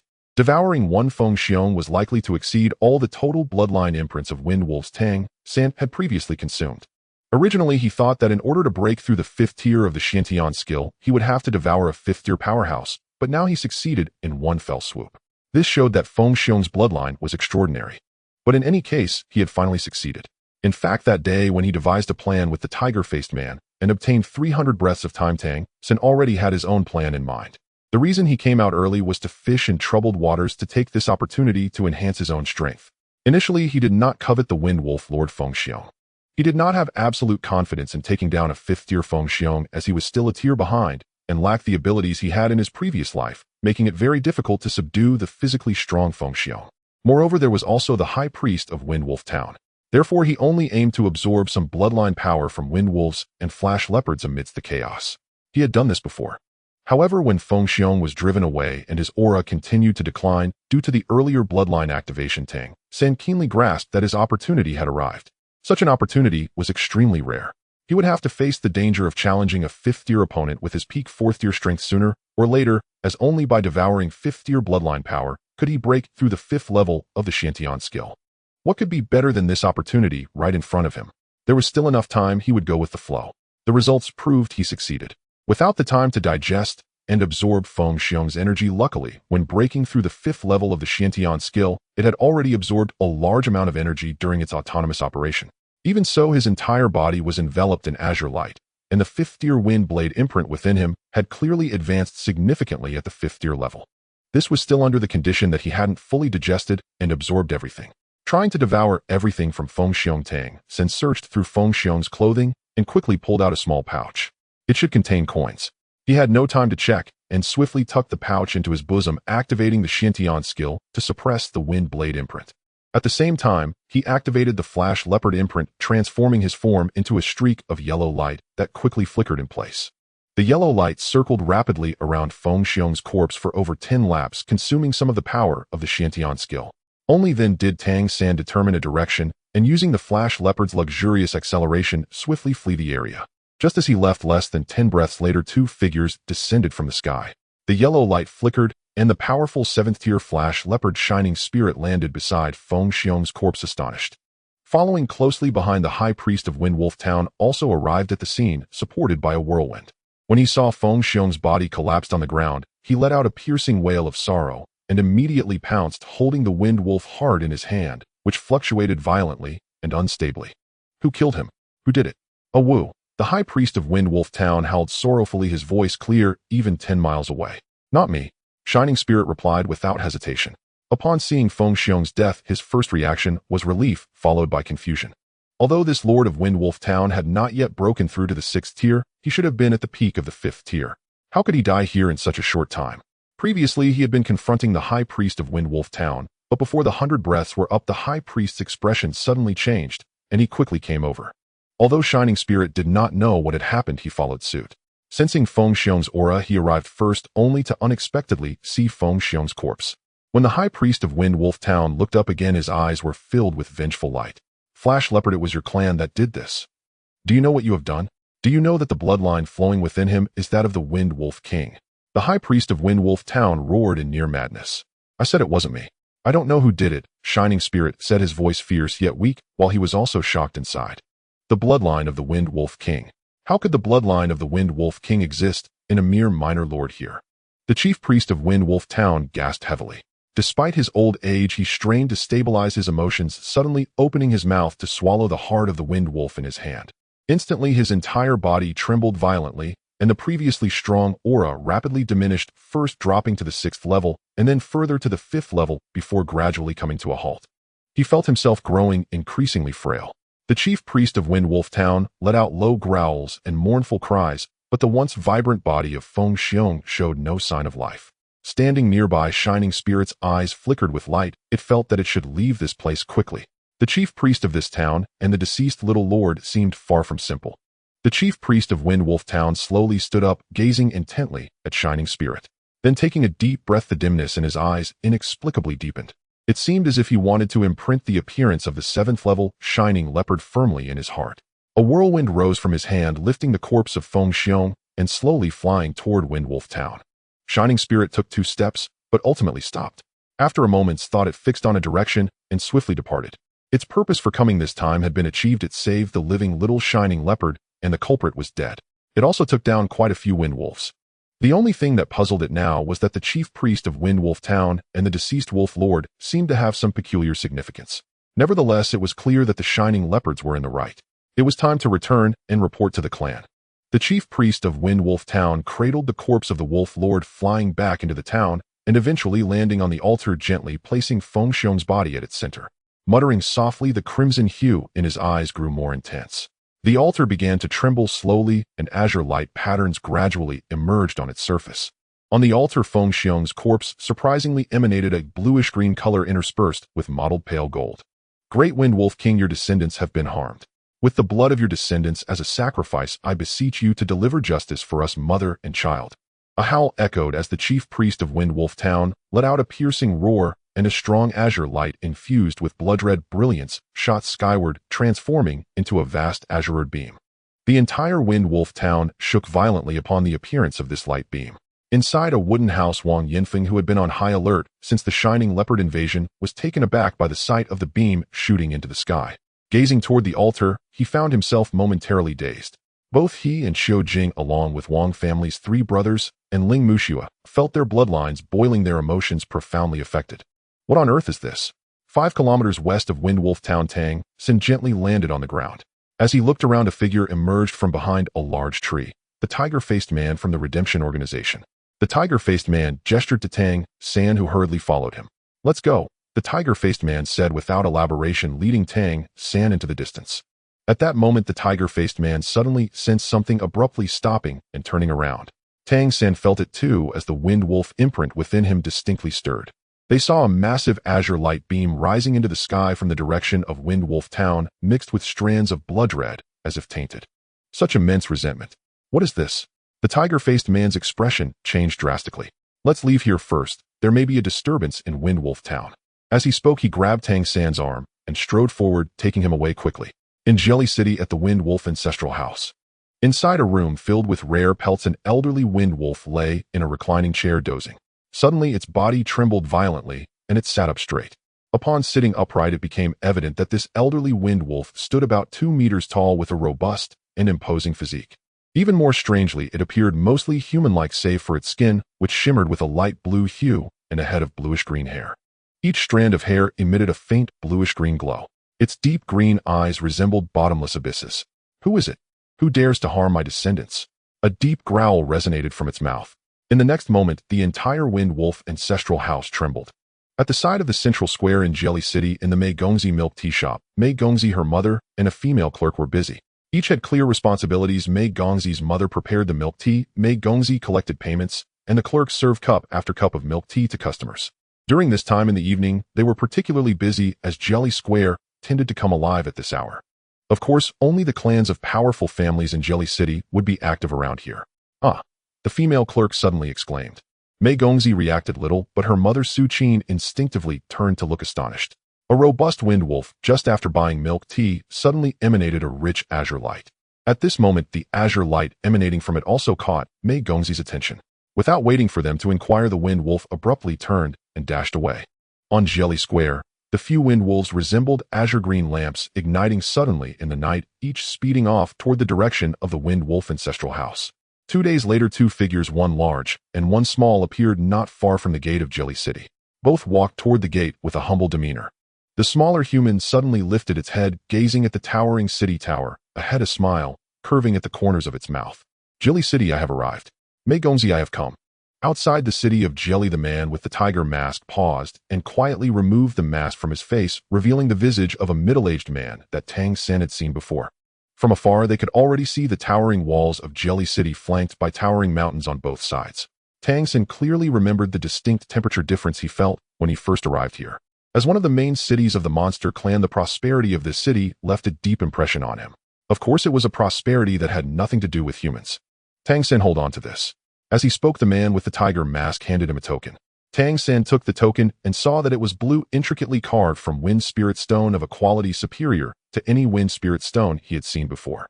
One side was engraved with a wolf's head, while the other side bore inscriptions in the language of the monster clan. It likely recorded his name and the clan to which he belonged. This clan was naturally the Wind Wolf clan, but he no longer belonged to that small Wind Wolf town. Instead, he was now part of the ancestral home of the Wind Wolves in Jelly City. Undoubtedly, this was an official vassal token. Having this token meant that Tang San now held an official identity in the world of the monster clan, one that could not be easily killed by monsters. Remember, from now on you are a human vassal of the Wind Wolf ancestral home. Your parents also served the Wind Wolf King as vassals in the ancestral home, which is why you have obtained this identity at such a young age. If you are questioned, just say this. This vassal identity token is genuine and will withstand scrutiny. Do not panic if you encounter any patrols. Of course, you do not need to go to the Wind Wolf ancestral home. This is merely an identity token prepared for your own transformation into a monster god. The tiger-masked man said, "Senior, how should I address you?" Tang San asked. Upon hearing the term senior, the tiger-masked man clearly paused, seemingly taken aback by the title. Senior, that is indeed appropriate. My name is Zhang Tianxiao, affiliated with the Redemption Organization of Jelly City. The tiger-masked man smiled and replied. Tang San said, "So from now on I have joined the Redemption Organization." Zhang Tianxiao shook his head and said, "The organization still needs to conduct a series of evaluations on you. Of course, the most important thing is your training. The primary reason you were selected by the organization at such a young age lies in your talent. In the upcoming studies and practices, you must give your all.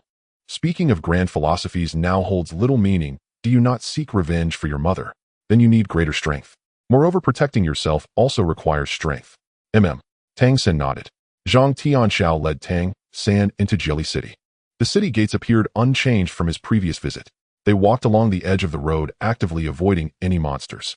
The temperature inside Jelly City was significantly warmer and more comfortable than outside.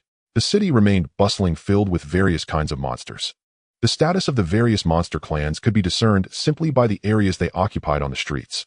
Those bold enough to walk in the middle of the road were powerful monster clans. Of course, if they encountered an even stronger clan, they would also yield. This should represent the hierarchy among the monster clans. "Senior, where are we headed now?" Tang San whispered. Zhang Tianxiao glanced at him and replied, "To the academy." Academy? Tang San couldn't help but be taken aback. For him, these two words carried profound significance. In his previous life, the academy he entered in his youth on Doha continent eventually became the #1 academy in the continent due to the brilliance of his cohort. He still clearly remembered the slogan of the academy he attended back then, only accepting monsters, not ordinary people. After arriving in the fairy continent, he never imagined that there would also be academies in this world. Is it an academy for the monster clan? I thought the monster clan only practiced family inheritance style teaching, Tang San exclaimed in surprise. Zhang Tianxiao replied, "Hence your understanding of this world has been quite limited in that remote little town. The monster clan certainly has its own academies, and they are distinctly tiered. However, not all monsters have the qualification to enter an academy. The academies of the monster clan are exclusively open to the nobility of the various clans. Only nobles are eligible to attend, and the fees are exceedingly high. However, the academy I am taking you to does not belong to the monster clan, but to our own academy, the Redemption Academy." Tang San was taken aback. Redemption Academy. The organization has its own academy. This was something he had never anticipated. He had seen clearly over the years what status humans held in this world, let alone the redemption or resistance organizations. Even the human vassals attached to the monster clans could not possess their own academy. Zhang Tianxiao had just mentioned that even among the monster clan, not everyone could enter the academy for study. Zhang Tianxiao smiled mysteriously and said, "You will understand when we arrive. Redemption has existed for many years. We certainly need our own means. Otherwise, wouldn't we have long since perished? To survive in front of the powerful fairy clans, we naturally possess some tactics. Jelly City is vast." Although he had been here once, Tang San was not familiar with the layout. However, Zhang Tianxiao seemed very familiar. He walked quickly, guiding Tang San through the streets. After walking for a full hour and a half based on Tang San's sense of direction, they should now be in the eastern district of Jelly City. Moreover, they were relatively close to the city center. Zhang Tianxiao slowed his pace. Tang San observed his surroundings. He noticed that the street they were walking on was quite wide, with rolling mountains to the right, that is, to the east. These mountains were naturally the city's natural defensive wall. The mountain base extended downward into the city, and the area at the foot of the mountain was where they currently stood. On the mountainside, there were many buildings layered and undulating, but around these buildings, various tall vegetation stood enveloping them. As Zhang Tianxiao walked, he introduced, "The most prosperous and highest status area in Jelly City is the city center, where only the ancestral homes of the major clans can be established. The east side, apart from the city center, is also a high-tier area, generally inhabited by nobles who can stand independent of the clans. This means that, for example, if you are from the noble class of the Wind Wolf clan, you are qualified to purchase and build your own house rather than having to rely on the clan. The nobles of the monster clan in this area are indeed the wealthiest." Tang San kept his words in mind. This information was clearly very important for understanding Jelly City. He was only 9 years old, and with Mei Gongzi residing in this city, he realized that he would likely live here for a long time to come. Gaining a deeper understanding of the place he lived in, as well as of the monster clan, was naturally very important. The two continued forward, and in the distance they saw a dense forest. It was not until they reached the edge of the forest that Tang San discovered a wide avenue extending inward. Zhang Tianxiao turned and walked into the forest. As they followed the avenue into the wooded area, Tang San immediately felt the air around them become noticeably fresher with abundant and comfortable natural energy. The concentration of spiritual energy within Jelly City is inherently greater than that of the outside world, and here it surpasses that of other areas in Jelly City, at least in the regions he has visited. If one were to cultivate in this place, the results would undoubtedly be twice the effort for half the work. Indeed, it is quite a remarkable location. After walking for a good 10 minutes, Tang San could feel the terrain rising and falling, and in the distance a tall wall came into view. These towering walls are made from the trunks of giant trees, standing a full 15 meters high, completely obscuring the view of what lies within from the outside. In front of him were two large gates, the largest entryway Tang San had seen in this world aside from the city gates of Jelly. The gates were even taller than the surrounding walls. A massive plaque hung at the top, inscribed with a few large characters, Jelly Academy. Tang San read those four characters aloud. Zhang Tianxiao nodded and said, "Indeed, this is Jelly Academy. It is the highest level academy in all of Jelly City. Each main city of the monster and spirit clans has such a prestigious academy. Only those with exceptional talent or noble lineage are qualified to study here. There are many stringent requirements for entering the high academy, including age, cultivation level, background, and bloodline, all of which must be assessed. Only those who pass the qualifications may enter. Is this our redemption academy?" Tang San asked, puzzled. Zhang Tianxiao's mouth twitched with a hopeful thought. If we had such an academy, would we still be vassals? Follow me. As he spoke, he pulled Tang San along, not heading directly towards Jelly Academy, but instead taking a less conspicuous path into the forest. While traversing the forest, they essentially walked around the outer walls of Jelly Academy. After a long time, they continued ascending, seemingly circling to the side and back of Jelly Academy. In the distance, a cluster of houses appeared in Tang San's line of sight. Due to the towering walls, he had previously been unable to see inside Jelly Academy. The wooden houses before him felt familiar, quite similar to the buildings in his former hometown of Windwolf Town. These wooden houses were situated just outside the thick walls of Jelly Academy. As Tang San approached the houses with Zhang Tianxiao, he suddenly noticed that the area was predominantly inhabited by humans. Someone spotted Zhang Tianxiao's return and greeted him with a smile. "Old Zhang, you're back. Care for a drink tonight?" "Not now, just got back, feeling a bit tired," Zhang Tianxiao replied cheerfully. "Tired? Did you get into any mischief?" "Huh." The atmosphere here was surprisingly relaxed, and as Tang San entered this town-like area, he saw nothing but humans. Feeling the ambient atmosphere, he suddenly experienced a sense of being in a different world. The number of humans living here was certainly not small, with at least a few thousand. What surprised him was that among these thousands there was no sign of the numbness typical of slaves. Most people appeared calm and composed, much like the humans he knew from his past life. Thousands of people, all vassals. Is there really such a significant number of vassals in Jelly City? Moreover, the atmosphere here was completely different from what he had experienced with humans in other places. At the very least, the humans here walked with their backs straight. This place is... Just as Tang San began to speak, his mouth was covered. "The name I mentioned to you is something only you need to know. Do not speak it aloud, understand?" Zhang Tianxiao whispered. "MHM. Tang San nodded. Zhang Tianxiao led him into the town, saying as they walked, "Isn't it strange why there are so many people here, and they clearly aren't slaves?" Tang San nodded in agreement. Zhang Tianxiao continued, "That is because the existence of this town is due to Jelly Academy. Whether it's the monster or spirit clans nurturing their offspring is of utmost importance. High academies hold significant status among these two clans. Almost every high academy's head is concurrently the city lord. The highest level institution is in the Holy City, where even the ancestral court is personally stationed. Thus, the status of Jelly Academy even surpasses that of the city lord's mansion, and here, regardless of the race, any monster clan that qualifies to study is considered elite. And the existence of our town is to serve Jelly Academy. Do you understand?" Tang San suddenly realized no wonder this town exists as a dependency of Jelly Academy. Indeed, such a vast academy requires a plethora of resources and services. Although humans lack inherent talents, they can at most rely on the powers acquired through the transformation of monster gods. However, their nimbleness makes them quite suitable as vassals serving the academy. At the same time, he understood that the so-called Redemption Academy of the Redemption Organization must be concealed within this town, allowing the organization to exist here under the cover of such a prestigious institution. It should be one of the most critical strongholds. Zhang Tianxiao led Tang San to a wooden house deeper in the town, pushed open the courtyard door, and walked inside. He took Tang San to the wooden house, instructed him to rest for a while, and then left. As Zhang Tianxiao departed, Tang San observed his surroundings. Although the wooden house was simply furnished, it was well equipped with daily necessities. The concentration of spiritual energy here was exceedingly rich. Although he was uncertain how it compared to the interior of Jelly Academy, it was certainly much stronger than Windwolf Town. It was even more concentrated than within Jelly City. How far is this place from the Mei Gongzi milk tea shop in the city center? Once settled, he would need to explore the area. Tang San thought to himself. Thousands of human vassals lived here. This was the first piece of pure land he had encountered among human habitats. At least compared to the places he had seen before, it could be considered pure land. Not long after, Zhang Tianxiao returned accompanied by a tall man. The man appeared to be in his 30s or 40s, standing well over 2 meters tall. His physique was robust with bare arms, showcasing muscles like granite. His face was stern, yet his gaze was remarkably calm. "Is this the one?" the tall man asked Zhang Tianxiao. Zhang Tianxiao clearly showed him great respect. "Yes, I have tested him. If you are not at ease, you can test him yourself." The middle-aged man silently nodded and said to Tang San, "Follow me." Tang San said nothing and, accepting the situation, stood up to follow the middle-aged man and Zhang Tianxiao outside.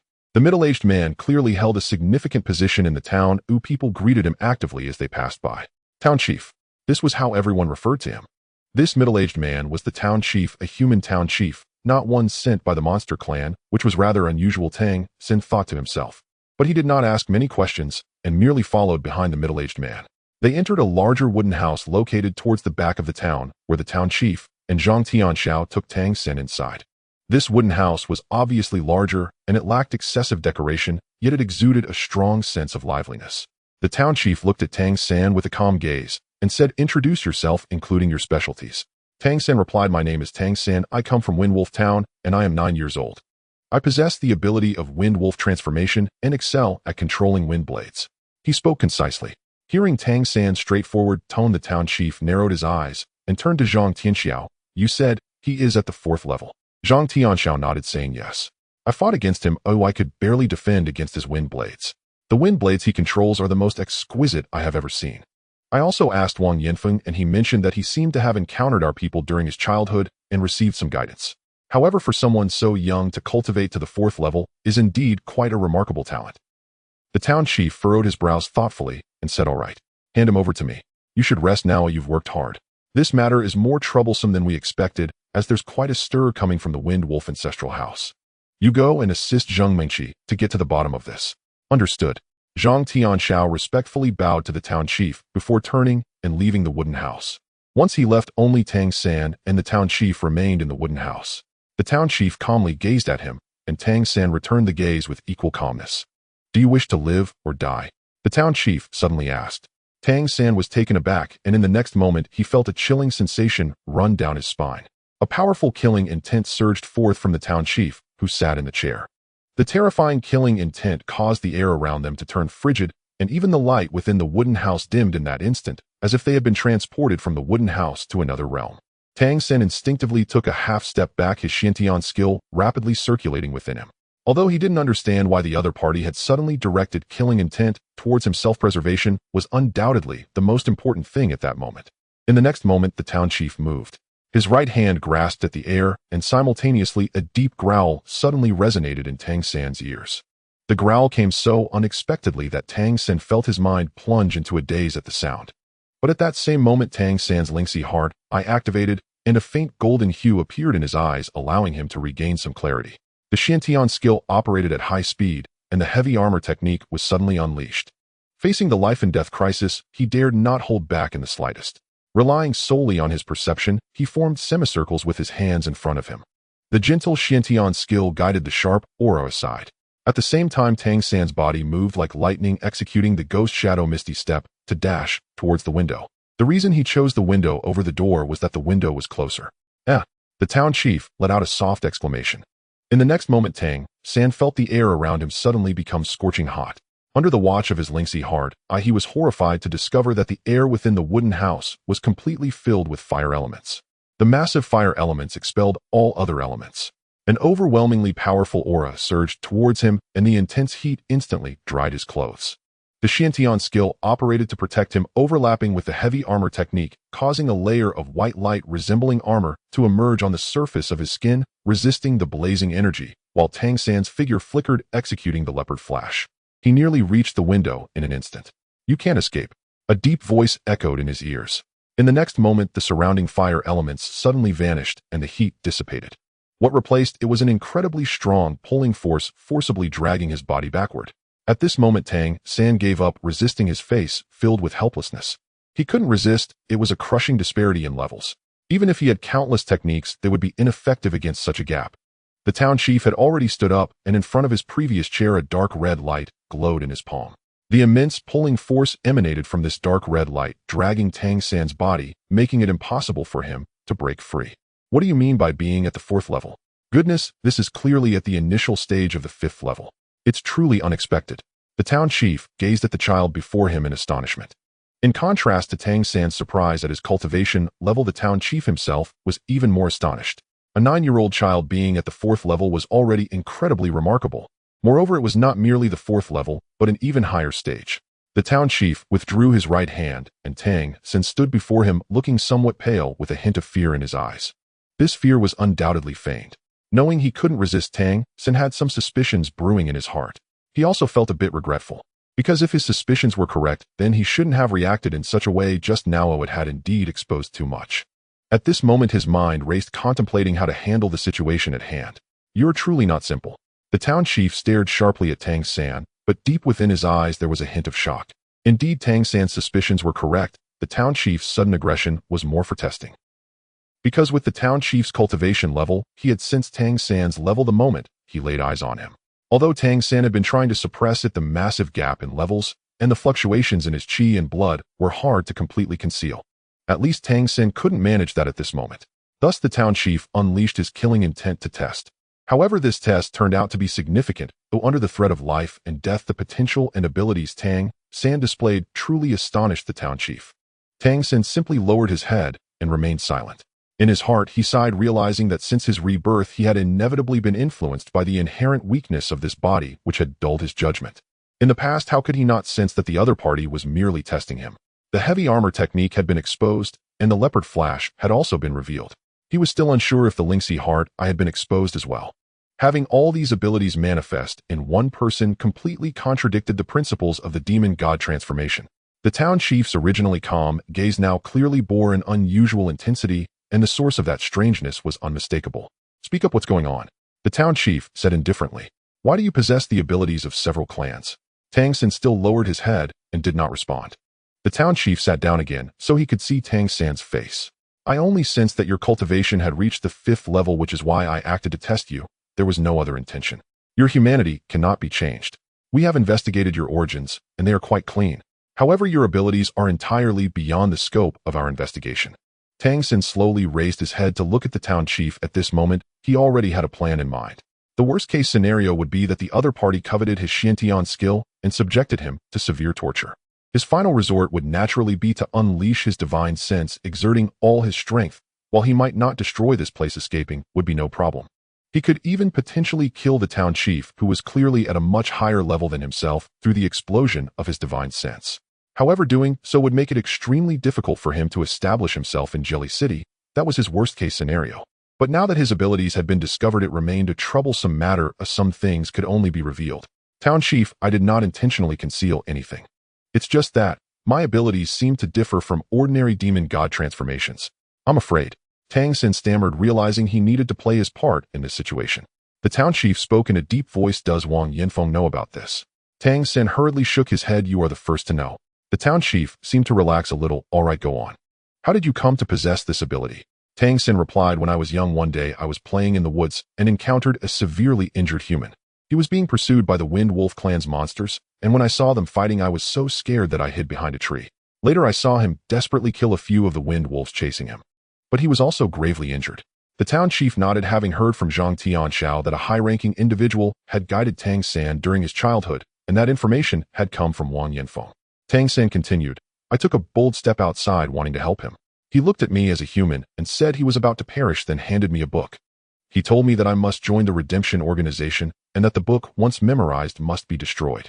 The mayor exclaimed in surprise, "What book?" Tang San replied, "The book is called Xiantian Baolu.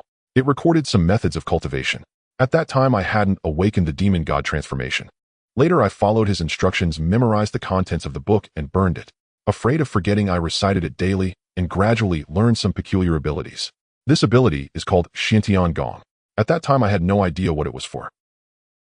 Until one time, I accidentally touched the body of a wind wolf, and I felt that Xiantian Gong seemed to absorb something from it, after which I gained the ability of Windblade."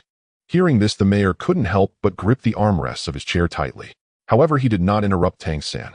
Tang San had been observing the changes in his expression. From the mayor's gaze, he saw not greed, but tension and contemplation.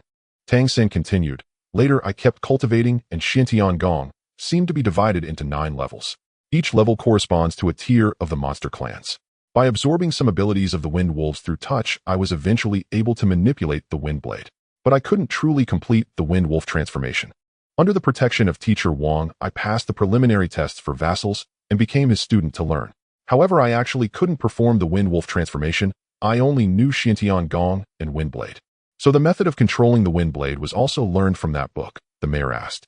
Tang San nodded yes. "The person who gave you the book, do you remember his name?" Tang San answered, "I think his name was Zhu Jiesin." Zhu Jiesin. Upon hearing this name, the mayor's eyes noticeably shifted, clearly recognizing it. "When Zhu Jiesin gave you the book, did he mention where it came from?" Tang San shook his head.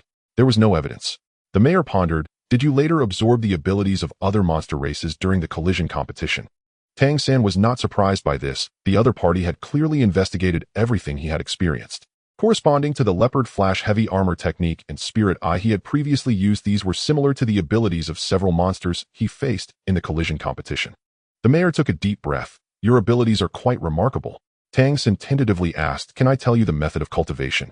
Would you like to learn?" "No." The mayor almost instantly blurted out.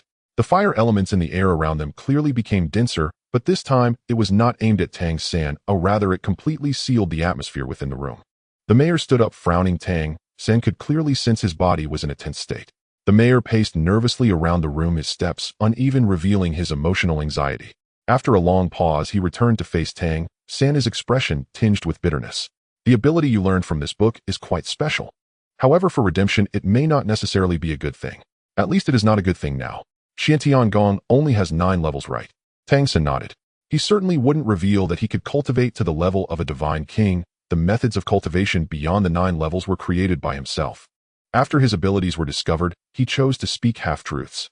After all, in the mayor's eyes, he was still a child, and the mayor could not discern how much of his words were true and how much were false. The mayor looked at him with complex emotions and said, "Tang San, remember my words. From now on, do not tell anyone what you just told me. Except for me, no one else in Redemption can know. I will not report to the organization either." Tang San was taken aback. He genuinely didn't expect the mayor to react this way. He originally thought the mayor's first request would be for him to provide the cultivation method of Xiantian Gong. He was actually not opposed to this. If more people could become powerful through cultivating Xiantian Gong, allowing humanity to grow stronger, that would naturally be a good thing. In his previous life, Xiantian Gong had almost been popularized by him. It existed merely as a fundamental technique. The strength of an individual cannot solely be represented by Xiantian Gong. Mayor, I am willing to document Xiantian Gong and contribute it to the organization. It should belong to Redemption, Tang San stated. The mayor glanced at him in surprise, but instantly shook his head without hesitation, saying, "No. You can verbally share the cultivation method of Xiantian Gong with me later. I just need to reference it. But this matter aside from me, you must not tell anyone." Tang San asked in confusion, "Why?" The mayor smiled bitterly. "I can sense that you are much more mature than children of your age. The reason for not letting you disclose the existence of Xiantian Gong is due to several issues. First, the upper limit of Xiantian Gong is only 9 levels, and aside from you, no one else has cultivated it. At least I have never heard of it. Ultimately, we do not know to what extent it can be cultivated. It is likely comparable to the 9th tier of the monster and spirit races. But if it is merely the 9th tier, it cannot make humanity very strong. The true great monsters and celestial spirits possess strengths beyond our imagination. Secondly, although Xiantian Gong cannot be cultivated to higher levels, its unique ability to learn various powers from monster and spirit races is terrifying. It allows us humans to learn the abilities of monster and spirit races through cultivation without having to gain the demon god transformation through bloodline inheritance. This would overturn the entire learning method for humanity, making it easier for us to possess abilities. Tang San questioned, "Isn't this a good thing?" The bitterness on the mayor's face deepened. A good thing. This is a great disaster that could bring about humanity's extinction. If the monster and spirit races were to learn that we who already possess high intelligence could learn their abilities through absorption, what would their reaction be? Complete annihilation would be a possibility. Do you think this is a good thing? Only after hearing this did Tang San finally understand. After all, he was not yet familiar with this world, and the mayor's concerns were genuine. Once the monster and spirit races discover that humanity can absorb and learn their abilities through Xiantiangong, their response would undoubtedly be catastrophic. This is even before he mentioned that absorption could potentially kill monsters. The mayor took a deep breath and said, "Therefore, aside from you, no one must know about the existence of Xiantiangong. As for you, we will definitely protect you well, and you continue to cultivate. But you must never reveal this ability, not even at the cost of your life. Otherwise, it will undoubtedly bring disaster to humanity. Do you understand? Humanity is already struggling to survive in front of the monster and spirit races. We have gradually seen a glimmer of hope, and even your Xiantiangong could be considered one of those hopes, but it cannot be discovered." Of course, Tang San would not expose these abilities during a life-and-death crisis, but he still nodded. The mayor's eyes sparkled with light. "Of course, if in the future you encounter a formidable enemy and are at risk of annihilation, it can certainly be used. I hope to see you soon cultivate the Xiantian art to its highest level so we can evaluate the effects of the highest tier of the Xiantian art. Only then can we decide whether to spread this ultimate skill. The reason I asked you to tell me is also to have an additional backup record, but it is limited to just you and me. You haven't taught the Xiantian art to anyone else, have you?" Tang San silently pondered, thinking it could also be used when it comes to eliminating witnesses. Tang San shook his head. "I have only taught teacher Wang the way to control the wind blade." In fact, he had experimented on Ling Mu Shui to see if she could learn the Xiantian art, but Ling Mu Shui didn't even know it was the Xiantian art, as she already possessed the demon god transformation, making the attempt a failure. He didn't speak out because he didn't want to cause more trouble for Ling Mu Shui and the others. The mayor's reaction was beyond Tang San's expectations, but it was also acceptable. Although his mental strength was not very high, the bit of divine sense hidden within it was enough to judge whether a person's words were sincere. "Good. Remember, everything you said to me today must never be mentioned to any outsiders, including anyone within our organization. I will keep a confidential file on all your circumstances. If I am alive, no one will be able to see this file, not even those of a higher rank within the organization. Once I die, my successor will receive this file to maintain contact with you. The fewer people who know, the safer you will be." At this point he paused, as if a light flashed in the depths of his eyes. "If in the near future you can prove that the technique you cultivate can be elevated to a higher level, then perhaps humanity will have its own opportunity." Tang San could only nod repeatedly. He didn't know what else to say. When the mayor discovered his secret, he had already prepared to eliminate witnesses. His greatest trump card was that bit of divine sense he had brought from his previous life. Once it erupted, he believed it could resolve most problems. However, because of this, once used, that bit of divine sense would be consumed, and he would never recover it before attaining god-level cultivation. Tang San did not expect that the mayor's response exceeded even his best expectations. Not only would he keep the secret, but he also required Tang San to do the same. This made Tang San hold the Salvation Organization in even higher regard. "Become my disciple," the mayor suddenly said. Tang San was taken aback. "Become a disciple?" The mayor looked at him, his gaze returning to calm. What else could it be? All right, what else could Tang San say? One must bow their head when under someone else's roof. At that moment, he directly knelt on the ground and paid his respects. "Teacher." The mayor nodded in satisfaction, a hint of a smile appearing on his calm face. "Xiao San, if one day in the future you can prove that the technique you cultivate is suitable for all humanity, I hope you will agree to contribute it. To contribute an important force for the rise of humanity." Tang San silently scoffed. "Didn't you already know? What else do you want me to contribute?" The mayor said, "My name is Zhang Haoshuan. My demon god transformation is the Blazing Flame Tiger King. The Blazing Flame Tiger ranks second among tiger-type demons, second only to the golden bloodline of the Tiger Emperor lineage. Ninth rank. Ninth rank."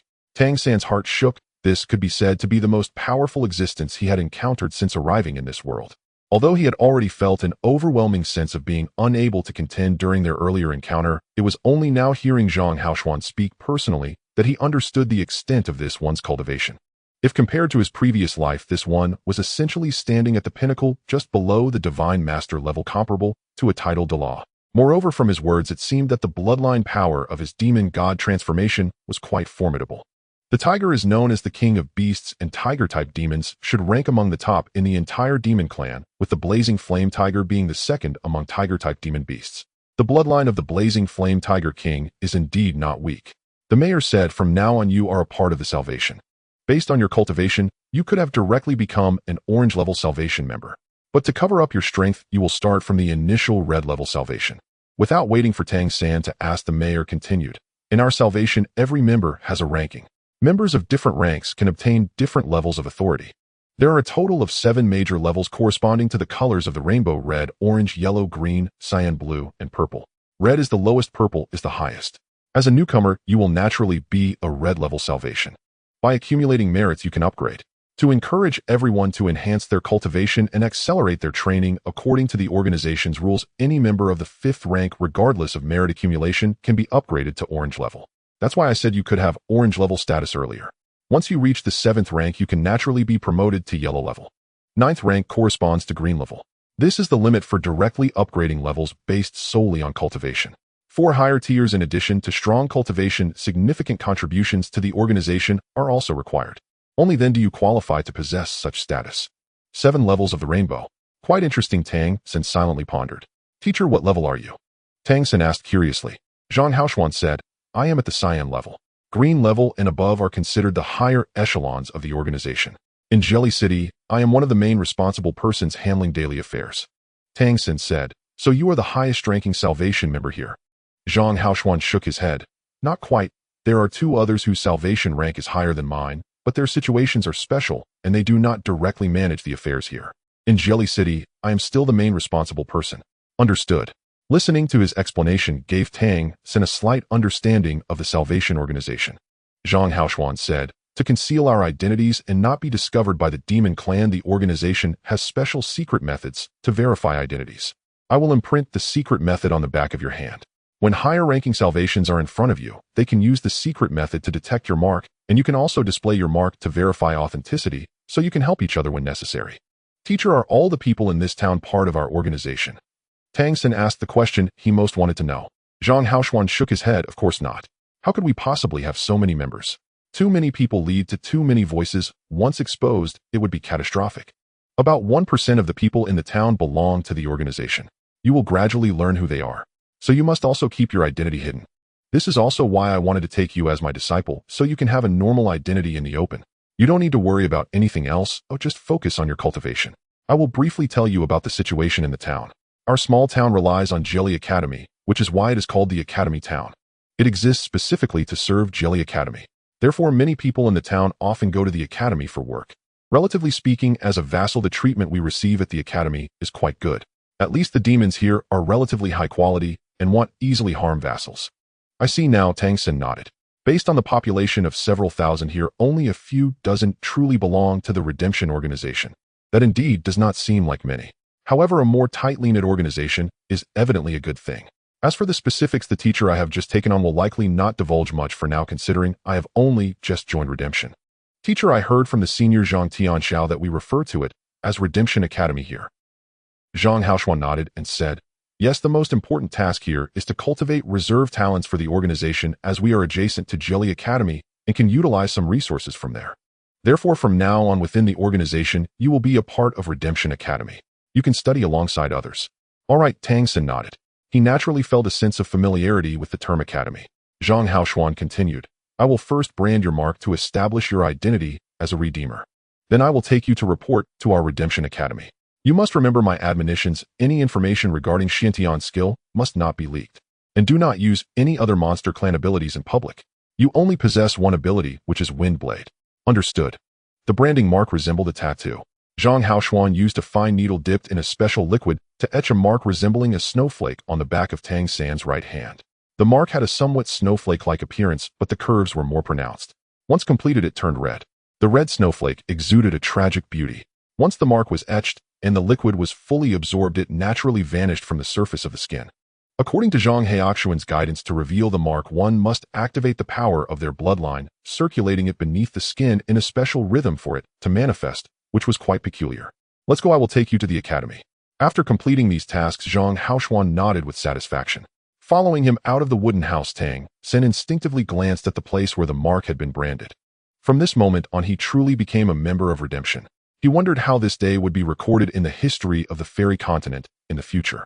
If he could restore his former glory, then today might indeed be a day worth commemorating.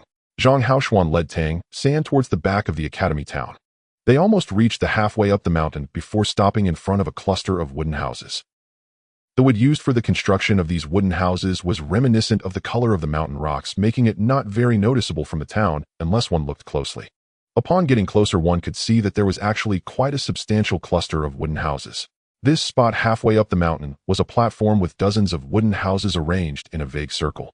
As they approached the wooden houses, a figure appeared before them.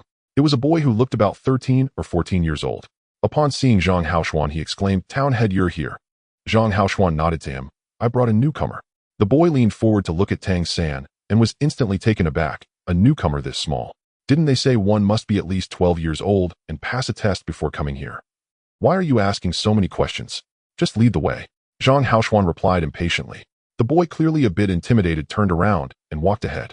Passing through the first wooden house, behind it was a spacious courtyard surrounded by other wooden houses resembling a large compound. "The town head is here," the boy shouted. Immediately, over a dozen people emerged from the wooden houses. They looked like teenagers, all quite lively despite their young age. Following them, a few adults also walked out. Tang San stood beside Zhang Haoshuan, observing coldly. He noticed that there were slightly more male teenagers than female ones here. The bloodline auras varied, but they were all evidently strong. This was not a matter of strength, but rather the strength of the bloodline itself. It seemed that those who could enter Redemption Academy must have considerable talent. The teenagers were also curiously sizing him up. Judging by age, Tang San was clearly younger than they were. Zhang Haoshuan clapped his hands to focus everyone's attention on him. "This is my newly accepted disciple. His name is Tang San. Starting today, he will also study at the academy. Old Guan, please make arrangements." A middle-aged man of average build and scholarly appearance approached him surprisingly, saying, "Your new disciple. You accepted a disciple, eh?" Zhang Haoshuan nodded. "This child is quite special and has great potential for cultivation. I will discuss it with you later, just make the arrangements for now." "All right." Old Guan said nothing more, just nodded at him. Zhang Haoshuan turned to Tang San and said, "This is Guan Longjiang, the educational director and head of the academy. He will arrange your living and study. I will come to find you regularly. I have other matters to attend to, so I must leave. Don't forget my admonitions from today." "Understood, teacher," Tang San nodded. Zhang Haoshuan pulled Guan Longjiang aside to say a few words privately before preparing to leave. "Teacher." Tang San hurriedly stepped forward to stop Zhang Haoshuan. "What is it?" "You will need time to adapt to this new environment." Zhang Haoshuan thought Tang San was feeling timid in the unfamiliar surroundings. But Tang San replied, "I will definitely adapt. I just wanted to ask, can I go out sometimes? For example, to the city to buy some necessities?" Guan Longjiang next to him couldn't help but look at him in surprise. Zhang Haoshuan said, "Try to avoid going out. If you must go, you need to ask Director Guan for leave and only go out after receiving approval. And you must return the same day." "All right, teacher." As long as he could go out, he was satisfied. How else would he meet the beautiful young master? Returning to Jilly City, the most important thing for Tang San was to meet the beautiful young master. Only then did Zhang Haoshuan leave. Guan Longjiang said, "Come on, Tang San, let me introduce you to everyone." As he spoke, he led Tang San back to the center of the courtyard. Guan Longjiang said, "In our academy, counting you, there are now a total of 16 students. Including me and the town head, there are 5 teachers. I will first introduce you to the other 3 teachers." As he spoke, he first pointed to a woman who appeared to be around 25 or 26, exceptionally beautiful. "This is Teacher Mu Yunyu, who is mainly responsible for your daily life and physical training courses." Mu Yunyu was tall, around 1.70 m, dressed in azure, clothing, her gaze soft as water, her large eyes sparkling with warmth, yet she also exuded a hint of fragility. However, Tang San noticed that when Guan Longjiang introduced her, the other students around displayed signs of fear. It seemed that Teacher Mu's true nature might not align with her outward demeanor. "Hello, Teacher Mu." Tang San immediately bowed to Mu Yunyu. Mu Yunyu smiled slightly, her voice carrying a hint of sweetness. "Hello, little Tang San. Welcome to the academy. You are too frail. You need to strengthen your physical training." "Thank you, teacher." Tang San nodded immediately. However, her sweet voice gave him goosebumps. Guan Longjiang frowned, coughed, and pointed to another middle-aged man. "This is Teacher Mu Inqing, the brother of Teacher Mu Yunyu. He is responsible for the practical combat courses." Mu Inqing looked nothing like Mu Yunyu, being tall and rugged with a rather boisterous demeanor. It was hard to imagine that he and the delicate and beautiful Mu Yunyu were actually siblings. The last teacher was an elderly man, and Guan Longjiang chose to introduce him last, clearly indicating his higher status. "Teacher Siru, responsible for teaching various knowledge related to the demon god transformation. I am in charge of social practice. The principal oversees the entire academy." Tang San greeted several teachers. Among them, the one who left the deepest impression on him was the unassuming old man. Siru appeared to be in his 50s or 60s, slightly hunched over, of short stature with graying hair and an ordinary appearance, always wearing a gentle smile. He looked very amiable. When Guan Longjiang introduced him, smiles almost always appeared on the faces of the students, clearly showing that their impression of this teacher was excellent. However, among these teachers, only this one stirred something within Tang San's divine sense. He understood very well what it meant for his divine sense to be stirred. The remnant trace of his divine sense, if truly unleashed, could grant him a moment of immense power. Tang San himself was unsure of how strong it could be, as this was his first time self-destructing and being reborn as a divine king. But he was very clear on what it meant for his divine sense to be stirred. Using that trace of divine sense might not even be enough to deal with the person before him. Yes, that was the feeling he had. Even when facing the principal teacher who possessed a 9th-tier cultivation, he never felt this way. In other words, this teacher Siru was likely stronger than the principal. Divine level. Could he have already touched the realm of divine level power? While Tang San was secretly astonished, he had already formed his own judgment. Guan Longjiang smiled and said, "Tang San, why don't you introduce yourself to everyone?" Tang San replied, "My name is Tang San, and my demon god transformation is the Wind Wolf transformation, skilled in Wind Blade Manipulation, 4th tier." As he mentioned the 4th tier, a few gasps arose among the students. After all, he appeared younger than the other students present, yet he already possessed 4th tier strength. And the Wind Wolf transformation was not a particularly powerful demon god transformation. Guan Longjiang clearly knew about his situation and nodded in acknowledgement, saying, "I want to introduce each student individually. You can interact among yourselves later. You just arrived today, so take a day to rest. Tomorrow you will officially start your studies." "Dubai," Guan Longjiang called out, and a small thin boy ran over, exclaiming, "Here." Guan Longjiang looked at the slightly eccentric boy and said, "You take Tang San to settle down first and give him a brief introduction to the academy's situation. Let him stay in room East 3. The boy called Dubai seemed somewhat envious as he said this. "Less chatter," Guan Longjiang reprimanded lightly. Dubai stuck out his tongue and said, "All right, leave it to me. Tang San, let's go, we'll take you to your dorm." "Thank you," Tang San replied, following Dubai to the side of the courtyard. He could feel the curious gazes of the students and even the teachers upon him. He could also sense that the students here possessed extraordinary abilities. More importantly, the atmosphere here was much more lively than that of Wind Wolf Town, giving him a sense of familiarity with the human world from his past life. At least his initial impression of the Redemption organization was quite good, even though he still had no idea what the organization actually did.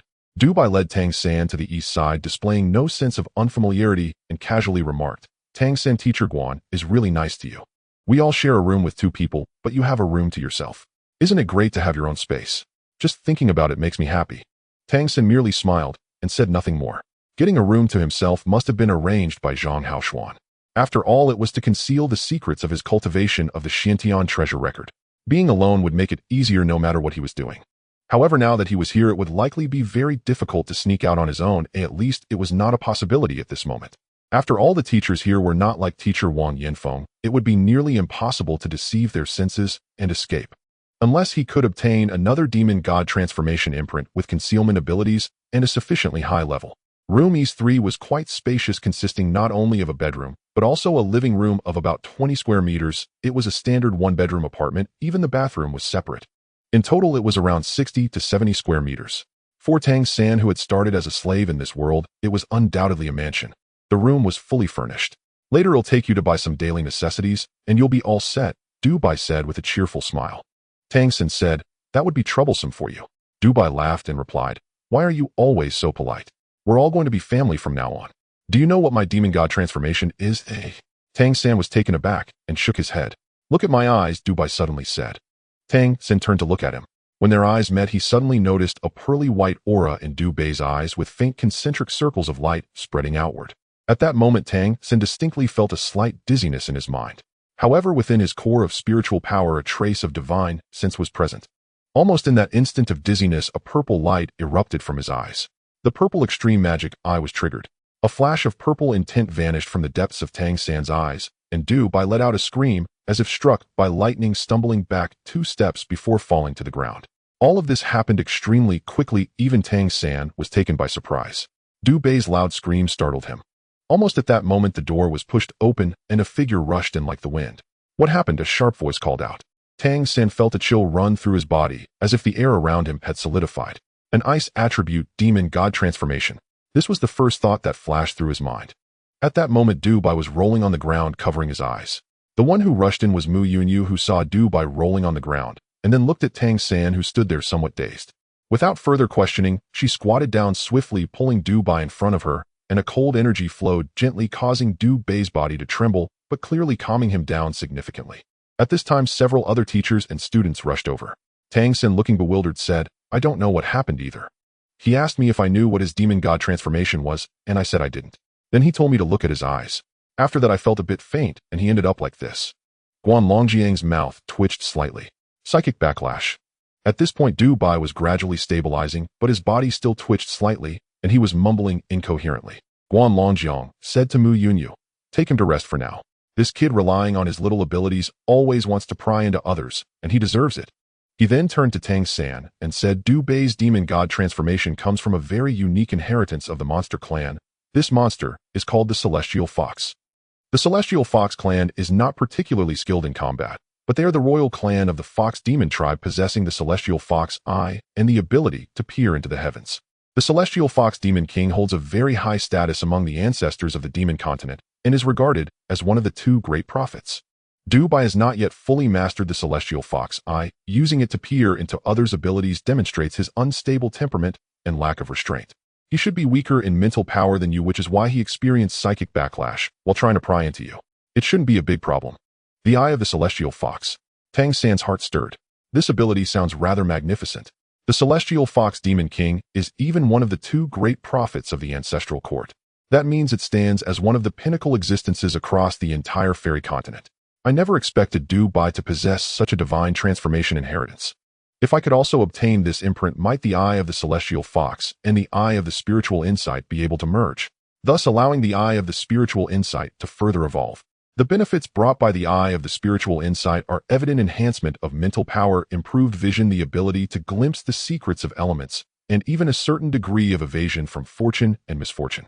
The only issue is that the eye of the spiritual insight is difficult to enhance, as it is born from the fusion of two abilities, the heart eye and the eagle eye.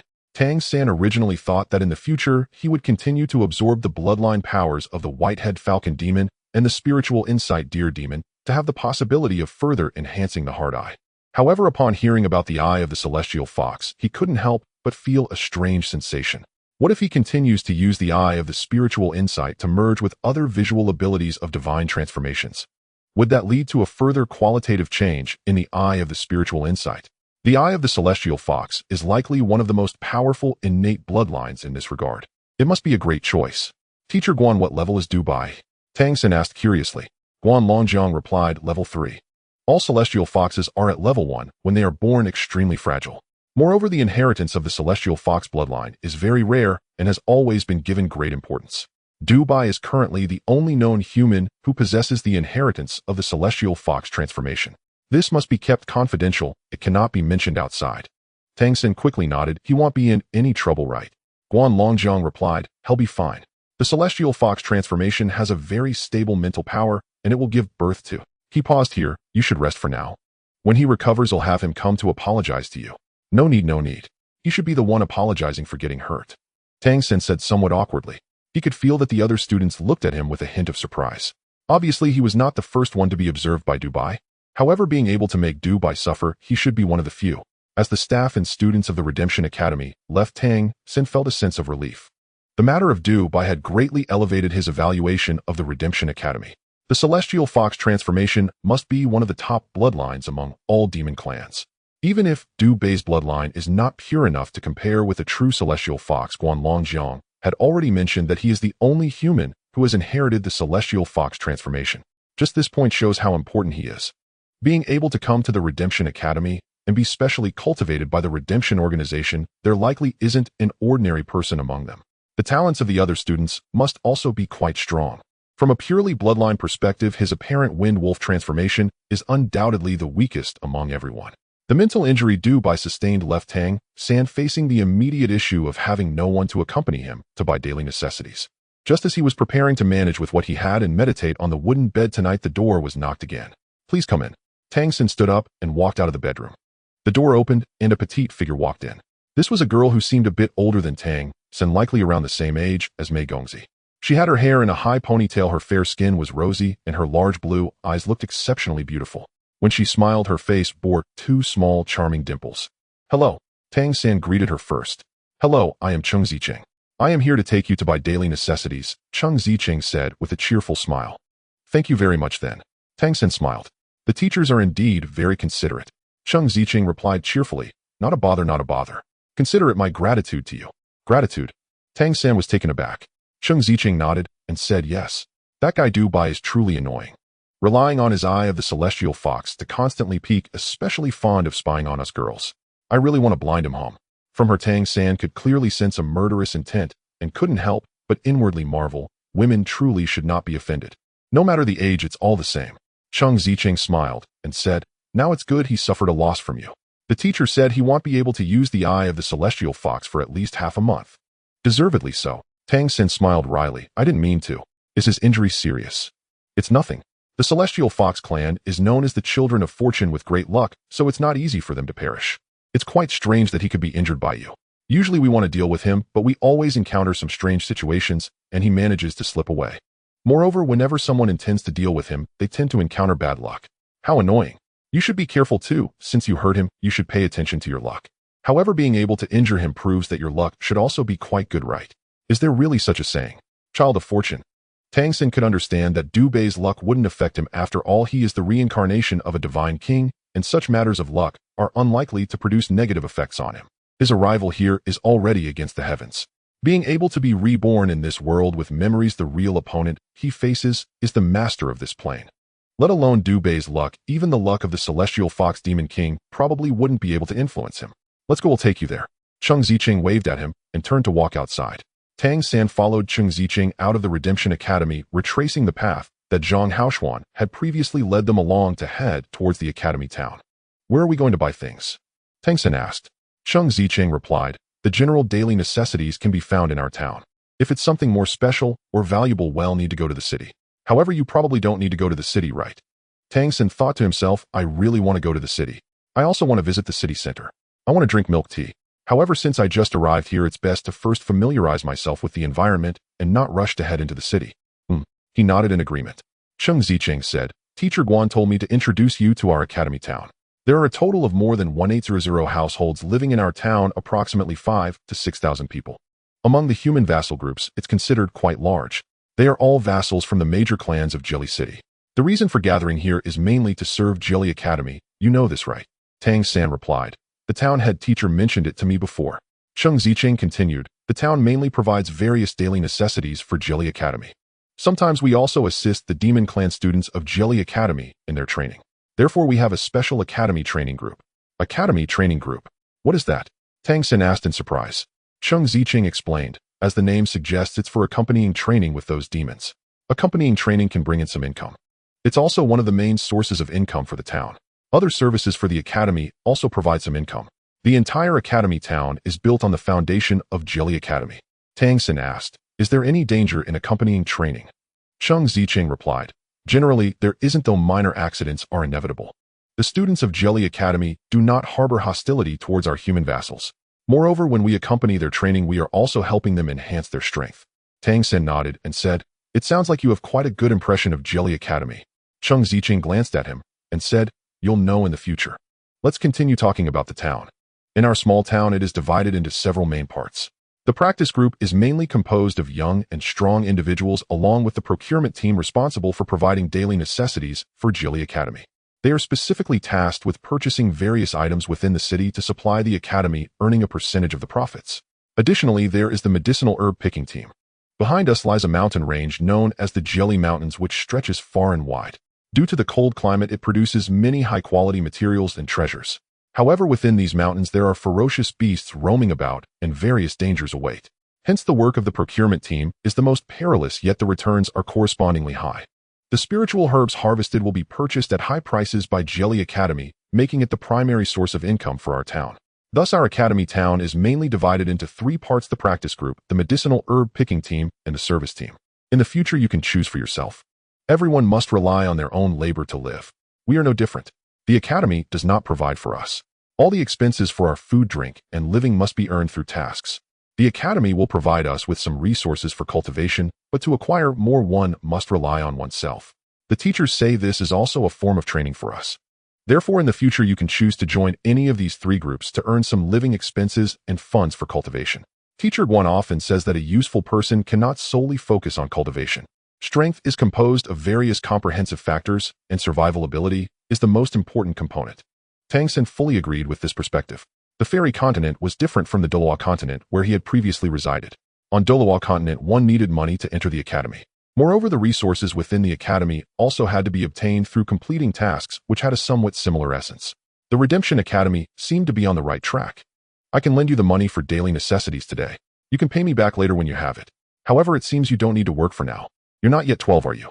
Before you turn 12, the academy will cover your cultivation resources. But the expenses will be owed until you can work and pay it back.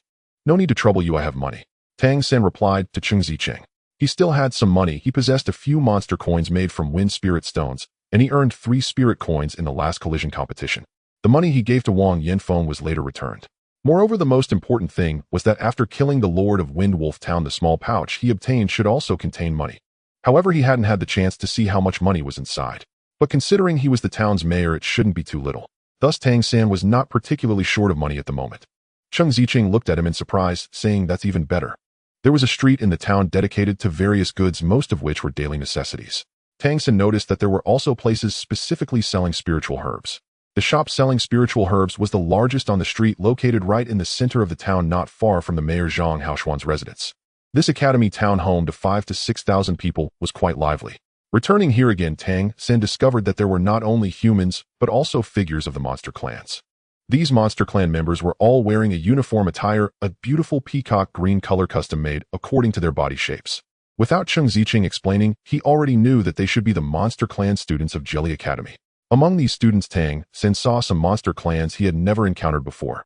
Indeed, these could all serve as targets for him to absorb in the future. He had already broken through to the 5th rank, which meant he could gain another imprint, another ability. Now he had basically understood the relationship between the Xiantian art and the monster clan bloodlines. Choosing this 5th ability naturally required careful consideration. It was imperative to find the one that suited him the best for selection. However, absorbing multiple bloodline imprints was evidently not an issue. If he integrated a sufficiently powerful bloodline imprint, he could replace his current imprints. Additionally, if the attributes matched, the imprints could also fuse with one another. However, after fusion, it would become troublesome to further enhance the imprints. It would be easier to elevate a single imprint. Thus, fusion is a double-edged sword. If done well, it can enhance the original abilities. If done poorly, it may result in adverse effects. Tang San was not overly concerned about this, as with his Divine King's insight and past cultivation experience, he could still accurately judge which bloodlines were suitable for fusion. The larger issue was that enhancing the imprints after fusion would likely become more difficult. It would be quite challenging to elevate a bloodline he absorbed before the fusion. He would need to absorb multiple types while maintaining balance or integrate other bloodline imprints of the same type. This required Tang San to continually explore on his own. Fortunately, the characteristics of the Xiantian art allowed him to strip away useless imprints, so even if the fusion effect was poor, there was still a margin for error. For this, Tang San was not in a hurry. Once his strength grew stronger, he would naturally have plenty of opportunities to choose different monster clan bloodlines in the future. Led by Cheng Zicheng, Tang San used the monster coins made from wind spirit stones to purchase some daily necessities. The prices were quite reasonable. "Thank you so much for today." Tang San took out a monster coin and handed it to Cheng Zicheng. Cheng Zicheng's expression changed. "What are you doing? I don't want to waste your time for nothing," Tang San said sincerely. Cheng Zicheng huffed, saying, "How can I accept money? I'm your senior sister. Do you think I'm like that guy? Bye." After saying that, she turned to leave, clearly a bit angry. Tang San couldn't help but feel a mix of laughter and tears. Throughout this journey, Cheng Zicheng kept explaining to him about the concept of equivalent exchange and the need for self-reliance. That's why he had acted as he just did, yet he didn't expect her to be upset. Women's hearts are indeed hard to fathom. By now, evening had fallen. Earlier, Cheng Zicheng had told him that meals at the academy were communal, with teachers and students dining together in a dedicated cafeteria. However, it was not yet time. They still had to wait a little longer. Tang San arranged the daily necessities he had bought, instantly adding some liveliness to his room. Looking at his room, Tang San couldn't help but feel a strange sensation. He didn't know how long he would be staying here, but at least he had found a relatively stable place. He still needed time to understand both the Redemption Academy and Jelly Academy. More importantly, he had to focus on improving his strength. Nothing mattered more than strength. He sat quietly in the chair, silently feeling the changes within his body. Upon entering the 5th level, he naturally stepped into another realm. However, he had yet to fully digest the bloodline power of the Wind Wolf Lord. To assimilate this pure energy, it would take at least a week. By that time, Tang San felt that his Xiantian skill should be able to make a significant leap at the 5th level. Killing and devouring powerful monsters was undoubtedly a shortcut to enhancing his cultivation. However, his current strength was still too weak and the chances of exposure were quite high. If it weren't for the fact that the Lord of Windwolf Town had been seriously injured that day, Tang San now reflected that he might not have been able to defeat it. Through that battle, Tang San increasingly realized that his understanding of the monster race was still far from sufficient. He hoped that after entering the Redemption Academy, he could learn more knowledge here. These were the most important matters to him. His wind blade imprint had also unsurprisingly risen to the 5th level, enhancing his perception of the wind element. Previously, when facing the town head Zhang Haoshuan, he had not been able to showcase his abilities due to the vast difference in cultivation levels. In fact, his fighting power now was significantly greater than when he faced the Wind Wolf Town Lord. The higher his cultivation, the better he could operate and utilize those abilities from his past life. Many of them were applicable in this world. At that moment, a somewhat familiar voice suddenly came from outside the door. The next moment, a knock echoed. Tang San concluded his self-reflection and opened the door only to find Du Bai standing there. Their eyes met, and Du Bai appeared somewhat awkward. Clearing his throat, he said, "I didn't expect your mental power to be so formidable. Tang San, we are brothers from now on." Tang San felt somewhat out of sync with his erratic thinking and helplessly replied, "Is your eye okay? I heard from senior sister Cheng Zicheng that you need to rest for a while." Du Bai seemed quite carefree. "It's nothing. The first time I saw the teacher, I was in an even worse state than this. I thought I was going blind. The reason I acted so pitifully was to get the teacher's attention. Let's go eat. Today, since you're new, I heard there will be delicious food to welcome you. The town head is also here." His eyes clearly appeared a bit dim, evidently affected by the earlier gaze. The two exited the room with Du Bai leading the way to the cafeteria. As they walked, he lowered his voice and asked, "Tang San, what ability are you cultivating with your eyes? What is that purple color? It shouldn't be the ability of the Wind Wolf transformation, right?" "It's impressive," Tang San replied. "It's a kind of innate ability of mine, or perhaps my Wind Wolf transformation has mutated a bit." "Oh, no wonder. Impressive. Once I reach the 4th level, I'll try looking at you again." Du Bai didn't doubt him. In the Redemption Academy, everyone's abilities were indeed quite strange. If it were just an ordinary monster transformation, there would be no qualification to come here. The cafeteria was located on the west side of the courtyard inside a spacious wooden house. As soon as they entered, a rich aroma greeted them. After spending 9 years in this world, Tang San had long given up hope for the food here. No matter the ingredients, they were usually prepared in just 2 ways: boiled or grilled. With a bit of simple salt, that was it. The taste was neither good nor bad. When the ingredients were fresh, it was acceptable, but most of the time it could only be described as tasteless. However, upon entering the cafeteria today, he felt a refreshing change. The rich aroma of food was mouth-watering.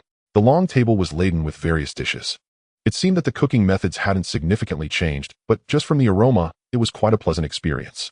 Some ingredients were unfamiliar to Tang San. At the center was a large platter over 1 meter in diameter containing a whole dish made from an unknown animal. In terms of food, this platter could definitely be described as a giant. What a massive chunk. The richest aroma emanated from this dish. Du Bai gulped and grinned. "You're in for a treat. This is a low-tier monster beast called the Sky Mouse. It's a flying rodent with delicious meat. It can only be found in the Jelly Mountain range. Its quick flying speed makes it hard to catch. One of these can sell for 30 to 50 monster coins. We can only eat it once or twice a month. The meat of monster beasts has the effect of strengthening one's bloodline. Even in Jelly City, only the nobles can afford it." Monster beast meat. Tang San had never eaten it before. However, upon hearing it was a mouse, his appetite immediately diminished. At that moment, the teachers and students of the Redemption Academy had already arrived at the cafeteria. Since Tang San was new, he was naturally seated at the end. Seeing the boiled Sky Mouse, the students' eyes lit up, clearly eager for the monster beast meat. Town head Zhang Haoshuan sat at the main seat. Once everyone was present, he said, "Today we welcome Tang San to our family. From today onward, he is one of us, and I have officially accepted him as my disciple. You all must love and support each other, cultivating and progressing together." Accepting a disciple. Upon hearing that Zhang Haoshuan had taken Tang San as his disciple, the students and even the teachers couldn't help but show surprise.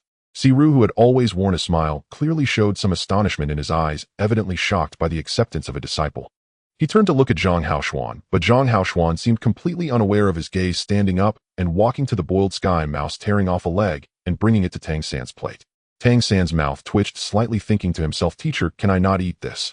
But in front of so many people, he couldn't refuse Zhang Haoshuan's kindness. He could only grit his teeth and say, "Thank you, teacher." Everyone dig in. At Zhang Heoxuan's command, the students showed no signs of politeness and immediately dove in. When dinner began, Tang San finally understood why Zhang Haoxuan had proactively given him a leg of the sky mouse.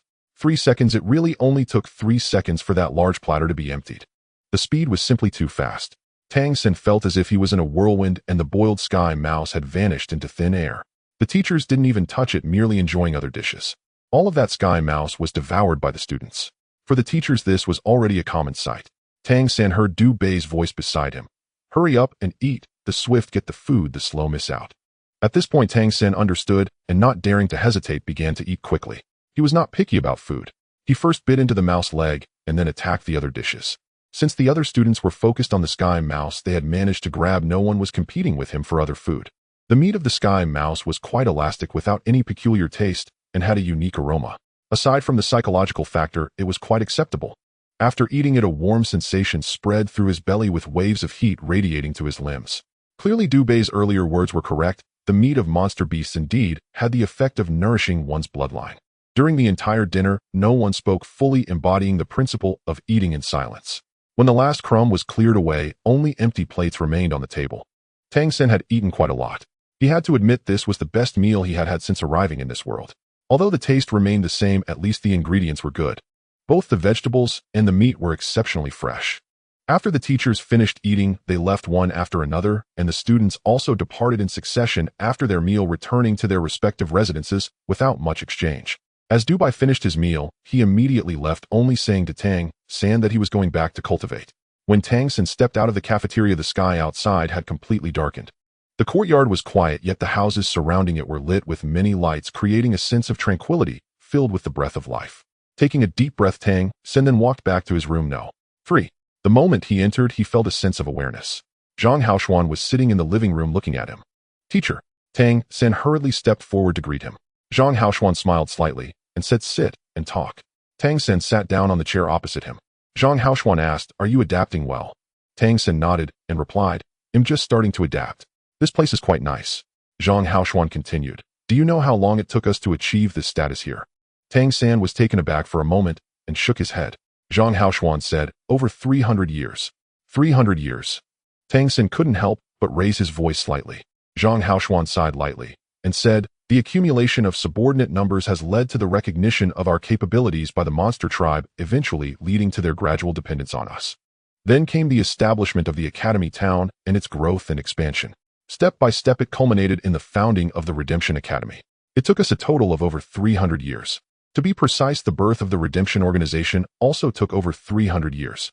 This place can be considered one of the few pure lands for humanity. If all of humanity on the continent could possess such places, it would be a wonderful thing for our people to no longer suffer. Tang San nodded silently. Zhang Haoxuan said, starting tomorrow you will officially begin your studies at the academy. I came specifically to remind you that here the first thing you need to gain is the recognition of your teachers and classmates. This recognition is not about how to be smooth in your dealings, but about strength. In our Redemption Academy, strength is the foundation of everything. I observe that you have a calm disposition, so I am not worried about that aspect.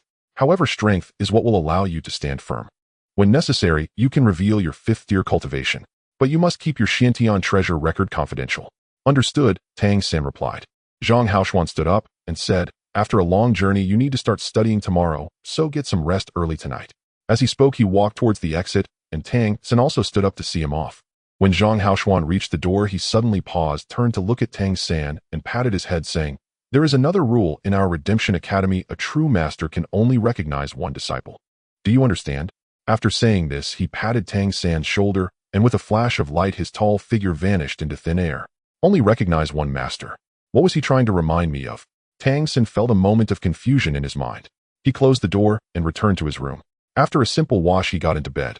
He did not directly begin meditating or cultivating, but instead took out a small pouch from his bosom. This pouch was made of a type of leather he could not identify, presenting a brownish-yellow color, and was only the size of a palm, quite unremarkable. After defeating the Lord of Windwolf Town Feng Xiong, he had obtained this pouch, and then joined Zhang Tianxiao to head towards Jelly City. He had been with Zhang Tianxiao on the road, and did not have time to check it.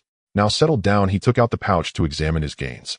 At that time, when he killed Feng Xiong, this small pouch was the only item Feng Xiong had, and since he was fleeing in a panic, the value of the item he carried must not be low. No matter how small Wind Wolf Town was, he was still the lord of the town, and he had been in this position for many years. More importantly, when Tang San absorbed its bloodline power, he had already discovered its differences from ordinary wind wolves. Its bloodline power was exceptionally pure. One could say that absorbing it provided more energy than all the monsters he had previously devoured combined, which was quite astonishing to Tang San. He had not had time to think about it before, but now reflecting back, it seemed that the background of this Feng Xiong, the town lord, was likely quite extraordinary. The probability of having good items among his personal belongings was naturally much higher. The yellow pouch felt light in his hand, yet it had a texture akin to sandpaper upon touch. As Tang San activated his spiritual sense, his heart trembled. When he carefully examined this small pouch with his spiritual sense, he immediately noticed a faint spatial fluctuation within it.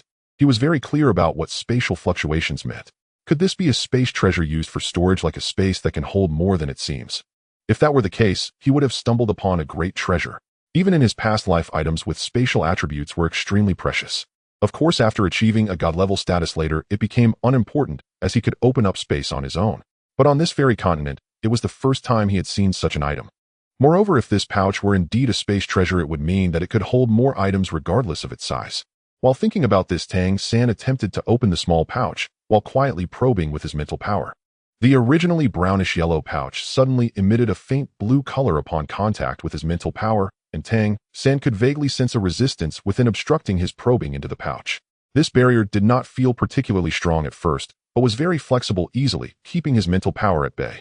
Feeling a stir in his heart, Tang San did not stop his probing. Instead, he activated his Wind Wolf transformation imprint, which also emitted a faint blue light. Indeed, after activating the Wind Wolf imprint, the barrier hesitated for a moment, but then quietly dissipated. At this moment, the most potent energy within Tang San's Wind Wolf imprint came from Feng Xiong's bloodline power. After all, Feng Xiong's bloodline was far more concentrated than all the wind wolves he had previously devoured combined. This also proved that this seemingly unremarkable small pouch was in fact an item that had already recognized its master. Being able to have a master meant it possessed a certain spirit. As he probed inward with his mental power, Tang San's face soon filled with joy. Inside the pouch was a hazy blue area. Moreover, the internal space was quite large, measuring several feet in diameter, which was already quite remarkable for a space treasure. The first issue with such storage space treasures is that the space must remain stable, thus the larger the stable space volume, the harder it is to maintain. This outer leather was likely made from the skin of a spatial-type monster, and Tang San was unclear about what processes were involved. But the internal space was several feet in size and remained so stable, which itself was a rarity. What was actually stored in this pouch was quite simple. There were no other items, just currency. Among them, the most eye-catching was the blue currency, which emitted a hazy light and radiated rich wind elemental fluctuations. Although it was his first time seeing this currency, Tang San could judge its significance from the intense wind elemental fluctuations. This was unmistakably the third-ranked elemental coin in the entire monster tribe's currency system, specifically the wind elemental coin that resonated with the wind wolves. In this small pouch, there were several hundred wind elemental coins, which constituted a remarkable fortune. In addition, there were also a large number of wind spirit stones. These wind spirit stones were exceptionally clear and translucent, evidently different from the ones he had seen before. The value of such pure wind spirit stones was uncertain to Tang San, but they were undoubtedly worth a lot. Tang San stirred the spiritual energy inside with his mental power, and to his surprise, among the pile of wind element coins there were 3 shimmering coins radiating 6-colored light. They appeared to be roughly the same size as the wind element coins, but were composed of 6 different materials. Strangely, these 6 materials representing different attributes complemented each other, and the energy fluctuations were remarkably stable. This should be a higher-level currency compared to the element coins known as Tianyu coins. 1 Tianyu coin is equivalent to 100 element coins. The rarity of this item is evident. All currency among the monster tribes can be used for cultivation. This is where their value lies. Each high-grade coin could be considered a treasure. After thoroughly inspecting the contents of the bag, Tang San's first reaction was that he had struck it rich. Yes, he had indeed struck it rich. The benefits from defeating Feng Xiong were far greater than he had imagined. The immensely rich bloodline of the Wind Wolf, along with what was likely the majority of the wealth produced by Feng Wolf Town over the years, now belonged to him. However, the most important aspect was not the money but the spatial storage bag. With this small bag, convenience was paramount. The space about a zhang wide could store an incredible number of items. For Tang San, it would be far more convenient for anything he wanted to do in the future. Compared to the wealth, he valued this spatial storage bag even more. He tightened the bag's opening, and the spatial fluctuations naturally dissipated, returning everything to normal. Tang San let out a long breath. Having initially owned 3 Lingxi coins, he felt he could now be considered somewhat wealthy, and now he believed he could regard himself as a minor tycoon. In a place like Jelly City, as long as one had money, there would definitely be no shortage of cultivation resources. With this capital, he needed to consider how to quickly convert it into his own strength. Enhancing his strength was the most important matter. Regarding the Redemption Academy, at least so far his impression was quite favorable. This was probably the best platform for humans to exist on the fairy continent. Moreover, the most important thing was that it was very close to the beautiful young master. Once he stabilized, he could go see her. Just thinking about the beautiful young master made Tang San's heart warm and his gaze brightened. He focused his mind and sat cross-legged to meditate. He quietly entered the state of cultivating the Xiantian Gong, continuing to absorb the bloodline power belonging to Feng Xiong. The bloodline power of Feng Xiong was easily absorbed by his wind wolf transformation imprint, and Tang San could clearly sense that after reaching the 5th level, the wind wolf transformation imprint was beginning to change. This change was not only due to the level, but also because of the pure and rich bloodline power of Feng Xiong himself. His wind wolf transformation imprint had now become vibrant and clear, as if a giant wolf was howling towards the heavens within the imprint. As the wind wolf transformation imprint strengthened, it also enhanced Tang San's perception and control over wind elements significantly. The Xiantian Gong also rose at an astonishing speed with his absorption of this bloodline power. Theoretically, Feng Xiong's bloodline must be much stronger than that of an ordinary wind wolf.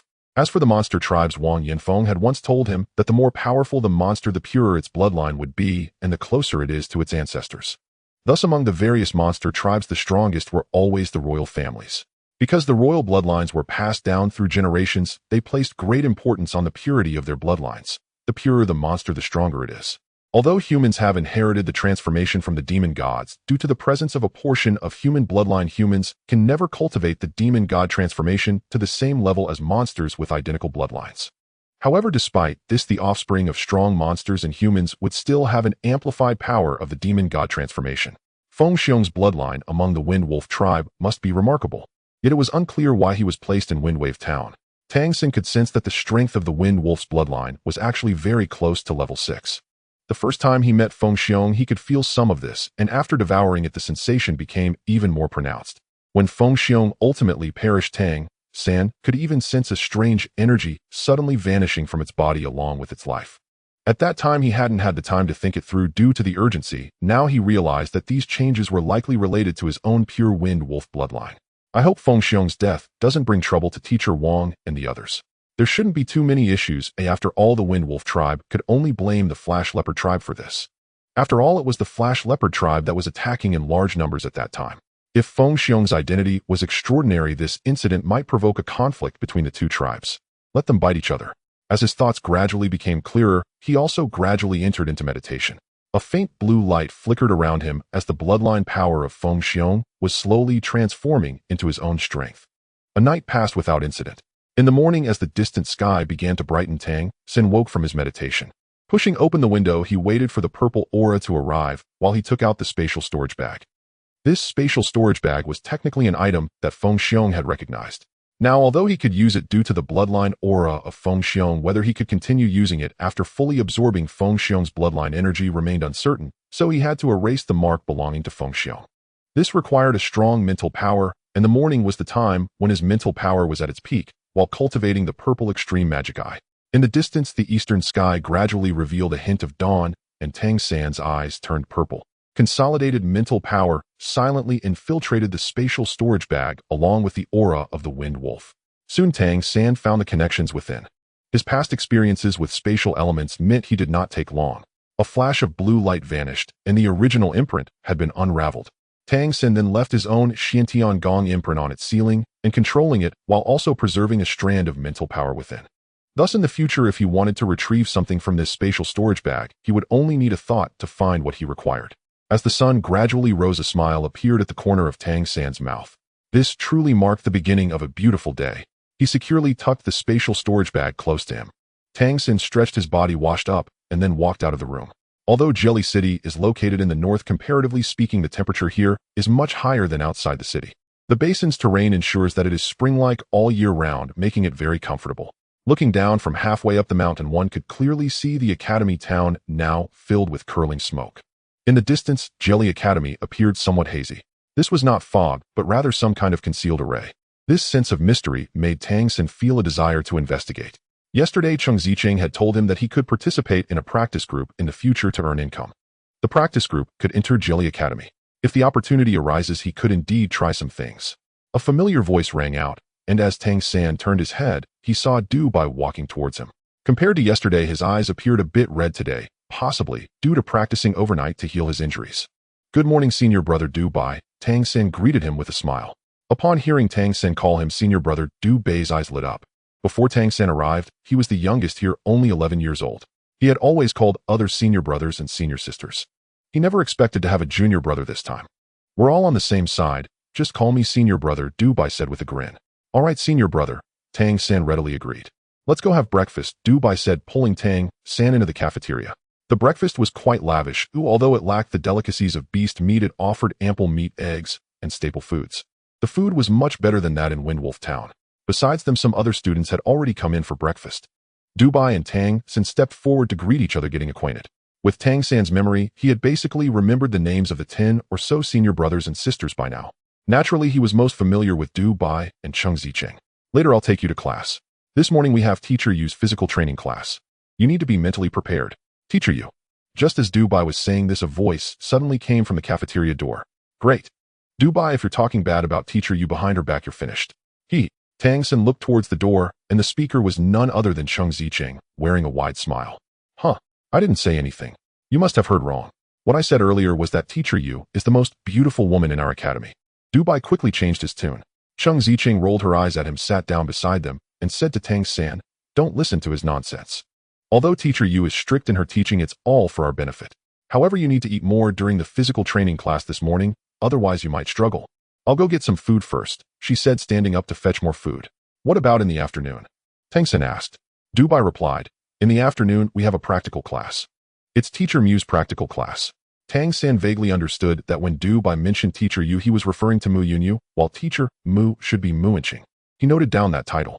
Tang San asked, "Is it like this every day?" Du Bai replied, "Most of the time, yes. Sometimes Teacher Guan will give us lectures. This generally does not require physical training, giving us a break for the day. Then Teacher Si Ru has a class once a week, or rather a session to help us enhance our cultivation. You'll understand then. The town head will come to evaluate us about once a month. Those with good results will be praised, while those with poor results will be criticized. The one who makes the most progress each time will receive a reward. I just have never received one." He couldn't help but feel a bit down as he spoke. Cheng Zicheng had already brought over breakfast by then. "You're doing quite well, at least you haven't been punished. The teachers are biased towards you, saying your demon god transformation is hard to cultivate, making it difficult for you to progress, so even if you come in last you won't be punished. That's really unfair." It seemed that Du Bai's Sky Fox transformation was indeed difficult to enhance. Tang San could actually discern the levels of some students from the bloodline aura they emitted. For instance, Du Bai was at the 3rd rank, while Cheng Zicheng should be around the 4th rank. They were both relatively young, about 11 or 12 years old. As for the other senior brothers and sisters, their strengths varied, but some were at a level that even Tang San couldn't sense their exact cultivation, likely above the 6th rank. Cheng Zicheng was eating while looking at Tang San, and said, "You need to be careful in this afternoon's practical class. Since you just arrived, Teacher Mu will definitely have you showcase your abilities. Maybe I'll be your opponent." Thank you for the reminder, senior sister," Tang San said sincerely. Du Bai placed a hand on Tang San's shoulder and said to Cheng Zicheng, "Xiao Qingzi, if it's you who has to spar with junior brother today, be careful not to hurt him." Cheng Zicheng rolled her eyes at him. "Xiao Qingzi is something you can call. Let's see when you can stop being beaten by me before you say that." Du Bai's mouth twitched. Here he truly couldn't fight against anyone. "You talk as if you dare to hit me. Aren't you afraid of bad luck?" Cheng Zicheng did not get angry at his retort. Instead, she looked curiously at Tang San and asked, "Xiao Tang, did you have any reaction from the backlash you gave him yesterday?" "No change." "Huh. Shouldn't there be some changes?" Tang San asked curiously. Du Bai looked at him with curiosity as well, saying, "I am the child of fate. If my Sky Fox I cultivates to a powerful level, it can foresee the future. Anyone who has harmed me will face misfortune. Didn't you feel anything?" Tang San silently shook his head, thinking to himself, "I am a god king. I possess divine sense. Your little backlash of fate can hardly affect me." Du Bai scratched his head. "Has it actually failed? That's strange. I need to break through. I must work hard. Teacher Guan said that when I reach the 4th rank, my Sky Fox, I will have certain application abilities. Then I'll be formidable." Cheng Zicheng pouted and continued eating her breakfast. After finishing breakfast, everyone gathered in the courtyard. Including Tang San, there were a total of 16 students in the entire Redemption Academy. Tang San's stature was similar to Du Bai's, making him the shortest in the academy. The two stood at the edge. Teacher Mu Yunyu, who they hadn't seen, while eating in the cafeteria, walked in slowly, coming before everyone. Tang San immediately noticed that with her arrival, all the students present involuntarily straightened their bodies. Mu Yunyu smiled and said, "We will continue with the physical training class today. We have a new member joining today. Tang San, you are 9 years old this year, right?" "Yes, teacher Yu." Tang San responded immediately. "Good, then your intensity will be the same as Du Bai's. The goal is Tian Peng. Get your weights and let's go," Mu Yunyu said calmly. As soon as the students heard the name Tian Peng, they couldn't help but grimace, but no one dared to say anything. They immediately walked toward a building on the side. Once inside the room, Tang San understood what the weights meant. Hanging on the walls were vests similar to harnesses made of leather, each with dozens of pockets. Everyone chose a vest according to their size, and then walked to a table on the side to insert strips of metal into the pockets of the vests. When Du Bai helped Tang San choose a suitable vest, the two approached the metal strips. Du Bai whispered to Tang San, "Each strip is 10 kilograms. Since you and I have the same standard, that means 4 strips. Tang San noticed that one senior brother had at least 20 strips of metal on him. That meant he would be carrying 200 kilograms of weight. That was terrifying. "What is Tian Peng?" Tang San asked, taking 4 metal strips and inserting them into his front and back to maintain weight balance. With 40 kilograms on him, he felt his body slightly heavier, but given his current cultivation, it was hardly a challenge. Du Bai smiled wryly and said, "Tian Peng is in the mountains about 100 kilometers of rough terrain from here, and it's particularly difficult to traverse. We need to climb over 4 mountain peaks. Moreover, there are cliffs and steep slopes. More importantly, our powers will be sealed. We can only rely on our physical abilities to go there. We cannot use the demon god transformation. Is it really that harsh?" Tang San was somewhat shocked. After all, the physical strength of humans cannot be compared with that of the beast races. If the power of the demon god transformation is sealed, and he has to climb the mountains with such weight, it won't be an easy task. It is indeed harsh. "Teacher, you will follow us the entire way. The worst part is that the last 3 to return won't get any food. Let's go. Everyone will have a fair competition. Our only advantage is that we have less weight since we're younger."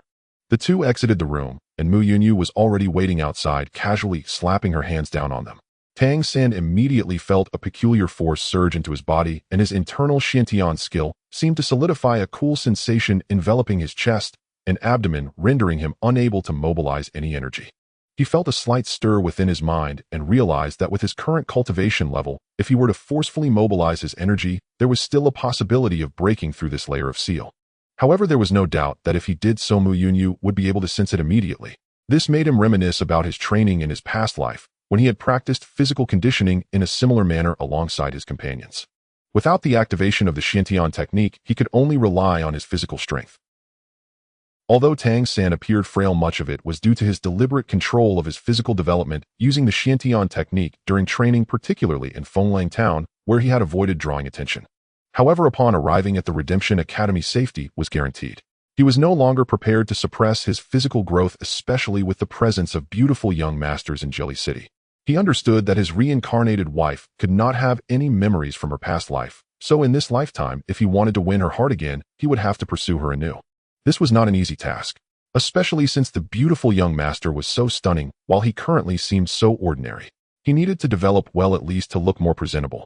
Du Bai led Tang San as they stepped forward, following the other senior brothers and sisters as they entered the forest behind the Redemption Academy. The back mountain was not too steep, but it was still arduous to move with a load.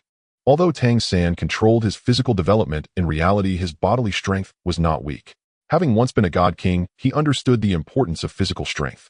No matter how high your cultivation level, you must rely on your body to bear it.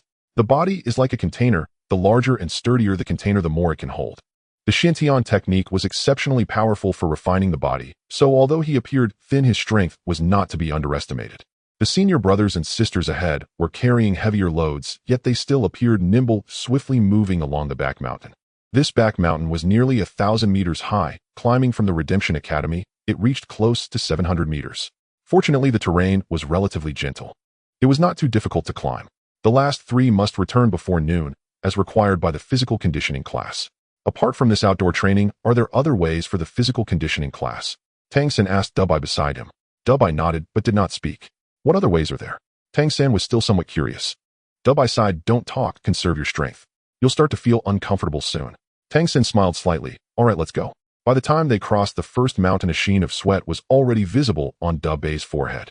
Yet he was surprised to find that Tang San, who was participating in physical training for the first time, showed no apparent changes. At this moment, everyone's physical differences had yet to manifest, which was also related to their varying weights. So everyone was basically moving together. The descent was no easier than the ascent as the load was still present. The downhill path was steeper, requiring careful control of one's posture and strength. One wrong move could lead to a slip. Although Tang San did not see Mu Yunya's figure, he could vaguely sense that this teacher was likely nearby following them. Moreover, her attention was probably focused on him, this newcomer. After descending the first mountain, they continued along the valley, which was relatively flat. Most of the thorns along the path had been flattened. Clearly, this was a route they often took. The people ahead began to quicken their pace, and panting sounds started to emerge from within the group under the load. Tang San and Da Bai remained at the back of the line. Da Bai gritted his teeth, maintaining a steady pace to minimize his energy expenditure. Tang San followed beside him. The 40-kilogram load was not much of a burden for him. As they began to climb over the second mountain, the differences started to become apparent, with some senior brothers and sisters speeding up. Da Bei's forehead was now glistening with more sweat. Tang San, however, did not accelerate, merely keeping pace beside him.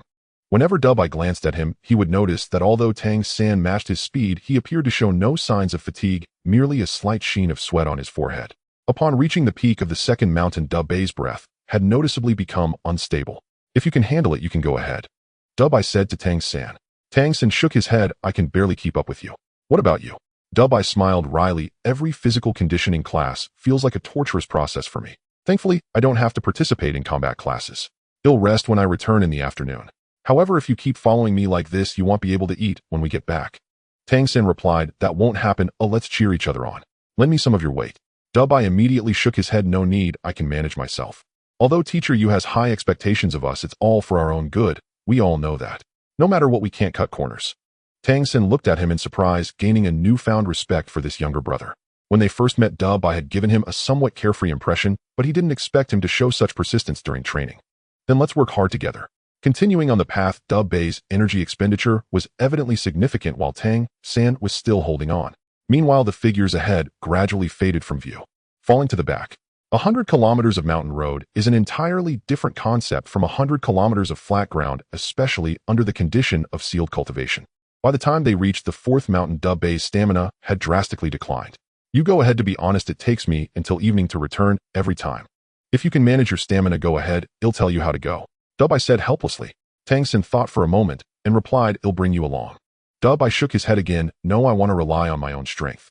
Don't worry about him. Otherwise, you won't achieve the purpose of training your stamina. At that moment, a melodious voice sounded. Tang San and Da Bei's eyes widened as Mu Yunyu quietly appeared before them. With a flick of her hand, 2 weights flew towards Tang San. Instinctively, he raised his hand to catch them, realizing they were 2 additional weights. Here are 2 more weights for you. Move forward on your own. This is the map. As she spoke, she tossed over a rolled-up map. Tang San silently attached the 2 weights to himself, glancing at Da Bai, who waved goodbye. Then we'll see each other at the academy. Tang San bowed to Mu Yunyu, then quickly began to ascend the mountain. Watching his noticeably accelerated and agile figure, Da Bai opened his mouth and couldn't help but exclaim, everyone else looks about the same. How come his stamina is so good? Mu Yunyu replied irritably, because his foundation is better than yours. Hurry up and get moving, unless you want to feel the whip. As she spoke, it was unclear where she had pulled out a whip, which she cracked in the air with a sharp sound. No, Teacher Yu, I'm going. Da Bai struggled to get up and continued to move forward with difficulty. No longer following Da Bai, Tang San picked up speed. The 60-kilogram load was not too heavy for him, and since he had been moving at a slower pace behind Da Bai, his energy expenditure was not significant. Now, with his hands and feet free, he began to stride forward quickly. As his stamina was consumed, he felt a burning sensation within his body, and his breathing grew heavier. Yet the flow of blood within him provided a stimulating sensation. The energy expenditure weighed heavily on his mind, bringing him a peculiar thrill akin to a cathartic release.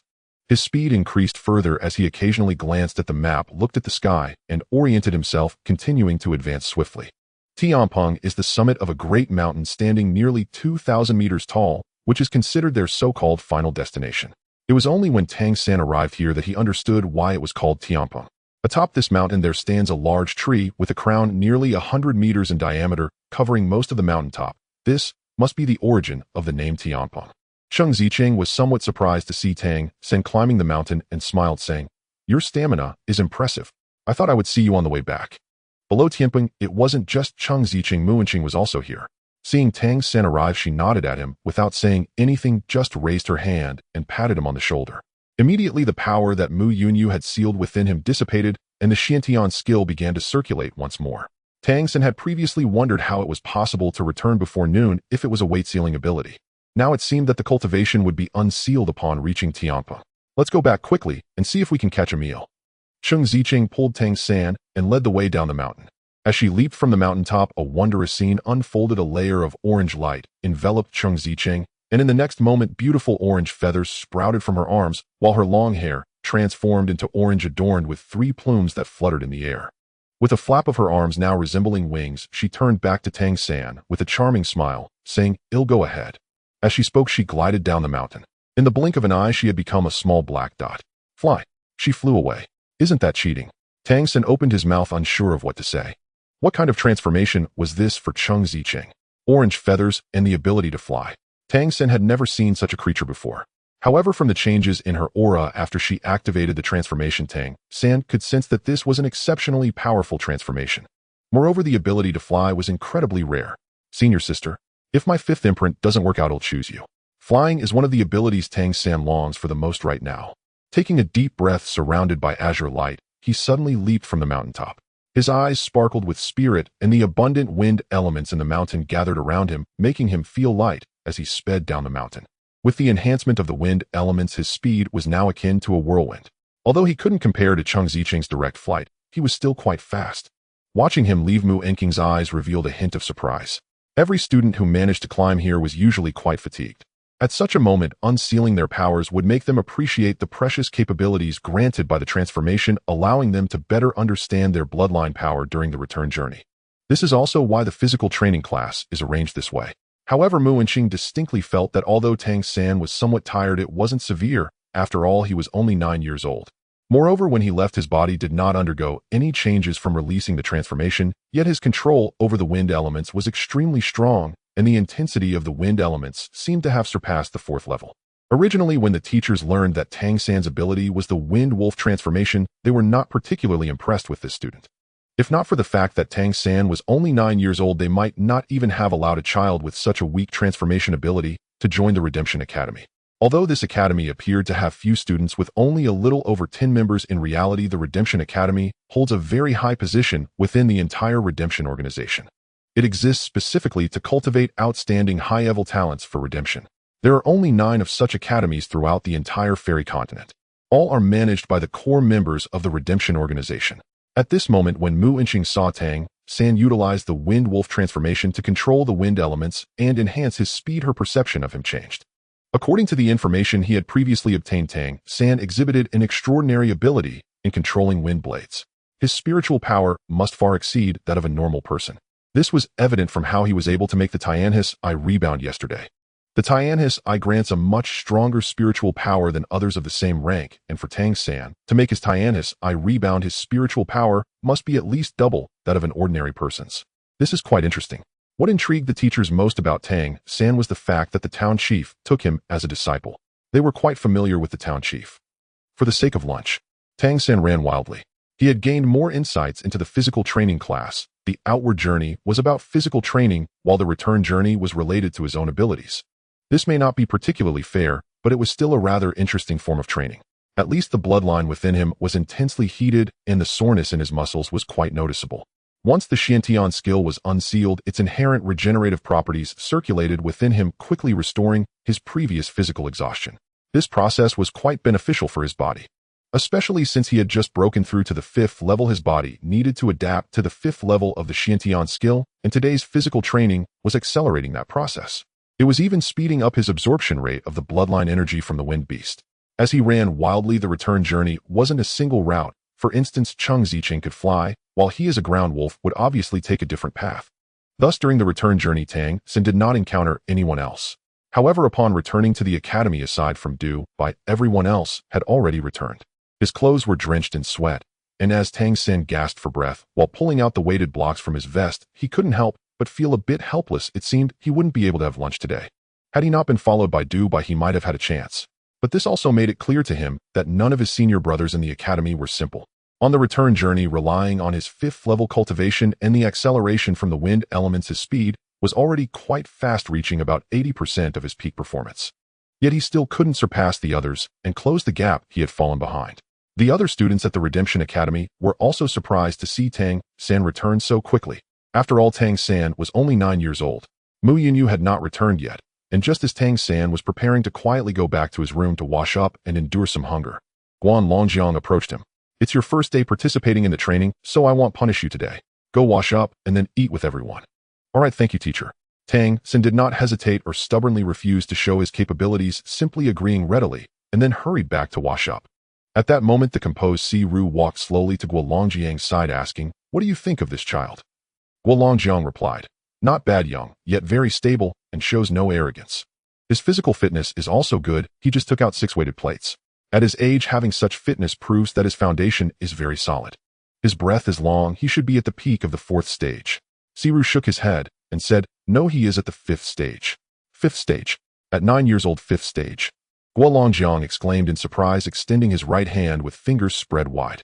Xiao Wu shrugged and said, "Otherwise, why do you think that Zhang Haoshuan kid was so eager to take on disciples? This little Tang San is likely more than just a 5th stage. He may possess secrets we are not yet aware of.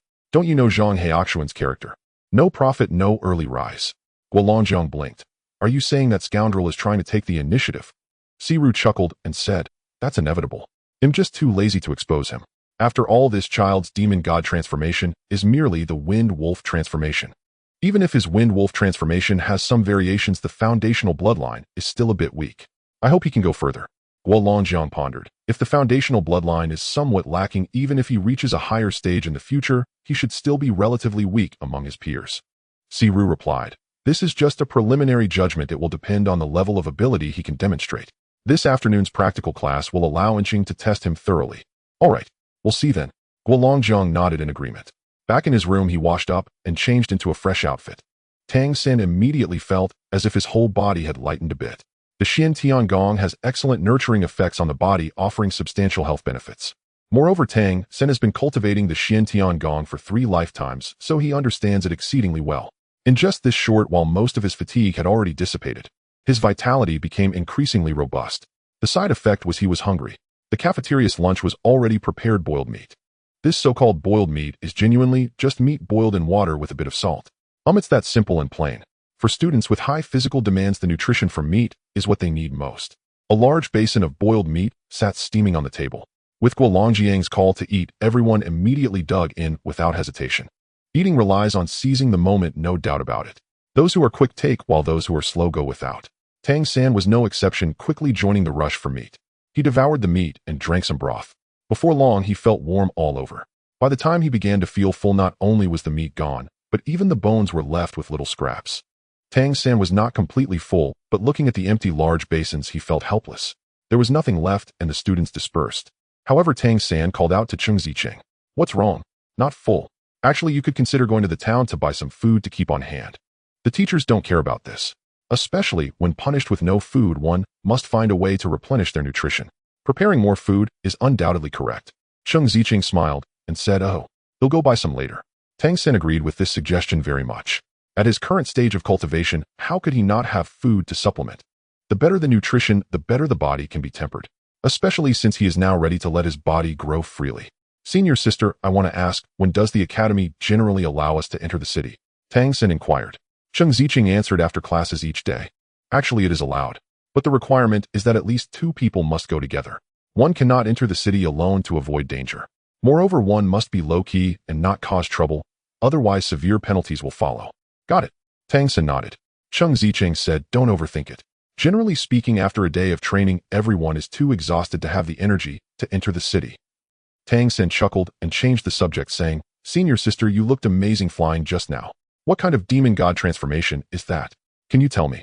Cheng Zicheng giggled and said, "My demon god transformation is the golden peng transformation, a bloodline inheritance of the golden-winged great peng bird." Tang San's eyes lit up. "That sounds really impressive." Cheng Zicheng replied with a hint of helplessness, "But my bloodline strength is somewhat lacking, so my cultivation speed isn't too fast. The teacher said that if I can break through to the 7th stage, they will find a way for me to undergo a retrogression, thereby enhancing my bloodline strength." That would give me a better chance for future continuous improvement. Tang San was surprised and asked what is retrogression. Cheng Ziqing replied, I don't know the specifics either. I just heard the teacher mention that it's a kind of ritual requiring many precious materials. It's very difficult. Retrogression is not something we invented. It was developed by the monster and spirit clans as a method to purify bloodlines. It is also useful for us. Tang San nodded silently and asked senior sister this afternoon's practical class, will we be sparring? Cheng Ziqing looked at him and said, what? You want to spar with me? Do you think I'm young and weaker? I'll tell you I'm quite formidable. Tang San laughed, saying, I just want to learn your golden pung transformation. It sounds impressively powerful. Cheng Ziqing giggled, saying, I won't hold back, you know. All right, I'm going to rest now. I'm exhausted. I'll take a nap first. Watching her leave, Tang San silently thought, senior sister, the reason I want to spar with you is not because you are weak, but because I have my eyes on your bloodline power. Even just absorbing a bit would be fine. Being able to fly is so important. Indeed, after hearing Cheng Ziqing talk about her demon god transformation, Tang San had already decided that for his 5th demon god transformation imprint, he would choose the golden pung transformation. In the 2 days he has been at the Redemption Academy, after gaining a preliminary understanding of this place, his first impression was that he had arrived at a place full of treasures. The senior brothers and sisters are all treasure boys and treasure girls. Each one possesses an extraordinary and rare demon god transformation bloodline. This means he can fully learn these powerful demon god transformation abilities from them. How to enhance himself can wait, at least he can possess them now. Moreover, as the cultivation of the senior brothers and sisters improves, their bloodline powers will naturally strengthen. As long as he consumes a limited amount, the bloodline imprint he learns will naturally grow stronger. This is much easier than hunting the monster clan. For example, the Tianhu I possessed by Du, by which he is most familiar with, and Cheng Ziqing's golden pung transformation are both invaluable abilities that will greatly aid him. He will have to observe to know what other abilities the other senior brothers and sisters possess. They all can serve as future goals. As for consuming a bit of bloodline power, they can all recover in a relatively short time. As long as he is careful, they may not even notice. Tang San currently possesses 4 imprints: the Wind Wolf Transformation Imprint, the Flash Leopard Transformation Imprint, the Rhino Transformation Imprint, and the Xuanqi Hard Eye Imprint, which is a fusion of the Whitehead Falcon and the Lynxy Deer. Fundamentally, these imprints are not particularly strong, as they are not bloodline imprints from powerful races within the monster clan. In order for Tang San to grow stronger in this world, aside from elevating the Xiantian Gong, he also needs the abilities attached to these bloodline imprints. This is the constraint imposed by this world. Only after he breaks through to the divine level in the future will he have the possibility to contend with this realm and reclaim some of his past abilities. The morning physical training class was still exhausting. During the lunch break, Tang San quickly entered a meditative state. The qi and blood within his body surged, harmonizing with the power of the Xiantian art, and he could even distinctly feel some improvements in himself. It wasn't until the bell rang within the academy that he awoke from his meditation.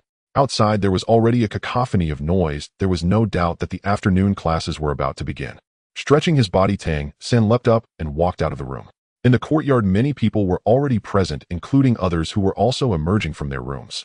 Guan Longjiang and Mu Wenqing were both there, while Mu Yunyu and Si Ru were absent. All the students had gathered in the courtyard in a short time. Mu Wenqing said today's practical training class will still take place within the academy. Tang San stepped forward. Tang San took a step forward and walked out. Mu Wenqing continued, you are a new addition to the academy, and we, including the teachers, need to familiarize ourselves with your abilities. You may choose one person as your opponent for a practical combat session. You can go all out during the combat. Teacher Guan and I will ensure your safety. Understood. Tang San nodded and turned to the other students. The students of the Redemption Academy were somewhat curious about this newcomer, especially since he was the youngest among them. They all knew that he had successfully completed the physical training course that morning, even with added weights from Mu Yunyu. Mu Yunyu's physical training class was no easy challenge. Each person had struggled when they first joined. The fact that Tang San could possess such physical qualities at such a young age had garnered him more attention from everyone. Of course, the Redemption Academy prioritized potential when selecting candidates. Tang San's gaze swept across the seniors, and someone waved at him repeatedly, indicating they did not wish to engage in combat with him. It was evident that the person had just returned and appeared somewhat pale. The physical training class was indeed a torment for him. Tang San had already set his sights on a target. Without further observation, he said, I choose senior sister Cheng Ziqing. That's fine. Cheng Ziqing's demon god transformation is flight-based, so be mentally prepared, Mu Wenqing reminded. Cheng Ziqing pouted as she stepped forward. He knows that. I ran into him during today's physical training class. You really want to challenge me? I won't go easy on you. The latter remark was directed at Tang San, who smiled and replied, senior sister, I seek your guidance. Everyone stepped back, leaving the center of the academy courtyard for them. Mu Wenqing and Guan Longjiang positioned themselves closer to the center to intervene quickly if danger arose during their battle. They stood 20 meters apart, facing each other. Cheng Zicheng's eyes sparkled with confidence, eager to start. Tang San, however, appeared calm, simply watching her with a serene gaze. Begin. With Mu Wenqing's command, the first practical combat session since Tang San's arrival at the Redemption Academy commenced. An orange-yellow glow flashed from Cheng Zicheng, her arms spread out at her sides, transforming into a pair of wings, while her long hair turned orange interspersed with feathers. Most of the demon god transformations Tang San had seen made humans look grotesque due to their beastly forms. Yet Cheng Zicheng's transformation made her appear even more radiant, changing her entire aura. As Cheng Zicheng unleashed her demon god transformation, Tang San moved as well. Facing Cheng Zicheng, who possessed the golden rock transformation, his greatest concern was her ability to fly. Suddenly, a flash of azure light surged from Tang San. The wind wolf mark was activated, drawing the wind elements in the air towards him, making his body instantly feel lighter. With a sudden burst of speed, he almost instantly crossed the 20-meter distance. Cheng Zicheng did not fly up immediately after transforming. Her wing-like arms suddenly converged inward, and the wings attacked Tang San like two sharp blades. The sharp sound of slicing air even tore through the atmosphere. Tang San charged forward, appearing as if he was offering himself to the blades. At that moment, he simultaneously swung his hands, and two azure wind blades shot out like lightning, striking the golden rock wings just in time. Clang clang. With two crisp sounds, Cheng Zicheng's body clearly hesitated, her slashing wings stalling in midair, and she was pushed backwards by the force of the wind blades. At the same time, Tang San's fingers trembled and streams of wind blades surged forth from his palms, shooting out rapidly. 18 wind blades blossomed like flowers scattered by a celestial maiden, illuminating the entire battlefield in a shade of azure. The dense wind elements created a noticeable howling sound in the courtyard. However, none of the 18 wind blades were aimed at Cheng Zicheng. They all shot into the air. Yet these 18 wind blades wove together in the sky, leaving Cheng Zicheng, who had just been pushed back and was about to take flight, with no choice but to abandon her intention to ascend. As the 18 wind blades flew out, tracing arcs in the air, both Guan Longjiang and Mu Wenqing's eyes widened in amazement. They exchanged glances, unable to conceal their astonishment. Although they had learned from Zhang Tianxiao that Tang San was exceptionally skilled in controlling wind blades, seeing it was believing. Witnessing him release so many wind blades in an instant, each one so solid and entirely under his command, left them in disbelief. Could this truly be something a 9-year-old child could achieve? Such control, even an 8th or 9th rank wind wolf would struggle to match, and it certainly would not be as refined. The wind blades were evidently launched with a very unique technique. In contrast to their amazement, Cheng Zicheng was filled with a mix of surprise and anger. She had certain expectations and judgments about Tang San, knowing that he excelled in wind blades. Yet she never expected that in just one exchange she would be suppressed. Tang San's 2 wind blades were incredibly heavy. Upon colliding, her resilient golden rock wings felt slightly numb from the impact. As she was being pushed back, attempting to take off, the 18 wind blades in the air posed a significant threat, preventing her from flying. The feeling of being unable to control the battle was excruciating. However, Cheng Zicheng was not someone easily subdued to be part of the Redemption Academy. Realizing that taking flight might make her a target for the wind blades, she reacted almost instantly. Instead of retreating, she advanced, her wings flapping fiercely, stirring up a violent wind that provided her with protection against the wind blades in the air, while simultaneously accelerating her body. Almost as if she had teleported, she charged directly toward Tang San. In a flash of orange-yellow light, she found herself face-to-face with him. At that moment, Tang San, who had just unleashed the 18 wind blades, clearly did not have time to release more. A faint smile finally appeared at the corner of Cheng Zicheng's mouth. You want to restrict my flight? Then I'll strike directly, defeating you in close combat. However, her smile froze at the corner of her mouth. Tang San had vanished. Just as Cheng Zicheng thought she was about to collide with him, her vision suddenly blurred, and Tang San disappeared into thin air. Then a multitude of sharp sensations approached her from all directions. Moreover, her wings tightened, clearly stalling. To the onlookers, it appeared that Tang San seemed to sway his body at the moment of impending collision and somehow reappeared behind Cheng Zicheng. Then he grasped her shoulders. Cheng Zicheng's body instantly froze. Meanwhile, the 18 wind blades that had been laid out in the air surged toward her like fledgling swallows seeking their nests. The changes came so swiftly that no one had the time to gasp in surprise. Before Cheng Zicheng stood a vast expanse of azure. Cheng Zicheng attempted to break free from Tang San's grasp, but suddenly felt her body weaken, and she could not escape on the first try. In the next moment, the wind blades were already upon her. The overwhelming blue light filled her vision, causing an abrupt sense of panic within her. How could this happen? This was the only thought that emerged in her mind at that moment. But in the next instant, the blue lights suddenly hovered in front of her, halting just 1 meter away. At this moment, Guan Longjiang and Mu Wenqing had already arrived at their sides, one on the left and one on the right. However, before they could make a move, the wind blades came to a stop and transformed into gentle breezes, quietly dissipating. Tang San released his grip on Cheng Zicheng's shoulder and took a few steps back. Cheng Zicheng's body swayed slightly as she suddenly turned around. What she saw was Tang San's faint smile. "Senior sister, I concede."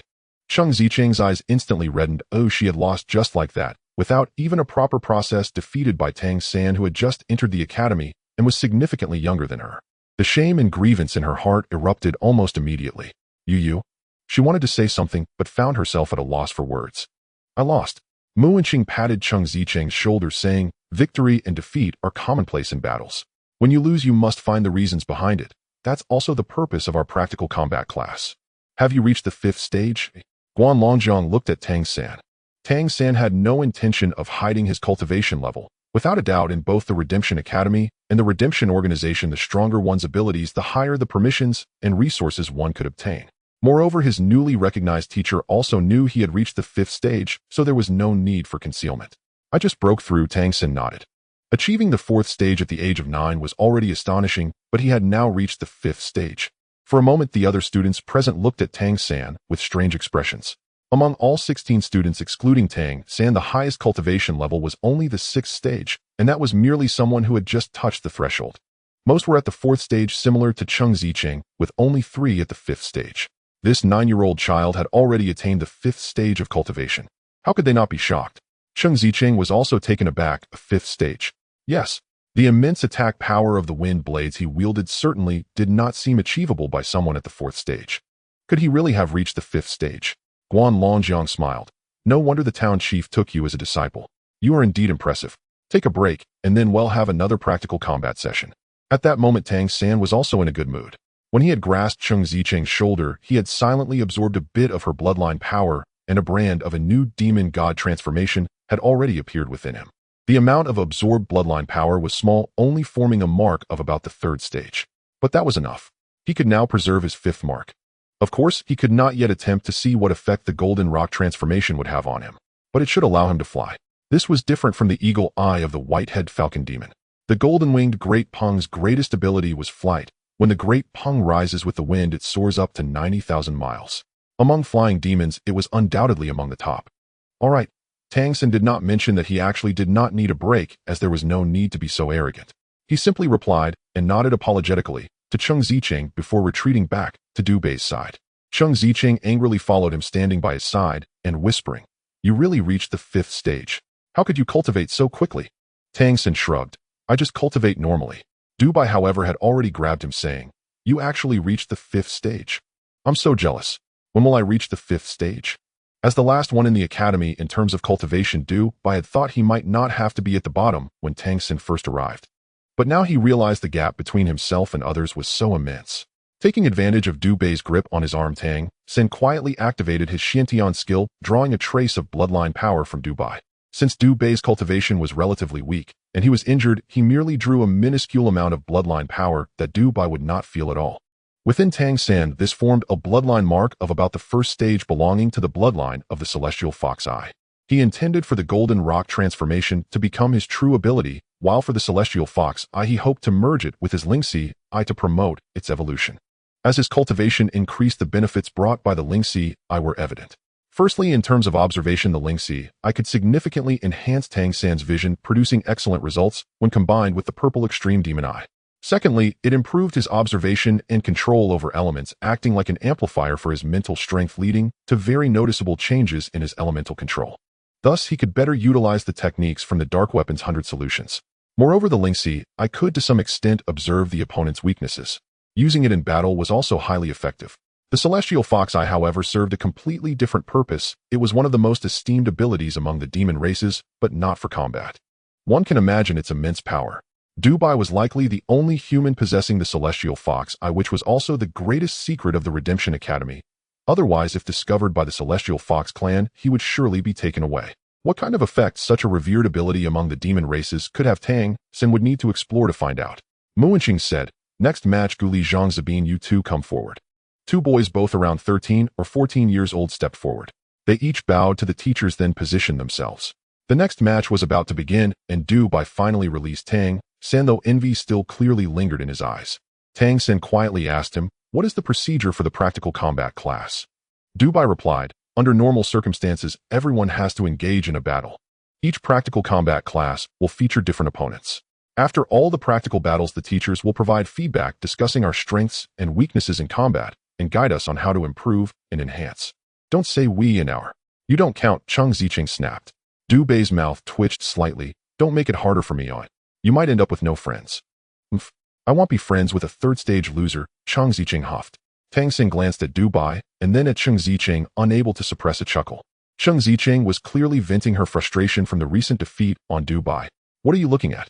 When I reach the 5th stage, I'll definitely defeat you." Yes, senior sister, good luck," Tang San said. The two boys in the arena had already taken their stances. "Begin." With Mu Enking's command, the second practical combat confrontation commenced. The boy named Gu Li appeared noticeably smaller in stature, looking barely taller than Tang San. At this moment, his body began to undergo changes. A thick layer of scale-like armor resembling a keratin layer emerged from beneath his skin, and even his head began to distort, sprouting a long tail behind him. This transformation was quite significant. Generally speaking, demon transformations would cause certain changes in a human's body, but they were usually limited. The greater the change, the closer the bloodline was to that of a demon. Now Gu Li's transformation was so drastic that he was barely recognizable as a human. As he transformed, a sensation of shimmering brilliance flickered around him. Though it appeared grotesque, it exuded a unique and strange allure. What kind of demon transformation is this? Tang San could not recognize it. At least among the monsters Wang Yanfeng had described to him, he had no impression of such a creature. It looked somewhat like a crocodile, but how could a crocodile emanate such a feeling of shimmering brilliance? At this moment, his opponent from his hometown Zhang Zabin was also undergoing a transformation. His entire body seemed to rise several inches, a powerful aura bursting forth from him as diamond-shaped scales appeared and a pair of sharp horns sprouted from his head, his towering physique rapidly becoming more robust. In a short span of time, he had transformed into a towering figure over 2 meters tall, covered in scales with horns on his head. The aura emanating from him was incredibly fierce. He should be at the 4th stage, while Zhang Zibin's aura indicated he had reached the 5th stage. A real combat confrontation between the 4th and 5th stages. What were the teachers thinking? While Tang San was puzzled, the battle between the two had already commenced. Zhang Zabin let out a roar, stepping forward as he charged, his figure seeming to swell in midair. His pitch-black scales suddenly blazed with a crimson hue.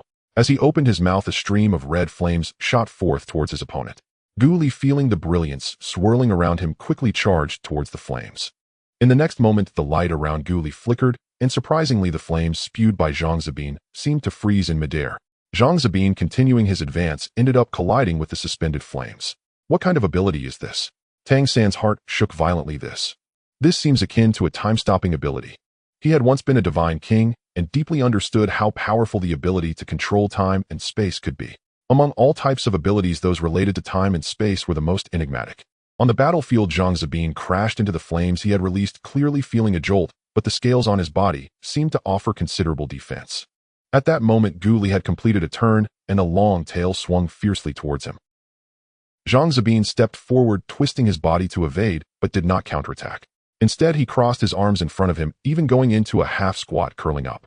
He assumed a defensive stance. In the next instant, his body noticeably froze for a moment before Gu Li's tail struck him directly. With a loud bang, Zhang Zabin was knocked sideways, flying 5 or 6 meters away. He rolled on the ground, quickly springing back up to charge at Gu Li once more. Meanwhile, his right fist was already enveloped in a rich glow of flames. Gu Li retreated, the aura surrounding him noticeably dimmer than before. He occasionally controlled his opponent's movements with his tail while colliding with Zhang Zabin. Both of them had formidable defenses, especially Gu Li's.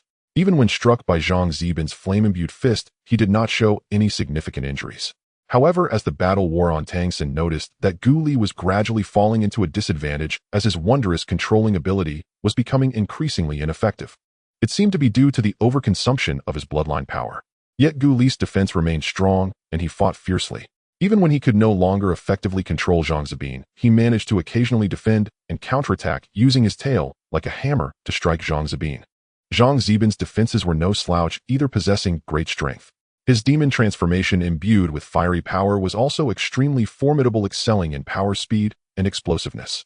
The two fought back and forth, and as time passed, Gu Li's consumption grew increasingly severe, the shimmering light on his body gradually fading, and even the demon transformation began to falter. Stop! Mu Wenqing called off the match. Although Gu Li's ability was quite unique, Zhang Zibin's cultivation level was after all higher, allowing him to win through attrition. At this moment, Tang San was filled with shock. He felt that the golden rock transformation he had just learned was somewhat lacking.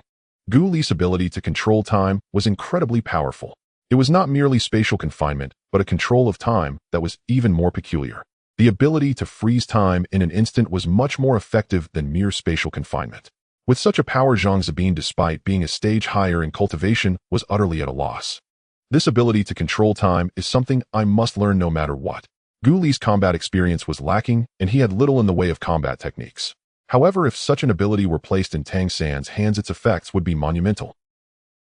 He was already contemplating which of his current marks he could replace with this time ability, or whether to skip absorbing the golden rock transformation entirely and directly integrate this time transformation.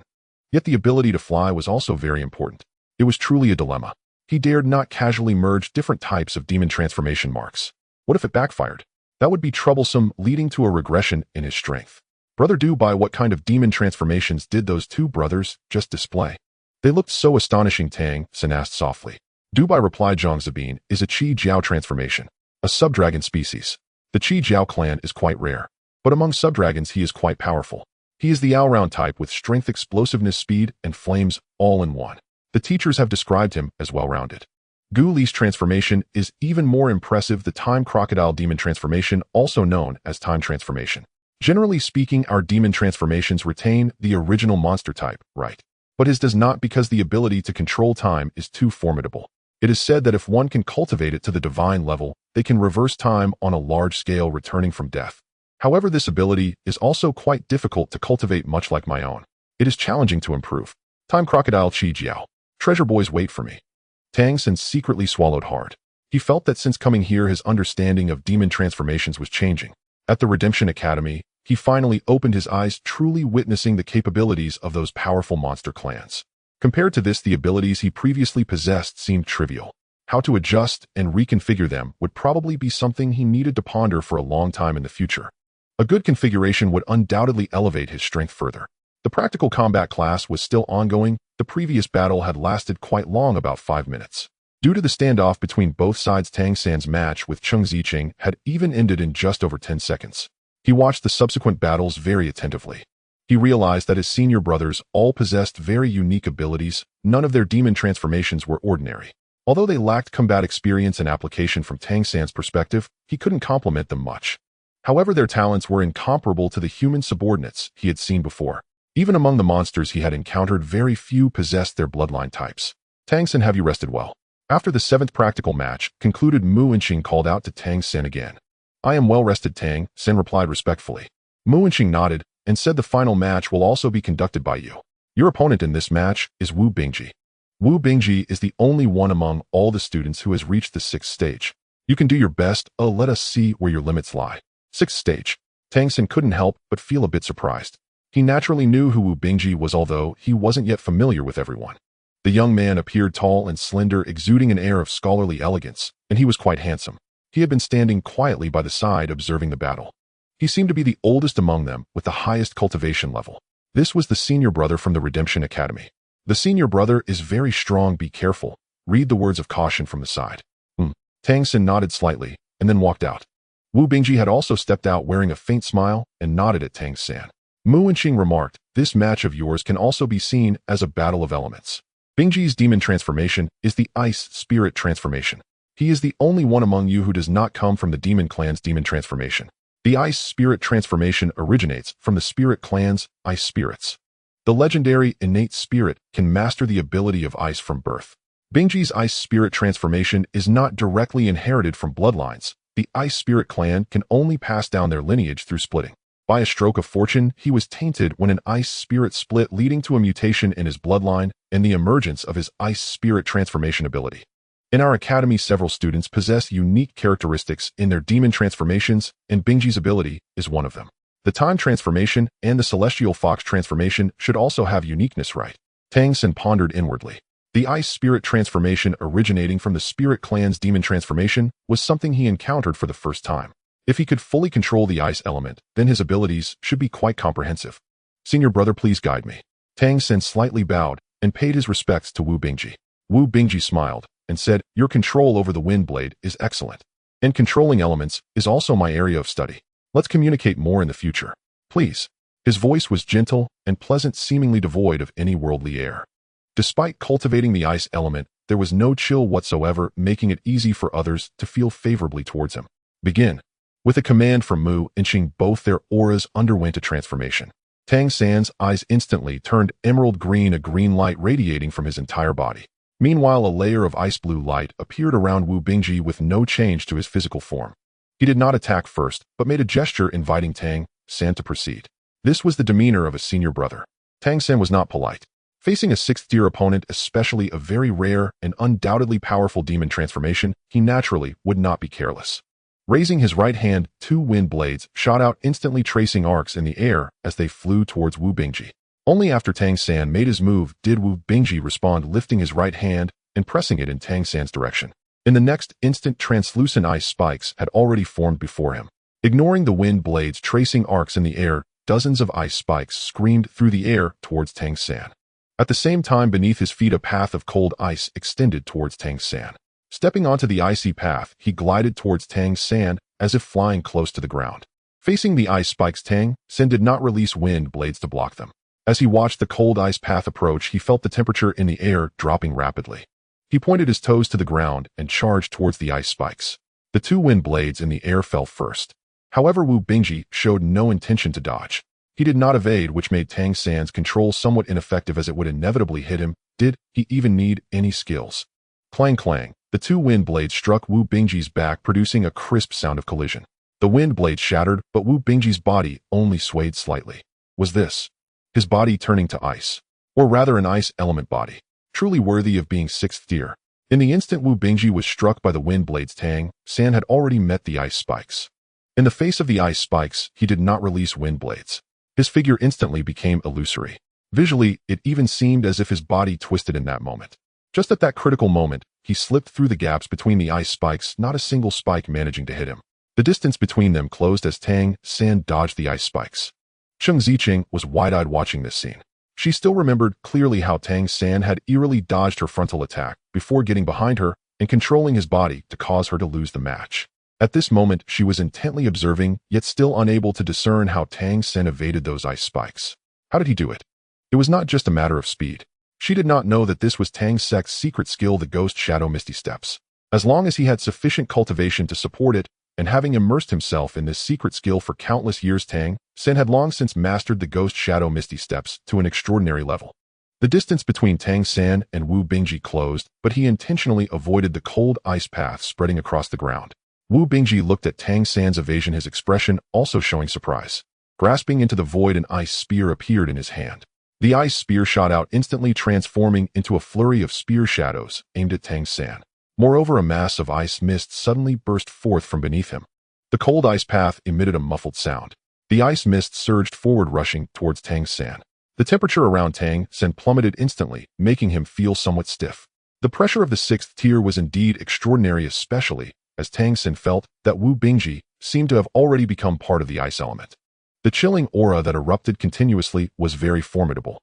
At this moment, Tang San's eyes lit up and a series of wind blades shot forth. Just like when he had battled Cheng Ziqing before, there were still 18 wind blades, but upon closer inspection, this time the 18 wind blades were noticeably more solid.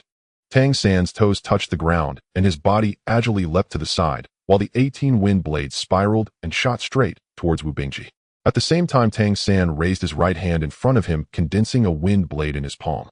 Strangely, another wind blade formed, and the 2 wind blades instantly fused together, becoming the size of one wind blade again. The color, however, deepened significantly. The azure light in Tang San's eyes obscured his spirit eye, and under the powerful control of his mental energy, all 18 wind blades were aimed at Wu Bingji's back. Wu Bingji charged towards Tang San, a mass of ice mist gathering and suddenly sprang towards him. At the same time, a wall of ice rose behind him to block the attack of the wind blades. Bang, bang, bang. 3 wind blades struck the ice wall in quick succession, causing Wu Bingji's expression to change. His pursuit of Tang San also momentarily halted.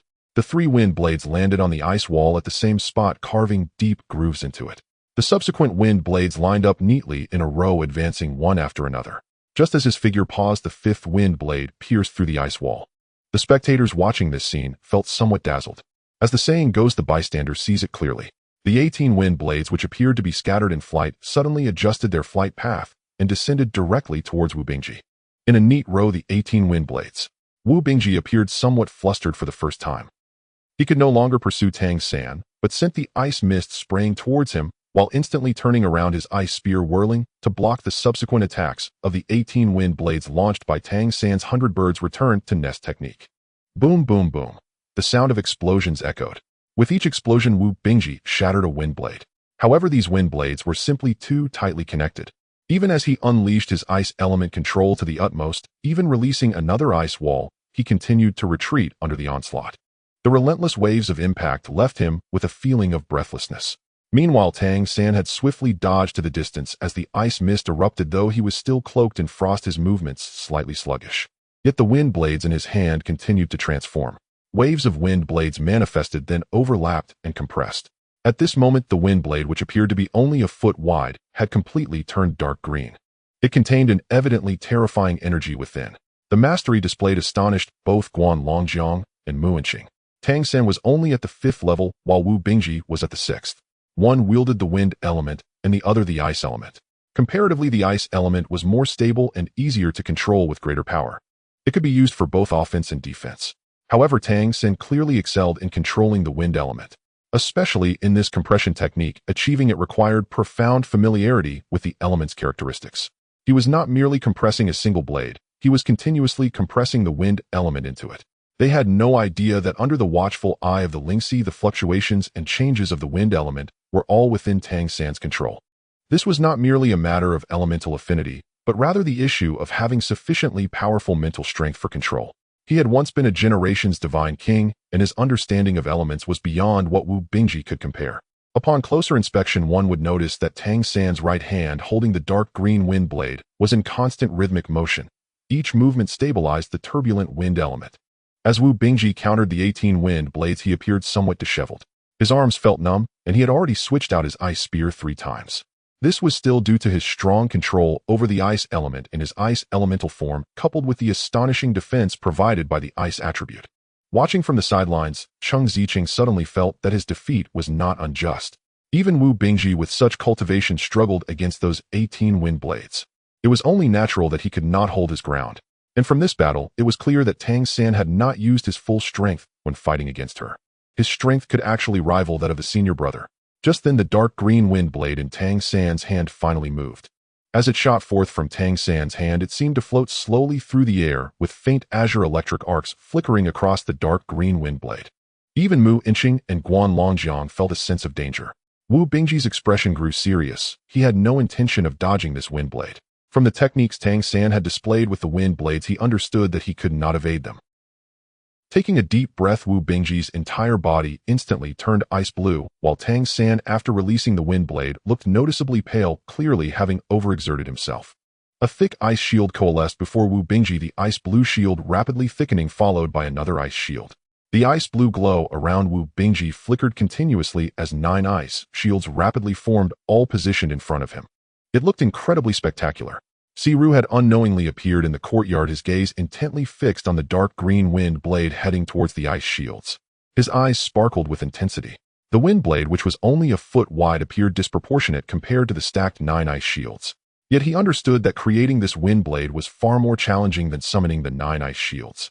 To condense the 9 ice shields, it merely required sufficient cultivation.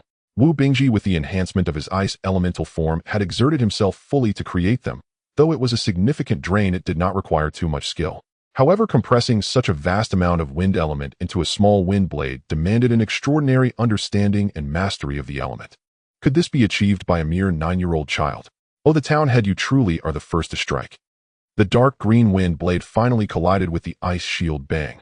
Almost instantly, the first ice shield was shot through. Immediately after, bursts of ice mist erupted, accompanied by a series of booming sounds. The dark green wind blade pierced through the ice shields like a hot knife through butter. As the battle progressed to this point, even the onlookers were holding their breath, witnessing such a shocking scene. Bang, bang, bang.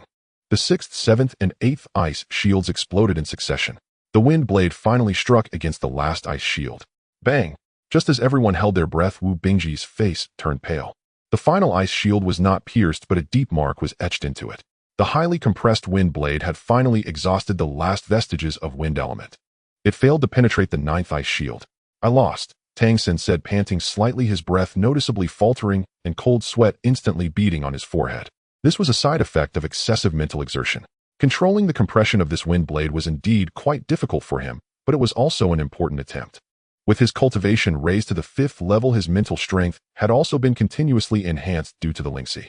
He aimed to explore abilities that would allow him to fight beyond his level. Today's wind blade was one such attempt. Wu Bingji was momentarily taken aback, then he retracted his ice elemental form. Although his recovery ability was strong under that form, the consecutive use of 9 ice shields had nearly depleted his strength. Wu Bingji looked at Tang San with a somewhat complex expression, said nothing, and merely nodded at him. Tang San returned a smile. Who? It was only then that someone finally exhaled. For a moment, apart from the sound of heavy breathing, the courtyard was eerily quiet. No one spoke. When Tang San had defeated Cheng Zicheng, the students had not felt particularly strong emotions. However, in this battle facing the senior brother, the strongest disciple of the Redemption Academy, he had pushed Wu Bingji to this extent. And he was only at the 5th level. Let's not forget he was just 9 years old. Wu Bingji was already almost 17. So when Tang San reached 36 or 37 years old, how powerful would he become? Siru slowly walked over from the side, and upon seeing him, Guan Longjiang and Mu Inching finally regained their senses. Siru approached Wu Bingji and said, "Do you know where your gap with him lies?" Wu Bingji smiled wryly and nodded. "In control, Tang is much stronger than me in controlling the elements." Siru nodded and said, "The gap in mental strength and your comprehension of the elements, you are no match for him. He is able to cultivate the wind blade to such a degree, although I don't know how he accomplished it in terms of elemental control. You should seek his guidance in the future. If you can elevate your control over the elements to his level, you may have the potential to challenge the 7th level in the future." "Yes," Wu Bingji nodded, then looked towards Tang San. "I hope junior brother will not hesitate to teach me. Senior brother is being too polite. I also wish to exchange ideas with you." Tang San was quite interested in Wu Bingji's ice elemental form. It was uncertain whether this was due to the innate abilities brought by the demon god transformation or his subsequent cultivation. With the battle concluded, Tang San's performance was undoubtedly eye-catching. The gazes of several teachers towards him had shifted. Next was Mu Inching's summary. All the students lined up, and Mu Inching stepped forward, scanning the crowd. Let's discuss each match one by one. In the first match, Tang San versus Cheng Zicheng. Cheng Zicheng lost very quickly. This was primarily due to the gap in strength. Secondly, Cheng Zicheng, you failed to leverage your advantages and lost. From the start, Tang San focused on countering your aerial advantage, not allowing you to truly take to the skies.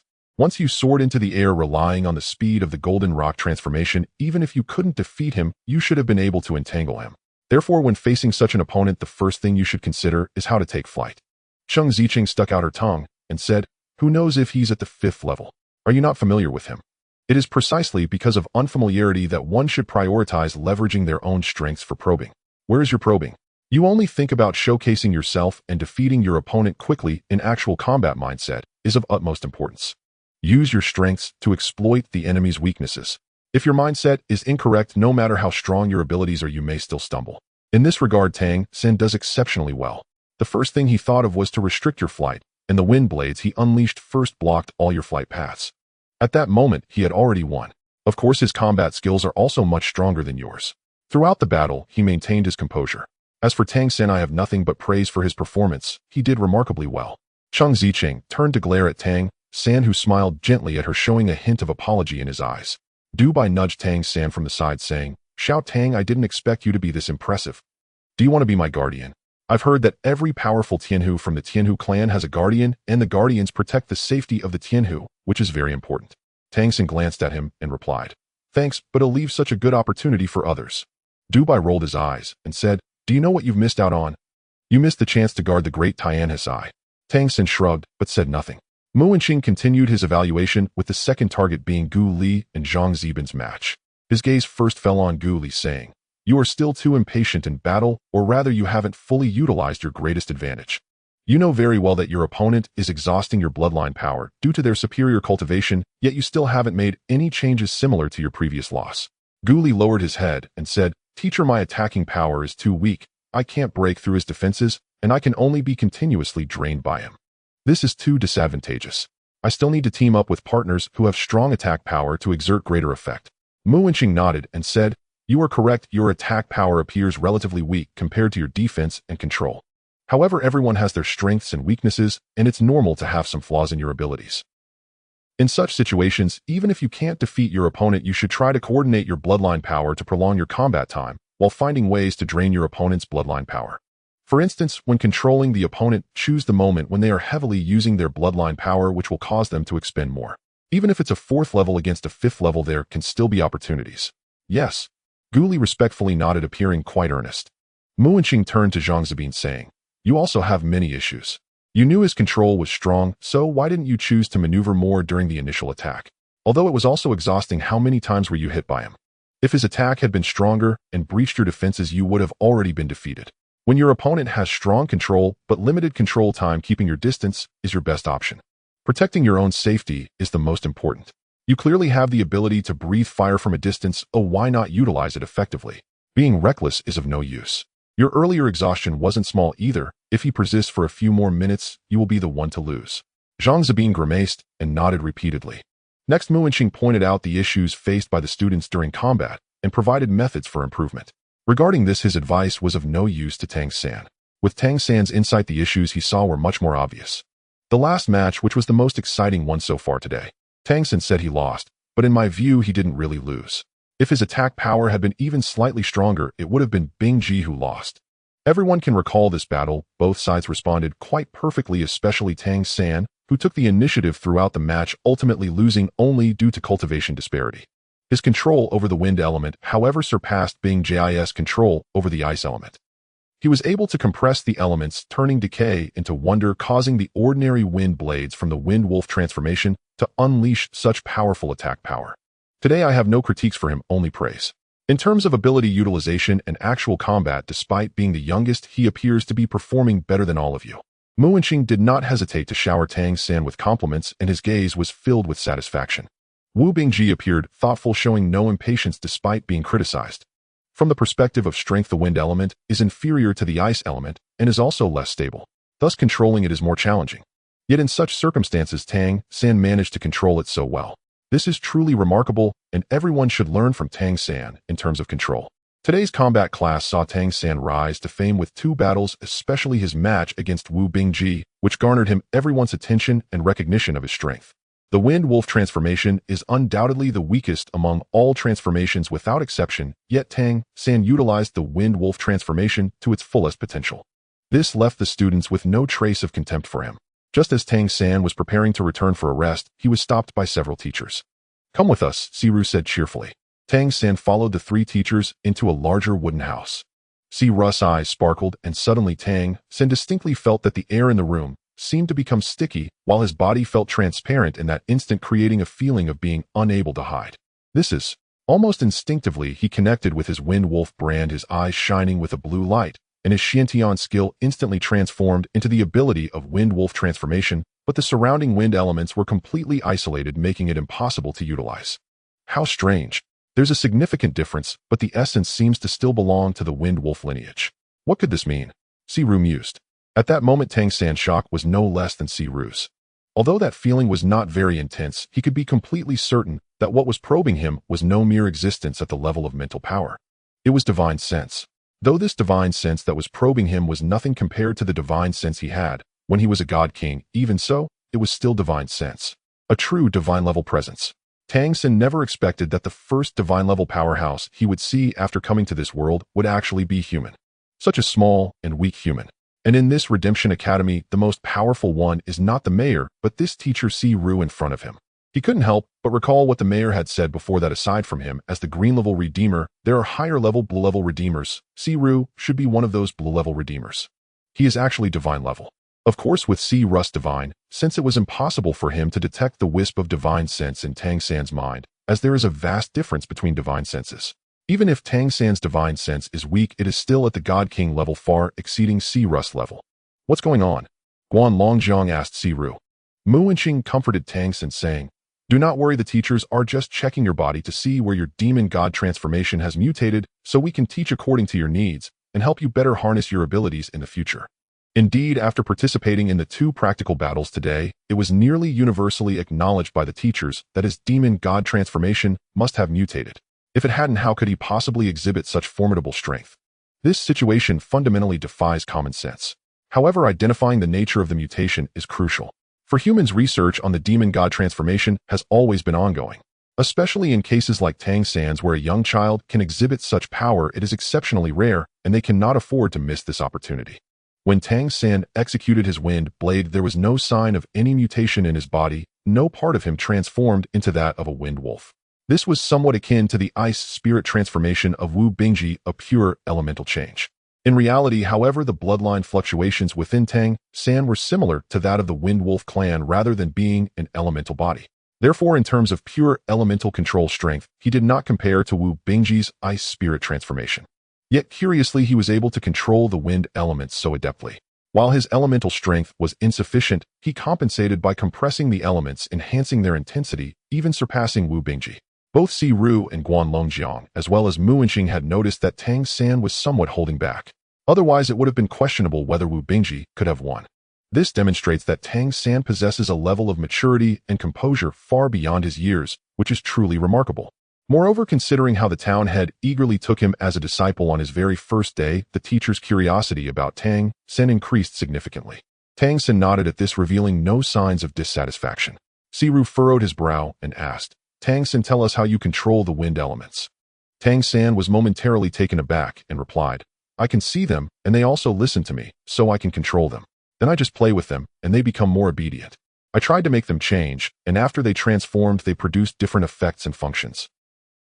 After arriving here, Tang San had already realized that the teachers here were different from his previous teacher Wang Yanfeng. They had truly experienced the world and possessed great strength. Thus, his remarkable control over the wind elements would surely invoke suspicion and curiosity. Since the town head did not allow him to speak of the Xintian treasure record, he could only explain in other ways. He had already formulated a plan in his heart, so he was naturally unflustered. "You can observe the elements?" Xiao's mind stirred. "Then tell me, what does the wind element look like?" Tang San replied, "They are individual points of light blue-green in color. They are very lively, dancing at every moment. They love freedom and dislike restraint. Once restrained, they become agitated. When they soar freely, they are especially happy and joyful." His understanding of the elements was profound as he articulated their characteristics in just a few sentences. Upon hearing his description, Guanlongjiang and Mu Wenqing's gazes inevitably fell upon Xiao. Xiao nodded slightly, saying, "He is quite right. I believe he can indeed see the wind elements. Otherwise, his understanding of the elements couldn't be so deep. What a treasure we have found. This child possesses an extraordinarily unique talent in controlling the wind elements. I can almost guarantee that his wind wolf transformation bloodline has indeed mutated, and the direction of the mutation is towards mastering the wind elements. In this regard, he has a unique perception of the wind elements, and his spiritual power has also been enhanced because of this perception. His ability to control the wind elements so well is due to both a high affinity for the wind elements and likely a strong spiritual power." At this point, he looked intently at Tang San and said, "Tang San, the town head's expertise does not lie in elemental abilities. You should know that. Within our academy, I am the one most proficient in the use of elements. Therefore, I believe it is inappropriate for the town head to teach you, especially since he is so busy. Why not take me as your master instead? I will guide you in your elemental cultivation." Guanlongjiang coughed, saying, "Old C, you are mistaken. How can you compete with the town head for a disciple? Actually, I have a deeper understanding of the elements over the years. Wu Bingji was directly guided by me. Why don't you join in as well? I will guide both of you together.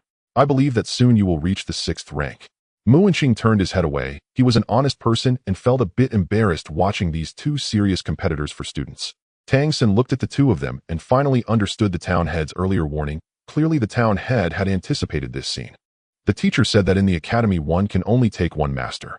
Why don't you communicate with him? I'm not sure what to do." Passing the buck, what choice could he make at this moment? Not only did the town head know his secret, but even if he did not, he could not risk offending the town head by switching masters. "This kid," Xiao said with anger, "is leading students astray. I will go find him." With that, a blue-purple light flashed around him, and in the next instant, he vanished into thin air. Lightning. Tang San instantly sensed the ability Xiao had just displayed, and his surprise grew. Perhaps Xiao was correct. He might indeed be the strongest in the academy when it comes to elemental cultivation. Divine level, and he controls lightning. Lightning is known for its explosive nature, The power of lightning at a divine level must be quite formidable. Guan Longjiang said somewhat helplessly, Tang San, you can go back for now. We will discuss this matter later. Focus on your cultivation. Your potential is great. Strive to improve your rank as soon as possible. You can directly take on tasks. Later let Du Bai and Cheng Zicheng take you to see the mission board. The academy will also organize some beneficial tasks for you to participate in. You can check out the convenience store in the academy. There will definitely be things suitable for you, but you need to earn money through your own efforts to buy them. This is a principle the academy maintains for everyone based on fairness. Yes, Tang San replied, the two keywords becoming clear in his mind, taking on tasks and the convenience store. Today's practical battles should also serve as a test for himself. Only by passing the test could he unlock these permissions. He needed to check them out to further familiarize himself with this place. Just as Tang San went to find Du Bai and Cheng Zicheng in the town head's residence, the town head was standing in the center of the room, respectfully bowing to the person seated at the main position. Holy Mother. Town head Zhang Haoshuan respectfully made a deep bow. There is no need to be so formal, town head Zhang. As she spoke, she slowly raised her right hand, and a blue pattern emerged. The town head glanced at it, and a smile immediately appeared on his face as he nodded at her. The woman was seated in the main position, wearing a light blue long dress, a conical hat atop her head, with a veil hanging down, obscuring her features. Even the air surrounding her seemed somewhat ethereal. Is the Holy Mother doing well lately? Zhang Haoshuan asked with a smile. I am well. It has been quite calm recently with no major arrangements. How are the children at the academy? The Holy Mother inquired with a smile. Zhang Haoshuan replied, everything is going smoothly. Everyone is teaching diligently. By the way, we have recently welcomed a new member discovered in the Wind Wolf clan. This child has a rather unique situation. His Wind Wolf transformation appears to have mutated. At just 9 years old, he has already reached the 5th rank. We have thoroughly checked his background, and there are no issues, so he has been taken under our wing. He is now studying at the academy. 9 years old and at the 5th stage. That's quite impressive talent. The Holy Mother did not seem particularly surprised. Then let the town head teach him well. The academy has 16 children now, right? Yes, with the new arrival we have exactly 16. The town head replied. The Holy Mother sighed softly and said, this place may not be able to last much longer. Zhang Haoshuan couldn't help but exclaim, this is. The Holy Mother replied calmly, he seems to have noticed something. For safety's sake, we must make some changes. The academy may need to relocate. Of course, it's not a definitive decision yet. There may still be changes. Unless absolutely necessary, I do not wish for things to change here. This situation has been hard-earned. How much time do we have left? Zhang Haoshuan asked with a bitter smile. The Holy Mother shook her head and said, it's hard to say. They'll notify you with the specifics later. There shouldn't be too much danger. I understand. Please take care of yourself. You are the backbone of the organization, bearing such a great cost for it. You must not come to any harm either. Zhang Haoshuan bowed slightly. The Holy Mother shook her head and said, I will be fine. For the greater cause I will certainly live on well. At that moment, the Holy Mother's veil suddenly turned towards the door. In the next instant, the door suddenly opened and an angry voice could be heard. You're something, Zhang Haoshuan, you despicable. The words had barely left his mouth before they were abruptly cut off as a blue-purple light began to coalesce in the room, quickly becoming clear. It was Si Ru. He had now seen the woman seated in the main position, his mouth twitching slightly as he bowed, and said, Holy Mother, I'm sorry, I didn't know you were here. The Holy Mother smiled gently and said, no need to be polite, teacher Si Ru. You still have that hasty temper. Si Ru scratched his head awkwardly and said, I can't help it, it's the influence of my bloodline. Zhang Haoshuan said with irritation, you rushing in like that, what would people think? Why did you come in and start cursing me? Si Ru replied, that child must be entrusted to me, otherwise you'll waste him. What do you know about element control? Zhang Haoshuan scoffed. I knew you'd try to snatch him from me. That's why I acted first, don't even think about it. He has officially become my disciple. You have no chance now. Si Ru was about to say something when the Holy Mother spoke from her seat. Are you referring to the new child? Yes, Zhang Haoshuan nodded. The Holy Mother smiled and said, now I'm a bit curious. It seems this child has truly remarkable talent to move even teacher Si Ru so much. The mutated wind wolf has a strong affinity and control over the wind element, an extraordinary find. Its 5th stage strength is on par with Wu Bingji. He is definitely the most outstanding prospect in the academy, and he is only 9 years old. As a master of element control myself, it would be a waste not to have this child under my guidance. Zhang Haoshuan retorted, you know nothing about element control. How can the wind element control compete with ice element control? This time, even the town head was surprised. When he suppressed Tang San, he hadn't given Tang San the opportunity to showcase his abilities. He valued Tang San's mastery of multiple powers the most, but hadn't expected the boy to be even stronger than he imagined. Just for a wind wolf transformation, Xiao came looking to confront me if he knew the boy could wield other abilities. The Holy Mother said with interest, that is indeed impressive. Pure cultivation may not mean much, but if he can match Wu Bingji in terms of control, that would be quite remarkable. You all need to cultivate him well. Alright, I must take my leave now. Townhead, prepare for what I mentioned, just in case. As she spoke, she had already stood up. Zhang Haoshuan and Xiao each placed their right hands over their chests, revealing the redemption runes on the backs of their hands. If Tang San were here, he would notice that the redemption runes on Xiao's hand were the same as Zhang Haoshuan's. Both were green, not the blue he had predicted. Gather like a ball of fire, scatter like the stars in the sky. The Holy Mother softly chanted, and in the next moment, she transformed into light and quietly vanished. Gather like a ball of fire, scatter like the stars in the sky. Zhang Haoshuan and Xiao solemnly repeated her earlier words. After a moment, Xiao looked at Zhang Haoshuan and asked, "Can you give me the disciple? In your dreams?" Zhang Haoshuan decisively refused. "Are you looking for a fight?" Xiao said fiercely.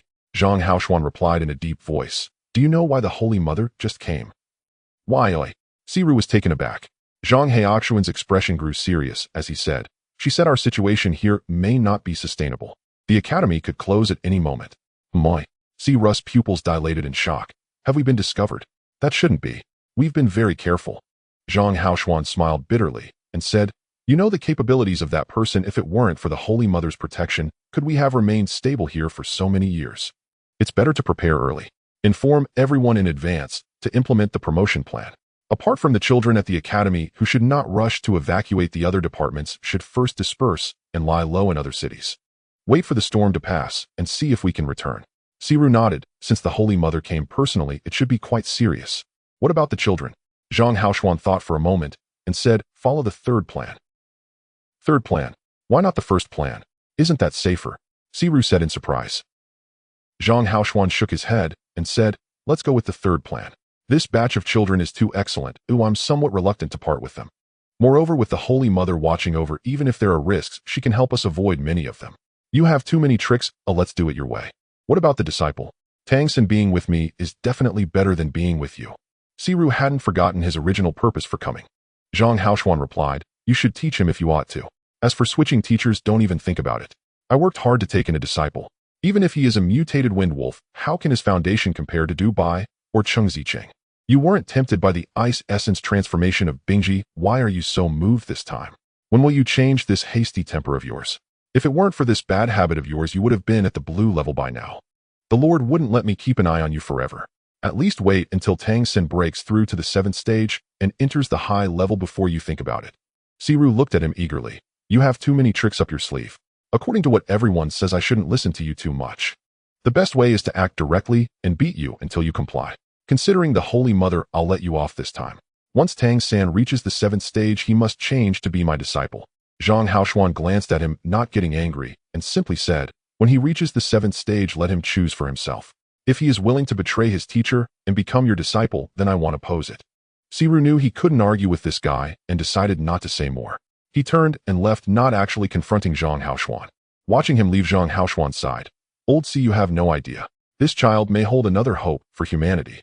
Even the Lord hasn't been informed. The fewer people who know before he grows up, the better. This is the task list." In the Redemption Academy, Dubai brought Tang San to a room in the corner. To Tang San's astonishment, this turned out to be Wu Bingji's residence, and he was also responsible for managing the task list. Tang San said, "The master told me I could come take a look. Can you introduce the tasks we have on the task list, senior brother?" Wu Bingji nodded and replied, "The tasks in our academy are primarily prepared for everyone's training. The rewards for the tasks are directly monetary. They include training tasks that require going to Jelly Academy, as well as hunting magical beasts and gathering precious spiritual herbs. The main categories are these 3. You can take on any of them. However, since you are quite young and your cultivation surpasses that of ordinary humans, I suggest you avoid taking the training task, as it may attract too much attention from Jelly Academy. The latter 2 options would suit you better. Generally speaking, the tasks of gathering spiritual herbs and hunting magical beasts can be conducted in teams. Don't go alone to ensure mutual protection and avoid danger." At this moment, he brought over several sheets of paper with detailed information. Although he did not recommend Tang San take the training task, the list for the training task was also included. "Understood, thank you, senior brother." Tang San spread the task list on the table to review. Beside him, Dubai said somewhat unhappily, "Senior brother, how come I've never seen these tasks? All I get are tasks like delivering messages or procurement, and the rewards are pitifully low. Wu Bingji could not help but laugh. You have no ability to protect yourself. You need to know your limits, little junior brother. Dubai replied, I'm not a little junior brother anymore, Tang San is. Wu Bingji looked at him, and then at Tang San, shaking his head. If he wants, it won't be long before he becomes the senior brother. Therefore I call him Xiao Tang instead of little junior brother. Dubai's mouth twitched, but recalling Wu Bingji's battle with Tang San today, he couldn't say anything. Who could argue with someone so strong and whose combat power was lacking? Tang San reviewed the task list, focusing primarily on the task of hunting magical beasts. Magical beasts are essentially creatures without awakened intelligence. He had tasted the meat of magical beasts that day, which indeed provided considerable benefits for physical refinement. Moreover, he also discovered that among the 3 different task lists, the rewards for hunting magical beasts were the highest. At the very least, the rewards are at the level of Lingxi coins along with element coins. There are even higher level Tianyu coin rewards, showcasing the richness of the rewards. Tang San was most interested in hunting magical beasts not only because of the generous rewards, but also because he wanted to see if he could directly devour the bloodline power of the magical beasts. What kind of differences would there be between their bloodline power and that of the monster race? After finishing the list, Tang San asked Dubai, where is the convenience store? You should take me to see it. Dubai replied with a smile. Yes, let's go check out the convenience store. You'll figure out what you want to buy for the corresponding tasks. Tang San bowed to Wu Bingji again, and just as he was about to leave, Wu Bingji said, Xiao Tang, if you're free tonight, I would like to find you and ask you about controlling elements. Is that all right? This senior brother showed no airs and had no negative emotions due to Tang San's strength demonstrated in today's practical combat. Tang San could sense the sincerity in his words, smiled and nodded. Of course, senior brother, you're too polite. Let's discuss it together. All right, then I'll come find you after dinner tonight. Wu Bingji smiled. After leaving Wu Bingji's room, Dubai whispered, the senior brother is really nice. He's the standard good person in our academy. Everyone gets along well with him, and he is strong. Almost all the girls like the senior brother. Cheng Zicheng is also like that. Let me tell you, winning against her is nothing. If you manage to defeat the senior brother today, she might just go all out against you. Just as Tang San was about to say something, a sudden scream was heard nearby, and in the next moment, Dubai flew up. Then Tang San saw that Dubai was carried to the rooftop by Cheng Zicheng, who had spread her wings, and she was tapping his head with her wings. Are you trying to die? Are you trying to die? Looking at Cheng Zicheng's flushed face and furious expression, Tang San knew that what Dubai said was definitely right. This little girl is really quite mature, but it should also just be a naive crush. Brothers in trouble cannot be left to fend for themselves, especially since he still needs Dubai to take him to the convenience store. With a gentle push of his toes on the ground, Tang San leaped onto the rooftop. Senior sister, I didn't hear anything. What did Dubai say just now? Moi. Cheng Zicheng was taken aback and turned to look at him, finding Tang San's eyes filled with sincerity. You really didn't hear? Tang San replied. I only heard Dubai say that the senior brother is very nice. I didn't catch the rest before you took him to the rooftop. Is the senior brother not nice? Cheng Zicheng stared wide-eyed and said, what's not nice about him? The senior brother is quite wonderful. I'm just upset that he speaks about others behind their backs. Isn't it wrong to praise someone? Dubai said pitifully with 2 bumps already forming on his head. Cheng Zicheng shot him a glare and lifted her wings ready to hit him again. Tang San hurriedly raised his hand to stop her. Senior sister, please calm down. We are all on the same side. The senior brother has arranged to discuss element control with me tonight. Would you like to join us for a discussion? The senior brother arranged to meet you? Cheng Zicheng was taken aback. Yes. The senior brother is very strong in controlling the ice element, and I wish to consult him. The senior brother said he would just come to my room. Tang San explained. Cheng Zicheng's flushed face gradually faded. Is it appropriate for me to go? I'm not an expert in elements either. Tang San replied. Actually, your Jinping transformation also utilizes wind power. I think senior sister can discuss wind elements with me, and we can help each other. Cheng Zicheng reluctantly said, all right then. What time tonight? After dinner in my room, Tang San said with a smile. Cheng Zicheng didn't even glance at Dubai and floated down from the rooftop. Dubai rubbed his head, looked at Tang San, then at the already departing Cheng Zicheng. Bro, your ability to speak nonsense seriously is impressive. Tang San laughed. This isn't nonsense, this is emotional intelligence. Learn from it. Once you learn it, it won't be easy to suffer physical pain. As they climbed down from the rooftop, Dubai was still grimacing in pain, muttering, anyone who dares to hit this lucky charm will face misfortune. In the distance, Cheng Zicheng, who had just entered her room, suddenly tripped over the threshold, and her foot twisted at an odd angle, resulting in a cracked sound as she sprained her ankle. Oh, it hurt so much. At this moment, Dubai had already brought Tang San to the south room in the courtyard. He knocked on the door, and a pleasant voice came from inside. Come in. Upon entering, Tang San saw a sign standing on the floor that read convenience store. The words were slightly crooked, certainly not beautiful. However, as soon as he stepped inside, he immediately sensed a difference. This place was filled with a unique scent that mixed medicinal and fragrant aromas. Most importantly, the spiritual energy here was extremely rich. The natural energy of Jelly City was already quite dense, and especially so near Jelly Academy. Yet this room was undoubtedly the place with the densest natural energy Tang San had ever encountered. Various elemental fluctuations were present, and even the air seemed somewhat viscous due to the excessive energy. Even without using his Lingxi Hartai, Tang San could feel a slight fuzziness in the air, which was not due to murky air, but rather caused by the excessive energy. He instinctively took a deep breath, immediately stimulating his bloodline. However, he quickly noticed a problem. Although the energy here was extremely rich, it was also somewhat mixed. The south room is quite spacious, containing 3 interconnected chambers, each lined with a circle of cabinets. The cabinets are adorned with a dazzling array of various items, many of which are covered with protective covers. Nevertheless, these items still emanate different auras, with the rich vitality likely emanating from them. This truly resembles a convenience store. Meanwhile, the owner of the voice they just heard has arrived before them, none other than their physical education teacher Mu Yunyu. Without even glancing at Dubai, Mu Yunyu scrutinized Tang San, saying, "I have already heard about your achievements. It seems I have been too conservative with your physical training. You need to increase the load tomorrow." Tang San twitched his mouth helplessly and replied, "All right, Sister Yu." Mu Yunyu added, "Take a look for yourself. Our convenience store has quite a few good items. Do you want me to introduce them to you? However, each item has a note underneath, so you can check it out yourself as well." Tang San hurriedly replied, "I'll look by myself, no need to trouble Sister Yu."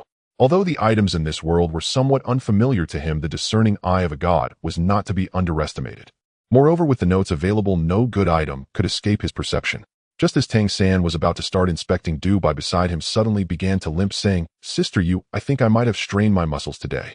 Can I take a day off tomorrow?" Mu Yunyu replied indifferently, "Scram. You don't have money to buy anything, so don't get in my way." Dubai struggled and said, "Sister Yu, I am a lucky charm. You should treat lucky charms a bit better." Mu Yunyu scoffed, "That meager bit of luck you possess can't possibly affect me. Let's talk again when you break through to the 6th tier.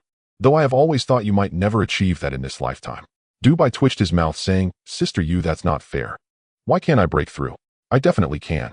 Stop talking nonsense, hurry up and scram. Don't let me see you making me anxious." Dubai replied helplessly, "All right, Sister Yu, I will leave first."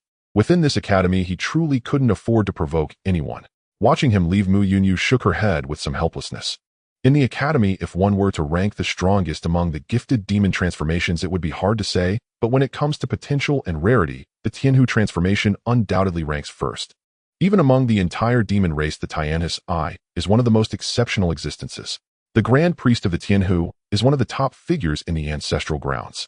Unfortunately, the bloodline within Dubai is rather thin. Perhaps it is also because it is too difficult for humans to achieve anything in this regard, which is why his cultivation of the Tianhis I is progressing very slowly. The academy has actually provided the most resources for him, with the highest expectations placed upon him. Dubai hardly needs to complete any tasks to receive the best resources within the academy. Yet even now, he has not broken through to the 4th tier. Of course, if he were to break through to the 4th tier, he would exist on an entirely different level. The capabilities of a 4th tier Tianhis I are far beyond what he can do now. Once Dubai left, Mu Yunyu returned to a chair in the main house, flipping through a book.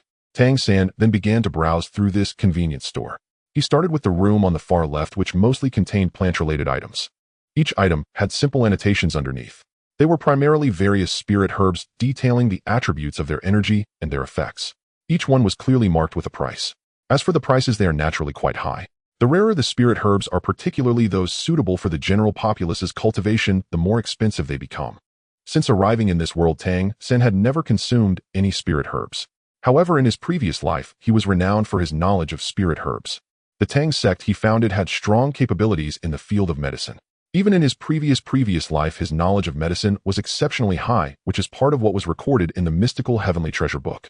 However, the spirit herbs in this world of the demon realm differ greatly from those in his previous lives, possibly due to the existence of spirits in this world. Nonetheless, spirit herbs are spirit herbs, and many of their characteristics have similar effects. As Tang San examined them, he evaluated and compared them in his mind. Just looking at the annotations of these spirit herbs greatly helped him gain a deeper understanding of the species in this plane. During this time, Mu Yunyu glanced at him 3 times, each time noticing that Tang San was intently studying the descriptions of the items in the convenience store. A 9-year-old child could be so composed, which surprised her and made her nod in approval. When Dubai first came here, his first question was about what was the most expensive, and his second question was about which items could directly promote him to the next tier. His third question never got asked, as Mu Yunyu had already chased him out. Meanwhile, Tang San asked nothing from start to finish, thoroughly inspecting all 3 rooms. Only when the bell for dinner rang outside did he awaken from his reverie. "Dinner is ready," closing the door. "Is there anything you want?" Mu Yunyu asked. Tang San said regretfully, "Sister Yu, I haven't finished looking. Can I come back tomorrow?" Mu Yunyu nodded and said, "Of course. The convenience store is always open. You can come by any time. As a newcomer, you can select one item valued at 1 Lingxi coin for free.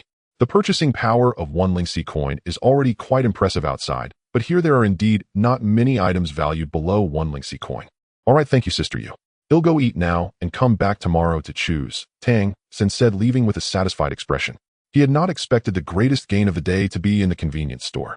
It significantly increased his understanding of the species in the demon realm. Dinner was still lavish, but there was obviously no beast meat, as that is not easily obtainable.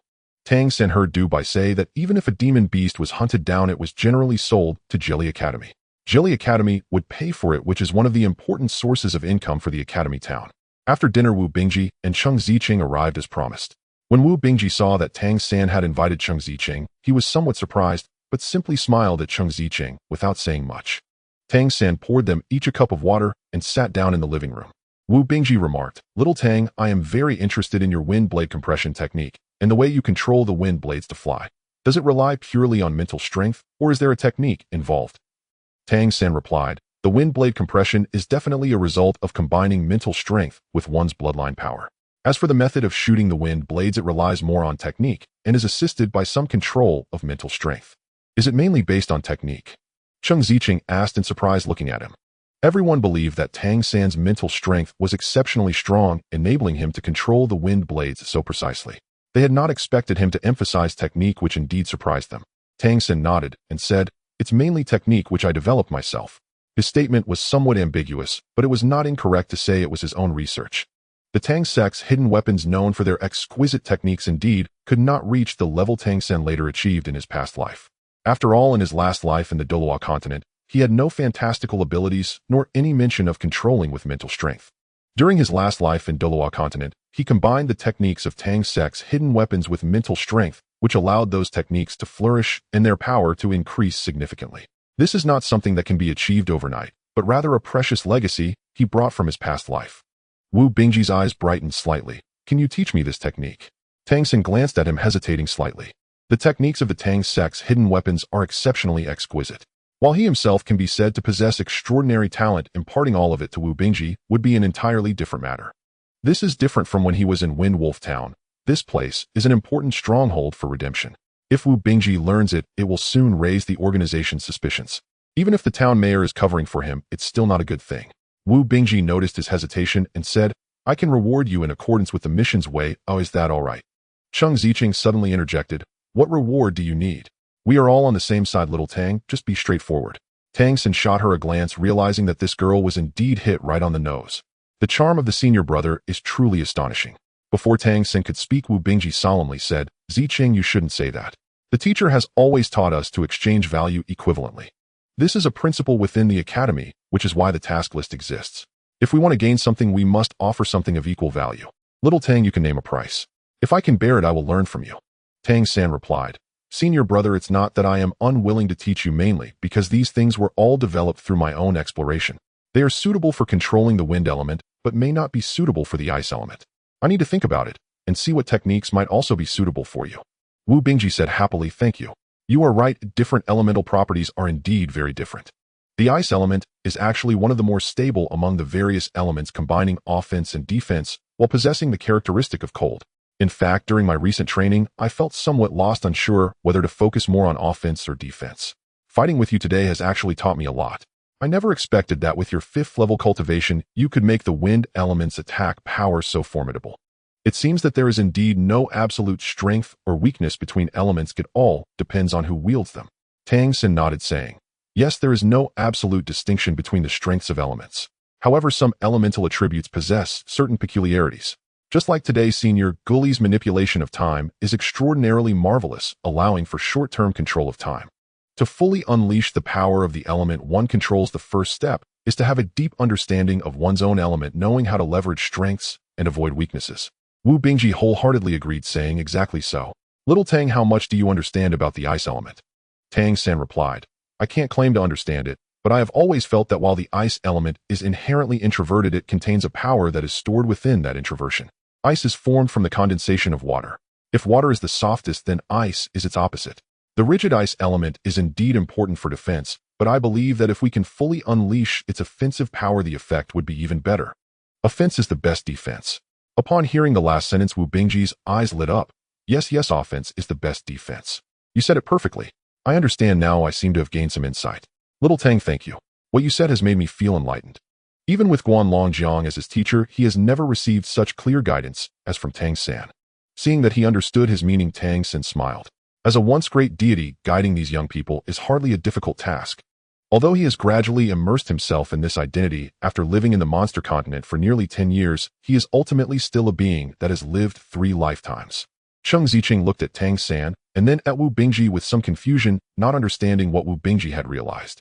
However, she had never seen Wu Bingji so excited before. Their usually composed senior brother was acting quite differently. But as long as he is happy, Cheng Ziqing naturally feels happy as well. Little Tang, you are really amazing. What about me? How do you think my golden rock transformation is? Cheng Ziqing looked at Tang San. Tang San said, the golden rock rises with the wind, soaring to an altitude of 90,000 miles. The golden rock is the most powerful existence among the demon race in terms of flight, especially for long-distance flying. Therefore, you should fully utilize your flying advantages. One is speed and the other is maneuverability. Your flying lacks a bit in both aspects. I suggest you practice flying more often. You can try low-altitude flying through the forest, dodging the trees at the fastest speed possible. In doing so, your flying skills will naturally be enhanced. Additionally, the speed at which you transform must allow you to take off in the shortest time possible, because only by taking off can your abilities be maximized. If you cannot fly, you might not even be able to exert half of your strength. Never try to fight on the ground. That would be attacking your enemy's strength with your own weakness. That is inadvisable. Cheng Ziqing was merely asking casually, but she didn't expect that Tang San would give her so many suggestions, even more than her teacher. For a moment, she was somewhat stunned. Meanwhile, Wu Bingji, who was listening nearby, nodded repeatedly. That makes sense. Trying low-altitude flying in the forest. That sounds interesting. Ziqing, I really think you should give it a try. The golden rock rises with the wind, soaring to an altitude of 90,000 miles. That's truly well said. Little Tang, you are so talented. Tang San smiled and said, I was just casually suggesting. If senior sister finds it helpful, you can give it a try. Cheng Ziqing is also a clever person. Tang San's words along with Wu Bingji's affirmation made her remember this advice. Wu Bingji said, Little Tang, what about your method for compressing wind elements? The wind element is very unstable. Compressing it is not an easy task. How can you control such instability? Tang San replied, this has to be viewed from the arrangement of elements. The instability of all elements is relative. If they are arranged cleverly according to their characteristics, then they can naturally fuse to a certain extent. The closer the fusion, the more compressed they appear. Let me demonstrate a simple experiment for you. While speaking, he raised his right hand, and a flash of blue light appeared as a small blue whirlwind emerged in his palm. The blue whirlwind spun back and forth in his palm, showcasing the free characteristics of the wind element. Tang San extended his other hand, and another whirlwind appeared in his palm roughly the same size as the previous one. He then gradually brought his hands closer together. The winds generated by the 2 whirlwinds clearly repelled each other, causing both to shake somewhat uneasily as they approached. Watch closely, Tang San reminded. He then separated his hands slightly, allowing the 2 whirlwinds to distance themselves. The blue light flickered and the 2 whirlwinds seemed to undergo subtle changes. Gradually, even Cheng Ziqing noticed the change. The rotational frequencies of the 2 whirlwinds began to converge. When Tang San brought the 2 whirlwinds close together again, they still trembled slightly, but the feeling of repulsion was clearly not as strong as before. When the 2 whirlwinds truly came together, they unexpectedly generated a pulling force beginning to merge inward and quickly blending into one. The original 2 whirlwinds transformed into one, which was noticeably more solid in color and generated stronger wind power. It stabilized and spun in Tang San's palm. This scene was extraordinarily strange for Cheng Ziqing, while for Wu Bingji, who had been diligently studying element control, it felt like discovering a new continent, rotating at the same frequency. Indeed, the 2 swirling wind vortices, when they finally merged, resembled 2 coiling springs that intertwined and overlapped, transforming into a tighter spring. The characteristic of rotating at the same frequency with slight deviations, yet able to compensate for one another, allowed the two to merge the impossible into the possible, thus strengthening the combined wind vortex. When Tang San merged the wind blade during the day, even the teachers were unable to discern how he accomplished it, but now with his demonstration of the wind vortex, it became much clearer. Arrangement and frequency. These two keywords were deeply imprinted in Wu Bingji's mind. "Little Tang, thank you," Wu Bingji sincerely said, as at that moment he had grasped a strong inspiration. "Let's stop here for today. I feel like I can't take it anymore. I need to digest this properly. Thank you once again, I'll head back now." After saying this, Wu Bingji stood up, gave a slight bow to Tang San, and then turned to leave without any hesitation. He cherished the inspiration he had just captured. This inspiration might very well be his opportunity to break through to the 7th rank in the near future. Tang San watched Wu Bingji depart, a faint smile appearing on his face, secretly thinking the child is teachable. Cheng Zicheng, seeing Wu Bingji leave, glanced at his back, and then at Tang San, smiling. "Little Tang, you're impressive. Even the senior brother recognizes you so much. I'll take my leave as well." "Thank you," Tang San replied. "You can try out what I mentioned when you have the time. Let your strengths shine through." "I know. Thank you." Uncertain if she truly absorbed it, the beautiful girl stood up and ran out, having not forgotten to help Tang San close the door. Watching them leave, Tang San let out a breath. Wu Bingji excelled in controlling the ice element, and in a sense he was indeed suited to learn the techniques of concealed weapons, which would greatly aid his control over the ice element. Moreover, it would enable him to better unleash the attack power of the ice element. A gentle smile appeared on Tang San's face, revealing a hint of soft radiance. Today's gains were substantial. In every aspect, he was now somewhat hesitant about whether to merge the Golden Peng transformation imprint as his 5th imprint. From a tier perspective, the time transformation would undoubtedly be a better choice. If he could possess the ability of time transformation, it would undoubtedly elevate his combat power and overall strength to new heights. Of course, the Golden Peng transformation also had its advantages, the greatest being the ability to fly, which was incredibly useful for escape. His earlier assessment of the Golden Peng transformation was spot on. It was the most adept at flight among the beast races and excelled in long-distance flying. He just didn't know how he would fly after merging the Golden Peng transformation imprint. He should not be able to grow wings like Cheng Zicheng. Many flying beast races actually do not have flight as their innate ability. Flying is merely their instinct. Just like when he absorbed the bloodline power of the white-head falcon demon, previously the ability was the eagle eye, not flight. Forget it, flying is still very important. Until he reaches a divine level, if he wants to fly, he likely can only rely on the power of this demon god transformation. At worst, he could later discard the Golden Peng transformation if something better came along. As for the time transformation, he could think of ways to absorb it and store it without completing the imprint for now. With that thought, he no longer hesitated. Returning to his bedroom, he sat cross-legged on the bed, operating the Xiantian art, and began merging the Golden Peng transformation. The energy of the Xiantian art flowed within him, and the bloodline power surged naturally. The orange-yellow imprint representing the Golden Peng transformation began to glow softly under the stimulation of the Xiantian art. The gentle light exuded a marvelous texture. This sensation was quite strange. When he began merging this imprint, it differed from when he merged other imprints before. He was unsure if it was because the Golden Peng transformation was of a higher tier, but at this moment, he could clearly feel his bloodline starting to undergo some changes, as if his physical strength had strengthened slightly, especially in his arms.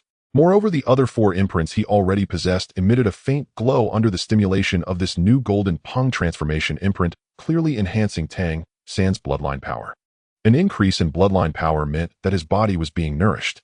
This nourishment would enhance Tang San's physical constitution, allowing him to carry more energy. The body-tempering effect of the Xiantian art was already strong. With the stimulation of the 5 imprints, Tang San's bloodline surged and flowed within, giving a feeling of immense vigor. His entire body felt slightly warm, and his overall aura had risen. The bloodline power from the Wind Wolf Lord Feng Xiong, which he hadn't fully absorbed, yet was also being accelerated to absorb as he advanced toward the peak of the 5th rank. The Golden Peng transformation was indeed different. Although this bloodline power was only at the 3rd rank, it felt unlike the 4 he had absorbed before. Was this a difference in tier? Tang San felt a bit puzzled. He would ask the principal later for a thorough inquiry. Soon the Golden Peng transformation imprint was completely absorbed. Tang San opened his eyes. At this moment, the night outside had deepened, yet Tang San's eyes became increasingly bright. He slowly took a deep breath, activating the Xiantian art, and stimulated the orange-yellow imprint within him. In an instant, Tang San clearly felt a peculiar power burst forth from his body. His arms felt noticeably more solid, and in the next moment, he saw two orange-yellow shadows extending from his arms, expanding outward, transforming into two orange-yellow wings that unfurled. The wings were somewhat ethereal, but undeniably present. Tang San gently waved his arm, and immediately the orange-yellow imprint within him brightened for a moment, then his body became lighter, and with the flapping of the wings, he gradually ascended.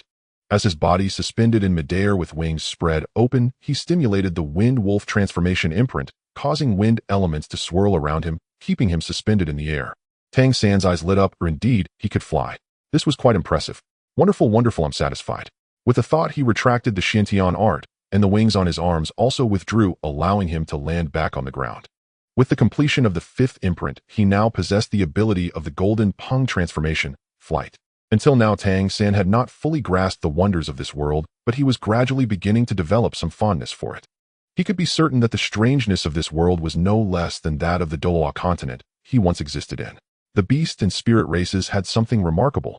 With this flying ability, his chances of survival had increased significantly. Moreover, he had demonstrated his strength to the teachers. Could he ask for a leave tomorrow? With that thought, warmth surged in his heart, and his passion for cultivation soared. He returned to bed, activated the Xiantian art, and focused on absorbing the bloodline power of Feng Xiong's wind-wolf transformation. At Redemption Academy, everything was as usual. The morning bell awakened the students and teachers who were cultivating time for breakfast. However, for Tang San, there were some changes. During breakfast today, he noticed that the gazes of his senior brothers and sisters towards him had clearly changed. Yesterday, when everyone looked at him, although it was benevolent, most did not pay much attention to him. Yet today, when he arrived at the cafeteria, or when his senior brothers and sisters came in behind him, they almost instinctively glanced at him. Then they actively greeted him. Yesterday's battle with Wu Bingji had left a profound impression on everyone. Wu Bingji's 9-eye shields had almost failed to withstand Tang San's wind blade. Could they withstand it? Dubai leaned closer to Tang San, saying, "Xiao Tang, when are you going to show us that wind god slash again? Everyone is curious about how you compress the elements." Wind god slash. What is that? Tang San was momentarily taken aback. Dubai explained, "It's that wind blade you compressed yesterday. Its power is so great that everyone gave it a name, wind god slash." How impressive. Tang San couldn't help but chuckle helplessly, saying, "That was just my senior brother going easy on me yesterday." "No way, I didn't go easy on you. You're the one who probably showed mercy." A hearty laugh came from the doorway, as Wu Bingji pushed the door open, having clearly overheard the conversation between Tang San and Dubai. At that moment, his bright eyes sparkled with joy and his entire aura seemed to have noticeably improved. He took the initiative to sit beside Tang San, giving him a thumbs up, and said, "Hearing your words yesterday truly enlightened me. The effects of last night's training were quite evident. I think I may have found a path that belongs to me. The teachers said that to advance to higher levels in the future, we need to find our own way. Only then can we elevate ourselves to a higher realm. Xiao Tang, thank you. I owe you a favor for this. If there's a chance in the future, it'll help you find a spirit herb to give you, of the wind attribute." At this time, nearly all the students were dining in the cafeteria, and Wu Bingji spoke these words without hiding from anyone. Upon hearing his words, the students immediately showed expressions of surprise. One couldn't help but ask, "Senior brother, what did you discuss with Xiao Tang yesterday?" Wu Bingji smiled and said, "It was about elemental control. Xiao Tang provided me with great inspiration. His research in this area far surpasses mine." "Senior brother is too modest," Tang San said somewhat helplessly. He could clearly feel that the gazes of the other senior students towards him had changed. Wu Bingji winked at him and then gestured towards the door with his mouth. Tang San's heart stirred, and in the next moment, he understood. This must be due to Wu Bingji's improvement in cultivation, which the teachers had noticed, and then he reported his exchange with Tang San to the teachers. Did the teachers ask him to say this in the cafeteria to encourage everyone to seek guidance from him? Sure enough, sitting opposite him, the somewhat slender Gu Li couldn't help but say, "Xiao Tang, do you have any understanding of time elements?" Tang San twitched his mouth slightly. Of course, he had some understanding. Once one reached the divine level, everyone would develop an interest in the powerful attributes of time and space, and he was no exception. Moreover, he had previously gained a profound understanding in this area. In his past life, his son and grandson possessed exceptionally strong abilities in time manipulation. However, he couldn't reveal that now. If he indicated that he understood time abilities, wouldn't the teachers dissect him for research? Tang San shook his head repeatedly, saying, "The mysteries of time are beyond my comprehension. I still want to seek guidance from my seniors." Gu Li, somewhat disappointed, said, "Actually, I don't fully understand it either. I can only use it simply." Sitting not far away, his opponent from yesterday, Zhang Zabin, said, "Enough, don't overthink it. Even if you understand it deeply, will you still leave us a way to survive?" Everyone couldn't help but laugh. His ability to freeze time was indeed a powerful control that would give headaches to everyone in combat. As discussions emerged, the atmosphere in the cafeteria became noticeably lively. From time to time, someone would ask Tang San questions, and Tang San responded appropriately.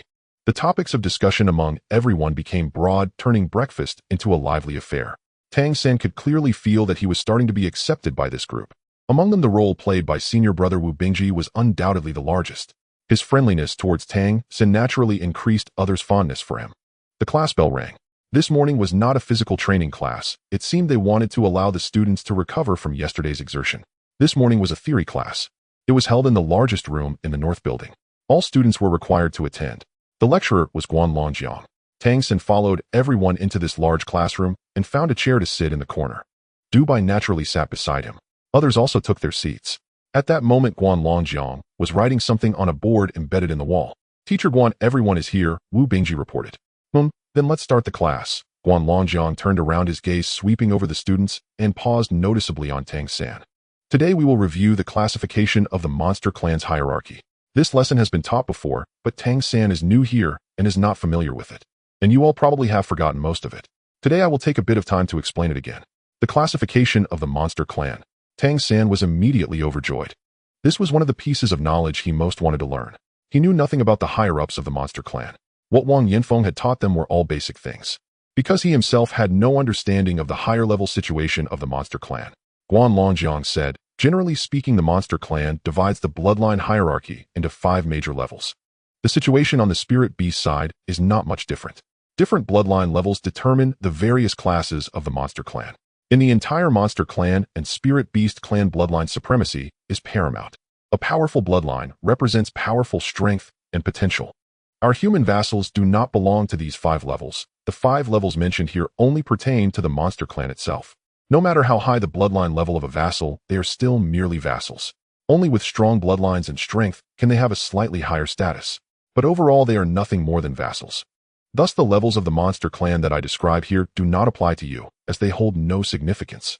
The 5th level of the monster clan refers to those that are relatively weak and not very adept at combat. It also includes some of the vassal races within the monster clan, such as pig demons, which fall into this category. The biggest characteristic of this type of monster race is that there is no subdivision. For instance, pig demons are just pig demons. They aren't divided into black pig demons, white pig demons, etc. Because they are weak, they have only one general name. However, the hedgehogs that excel in combat do not belong to this category. They are classified separately. Monsters of the 5th level often possess some combat ability, but generally at birth they certainly do not exceed the 3rd rank. The potential for future growth is also quite limited, making them the lower tier within the monster clan. The 4th level of the monster clan, starting from this level, can actually be considered as true monsters. They are almost all adept at combat, and at birth they are at least above the 2nd rank, but generally do not exceed the 5th rank. The top 4th level monsters at birth are actually not much different from the 3rd level, it's just their growth potential that differs. This level has the highest number of monsters. Most mid-level strength races among the monsters belong to this level. Their biggest characteristic is that it is very difficult to cultivate and break through to the 9th level, reaching higher divine levels. Could the 4th level even cultivate to the 9th level?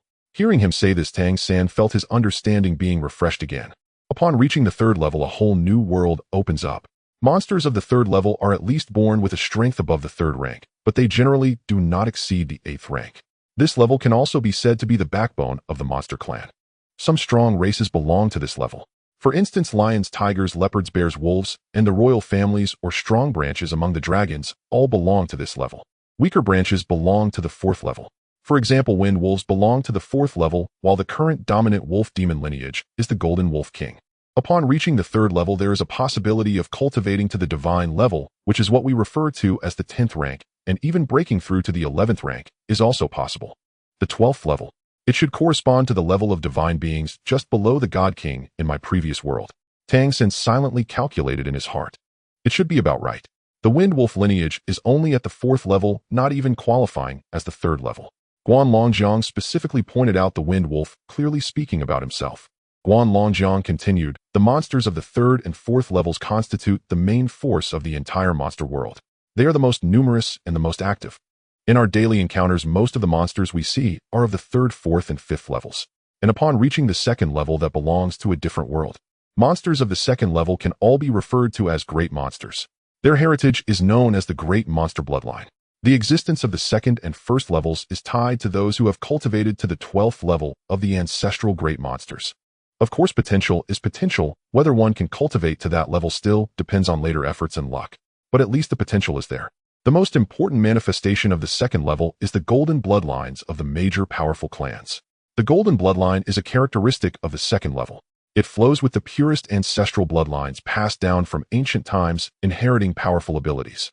Those strong beings of the second level often possess the strength of the 8th or even 9th level right at birth. They are incredibly powerful. By adulthood, they are nearly at the divine level, standing at the pinnacle of the pyramid. They are the rulers of the monster clans, controlling the entire monster lineage. Only those of the second level are qualified to enter the ancestral grounds. They are the true great monsters, and they represent an insurmountable chasm for us. The difference between the second and third levels is immense. They command the third and fourth levels, managing the entire monster empire. At this level, the monsters are beyond our capacity to contend with. If humanity truly wishes to rise, at least someone must be able to cultivate to this level to have a glimmer of hope. When he spoke to this point, his expression visibly revealed a hint of melancholy. It was clear that the difficulty for humanity to reach this level was overwhelming. The first level. When mentioning this final level, Guan Longjiang paused for a moment. Sometimes we also refer to the first level as great monsters. But the true first level entities in ancient times had another name, the celestial monsters. For true celestial monsters, the level at birth is not important. What matters is that they inherit the prophet bloodline of the monster clans. They are the ones who lead history. The monsters of the first level rarely leave the ancestral grounds, and all second-level monster clan kings must take it upon themselves to protect them. The celestial monsters of the first level are already legendary. Their numbers are exceedingly rare. Once they reach this level, it signifies that they can cultivate to the 12th level or even the pinnacle of the 12th level. According to legend, there are even celestial monsters who can touch higher levels. This is beyond our understanding. Yet any celestial monster in the monster world is the pinnacle of existence. They possess absolute authority, and their legacy is said to concern the very survival of the entire monster clan. If the leaders of various clans, those with golden bloodlines of the second level, are regarded as monster kings, then the celestial monsters with first-level bloodlines are the true rulers and emperors of the clans. According to known records, there are 7 celestial monsters among the monster clans. The existence of these 7 shakes the monster empire. The 7 celestial monsters correspond to the 7 main cities of the monster clans. Each city lord is actually controlled by the descendants of celestial monsters. So you should understand that on the side of the spirit creatures there are 8 beings at the same level as the celestial monsters. However, from what we know, these powerful beings are not all present. Currently, there should only be 12 celestial monsters and celestial spirits between the 2 clans. 3 of them have already passed away, and their descendants have not yet matured to that pinnacle level. Hearing him talk about this, Tang San felt a storm raging within him. The existence of the first level could almost certainly be compared to the first-level divine beings from his past life, even possibly touching the God King level. From this perspective, it seems that my judgment about the level of this Fa Lon star with the spirit monster continent is mistaken. This realm is higher than I had imagined. This is quite terrifying. If it is like this, relying solely on my own abilities, even if I recover to the God King level, it may not be enough for humanity to rise. I never expected that the strong beings in this world could reach such a level. The 4 words 7 celestial monsters deeply imprinted themselves in Tang San's mind. The atmosphere in the classroom became somewhat heavy under Guan Longjiang's narration. Although the children were still young, they understood the significance of the Redemption Organization's existence. What Guan Longjiang just spoke about are the opponents that Redemption must face. To defeat so many powerful opponents is almost an impossible task. This is no longer simply a matter of difficulty. Guan Longjiang's gaze swept over everyone, and when he saw Tang San, he noted that there was no fear in Tang San's face, only contemplation. Alright, we will review the analysis of the hierarchy of the monster clans here. Therefore, you must be clear about your inherited bloodlines and the corresponding levels of the monster transformations. This will help you in your future choices during cultivation. These levels are not completely fixed. Lower-level beings can evolve into higher levels if they undergo certain mutations. Among the monster clans, it is not uncommon for those who have worked hard and encountered opportunities to rise to the golden bloodline. Tang San's Wind Wolf transformation bloodline is likely a mutation. You should have noticed that when he unleashes the wind blade, his body does not undergo wolf transformation. This is an important characteristic of a mutation. Therefore, the wind elements he controls are much stronger than those of ordinary wind wolves, and his potential for growth is also greater. Ice Jis control of ice elements also mutated from the ice spirit transformation, giving rise to the ice elemental body, which allows for greater growth potential. The fact that you were able to enter the Redemption Academy Basically, it means that you all possess bloodlines and monster transformation talents comparable to the third level of the monster clans. How far you can go depends on your own efforts. But you must also understand that vassals and true monster clans are different. You do not possess their innate strength. All of our abilities require constant hard work. Moreover, the strength of our vassal bloodlines is generally much weaker than that of the monster clans of the same bloodline. It is very difficult to cultivate to their level. Tang San was listening seriously to Guan Longjiang's explanation when the voice of Du Bai gently nudged him. Tang San turned to look at him, revealing a questioning expression. Du Bai chuckled and whispered, "Do you want to be my guardian? It's not too late now. I am the only one among us who is a first-level bloodline inheritor." Tang San's heart stirred. He immediately understood that one of the 7 celestial monsters should be the celestial fox monster emperor. The potential of the celestial fox's eye can reach such heights. Seeing Du Bai's smug expression, Tang San merely smiled and continued listening to Guan Longjiang's narration. However, Cheng Ziqing, sitting on the other side of Tang San, spoke softly. "Don't listen to his bragging. The celestial fox bloodline is indeed one of the 7 celestial monster bloodlines. But the problem is his celestial fox bloodline is very weak. Otherwise, why would he fail to break through even to the 4th level? The true celestial fox clan, although their strength at birth is not strong, their growth path is almost unimpeded." "You're such a downer, Cheng.